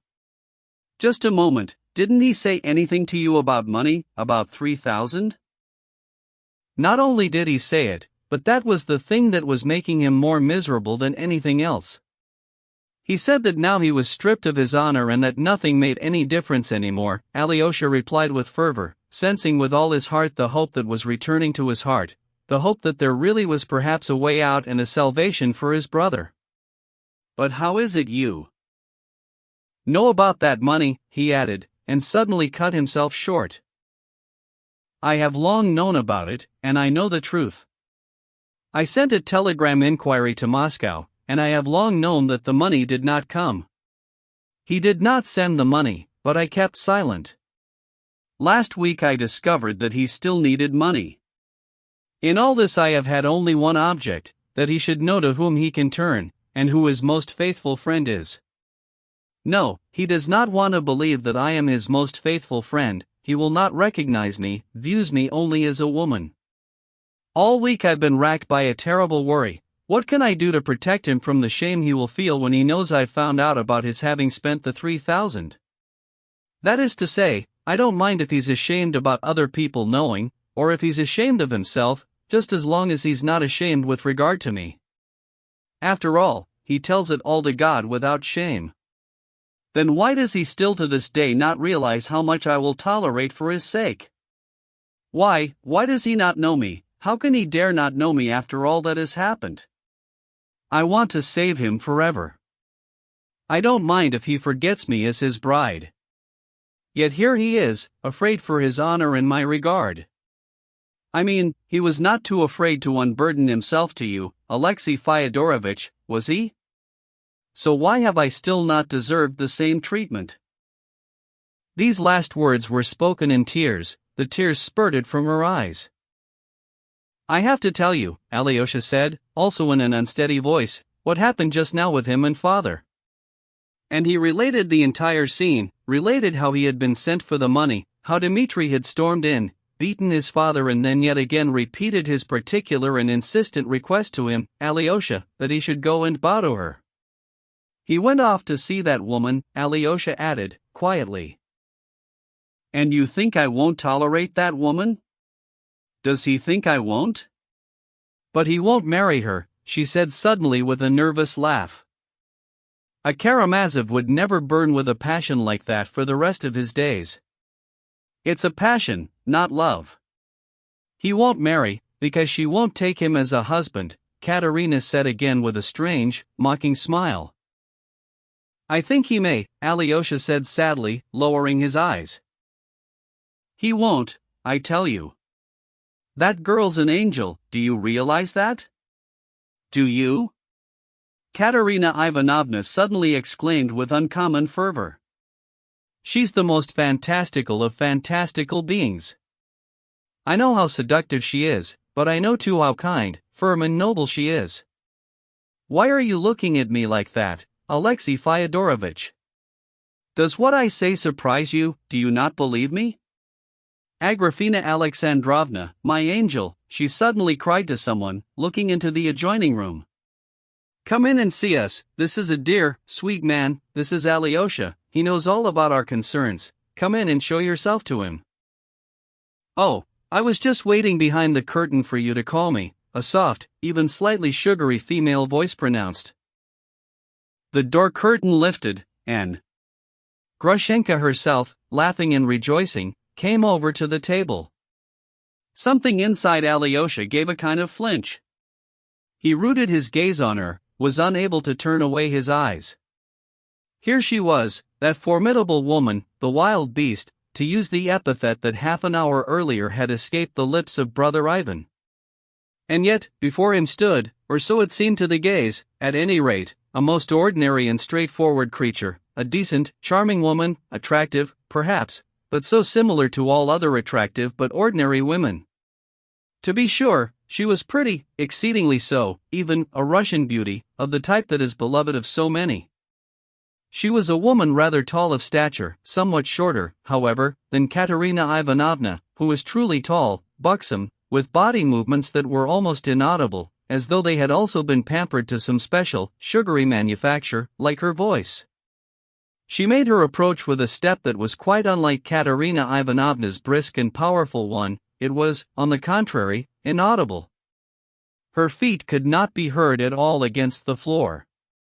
Softly she lowered herself into an armchair, softly she rustled her sumptuous black silk dress, pampering her buxom, white as foam neck and broad shoulders in a black woolen shawl. She was 22 years old, and her face expressed that age precisely. It was a very white face, with a high, pale pink nuance of coloring. The outline of her features was almost too broad, and her lower jaw even jutted slightly forward. Her upper lip was thin and delicate, while her lower, which protruded a little, was twice as plump and almost swollen-looking. But her most wonderful, most abundant chestnut-colored hair, her dark sable eyebrows and delightful blue-gray eyes with long eyelashes would unquestionably have compelled the most indifferent and preoccupied individual, even in a crowd somewhere, while out for a walk, amidst the crush, suddenly to stop before this face and long remember it. What made the strongest impression on Alyosha in this face was its childlike, ingenuous expression. Her gaze was like that of a child. She took happiness in things like a child, namely in the way she had come over to the table rejoicing and as if she were expecting something with the most childish, impatient, and trustful curiosity. Her gaze enlivened the soul. Alyosha could feel that. There was also something else in her, something he could not or would not fix with any certainty, but which had possibly suggested itself to him unconsciously, namely again that softness and gentleness of her body movements, their feline inaudibility. And yet this body was a powerful and generous one. Under the shawl one could guess at her broad, buxom shoulders, her high, still quite youthful breasts. This body held out the promise, perhaps, of a Venus de Milo's form, though by now unavoidably in somewhat exaggerated proportions. This was something that could already be anticipated. The connoisseurs of Russian female beauty could have predicted without error, just by looking at Grushenka, that this fresh, still youthful beauty would by the time she was 30 have lost its harmony and run to fat, that even her face would have grown fat and flabby, that very quickly small wrinkles would appear near her eyes and on her forehead, the complexion of her face coarsened, turned purple, perhaps, that this, in a word, was the beauty of a moment, a transient beauty of a kind that is so frequently encountered in the Russian woman. Alyosha was not, of course, thinking about this, but even though captivated, he found himself wondering with an unpleasant sensation that was almost one of regret, why does she draw out her words like that and why can't she speak naturally? It was plain that she did it because she found beauty in this lengthening and artificially sugary emphasis of the syllables and sounds she uttered. This was, of course, merely a bad habit of mauvaise ton, one that bore witness to an inferior upbringing, a conception of propriety vulgarly acquired in childhood.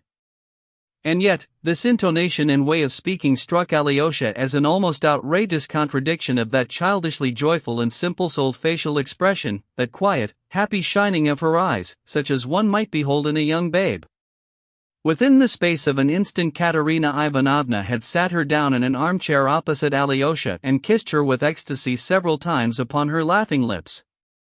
It was as though she were in love with her. "We are meeting for the first time, Alexei Fyodorovitch," she said in ecstasy. "I wanted to get to know her, to see what she looked like. I had intended to go and visit her, but she came to see me at my first request. I had a feeling that we should sort it all out between us, she and I. My heart had a premonition of it. I was implored not to take this step, but I had a premonition of the outcome and I wasn't wrong. Grushenka has explained it all to me, all her intentions. Like a good angel she has flown to my side and brought me tranquility and joy." "You have not disdained me, dear and worthy young mistress," Grushenka said drawlingly in a voice that rose and fell, still with the same sweet, joyful smile. "Do not even dare to say such words to me, you charmer, you enchantress. How could I possibly disdain you? Look, I shall kiss your lower lip yet again. It looks as though it has swollen, so here is something to make it yet more swollen, and yet more, yet more. Look at the way she laughs, Alexei Fyodorovitch." The heart is enlivened at the sight of this angel. Alyosha blushed and shook with a slight, imperceptible tremor. "You spoil me, dear young mistress, but I may not be at all worthy of your tenderness." "Not worthy? She, not worthy?" Katerina Ivanovna exclaimed again with the same fervor. "I think you ought to know, Alexei Fyodorovitch, that we are a fantastical little head, that we are a willful but proud little heart. We are noble, Alexei Fyodorovitch, we are magnanimous, do you know that? We have merely been unfortunate. We have been too quick to make all kinds of sacrifices to a man who is perhaps not worthy of them, or is frivolous. There was a certain man, an Osair, too, and we gave him everything. This was a long time ago, 5 years back, and he forgot us and took a wife instead. Now he is a widower, he wrote us a letter, he is coming here, and you see, it is him alone that we love to this day and have loved all our life. When he gets here, Grushenka will be happy again. For all these 5 years she's been miserable. But who will reproach her, who can boast of her favor? Only that crippled old man, the merchant, but he has been more like her father, her friend, her guardian. At the time, he found her in despair, in torment, abandoned by the man she had so loved. I mean, she was going to drown herself, and that old man saved her. So much do you say to defend me, dear young mistress, and such haste do you make with it all," Grushenka drawled again. "Defend? Is it for us to defend you? Oh, how could we possibly dare? Grushenka, angel, give me your dear little hand. Look at this plump, delightful little hand, Alexei Fyodorovitch. Do you see it? It has brought me happiness and brought me back to life, and now I shall kiss it, back and palm, there and there." And 3 times, in near ecstasy, she kissed the indeed delightful and possibly even too plump hand of Grushenka. The latter, meanwhile, watched her dear young mistress with a nervous, resonant little laugh, and it was plain that she liked having her hand kissed in this fashion. Maybe there's just a bit too much of this ecstatic emotion, flickered through Alyosha's head. He blushed. His heart all this time was somehow peculiarly uneasy. "Why, do not shame me, dear young mistress, by kissing my hand so while Alexei Fyodorovitch is here." "You think I wanted to shame you by it," said Katerina Ivanovna in some surprise. "Oh, my dear, how little you understand me." "Well, it may be that you do not understand me quite, neither, dear young mistress, I may be far worse than you suppose. I have an evil heart, I am willful. I ensnared Dmitri Fyodorovitch, poor man, just because he mocked at me once upon a certain time. But why, now you shall save him. You've given your word. You shall bring him to reason, you shall reveal to him that you love another, have long done so, and that this other now offers you his hand. Oh no, I never gave you any such word. You yourself said all those things to me, but I never gave you any word. Then I must not have understood you aright, Katerina Ivanovna said quietly and almost with a tinge of pallor. You promised. Oh no, young angel mistress, nothing did I promise you, quietly and evenly, still with the same lively spirited and innocent expression, Grushenka interrupted. Look, you can see even now, worthy young mistress, what a nasty, capricious creature I am beside yourself. Whatever I want to do, I do. Maybe I did promise you something back earlier, but you see, now I'm suddenly thinking again that I fancy him after all, that Mitya. I mean, there was one time when I fancied him a lot, nearly for a whole hour. So you see, perhaps I'll go and tell him now that he should stay with me from this day hence. That's the kind of fickle one I am. That is not at all what you were saying earlier, Katerina Ivanovna barely managed to get out. Oh, earlier. But you see, I'm soft at heart and stupid. I mean, just think what he's put up with because of me. And what if I go home and suddenly start feeling for him, then what? I had no idea. Oh, young mistress, how good and noble you are beside the likes of me. Well, now you will soon fall out of love with me, silly fool that I am, when you get to know my stubborn nature. Give me your dear little hand, young angel mistress, she asked tenderly, and almost with reverence she took the hand of Katerina Ivanovna. Look, dear young mistress, I take your hand and kiss it as you kissed mine. You kissed me 3 times, and I'd need to kiss you 300 times to draw even with you for it. But so it must be, and then let God's will be done, and it may come to pass that I'll be your total slave and wish to serve you slavishly in all things. As God disposes, so let it be, without any pacts or promises between us. Your hand, your dear little hand, your hand. Dear young mistress, my outrageous beauty. She quietly brought the dear little hand to her lips, though to be sure with the strangest of purposes, to draw even in terms of kisses. Katerina Ivanovna did not remove her hand. She had heard out in timid hope the latter, rather strangely expressed promise of Grushenka to slavishly serve her in all things. She was staring intently into her eyes. In those eyes she saw the same ingenuous, trustful expression, the same serene, lively spirits. Perhaps she's just very naive, flashed with hope through Katerina Ivanovna's heart. Grushenka, meanwhile, almost in ecstasy over the dear little hand, was slowly raising it to her lips. But right by her lips she suddenly held the hand there for 2 or 3 instants of time, as though she were reflecting on something. You know, young angel mistress, she suddenly drawled in the most tender and sugary voice, you know, I think I shall just take your hand, and not kiss it. And she broke into a little gleeful laugh. As you wish. What's got into you? Katerina Ivanovna suddenly said, with a start. Well, that way you shall remember that while you kissed my hand, I did not kiss yours. Something in her eyes suddenly flashed. She stared at Katerina Ivanovna with horrible fixity. Brazen hussy! Katerina Ivanovna said without warning, as though she had suddenly understood something. She flared scarlet and leapt up from her seat. Unhurriedly, Grushenka also got up. That's what I shall tell Mitya when he gets here, that you kissed my hand, but I kissed yours not at all. And oh, how he will laugh. Dirty vixen, out. Oh, how shameful, young mistress, oh, how shameful, 'tis not decent for you to say such things, dear young mistress. Out, brood venal creature. Katerina Ivanovna began to howl. Every feature of her utterly contorted face was a-quiver. Oh, so it's venal now, is it? You yourself used to go and sell your charms to the young gallants in the twilight for money when you were a young girl. Why, I know you did. Katerina Ivanovna gave a scream and was on the point of throwing herself upon her, but Alyosha held her back with all his might. Don't move. Don't speak. Don't say anything, don't give her any reply, she'll be gone in a moment.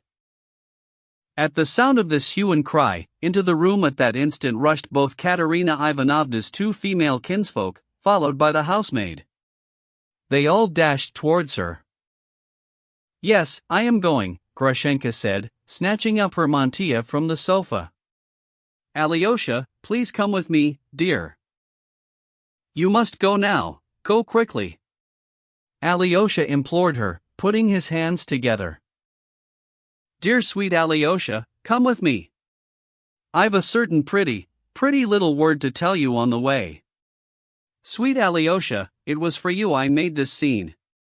Come with me, darling, you shall not regret it."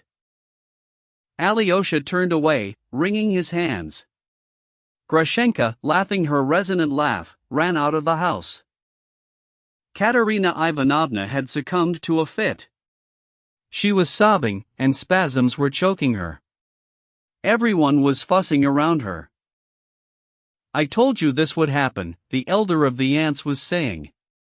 "I tried to keep you from taking this step, you are too hot-headed. How could you bring yourself to take such a step? You do not know these brute creatures, and of that one they say she is worse than any of them. No, you are too self-willed. She's a tiger." Katerina Ivanovna howled. "Why did you stop me, Alexei Fyodorovitch? I'd have beaten her black and blue, black and blue." She was unable to control herself in Alyosha's presence, and possibly did not even wish to do so.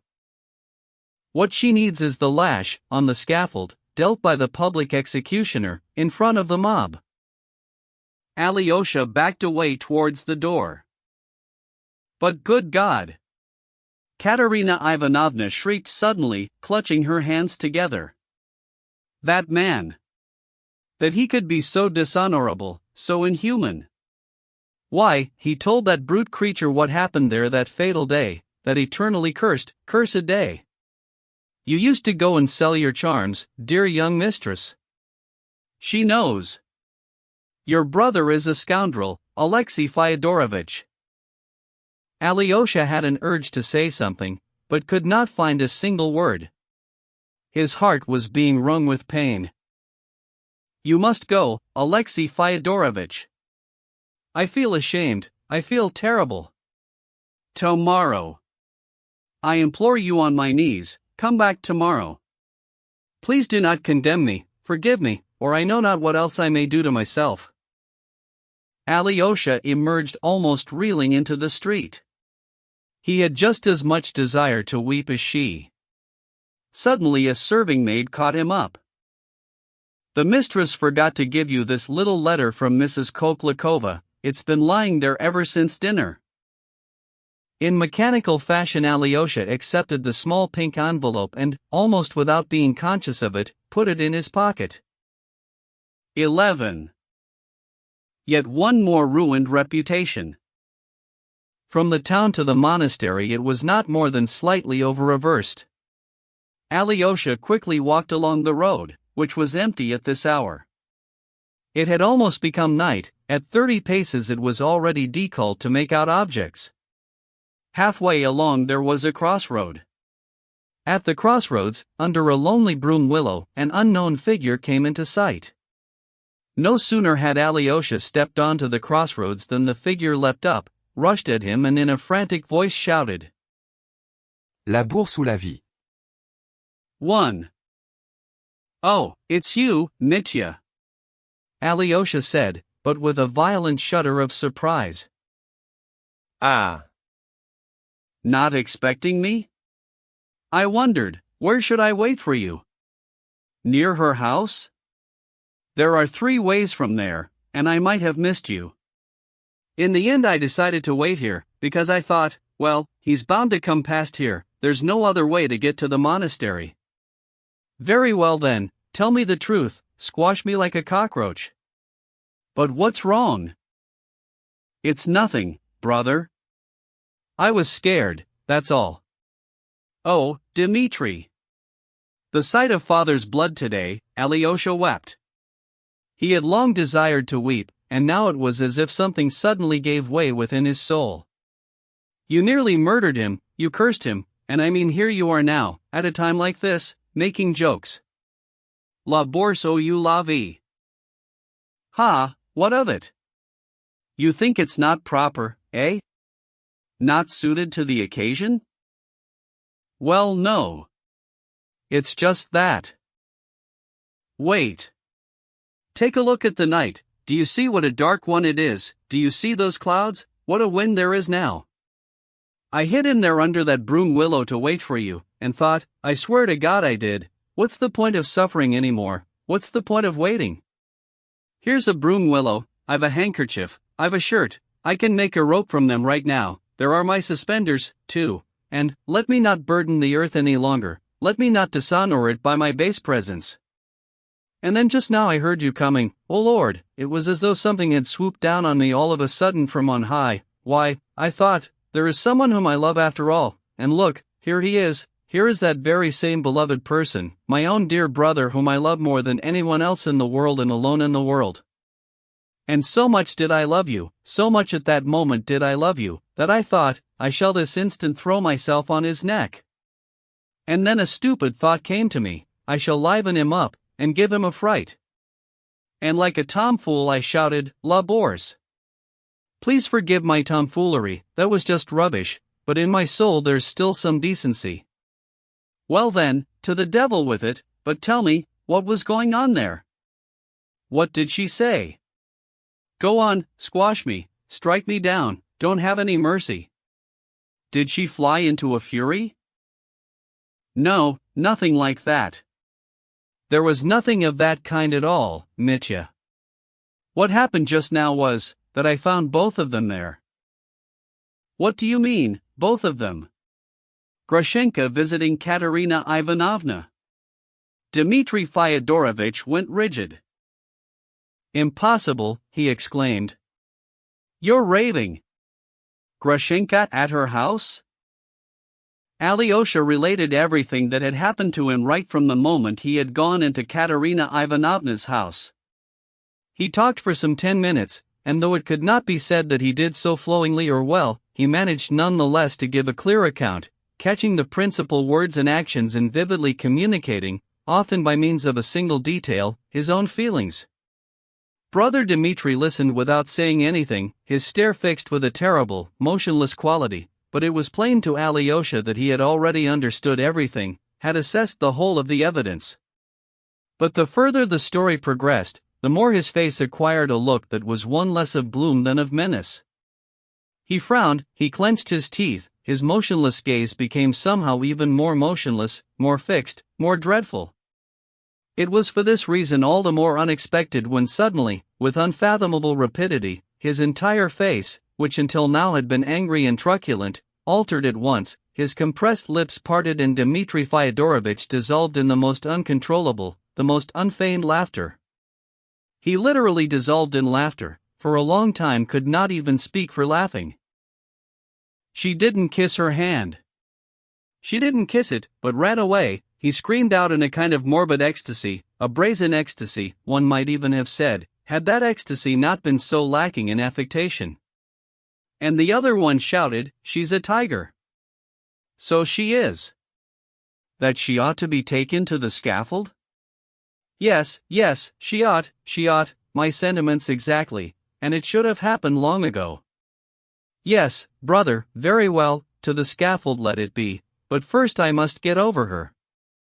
I understand the Empress of Brazenry, the whole of her is there, the whole of her is expressed in that hand, the Infernaless. She's the Empress of all the Infernalesses the mind could conjure on the earth. An ecstasy all of her own. And she ran off home? Right then, now I'll, run off after her. Alyosha, old chap, don't blame me, I agree that strangling's too good for her. And what about Katerina Ivanovna? Alyosha exclaimed sadly. I can see her too, I can see right through her, and see her as never before. It's positively a discovery of the 4 cardinal points, or the 5 too rather. This is that same little Katenka, the institute girl, who wasn't afraid to run for succor to an absurd bore of an Osair on a generous impulse in order to save her father, at the risk of being horribly insulted. Oh, but our pride, our need to take risks, our challenge to fortune, our infinite challenge. You say it was her aunt who tried to stop her? That aunt, is herself a tyrant. After all, she's the sister of that Moscow general's widow. She used to put on airs even more, but then her husband was convicted of state embezzlement, and lost everything, his estate, the lot, and his proud spouse suddenly lowered her voice and from that day hasn't raised it again. So she tried to restrain Katya, and Katya wouldn't obey. It's as if she were saying, I can conquer everything, everything is subject to me, if I want, I can put even Grushenka under a spell, and, you see, she had faith in herself, believed in her own swagger, and so who's guilty? Do you suppose that she kissed Grushenka's hand first with some special design, some cunning calculation? No, she really had fallen in love with Grushenka, or rather not with Grushenka but with her own dream, her own delirium, because, it's as if she were saying, it's my dream, my delirium. Alyosha, dear boy, how did you manage to get free of them, of women like those? Did you run away, tucking up your cassock? Ah. But brother, I don't think you realize what offense you caused Katerina Ivanovna by telling Grushenka about that day, for Grushenka immediately threw in her face the accusation that she'd gone to sell your charms in stealth to the young gallants. Brother, what could be more offensive than an insult like that? What tormented Alyosha more than anything was the thought that his brother seemed glad about Katerina Ivanovna's degradation, though that, of course, could not be. Damn! Dmitri Fyodorovich suddenly exclaimed, frowning horribly and striking his forehead with the palm of one hand. The realization had dawned on him only now, even though Alyosha had just told him about it all at one stroke, both the insult and Katerina Ivanovna's shriek of "Your brother is a scoundrel." Yes, perhaps I did indeed tell Grushenka about that fatal day, as Katya puts it. Yes, I did, I told her, I remember doing it. It was that day at Mokroy, I was drunk, the gypsy girls were singing. But I mean I was sobbing and in tears, I was down on my knees, I was praying to Katya by all the icons, and Grushenka knew that. She knew everything that day, and I remember that she herself wept. Oh, to the devil with it! But could it be any different now from the way it is? That day she wept, but now, a dagger to the heart. Such is woman's way. He lowered his eyes and pondered. Yes, I'm a scoundrel. An uncontestable scoundrel, he pronounced suddenly in a black voice. It's all the same whether I wept or not, I'm still a scoundrel. Go there and say I accept the title, if that will make her feel any better. Well, that's enough, farewell now, what's the point of wasting any more words? There's no joy in it. You must take your road, and I must take mine. And I don't want to meet with you again, until what will possibly be the very last moment. Farewell, Alexei. He powerfully shook Alyosha's hand and, still with his eyes lowered, not raising his head, as though tearing himself free, began to stride rapidly off towards the town. Alyosha watched him go, incredulous that he should have left so utterly without warning. Wait, Alexei, one more confession, to you alone. Dmitri Fyodorovich said, suddenly coming back again. Look at me, take a good look at me, see, here, right here, a terrible infamy is in preparation.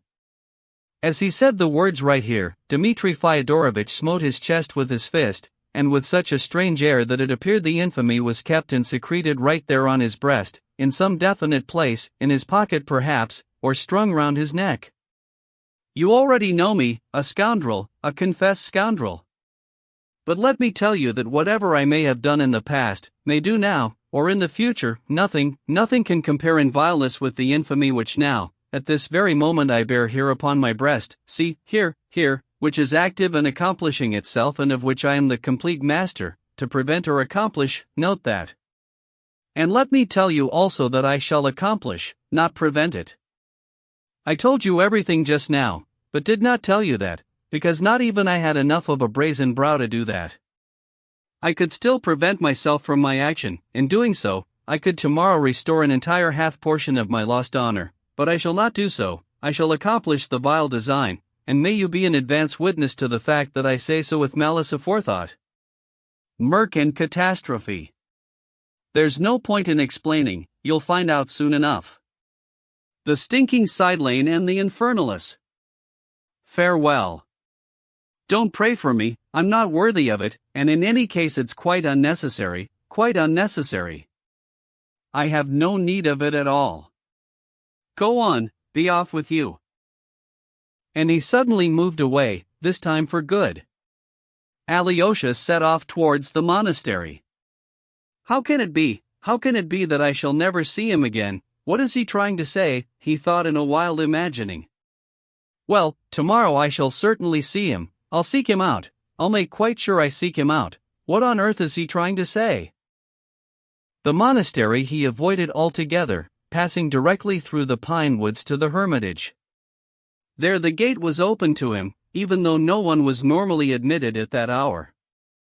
His heart quivered as he entered the elder's cell. Why had he come out? Why had the elders sent him into the world? Here there was quiet, here there was holiness, while out there all was confusion and murk in which one was instantly lost and went astray. In the cell were the novice Porphyry and the hieromonach Father Paisy, who had looked in every hour of the day to learn the condition of Father Zosima who, as Alyosha learned with panic, was growing ever weaker. Even his usual evening conversation with the brethren could not take place on this occasion.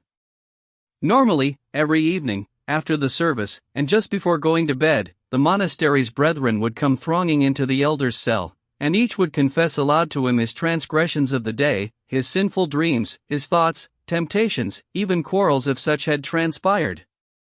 Some of them made confession on their knees. The elder would settle, reconcile, admonish, impose penance, deliver his blessing and dismiss them. These brotherly confessions were what the elderhood's opponents had protested against, saying that they were a profanation of the confession as secret mystery, that they almost amounted to blasphemy, though they were nothing of the kind.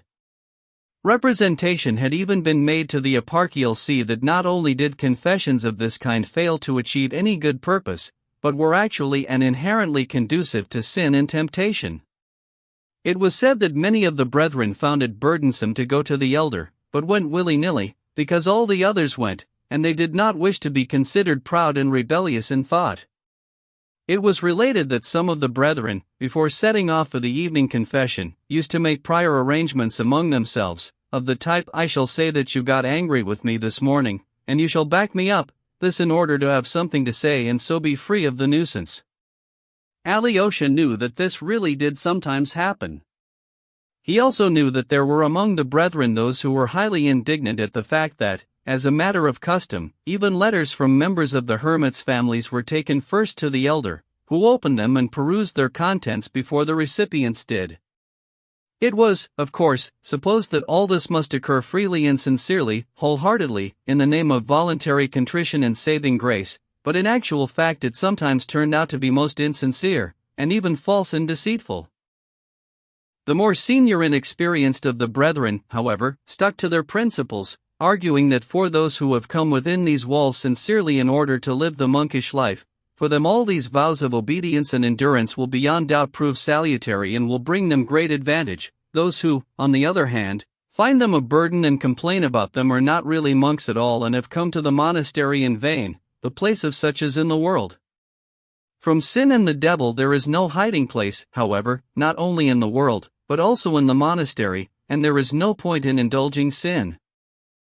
He is grown enfeebled, the somnolence is on him, Father Paisy told Alyosha in a whisper, having blessed him. It is even hard to wake him up. But he should not be roused.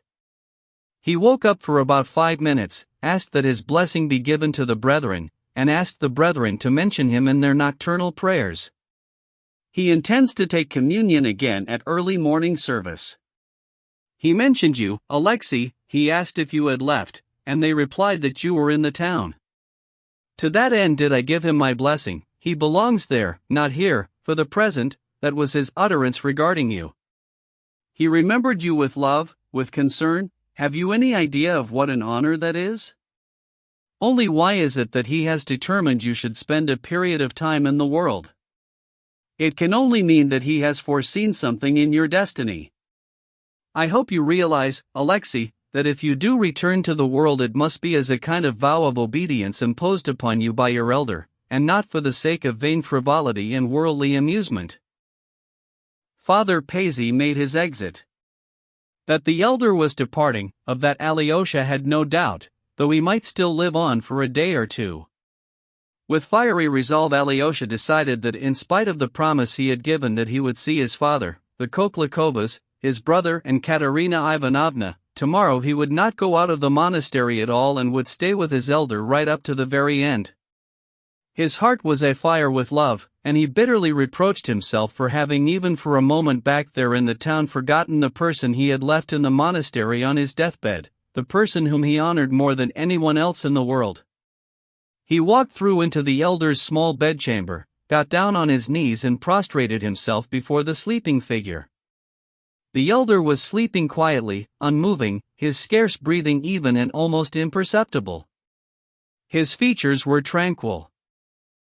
Going back into the other room, the same room in which the elder had received his visitors that morning, Alyosha, almost without undressing and removing only his boots, settled down on the small leather sofa, hard and narrow, on which he always slept now and had long done so, every night, with the addition only of a pillow.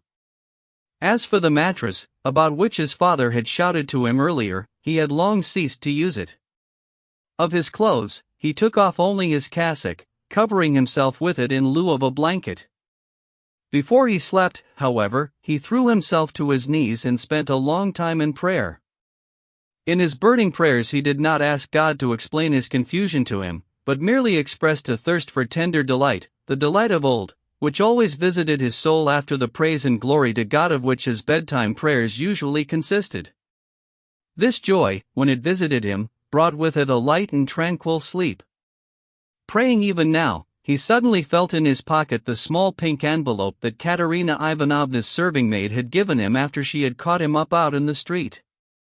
He felt uneasy, but finished his prayers. Then after some hesitation he opened the envelope. Inside it there was a letter to him signed by Lise, the very same young daughter of Mrs. Koklakova who had so laughed at him that morning in the elder's presence. Alexei Fyodorovitch, she had written. I am writing to you in secret, not even Mama is aware of it, and I know it is wrong. But I shall not be able to go on living if I do not tell you what has come into being within my heart, though apart from us two, no one must know it as yet. But how am I to tell you what I so much want to tell you? Paper, it is said, does not blush. I assure you that that is not so, and that it blushes every bit as red as I myself am now, all over. Darling Alyosha, I love you. I have loved you ever since we were children, in Moscow, when you were quite different from how you are now, and I shall love you all my life. I have singled you out with my heart in order to join with you in unison, and so we may complete our lives together in old age. On condition, of course, that you leave the monastery. As for our years, we shall wait for as long as the law commands. By then I am bound to be well, and be up on my feet and dancing. You can see that I have given it all careful thought, yet there is one thing that I cannot imagine, and that is what you will think of me when you read this. I know I am always laughing and making mischief. I made you lose your temper earlier today, but I swear to you that a moment or two ago, before I picked up my pen, I said a prayer to the image of the Mother of God, and even now I am praying and very nearly weeping. My secret is in your hands. Tomorrow, when you come, I don't know how I shall be able to look at you. Oh, Alexei Fyodorovitch, what if I cannot restrain myself again, like a silly idiot, and begin laughing as I did this morning at the sight of you? I mean, you will just think I'm a nasty mocker and you will not place any credence in my letter. And so I beseech you, darling, if you have any compassion for me, when you come in tomorrow not to look straight into my eyes, because I, in meeting yours, may suddenly burst out laughing, for there is also the fact that you will be wearing that long dress. Even now I run cold all over at the thought of it, and so when you come in please don't look at me at all for a while, just look at Mama or the window. Now I have written you a love letter. Oh my God, what have I done? Alyosha, please do not treat me with contempt, and if I have done something really wicked and made you angry, then grant me pardon. Now the secret of my perhaps forever ruined reputation is in your hands. I shall weep today, I know it. Goodbye until our rendezvous, until our dreadful rendezvous. Lise. P.S. Alyosha, only you must be sure to come. Lise. Alyosha read this through with surprise, read it twice, reflected and suddenly began, quietly and pleasantly, to laugh. Then he started, for this laughter appeared to him sinful. A moment later, however, he again burst out laughing, just as quietly and just as happily. Slowly he put the letter back in its small envelope, made the sign of the cross over himself, and went to bed. The confusion within his soul had suddenly passed. O Lord, have mercy on them all, those people I met today, preserve them, unhappy, stormy ones, and guide them. Yours are the paths, by those same paths then save them. You are love, and you will send joy to all, muttered, as he crossed himself and fell into a stormless slumber, Alyosha. Part 2. Book 4. Crack UPS. 1. Father Farapont. Early in the morning, before it was even light, Alyosha was stirred from slumber. The elder had awoken feeling much enfeebled, though he desired to move from his bed to an armchair. He was fully conscious, his face, though it was much fatigued, was none the less serene, almost joyful, and his gaze was merry, affable, inviting. It may be that I shall not survive this day that has begun, he said to Alyosha. Thereupon he declared a wish to take confession and communion without delay. Father Paisy was his habitual confessor. Upon completion of the two sacraments, the soberovany, or holy unction, began. The hieromonics assembled together, and little by little the cell was filled with hermits. Meanwhile day had dawned. People also began to arrive from the monastery. When the service was at an end, the elder desired to bid farewell to them all and kissed each one. Because of the cell's cramped confines, those who arrived ahead of the others went outside to make room for them. Alyosha stood beside the elder, who had now moved back to his armchair. He spoke and taught to the best of his ability, and his voice, though enfeebled, was still firm enough. So many years have I taught you and, therefore, so many years have I spoken aloud, that I have almost acquired a habit of speaking, and of speaking in order to teach you, until it has come to the point where silence would almost be more difficult for me than speech, dear fathers and brothers, even now in my present enfeebled condition, he said in jest, tenderly gazing upon the throng that crowded around him. Alyosha later remembered some of the things he said that day. But even though he spoke clearly, and in a voice that was rather firm, his discourse was somewhat incoherent. He spoke of many things, seemed anxious to say everything, to give utterance to it all again before the moment of his death, and say all that which he had not finished saying in the course of his life, and this not for the sake of teaching only, but almost from a thirst to share his joy and his ecstasy with all creatures and all things, once more in his life to pour out his heart. Love one another, fathers, the elder instructed them, or so, at least, Alyosha recalled it later on. Love the people of God. For we are no holier than the secular for having come here and retired into seclusion within these walls, but, on the contrary, each who comes here, by the very fact of his doing so, has perceived to himself that he is inferior to all the secular and to all creatures and all things upon the earth. And the longer the monk lives within his walls, the more keenly must he recognize this. For in the opposite instance there would have been no reason for him to come here. When, however, he perceives that not only is he inferior to all the secular, but that before all men he bears a guilt in respect of all creatures and all things, in respect of all men's sins, the sins of the world and the sins of the individual, then alone is it that the purpose of our union is attained. For know, dear ones, that each single one of us is indubitably guilty in respect of all creatures and all things upon the earth, not only with regard to general guilt, the guilt of the world, but also individually, each for all people and for each person on this earth. This realization is the crowning garland of the monkish path, and of each person upon earth. For monks are not different from the rest of men, but are only such as upon earth all men ought to be. Then alone will our hearts be tenderly embarked upon a love that is infinite, universal, knowing no satiety. Then each of you will have the strength to acquire the whole world by means of love, and with your tears wash away the sins of the world. Let each go near his heart, let each make confession to himself unceasingly. Do not be afraid of your sin, even as you perceive it, but repent, and make no terms with God. Again I say, do not be proud. Do not be proud before the small, and do not be proud before the great either. Do not hate those who reject you, defame you, revile you, and slander you. Do not hate the atheists, the teachers of evil, the materialists, even the wicked among them, not only the good, for in their midst there are many that are good, especially in our time. Make mention of them in your prayers thus, O Lord, save all of those for whom there is no one to pray, save even those who are unwilling to pray to you. And add at the same time, not out of pride do I pray for this, O Lord, for I myself am more vile than all men in all things. Love God's simple Russian folk, do not let the flock be taken away by strangers, for if you fall asleep in laziness and in your fastidious pride, or worse, in self-interest, they will come from every side and take away your flock. Interpret the gospel to the folk unceasingly. Do not practice usury. Have no love of silver and gold, do not hoard. Believe, and hold fast the banner. Raise it high aloft. The elder, it should be said, spoke more fragmentarily than has been reported here, and as Alyosha recorded it later on. Sometimes the elder's speech broke off altogether, as though he were gathering his energies and out of breath, yet even so he was almost in ecstasy.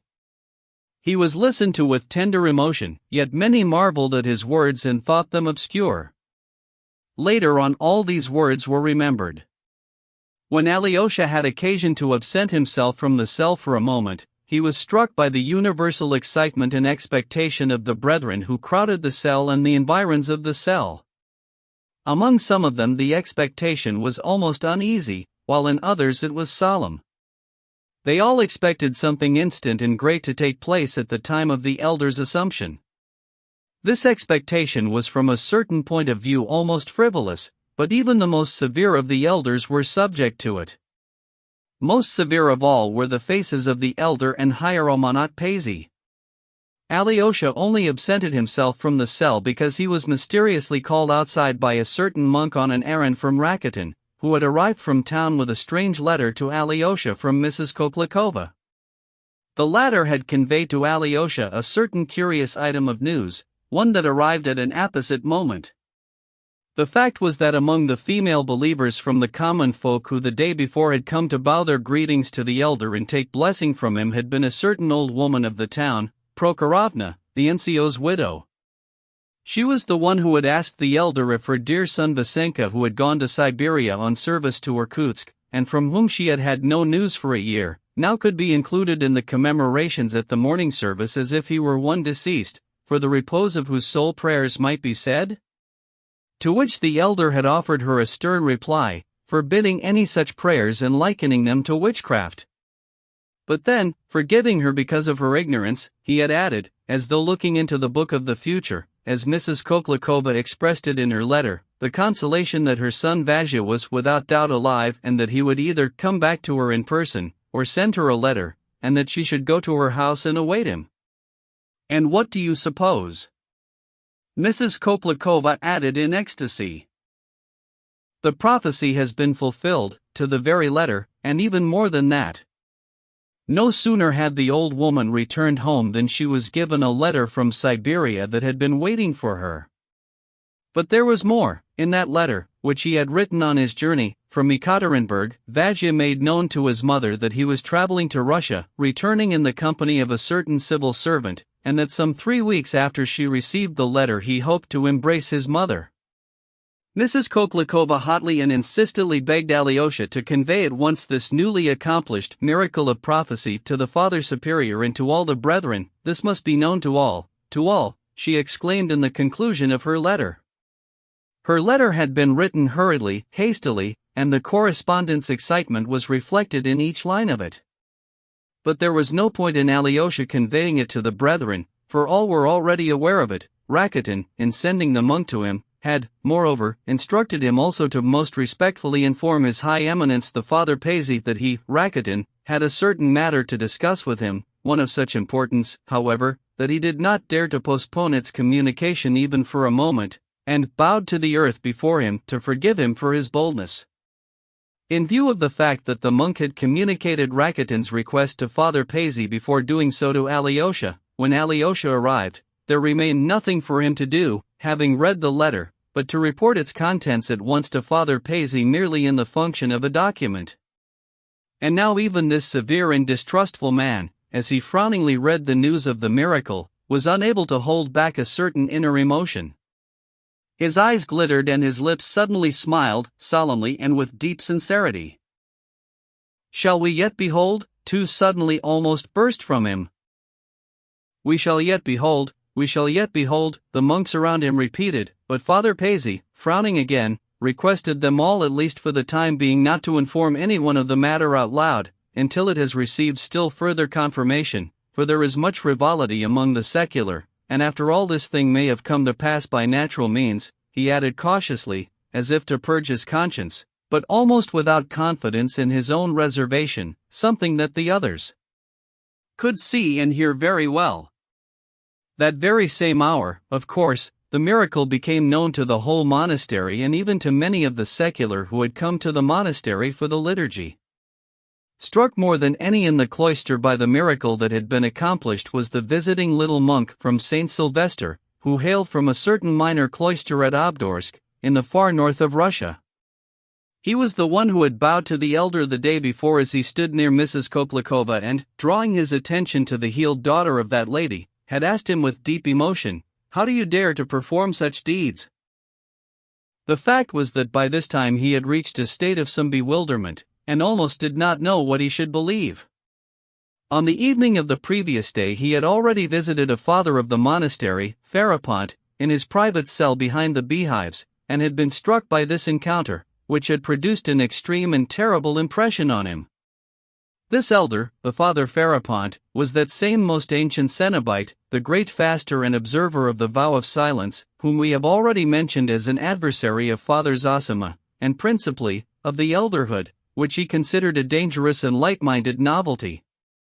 He was an extremely dangerous adversary, even though as an observer of the vow of silence he hardly ever said a word to anyone.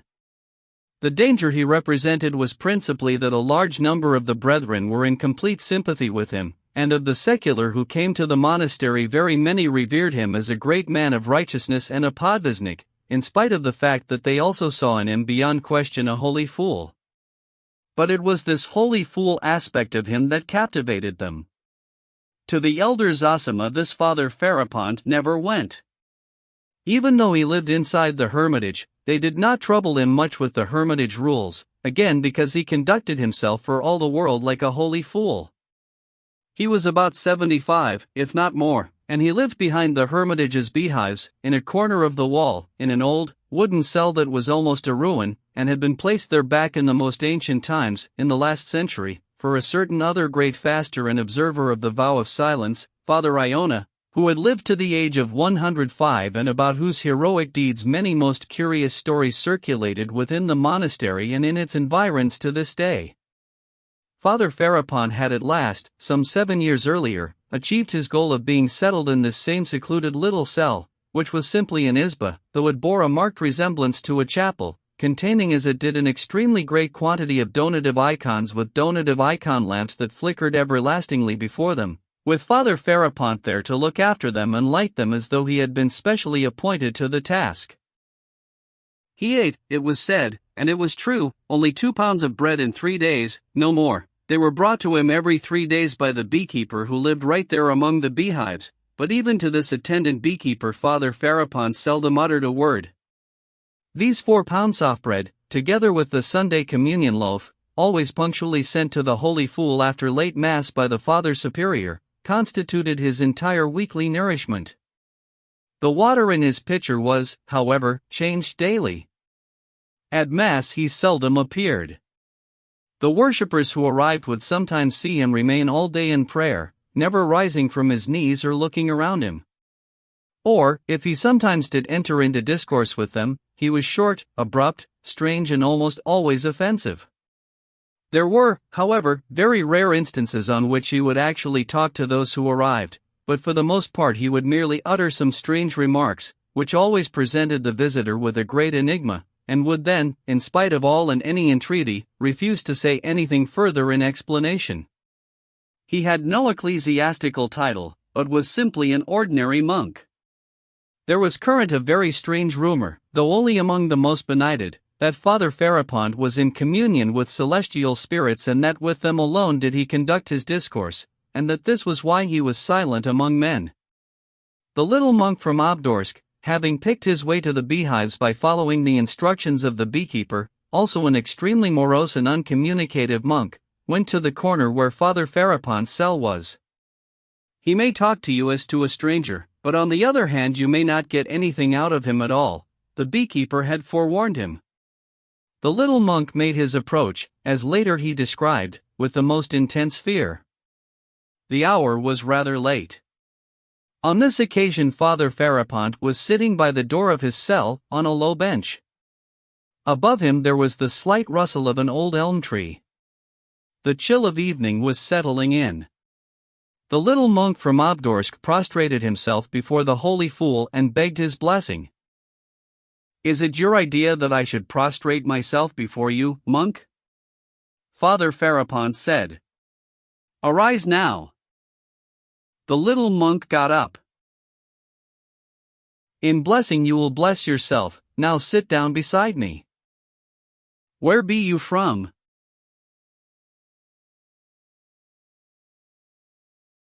What startled the poor little monk most of all was that Father Farapont, for all his undoubtedly great commitment to fasting and for all his very advanced years, nonetheless had the look of a strong, tall old man of erect deportment, was unstooping, and had a fresh complexioned face that, albeit thin, was yet healthy. It was also beyond doubt that there also still remained in him a considerable physical strength. As to his build, it was of the athletic kind. In spite of his age being so great, he was not even completely gray, still possessing very thick and at one time jet black hair upon his head and chin. His eyes were gray, large and glowing, but they protruded extremely, to a degree where they were positively unnerving. He spoke with a strong emphasis on the letter O.3. He wore a long fawn-colored armyac of coarse convict cloth, to give it its old appellation, tied at the waist with a thick rope. His neck and chest were exposed. A very thick, almost completely blackened shirt, which for months on end he never took off, showed through from under the armyac. Rumor had it that under the armyac he wore chains that weighed 30 pounds. Upon his feet he wore without hose a pair of old, almost disintegrated, peasant shoes. From a little cloister at Obdorsk, the monastery of St. Sylvester, the visiting little monk replied meekly in his North Russian accent, observing the recluse with his swift, curious eyes, which nonetheless were somewhat frightened. "I have been with your Sylvester. I stayed there. Is he well, old Sylvester?" The little monk faltered, and said nothing. "What muddle-headed fellows you are! How do you observe the fast?" "Our table is ordered according to the old hermitage routine. For the 7 weeks of Lent, on Mondays, Wednesdays and Fridays no table is served. On Tuesdays and Thursdays the brethren receive white loaves, fruit broth with honey, cloudberries or pickled cabbage, and oat flour mixed with water. On Saturdays we have plain cabbage soup, lapcha 5 with peas, and kasha, all with vegetable oil. On Sundays we have dried fish and watered kasha with our cabbage soup. During Holy Week, from Monday right up until Saturday evening, for 6 days, no food and drink are prepared, and only bread and water may be consumed, and that with abstemiousness, and if possible we do not even take that every day, but rather as it is decreed for the first week of Lent. On Good Friday we eat nothing, and on Easter Saturday we must also fast until the 3rd hour of the noon, whereupon we may partake of a small quantity of bread and water and a single chalice of wine. On Maundy Thursday we eat cooked food without oil, and drink wine with bread. For concerning Maundy Thursday it is written in the statutes of the Council of Laodicea S6, Let no one break ordinance on the Thursday of the final week, and thus to sun or the whole of Lent. So it is with us. But what is that compared to you, great Father? The little monk added, his spirits reviving. For all the year round, even at Holy Easter, you live only on bread and water, and the bread which for us succeeds for 2 days, you make last all 7. This great abstemiousness on your part is a true glory. And what about mushrooms, milk agarics? Father Farapont inquired suddenly, pronouncing the letter G with aspiration, almost like a KH. Milk agarics, the little monk echoed in surprise. Just so. I could renounce their bread, and not depend on it at all, go away into the forest somewhere and live on milk agarics or berries, but they'll never renounce it, so they must be bound to the devil. There's pagans among them nowadays who say there's no point in fasting so much. Their argument's a proud and pagan one. Oh, how true, the little monk sighed. And have you seen the devils with that other lot? Father Farapont inquired. Which other lot do you mean? The little monk timidly desired to know. I went to the Father Superiors last year at Pentecost, but I haven't been back since. Some of them had devils sitting on their chests, hiding beneath their cassocks, you could almost see their little horns sticking out. There was one fellow who had a devil peeking out of his pocket, quick eyes it had, it fairly scared me. One chap had a devil in his belly, right in the most unclean part of him, and there was another who had one hanging round his neck, it had grabbed hold of him, and he was carrying it about with him, unable to see it. You mean you see them? The little monk asked. That's right, I tell you, I know them inside out. As I was on my way out of the Father Superiors, I looked, there was one hiding behind the door, a great big one, an arshin and a half or more in height, with a great long thick brown tail. Well, when the end of his tail got caught in the chink of the door, not being stupid, I suddenly banged the door shut and jammed that tail of his in it. He began to squeal and struggle, and I made the sign of the cross over him. 3 times I did it. He died right then and there, like a squashed spider.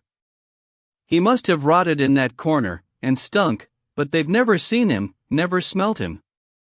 Not for a year have I been there now. I'm letting you in on it only because you're not from these parts. Terrible are the words you speak.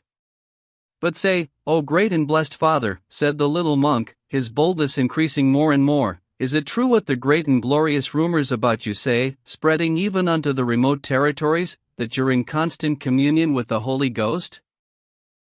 It descends. Just when, it depends. What do you mean, it descends? In what guise? A bird. The Holy Ghost in the form of a dove? The Holy Ghost is one thing, but the Holy Spirit is another. The Holy Spirit is different, it may come down as other birds, too, now as a swallow, now as a goldfinch, and now as a bluetit. How can you distinguish it from a bluetit, then? It speaks. How does it speak, in what language? The language of men. And what does it say to you? Oh, today it proclaimed that a fool would visit me and ask me base things. Much, O monk, do you desire to know? Awesome are your words, O most blessed and most holy Father, the little monk said, shaking his head from side to side. Though in his fearful eyes mistrust was also visible. Now do you see that tree? Father Farapont asked, after a certain silence. Yes, I see it, most blessed Father. To you it's an elm, but to me it presents a different kind of spectacle. What kind of spectacle? The little monk said, after a pause of futile expectation. It takes place in the night. Do you see those 2 boughs there? In the night those are Christ's hands stretching out to me and seeking me, I see them clearly and I tremble. It's terrifying, oh, terrifying. Why is it terrifying, if Christ is there? Well, he may seize hold of me and bear me up on high. Alive? Haven't you heard of the spirit and power of Elias? 7 He'll embrace me and bear me hence. Although in the wake of this conversation the little monk from Obdorsk returned to the tiny cell he had been allotted in the quarters of one of the brethren in a state of rather intense bewilderment, there could be no doubt that even so his heart inclined more towards Father Farapont than towards Father Zosima. The little monk from Obdorsk thought fasting the most important thing, and found nothing particularly surprising about the fact that a great faster like Father Farapont should see wonders. His words were, of course, somewhat absurd, but after all, the Lord only knew what was contained in them, those words, and all holy fools who went searching for alms in Christ's name had words and actions that were similarly strange. The part about the devil's tail being jammed in the door, for example, he was prepared to believe not only in an allegorical sense, but also in the direct one. There was, in addition, the fact that even earlier, before arriving at the monastery, he had had a violent prejudice against the elderhood, which hitherto he had known only from stories, following the lead of many others in viewing it as a dangerous novelty. After taking a look round the monastery, he had succeeded in detecting the secret murmuring of several light-minded brethren who were not in accord with the elderhood. He was, moreover, by nature an intrusive and quick-fingered monk with an inordinate curiosity about everything. That was why the great tidings of the new miracle accomplished by Father Zosima had plunged him into extreme bewilderment. Alyosha later recalled that among the monks who had crowded around the elder and near his cell there had many times darted before him, poking his nose into every group, the small figure of the inquisitive guest from Obdorsk, who lent an ear to everything and made inquiries of all. At the time, however, he had paid him little notice and only recalled it all later. And in any case, that was not what preoccupied him. The elder Zosima, again feeling weariness and retiring once more to his bed suddenly, as his eyes were on the point of closing, called him to mind and summoned him to come to his side. Alyosha immediately came running. The only people with the elder then were Father Paisy, a hieromonach, Father Iosif, and a novice, Porphyry. The elder, opening his exhausted eyes and looking fixedly at Alyosha, had suddenly asked him, "Are your family expecting you, dear offspring?" Alyosha was hesitant. "Do they not have need of you? Did you promise any of them that you would be there today?" "I made promises, to my father, my brothers, other people as well." "You see? Go without fail. Do not be sad. Know that I shall not die without uttering in your presence my last word upon earth. To you will I utter that word, dear offspring, and to you will I bequeath it. To you, dear beloved offspring, for you love me. But now for the present go unto those to whom you have promised." Alyosha at once submitted, even though he found it difficult to leave. The promise that he would hear the elder's last homily upon earth and, principally, that it would be bequeathed to him, Alyosha, shook his soul with ecstasy. He began to hurry in order that, having brought to a conclusion all that awaited him in the town, he might return the more quickly. None other than Father Paisy delivered the parting homily, and it was one that made an extremely strong and unexpected impression upon him. This was when they had both emerged from the elder's cell. "Remember, young one, untiringly," thus did Father Paisy begin, directly and without any preamble, "that secular learning, having united itself into a great power, has studied all the celestial things that were bequeathed to us in the holy books, and after the cruel analysis of the scholars of this world there remains of all the earlier holiness absolutely nothing at all. But their study was conducted piecemeal, and they missed the whole. Indeed, such blindness is positively worthy of marvel. Whereas the whole stands right before their eyes immovably as ever, and the gates of hell shall not prevail against it. Has it not lived for 19 centuries, does it not live even now in the movements of individual souls and the movements of the popular masses? Even in the souls of those very atheists who have destroyed everything it lives, as ever, immovably. For even the disavowers of Christianity and those in mutiny against it are in their essence of the same Christian mold, and such they have remained, for to this day neither their wisdom, nor the fervor of their hearts has been vigorous enough to create a higher image of man and his dignity than the one indicated of old by Christ. Such attempts as there have been to do so have resulted only in monstrosities. Make particular note of that, young one, for into the world you are appointed by your departing elder. It may be that, in remembering this great day, you will not forget my words either, words given you in cordial parting, for you are young, and the world's temptations are heavy and it is not in your power to bear them. Well, now go, orphan. With this homily Father Paisy blessed him. On his way out of the monastery, as he pondered all these surprising words, Alyosha suddenly perceived that in this monk who hitherto had been so strict and stern towards him he had now encountered a new and unexpected friend, a new leader who warmly loved him, as though the elder Zosima, in the time of his dying, had bequeathed him to him. And perhaps that really is what took place between them, Alyosha thought suddenly. The unanticipated and scholarly reasoning he had listened to just then, precisely that and not some other, testified only to the ardency of Father Paisy's heart. He was already hurrying to arm, as quickly as possible, the youthful mind for conflict with temptations and to protect the youthful soul bequeathed to him with an engirdlement, a stronger one than which he himself could not conceive. 2. At his father's. Before doing anything else, Alyosha went to see his father. As he made his approach, he remembered that his father had been particularly insistent that he should somehow contrive to enter in stealth, unseen by Brother Ivan. Why so? Alyosha suddenly wondered now. If father has something to tell me alone, in stealth, then why must I enter in stealth?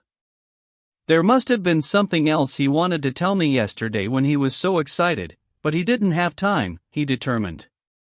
All the same, he was very relieved when, on opening the gate for him, Marfa Ignatievna, Grigory, it turned out, had fallen ill and lay in bed in the outbuilding, conveyed to him in response to his query the information that it was 2 hours since Ivan Fyodorovitch went out, sir. And what about Pater? He's up, drinking his coffee, Marfa Ignatievna replied somewhat coldly. Alyosha went inside. The old man sat alone at the table, in slippers and an old topcoat, looking over some sort of accounts, for the sake of diversion, though without great attentiveness. He was completely alone in the whole house. Smerdyakov had also left, in order to buy the provisions for dinner. But it was not the accounts that were on his mind. Though he had risen early that morning and had endeavored to maintain his spirits, he nonetheless had a tired and enfeebled look. His brow, on which overnight enormous purple bruises had spread, was swathed in a red handkerchief.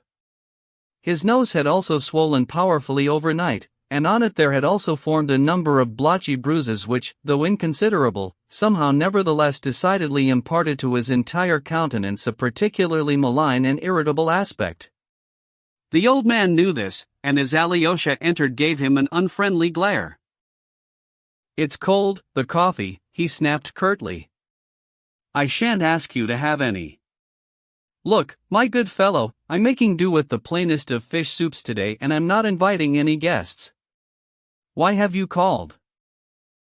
"To find out how you are," Alyosha said. "Yes. And not only that, but yesterday I myself told you to come here. This whole thing's a lot of rot. You've put yourself out for nothing.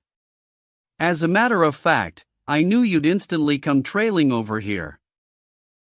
This he articulated with the most hostile of feelings. In the meantime he had risen from his chair, taking a concerned look in the mirror, for what was possibly the 40th time that morning, at his nose. Also, he began to adjust the red handkerchief on his brow to make it look more elegant. "A red one's better, a white one would make the place look like a hospital," he observed sententiously. "All right, so how are things with you over there? How's that elder of yours?" "He is very ill. It is possible that he may die today," Alyosha answered, but his father did not even catch what he said, and at once forgot his own question. "Ivan has left," he said suddenly. "He's putting all his energy into trying to capture Mitka's bride from him, and that is why he is living here," he added with venom and, with a twist of his mouth, looked at Alyosha. "Did he really say that to you?" Alyosha asked. Yes, and it wasn't just recently either. I shall let you into a secret, it was 3 weeks ago. I wonder if he's come here in order to cut my throat by stealth. What's the purpose in his coming here? What are you saying? Why are you talking like this? Alyosha said, extremely perturbed. I have to admit he hasn't been asking me for money, but even so he's not going to get a bean out of me. I, my dearest Alexei Fyodorovitch, plan to live as long as possible in the world, I'd have you know, and so each kopeck is necessary to me, and the longer I live, the more necessary it will become, he continued, strolling about the room from corner to corner, keeping his hands in the pockets of his capacious, grease-stained topcoat of yellow summer linen.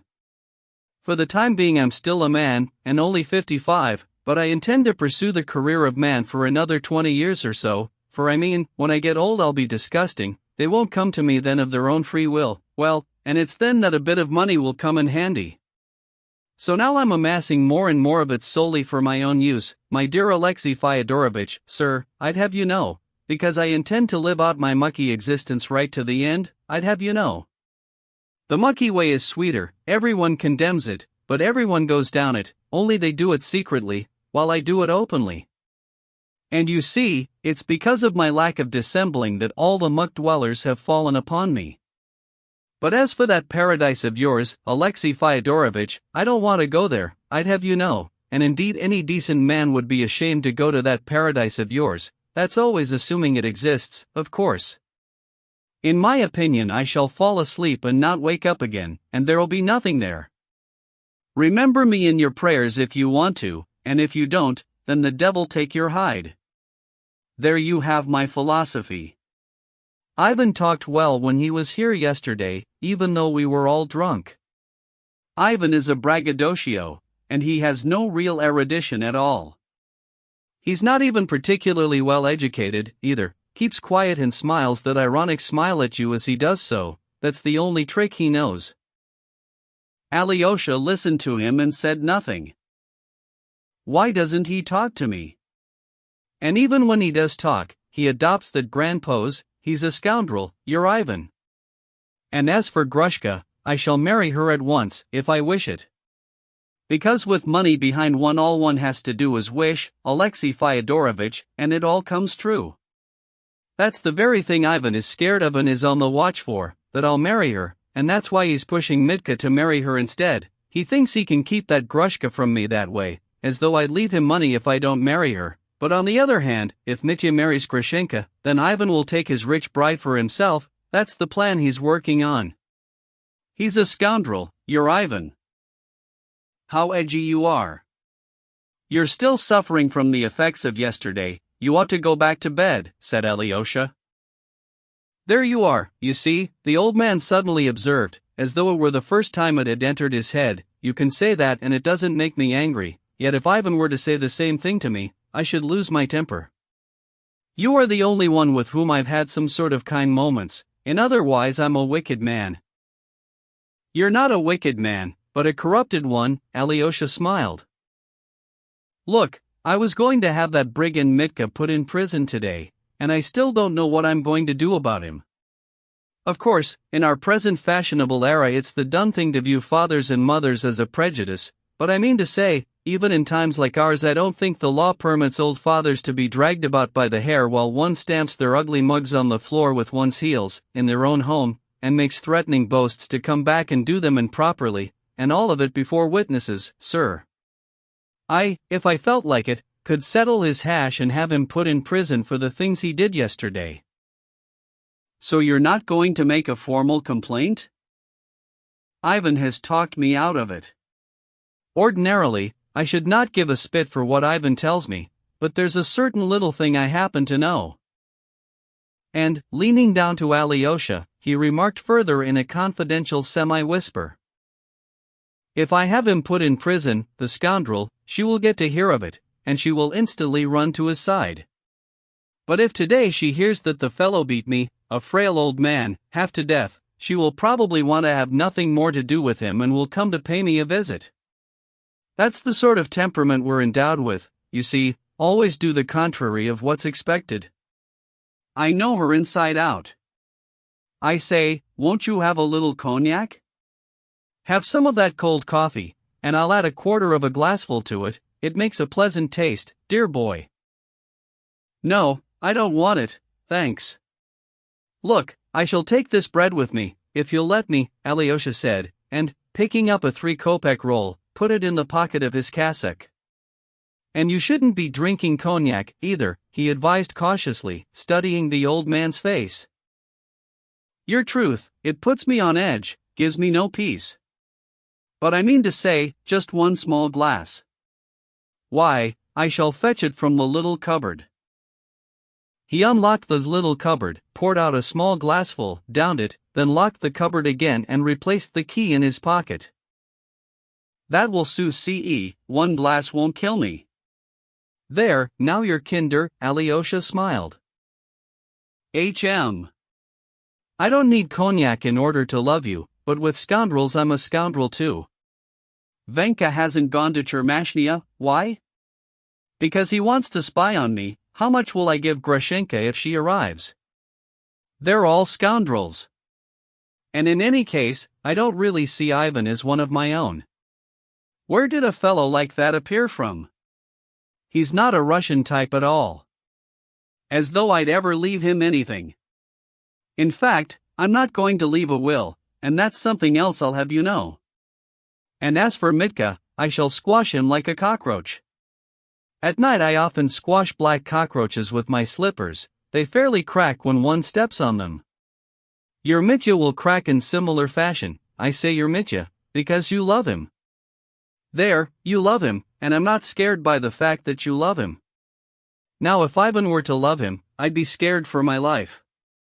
But Ivan doesn't love anyone. Ivan is not a Russian. Men like Ivan are not Russians, they are stirred up dust. The wind will blow and the dust will pass. Yesterday, when I told you to come here, it was because a stupid notion had occurred to me. I wanted to find out through you what I could do about Mitya, my lad, whether if I were now to count out 1,000, or maybe 2 into his poem he'd agree, beggar and scoundrel that he is, to clear out of this place completely for 5 years or so, and preferably for 35, without Grushka, relinquishing her for good. I shall ask him, Alyosha muttered. If you were to let him have the whole 3,000, then perhaps he'd. No, you are wrong.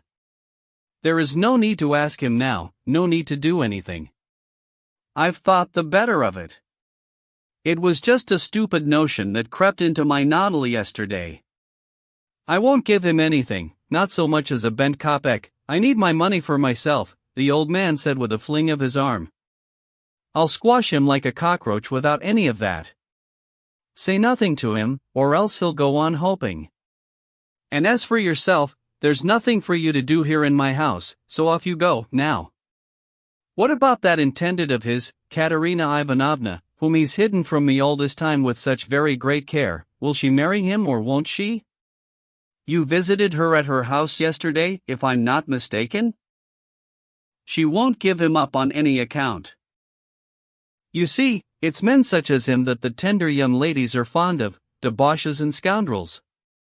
I tell you, those pale young ladies are trash. How much better? But there we are. Had I his youth, and the looks I had in the old days, for I was handsomer than he at 28, I'd have made just as many conquests as he. The rascal! But he's not going to get Grushenka, sir, no sir, he's not.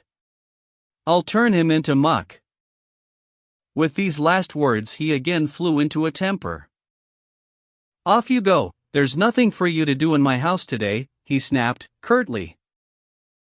Alyosha went over to him in order to take his leave and kissed him on the shoulder.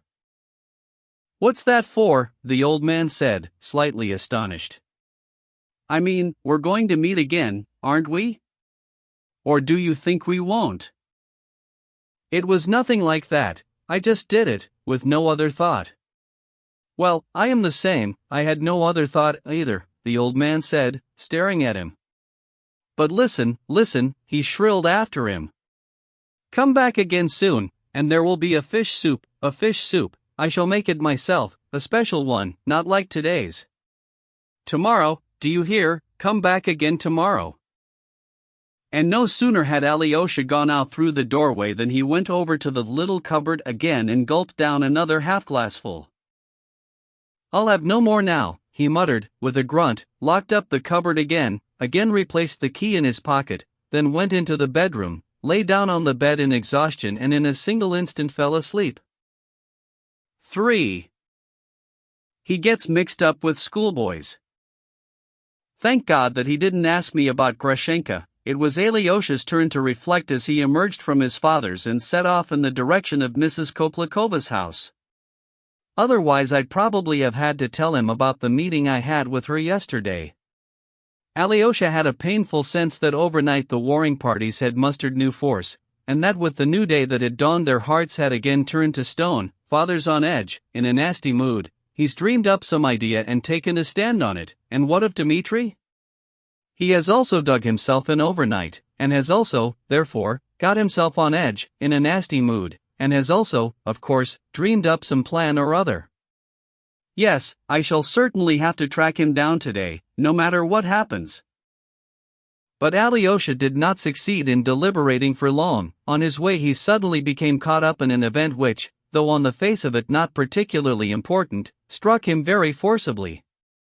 No sooner had he traversed the square and turned into a side lane in order to attain Mikhailovsky Street, which runs parallel to Main Street, but is divided from it by a small ditch. The whole of our town is riddled with ditches. He espied in front of a little bridge below him a small flock of schoolboys, all of them quite young, aged from 9 to 12, no more. They were returning to their homes from class, with their little satchels on between both shoulders, some with small leather bags on straps over only one, some in jackets, others in wretched little coats, and yet others in the sort of high boots with folded tops in which little boys whose wealthy fathers spoiled them like to show off. The whole group was having a lively discussion about something, and was evidently in council.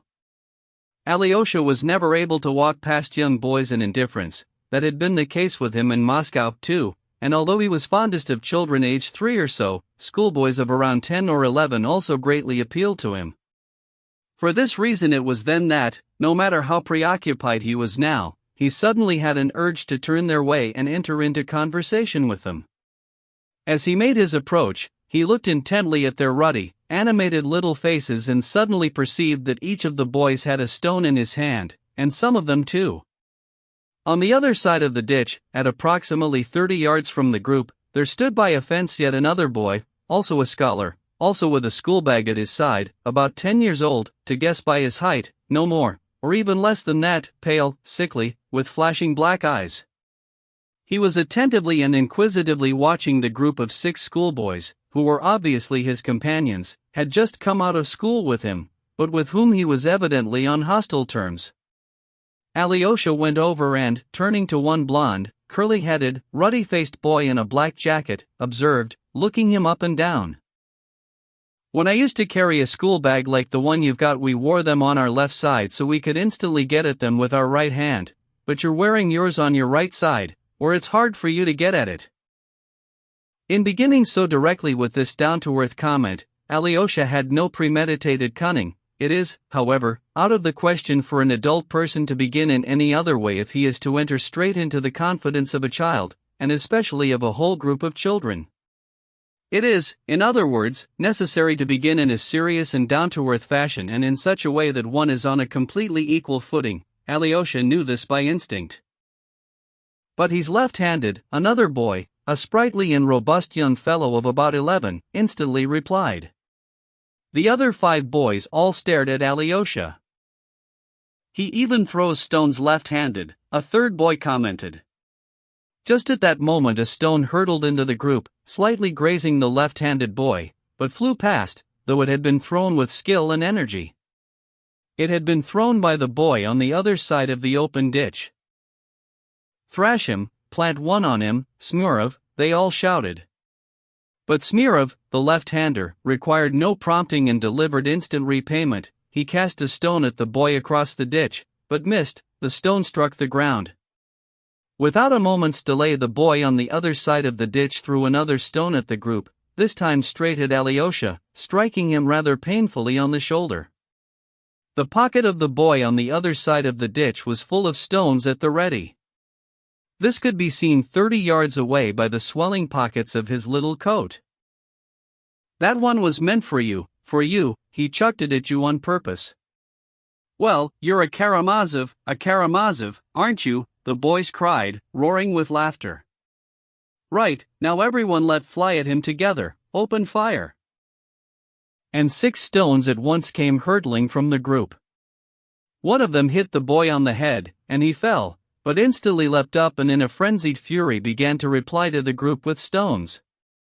From both sides there ensued a constant fusillade. In the pockets of many in the group there were also stones at the ready. What is this you are doing? Are you not ashamed, gentlemen? 6 of you to 1, why, you will kill him. Alyosha shouted. He leapt up and stood in the path of the hurtling stones in order to protect with his girth the boy on the other side of the ditch. For a moment, 3 or 4 of the boys desisted. He's the one who started it, a boy in a red shirt shouted in a voice of childish petulance. He's a rotter, he jabbed Krasotkin with his penknife at school this morning and made him bleed. Krasotkin didn't want to sneak on him, but this chap's got to be given a bashing. But why? I bet you tease him, don't you? Look, he threw another one at your back just now. He knows you, the boys began to shout. It's you he's chucking them at now, not us. Right, everyone, let him have it again, and don't miss, Smurov. And again there began an exchange of fire, this time a very bitter one. One of the stones struck the chest of the boy on the other side of the ditch. He gave a shriek, burst into tears and went running uphill to Mikhailovsky Street. A hubbub arose from the group. He's got cold feet, he's run away, the loofah. Karamazov, you don't know yet how rotten he is, killing him would be too good for him, the boy in the jacket echoed with burning eyes. He was evidently older than the rest of them. What sort of a fellow is he? Alyosha asked. Is he a sneak? The boys exchanged glances that were almost derisive. Are you going that way, up to Mikhailovsky Street? The same boy continued. Then go and catch up with him. Look, you see, he's stopped again, he's waiting there, staring at you. He's staring at you, the boys joined in. Look, go and ask him if he likes bathhouse loofahs, the broken, hairy ones. Do you hear? Go on, ask him. A universal guffaw rang out. Alyosha looked at them, and they at him.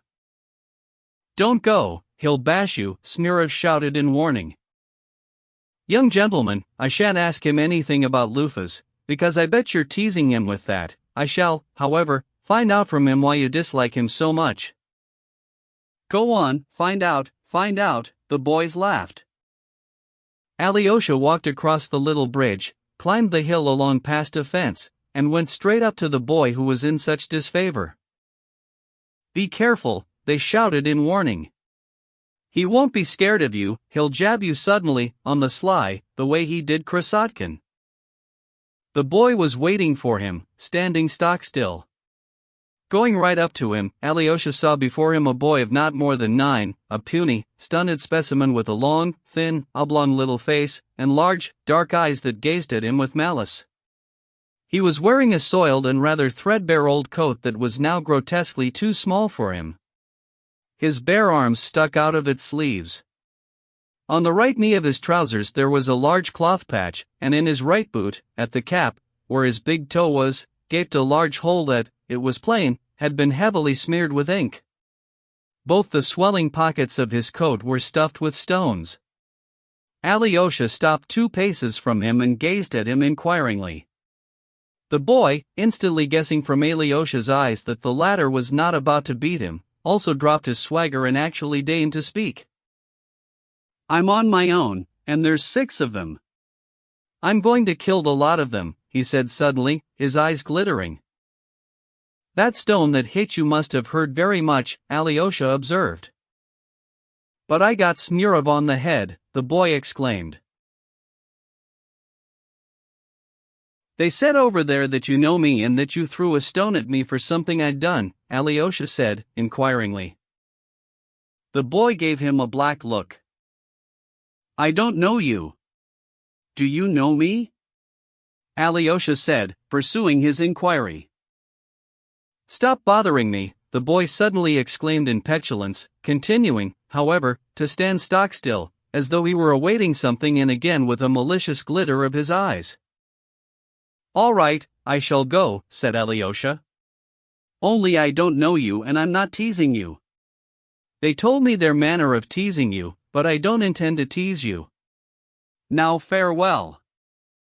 Monk, in silken pants, one, the boy jeered, still following Alyosha with the same malicious and provocative stare, and also striking an attitude, going on the assumption that Alyosha would now certainly fall upon him, but Alyosha turned round, gave him a look and departed on his way. He had not gone 3 paces, however, when he was struck painfully in the back by the very largest cobblestone the boy had in his pocket. So you do it from behind? I suppose then it's true what they said about you, that you attack people on the sly? Alyosha said, turning round again, but the boy threw another stone at Alyosha in frenzied fury, straight in the face this time, but Alyosha succeeded in protecting himself, and the stone hit his elbow. You ought to be ashamed.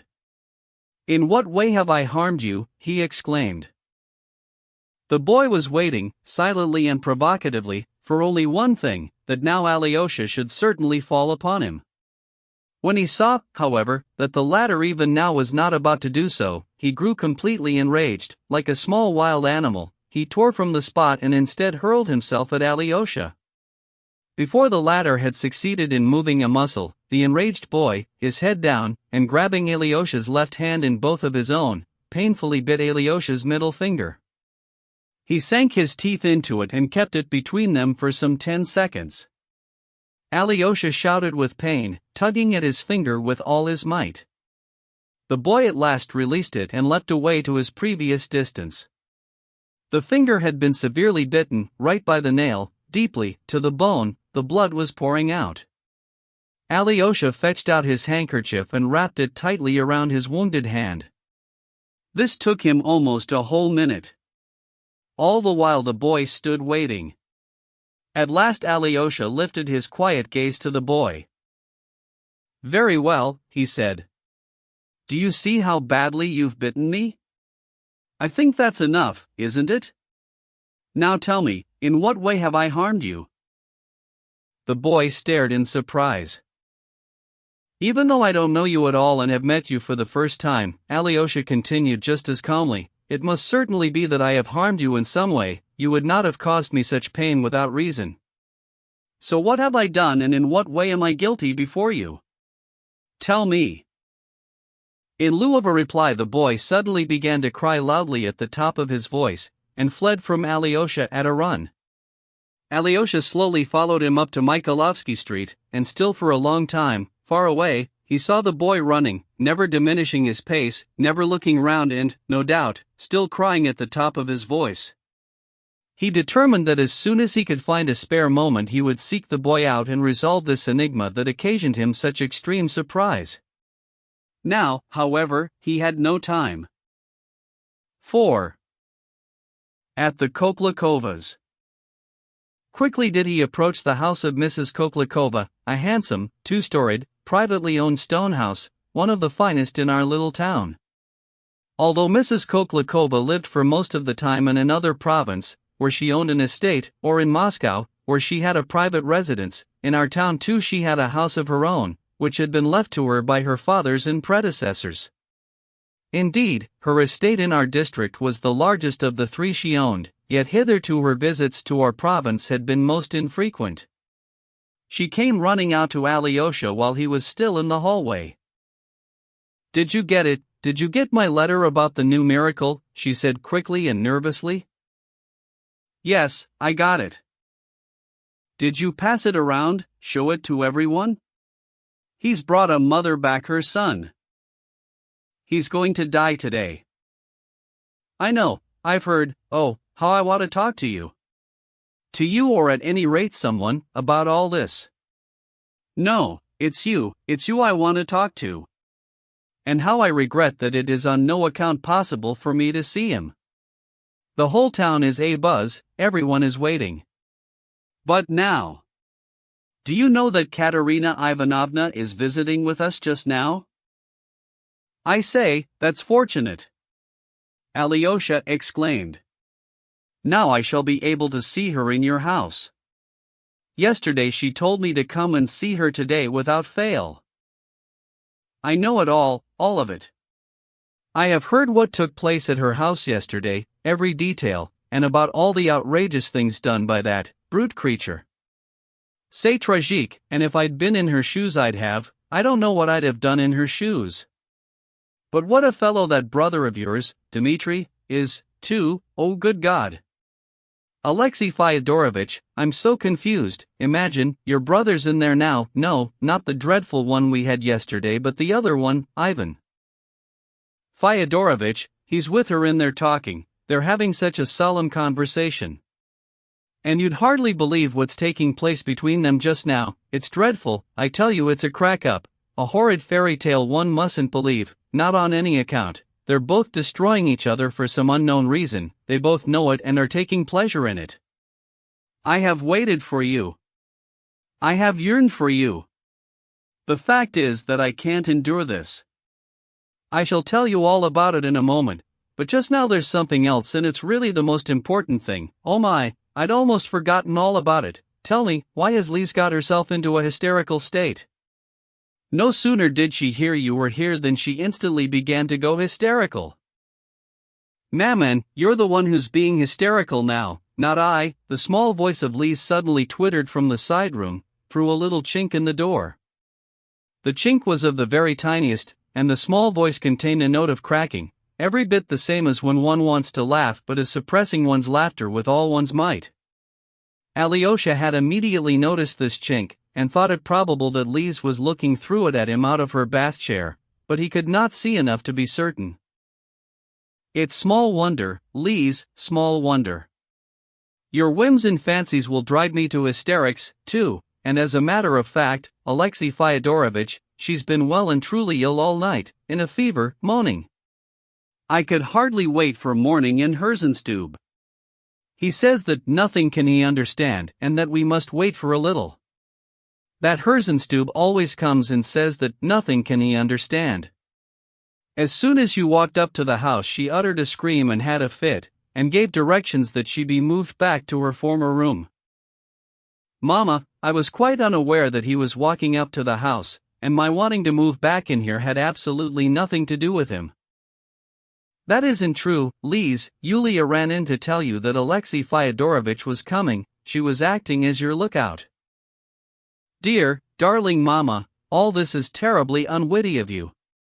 Now if you'd like to make amends and say something really intelligent, dear Mama, why don't you tell our esteemed Alexei Fyodorovitch who has just walked in that he has proved how lacking in wit he is by the sole fact of having taken it into his head to come and visit us today after yesterday's events, and even though we're all laughing at him. Lise, you permit yourself too many liberties, and I warn you that eventually I shall resort to sterner measures. No one is laughing at him and I for one am delighted that he has come, he is necessary to me, quite indispensable. Oh, Alexei Fyodorovitch, I am so unhappy. But what is it ails you, Mama, dear? Oh, these whims and fancies of yours, Lise, your changeable nature, your illness, that dreadful night we've just had with your fever, that dreadful, eternal Dr. Herzenstube, yes, that's what he is, eternal, eternal, eternal. Everything, in fact, everything. Even that miracle, even that. Oh, how it shocked me, how it shook me, that miracle, dear Alexei Fyodorovitch. And now this tragedy which is taking place in the drawing room, and which I cannot endure, I declare to you in advance that I cannot. A comedy, possibly, but not a tragedy.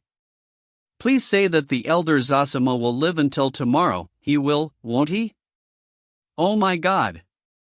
What's happening to me? I keep closing my eyes and realizing that it's all nonsense, nonsense. I wonder if I might ask you, Alyosha suddenly broke in, whether you could let me have a clean scrap of cloth in order to tie up my finger. I've hurt it rather badly, and it's extremely painful. Alyosha unwrapped his bitten finger. The handkerchief was thickly smeared with blood. Mrs. Koklakova gave a scream and shut her eyes for a moment. "Oh God, what a wound, this is dreadful." But Lise, the instant she caught sight of Alyosha's finger through the chink, opened the door wide and hard. Come in here to my room," she shouted, urgently and commandingly. "With no foolishness now. Oh merciful Lord, how could you all just stand there all this time and say nothing? He could have bled to death, Mama. Where did you do this? How did you do it? We must have water first, water. We must wash the wound, and you must simply put it in cold water until the pain stops, and hold it there, hold it. Quick, Mama, we must have water, in the slop basin. See to it quickly, I said," she ended nervously.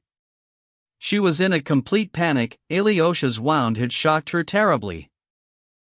"Don't you think we ought to send for Herzenstube?" Mrs. Koklakova exclaimed.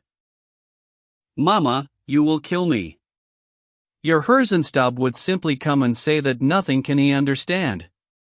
Fetch some water. Mama, for heaven's sake, please go to the kitchen yourself and make Yulia hurry up. What's holding her up in there? Why doesn't she come at once? Quickly, Mama, or I shall die." "But it's just a trivial matter," Alyosha exclaimed, frightened by their fear. Yulia came running with the water. Alyosha lowered his finger into it. "Mama, for the love of God, fetch some lint and that astringent, cloudy stuff for cuts, whatever it's called." We've got some. "Mama, you know where the bottle is, in the medicine cupboard in your bedroom, on the right, there's a large bottle of it and some lint." "I'll bring it all in a moment, Lise, but you must stop shouting and not be so upset. Look how steadfastly Alexei Fyodorovitch is enduring his misfortune. But where could you possibly have hurt yourself so dreadfully, Alexei Fyodorovitch?" Mrs. Koklakova promptly went out of the room. This was the moment Lise had been waiting for. "Before we go any further you must answer one question," she said to Alyosha quickly. "Where did you hurt yourself like that? When you have given me your answer we shall talk about something else altogether." "Well, then." Alyosha, sensing by instinct that the interval of time before her mother came back was dear to her, hurriedly, omitting many things and abbreviating them, but nonetheless clearly and precisely gave her an account of his mysterious meeting with the schoolboys. Having heard him out, Lise clasped her hands in anguish. Is it possible that you went getting mixed up with urchins, and in that dress, too?" she exclaimed angrily, every bit as though she possessed some right over him. "Well, if you can do such a thing you're a boy yourself, the very smallest boy there could possibly be. But you must without fail do what you can to make inquiries about that nasty little urchin and give me all the details, because there's some sort of secret here.